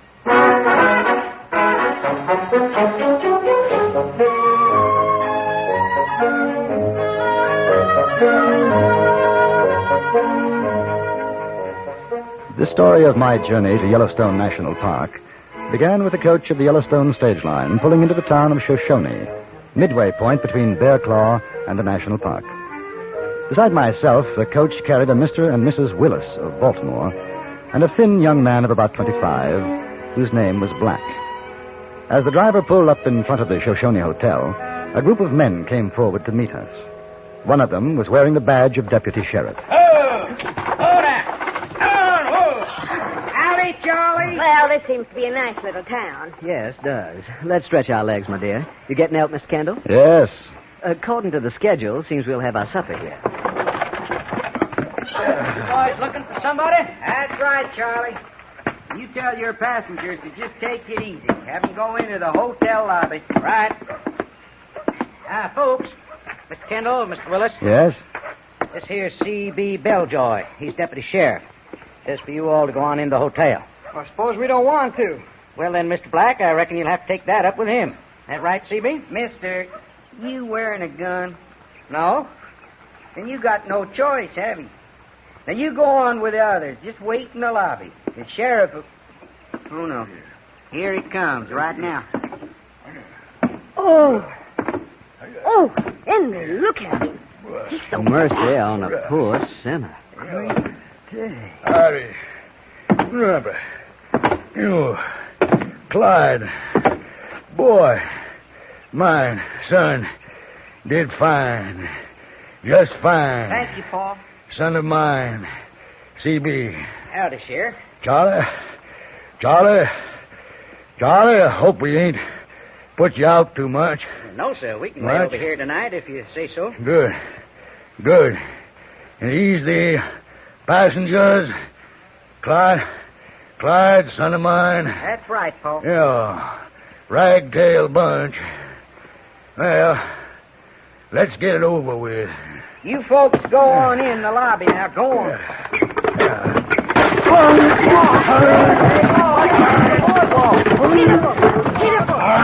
Get him out. Clyde, Z-Beer. You help me get Clyde, stop sniveling. Help me up. Out of here. Yeah, you, boy. I'm here, Paul. Son, now. That's it. Give me your hand. Here you are, Paul. Ain't bright, boy. But now then, pull. Pull. Somebody get behind me. That's it now. You two back there. Do that push. Shove. Pull. Push.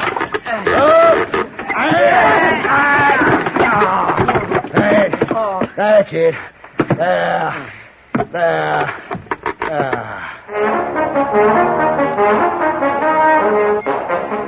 He entered the hotel without further mishap, and we were instructed to take seats facing him. After we had complied, the deputy C.B. told us why we were being held there. Paul got a telegraph message a while ago from the sheriff in Bear Claw. Now, it seems like somebody snuck into the Lucky Dollar Saloon office and walked off with a payroll just about when the stage was due to pull out. The sheriff down there... Ben Johnson. Yes, Paul. Johnson. The sheriff... Johnson. Ben Johnson. Yeah. He figures the man that did it rode off on the stage. You mean you think it's one of us? Well, that's what the sheriff in Bear Claw thinks. Hey, look, Gildy. It could be in cahoots. Boy. Now, just a minute. Who's he? What? Name's Willis, Paul. Says it's his wife traveling with him.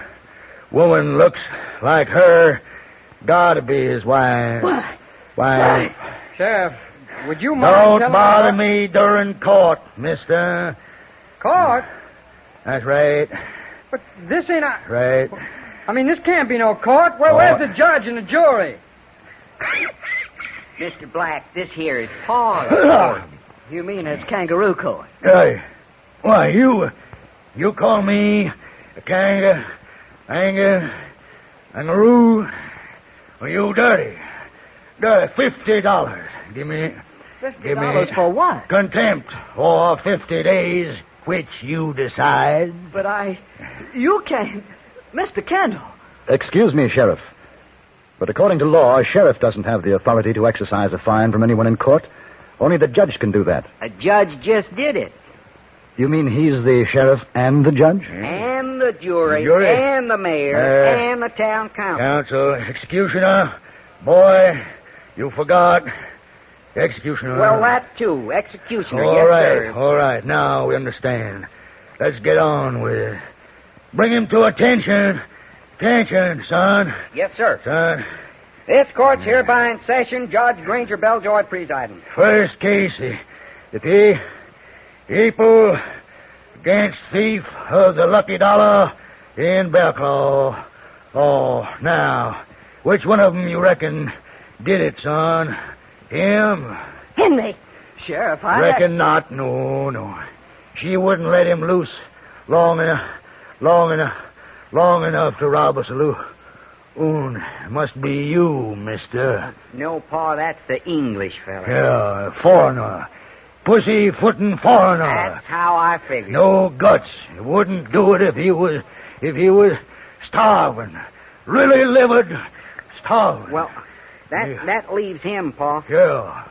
Now, how do you plead? What's his name? Black. Name, how do you plead? Black. Plead? Yeah. I ain't pleading no way to something I didn't do. Innocent. But, boy, you look guilty as in. Might as well confess. But I didn't do nothing. Sheriff. You keep out of this, Mr. Kendall. Black, you say you're innocent. Yes. I say you're guilty. You got witnesses. Why, no, I got no... Sheriff. Judge Bellboy, Your Honor. Sheriff. Yeah, what is it, Charlie? Judge, sir, Sam over at the telegraph office told me to give you this. Oh. Just come in. Now, let's see. You got. Over. From the Sheriff, Bear Claw. Man robbed saloon known to be tall. Oh, regards Johnson. John. Tall? Well, that lets me out. Yeah, it sure does. It's got to be the Englishman then, Paul. Now, just a minute here. Kendall, don't you try nothing. Henry, help him. Grab hold of that Englishman, boy. I don't Boy, need grab. to, Paul. Grab. He tries anything, I'll ventilate him with this here shooting iron. Good, son of mine. Good. Yeah. Kendall, I hereby sentence you to a term 2 years, my jail.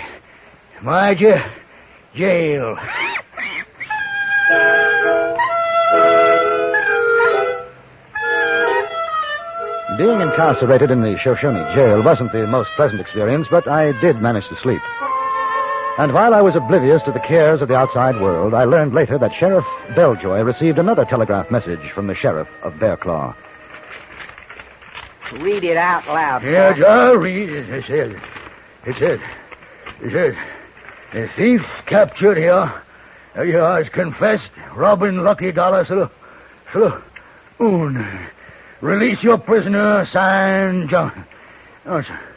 Why, that lowdown. Ornery. Oh, that means I ain't gonna have nobody to learn me manners and the like. Yes, you are, child. Your pa promised you, and there ain't nobody makes as good a teacher of manners as that is a foreigner. Ain't that right, Granger? I'm going to have to let him go. Why? Oh. Why can't you just pretend you didn't get no message? You know why, woman. You let him go. What's gonna become of me, Pa? That's right. Look at her. Your own flesh and bloody image. Yeah. Poor thing. Yeah. You think anybody's going to pay her any mind when she don't even have good mannered learning? Now, Lorene, sweet potato, mine. You... Don't lard up to me. Woman, it ain't my fault. You don't want me to have no learning, no English learning or nothing. Oh, honey, part I do, but... You want your daughter to have the best. You'll tear up that message. You'll make believe you never got it. And the Englishman will be made a trustee like you promised, and he'll learn me all he knows, whether he likes it or not. Granger Belljoy, carried up. Woman, you female. Grittier. Female. Doing it! Oh, here, now, don't overexcite yourself, honey, no. Pop. Best you be getting along to bed now. Yes, Mom. Night, Pop! All right. You done right for her. And after a year or so, that Englishman might get used to her. Might even decide to stay here permanent.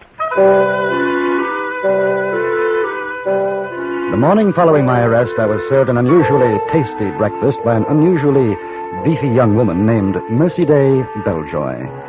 Between giggles, she managed to indicate that she admired foreigners.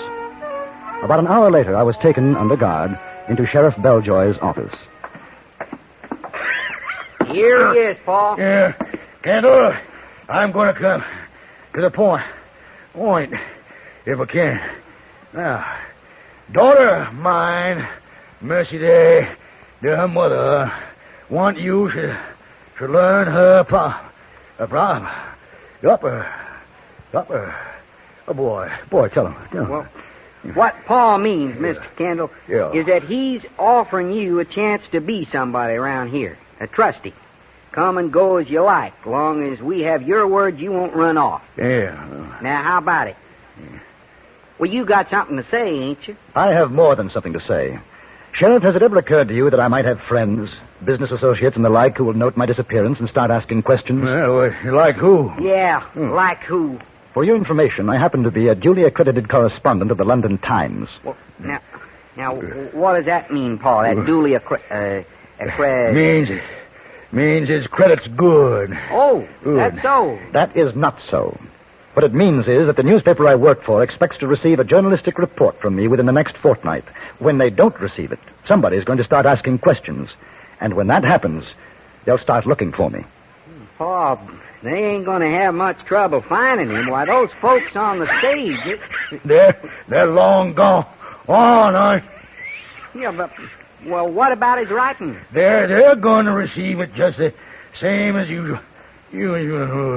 Only, Kendall, you write one word, about being in this predicament. Predicament. A mess. You won't get no food at no time. No time. You won't get out of that cell. Well. That's it. So. Well, how about it, Kendall? So. Now, you want to eat, don't you? And that cell can get mighty small after being in it 24 hours steady. Now, are you going to do what Pa wants you to? Learn my little system manners and behave yourself? Or are you going to stay in your cell? Well, I don't seem to have much of a choice, do I? No, sir. You sure don't.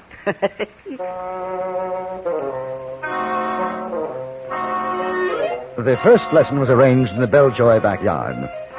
I was escorted to the house, then turned loose in Mercy Day's lair. She was eager. One can say that for her. And she tried hard. Mr. Kendall, I just love the way your lip curls up when you talk. Say it again for me. How now, brown cow? That's it. Oh, that's so pretty. Oh, there's my ma. I want her to hear that piece. Ma, this man's learning me so good. Fine, honey pot. How now, brown cow? Ain't that just the stuff? That's fine. She's doing fine, ain't you, mister? Quite nicely. What about her manners? You ain't forgetting her manners, are you? He sure ain't. He already done told me a lady don't spit in front of a man no matter how much she wants to. Well, I declare. What she's supposed to do? That's right. You didn't tell me that, mister, what she's supposed to do. The lessons continued, and as the days passed, my hope for an early rescue waned. Even if someone did come to Shoshone to inquire about me, Belljoy would deny ever having seen a journalist from England. And as for my reports to the Times, well, Mercy Day was a good cook, and I disliked going hungry. So the reports were sent off per contract, except for one small detail. Those mailed by Belljoy were almost verbatim copies of the first reports I sent home after arriving in this western wilderness. Sooner or later, someone would arrive to inquire about me. But when help did come, it was from an unexpected quarter. Kendall, you come on out of there. My pa wants to talk with you. Oh? What about? You'll see, and I sure pity you. Why, he's sitting in the office with a bottle of whiskey in front of him, and his face so red, he looks like it's going to explode. Go on. What's on? Who'll make her? Female stealer. No, Pa. He ain't none of them things. Oh, he ain't. We'll see. You, Kendall. You, Kendall, over here. Why, Mr. Kendall, how charming to see you. Pa. Here, Kendall. Pa, before you get started, can I have a suck off of that bottle? Boy, you get Scotch. Yes, sir. Kendall, you miserable female stealing, conniving, scheming. Pa, he ain't. He Yeah. isn't none of that. He loves me. He ain't in love. He's sick. He's sick. Sick. Look at his face. But he does love me. Tell him, Mr. Kendall. Mercy Day. Sheriff, It's all right, honey. You just speak up. Sheriff, I have no intentions, honorable or otherwise, toward your daughter. Paul, you scared him. He can't say it to you like he did to me. I said what to you, Mercy Day? How do I love thee? Let me count the ways. But that's poetry. Sure is. Prettiest thing I ever heard. Wait a minute. A minute now. You really did say such words to my little girl, Kendall? He just admitted it. Well, yes. But that's part of your... Part of courting me, huh, honey pot? Paul, why don't you pronounce us man and wife right now?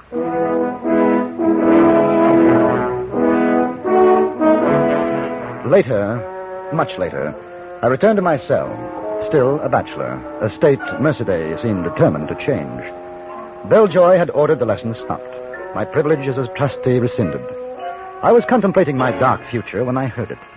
A scraping sound just outside my cell. Kendall. You, Kendall. Come over to the window. Who is it? Me. Charlie. The driver. Thought you and everybody else had forgotten about me. No, just waiting for the right time. Besides, I couldn't do nothing as long as I was sitting atop the stage. I had to wait for my day off, which is now. Charlie, take a message to... No, don't fool with messages. I aim to get you out of there. If you do, I'll be in your debt forever. Hush all that jabber. Ain't no time for it. Now, look, the stage leaves for Bear Claw in half an hour, and you're going to be on it. Well, how? Yeah, with this. You know how to use one of those, don't you? Oh, yes. Good. Yes, I do. Now, the sheriff's going to dinner. Won't be back. Only CB's here. Just don't shoot anybody you don't have to. Oh, and remember, half an hour. You just be out front, wave, and the stage will stop. I won't be driving, but it's all set so you can get aboard. Thanks, Charlie. Oh, Charlie.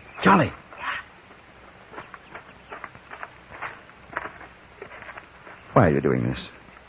Well, Mr. Kendall, you won't believe this, but you know that little gal, that Mercy Day? Oh. You're ruining her, teaching her good manners and such. She thinks she's getting too good for me. Now, you keep on. She won't marry me ever.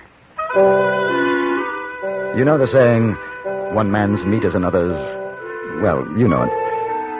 15 minutes later, I walked to the door of my cell and yelled for CB. He responded, took one look at the gun in my hand, and promptly agreed to surrender his gun and step into my cell, which I just as promptly locked. A few minutes later, the stage pulled up, and I stepped aboard.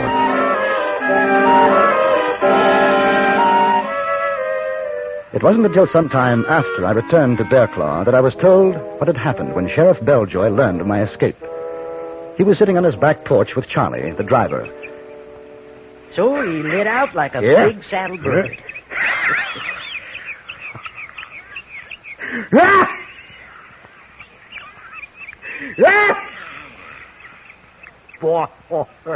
Boy, good. He fell for it. I really thought he was escaping. Oh, my. Pussyfooter, huh? Oh, you... Now, Charlie, you remember now, the women gotta think that he really escaped. Yes, sir. Don't worry. I'll remember. Good. Maybe someday you'll be assistant deputy. You like that, Charlie? What? Like it? What? Yes, sir, Mr. Belljoy. That'd be just fine. Sticky females. Bad enough having them practice manners, talking English. You know, Charlie boy, I couldn't spit in front of them anymore. No. For a fact. And if you think that I'd let that giggle patch daughter of mine, marry up with something like him, that pussyfooting foreigner, boy, you driver, Charlie boy, how you like to be my son-in-law, Charlie? Boy, Sheriff, Judge, Mayor. I'd like it just fine. Good, yeah. Son-in-law, mine, Charlie boy. Good.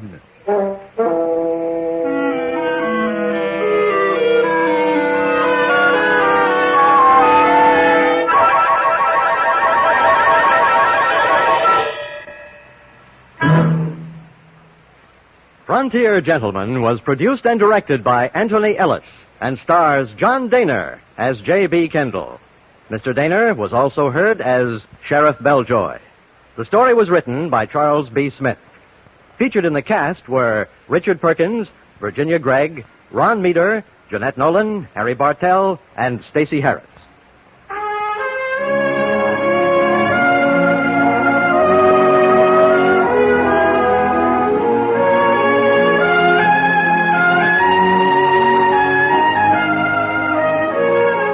Join us again next week for another report from the Frontier Gentleman.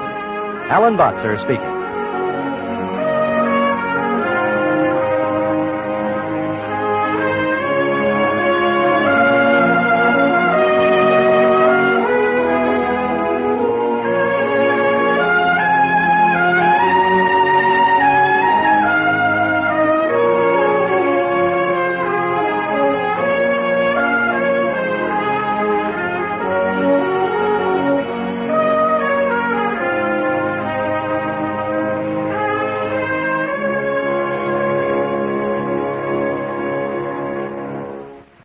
In the plains country of Wyoming Territory, I met a homesteading family.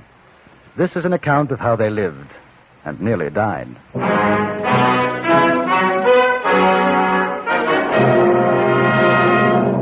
Frontier Gentlemen.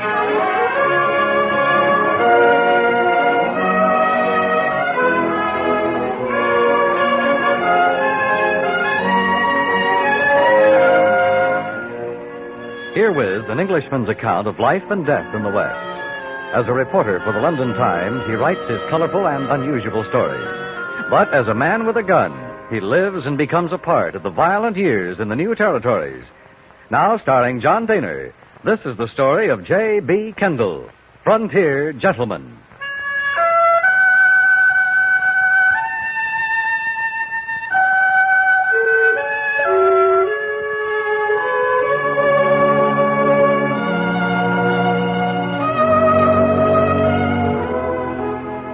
I came across the shack in the mid-afternoon.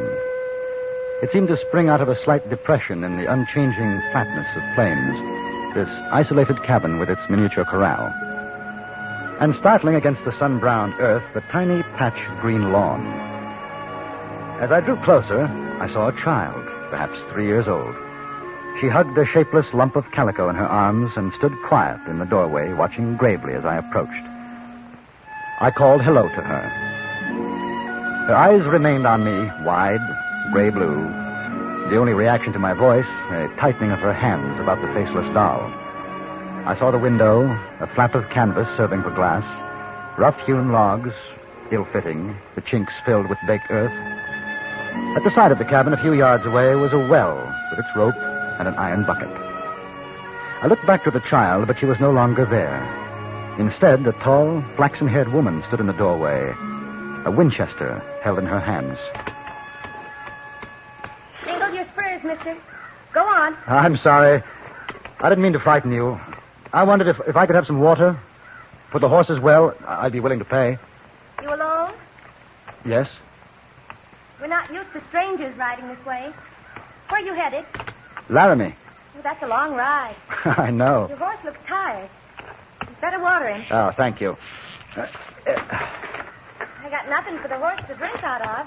You'll have to use your hat. All right. Ooh. Ooh.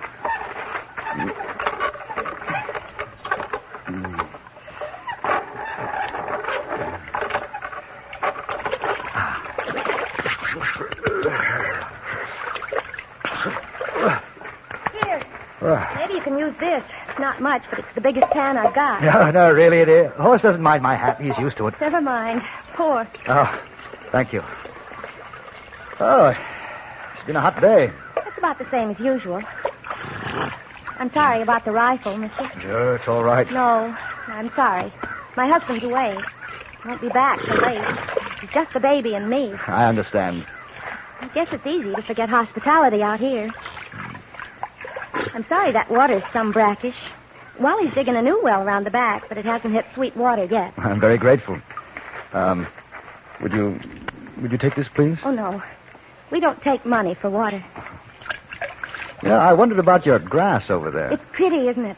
My sister sent the seeds from home, from the east, Connecticut. Oh? That's where I'm from, before Wally and I got married and came out here. Do you know Connecticut, mister? Yes, I've been there. You have? Where, Richfield? Do you know Richfield? No. New Haven, though. I've been there.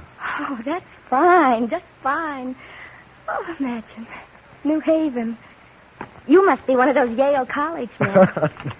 No. The way you talk. No, I'm English. I could have sworn it was New England.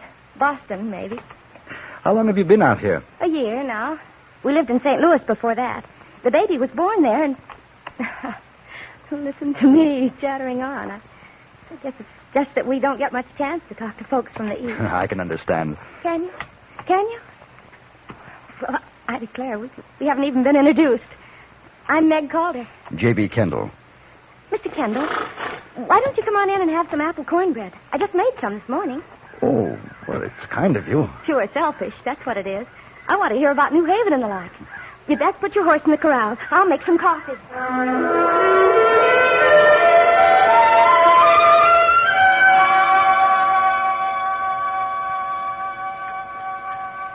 course, it isn't like using fresh apples, real apples, but I guess we're lucky to even get dried ones out here. Really.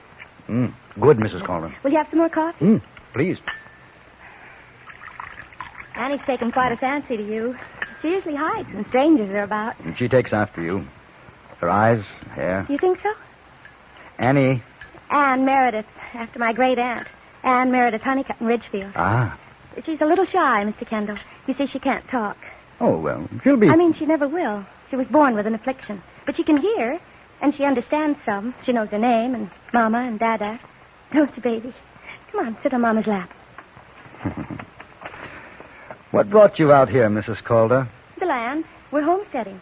Wally knows a lot about farming. He figures when we get enough water, we'll raise wheat and grain. Barley, maybe. Because we've got to raise it to feed cattle. There'll be money in that. It must be hard work digging wells. Oh, it is. That one that's drying up, it's only 40 feet. The other one behind's down 50. Wally thinks maybe another 20 feet will get him water. He's gone to the Allen boys to borrow another spade. You mean he's digging it alone? Oh, yes. When we first set up here, a fella came riding by, and he said he could locate water for us. And he surely did. Just used a forked stick, and he pointed right to the spot. He was a preacher kind of man. Helped Wally dig, and Wally paid him $5. Must get rather lonely for you. I mean, when your husband goes away. Mr. Kendall, I haven't seen a white woman for a year.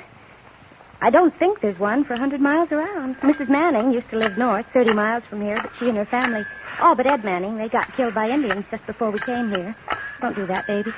Of course, we haven't had any trouble with Indians, but I do say I sometimes worry being alone with the baby. Well, I should imagine. I hope you don't mind.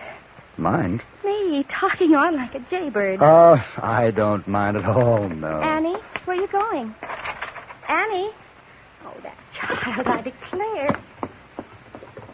It's Wally. Wally! Meg? Who's inside? Stranger came by, named Kendall, on his way to land. Didn't you get trouble? No, there's trouble. Alan's place was burned down last night. Oh, wow. You better get Annie in. I don't want her outside. Come on, Annie. Come on, Come on. Kendall? Yes, you're Calder. Well, pleased to know you, but you better be moving on. There's likely to be trouble. What is it? What happened? A fellow called Selfridge. Him and a bunch of cattlemen. They figured to run all the homesteaders out. But why? Well, they say we've been killing their range cattle. That's not true. I know it isn't. That's what Alan told them. He gave him and his brother a beating, then fired the place. Alan says they'll be heading this way. Oh, Wally. Mister, you better hit the trail. Oh, if I can be of any help, Well, there's not much we can do. There's a bunch of... No, I mean, if they come here, what's going to happen? I don't know. I guess I'll send the wife and kid over to old man Hovland's place, and I'll wait here. I'm not going. We've got a right to our land. It's all legal. You've got the papers, Wally. You can show them. Meg, papers don't matter. They want to get us out of the territory. This thing's been coming for a long time. Alan told me, all over the country, cattlemen trying to chase homesteaders out. They won't chase us. You've got to go up to Hovland's and take the kid, Meg. There might be shooting. You listen to me, Wally Calder. It took a year of wanting and all this spring for me to get that grass patch out front. I'm not giving it up. I'm here. Here I'm going to stay, and no cattleman nor anything else is putting me out. Can't you get protection from the law? Mister, the law is 130 miles from here, and they're not partial to homesteaders either. Well, in that case, it might be just as well if I stay here, just in case you need another gun. Well, I'm obliged to you, Kendall, but if this Selfridge and his pals are looking for someone, it isn't going to be any healthier for you than for us. I'll take the chance with you, at least overnight.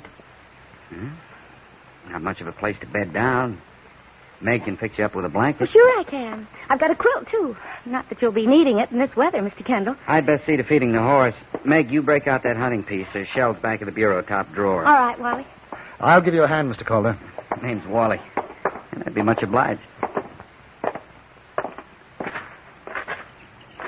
I haven't said anything to Meg, but I've been expecting something like this.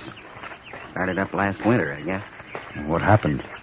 Oh, a lot of cattle died. It was a hard season. Well, you know how it is. Yeah. I came across a couple of poor critters myself, froze stiff, so I skinned them, took the hides. Wouldn't do the cattle any good. I sure needed them. So the cattlemen are saying fellas like me killed their beef, but they didn't die a natural death. Oh, watch out for the post. All right, It's loose. Gotta fix that one of these days. I think you're going to have visitors, Wally. Must be them. Selfridge and his boys. How many can you see? 3. No, 4. Yeah, 4. Come on, we better get back to the cabin before they get here.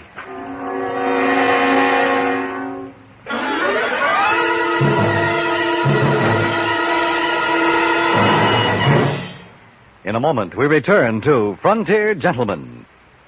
Here's a recipe to suit most anyone's taste. Take a heaping portion of mystery, a full measure of suspense, fold in scientific detection and pulsating action, and heat to a burning climax. That's what we'll be serving up on CBS Radio's FBI in Peace and War every Sunday on most of these stations. And now we return you to the Anthony Ellis production of Frontier Gentlemen.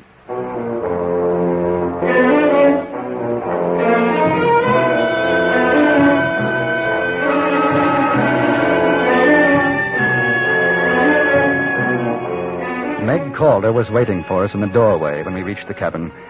I noticed an ancient hunting rifle, as well as the Winchester, leaning against the wall. The child, Anne, was huddled in a corner, still clasping the calico doll in her arms. We watched the riders as they approached across the plain, and their gallop slowed to a canter, a walk, and then they stopped a few feet from the little grass patch. One of the horses began to nibble at the green shoots. Mister, get that horse of yours off my grass. Now, Calder, I ain't gonna make a lot of talk. You got a kid inside. You got 1 hour to get her and your missus packed and out of here. You got it all wrong. We're staying. You get off my land. Homesteaders ain't wanted around here. Alan's already told me about that. You think you're going to burn down my place? You got another thing coming. Now, me and the boys, we don't want no shooting. You don't get that horse of yours off my grass, there's going to be shooting right now. Meg, come back. Back him up now. Go on. I'm not telling you again. Put up your gun, man. We ain't got no quarrel with women. No quarrel. What do you call it then? Just trying to throw us off of what's rightly ours. Oh, man, she sure is a live dictionary, ain't she? Oh, come on, Jack. They ain't going peaceable. Let's get started. I wouldn't. Who are you? A friend of the Calders. Another sodbuster, huh? Well, you better make a 9 in your tail, pard. We don't want your kind around here. Now, I ain't got no personal quarrel with you, Calder, but this here country is for cattle. Fellers like you ain't gonna come in here killing our stock. I never did. Oh, come on, Selfridge. I don't want to stop around here all day wrangling with this home sucker. Let's start burning. You take it easy, Flag. We're gonna give him an hour, like I said. I have an idea it's going to be the longest hour you ever waited, my friend. I ain't your friend, mister. I don't want no mavericker like you for a friend. 1 hour, Calder. Then we're coming back. Here. 1 hour! They don't seem to think you mean what you say. That's the trouble. Nobody puts up a fight against them. Well, they'll learn something from me. My great-grandfather, Silas Honeycutt, stood off a whole regiment of redcoats with Putnam. No offense to you, Mr. Kendall. You being English and all. No offense. What do you think, Kendall? What are our chances? Wally Calder, you're not going to... Now, wait a minute, Meg. We've got to think about the kid. Not going to be much use if she's got no ma and pa to care for her. Those fellas mean business. We put up a fight, they'll be killing, maybe on our side. I'm not afraid. But there are other places to start up again. Wally, if you want to go, you go. I'm not stopping you. Me and Annie's staying. You do what you want.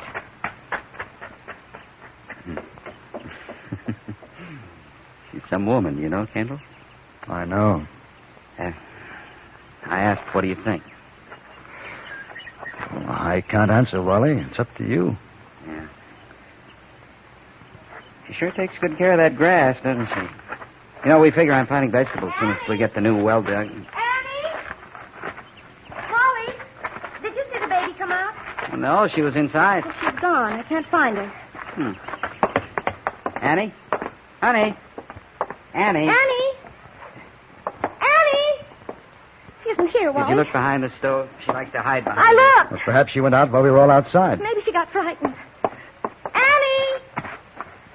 Annie, baby! Kendall, you go around the other side, will you? Look in the corral. She likes the horse. Maybe she's there.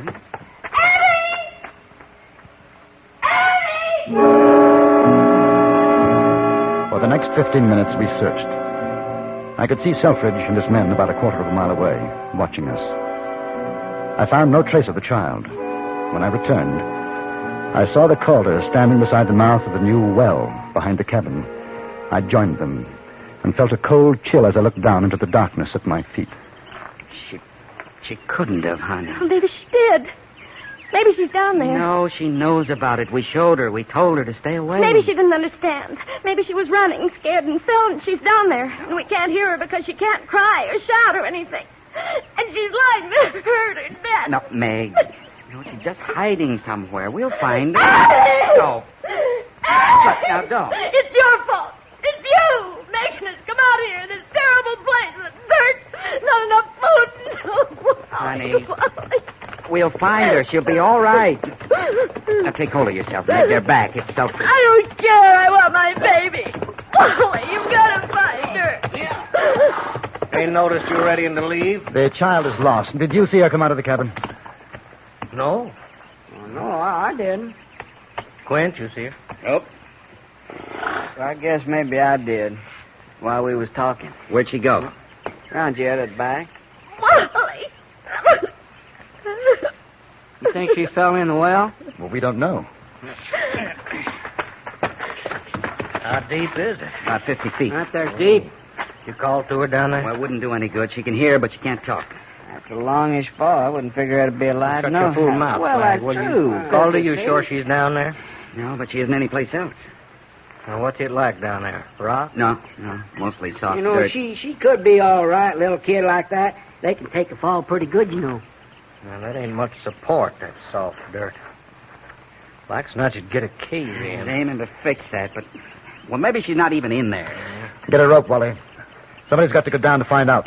Not me, no, sir. I heard about black damp in them wells. Oh, no, sir. Black, I ain't ready nobody's to start after my you. Hush up now. Well, I ain't going down there. I haven't got a proper windlass. Just been tying the other end of the post there. Good. She holds good. Now, you fellas pay it out. Sure. I'm going down. Right. Wally, Hard block. you be careful. Get behind me. Flag, get behind him. Flag. Now, tightly now. Okay, I got you. There you go. Slow. You got the plank? Yeah. Go ahead. Easy now, Doug. Easy. Slowly. Slowly. There's a lot of loose dirt falling. Don't clear the edge. Slowly. Wally, shout out when you're on the bottom. Annie. Watch out, you got your hand caught in that hedge. Stay all right now? Yeah, go ahead. He's down. All right. Wally? Is she all right? Wally? I don't know. Bring her up, Wally. Tie the rope under your arms. Hold her. We'll pull you up. Yeah. All right. What? Some slack. Wait. Now. Let us know when you're ready. Lord, please. Please. Oh, Lord. Deliver us. I pray. Oh, now, missus. Lord. Now, she's going to be all right. Now, you see she's going to be just fine. Sure taking a sweet time. You ready? Wally, are you ready? What's the matter with him? Calder, you want us to pull up? Gone slack again. It's a black dance got him. That's what did you keel over. Wally, can you hear me? I'm going down after them. Be ready to pull up fast when I give the word.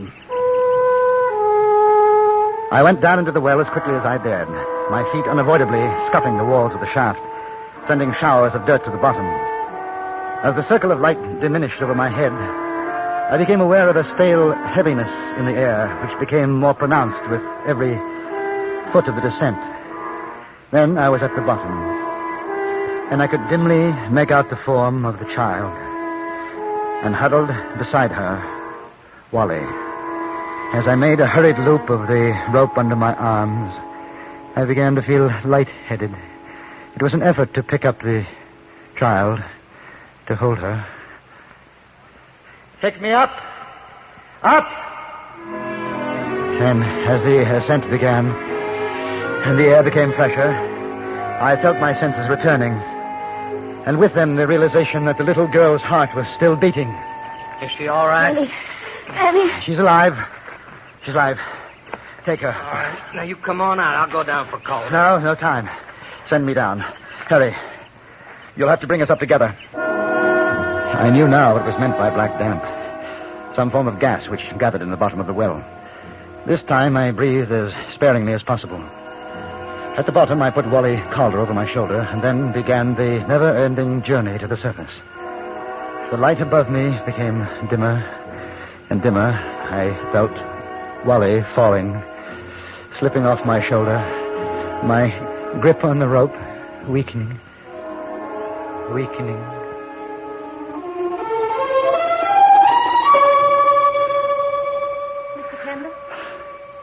Mr. Kendall?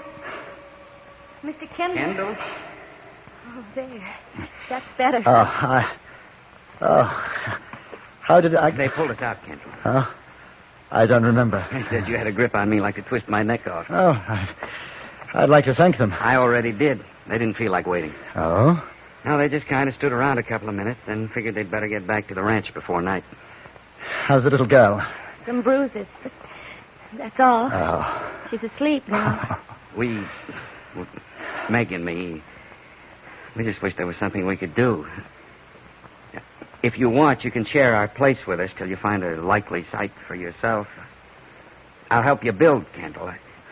I'll give you a year's work for what you've done for us. Oh, thank you. But I suppose I'm what you'd call a wandering man.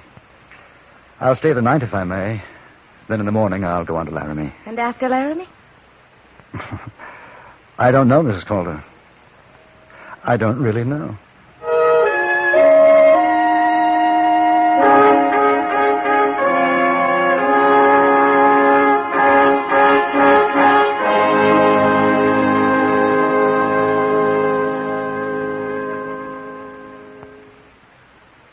Frontier Gentleman was written, produced, and directed by Anthony Ellis and stars John Daner as J.B. Kendall. Featured in the cast were Virginia Gregg, Vic Perrin, Larry Dobkin, Jack Crucian, and Harry Bartell. Dan Cubberly speaking.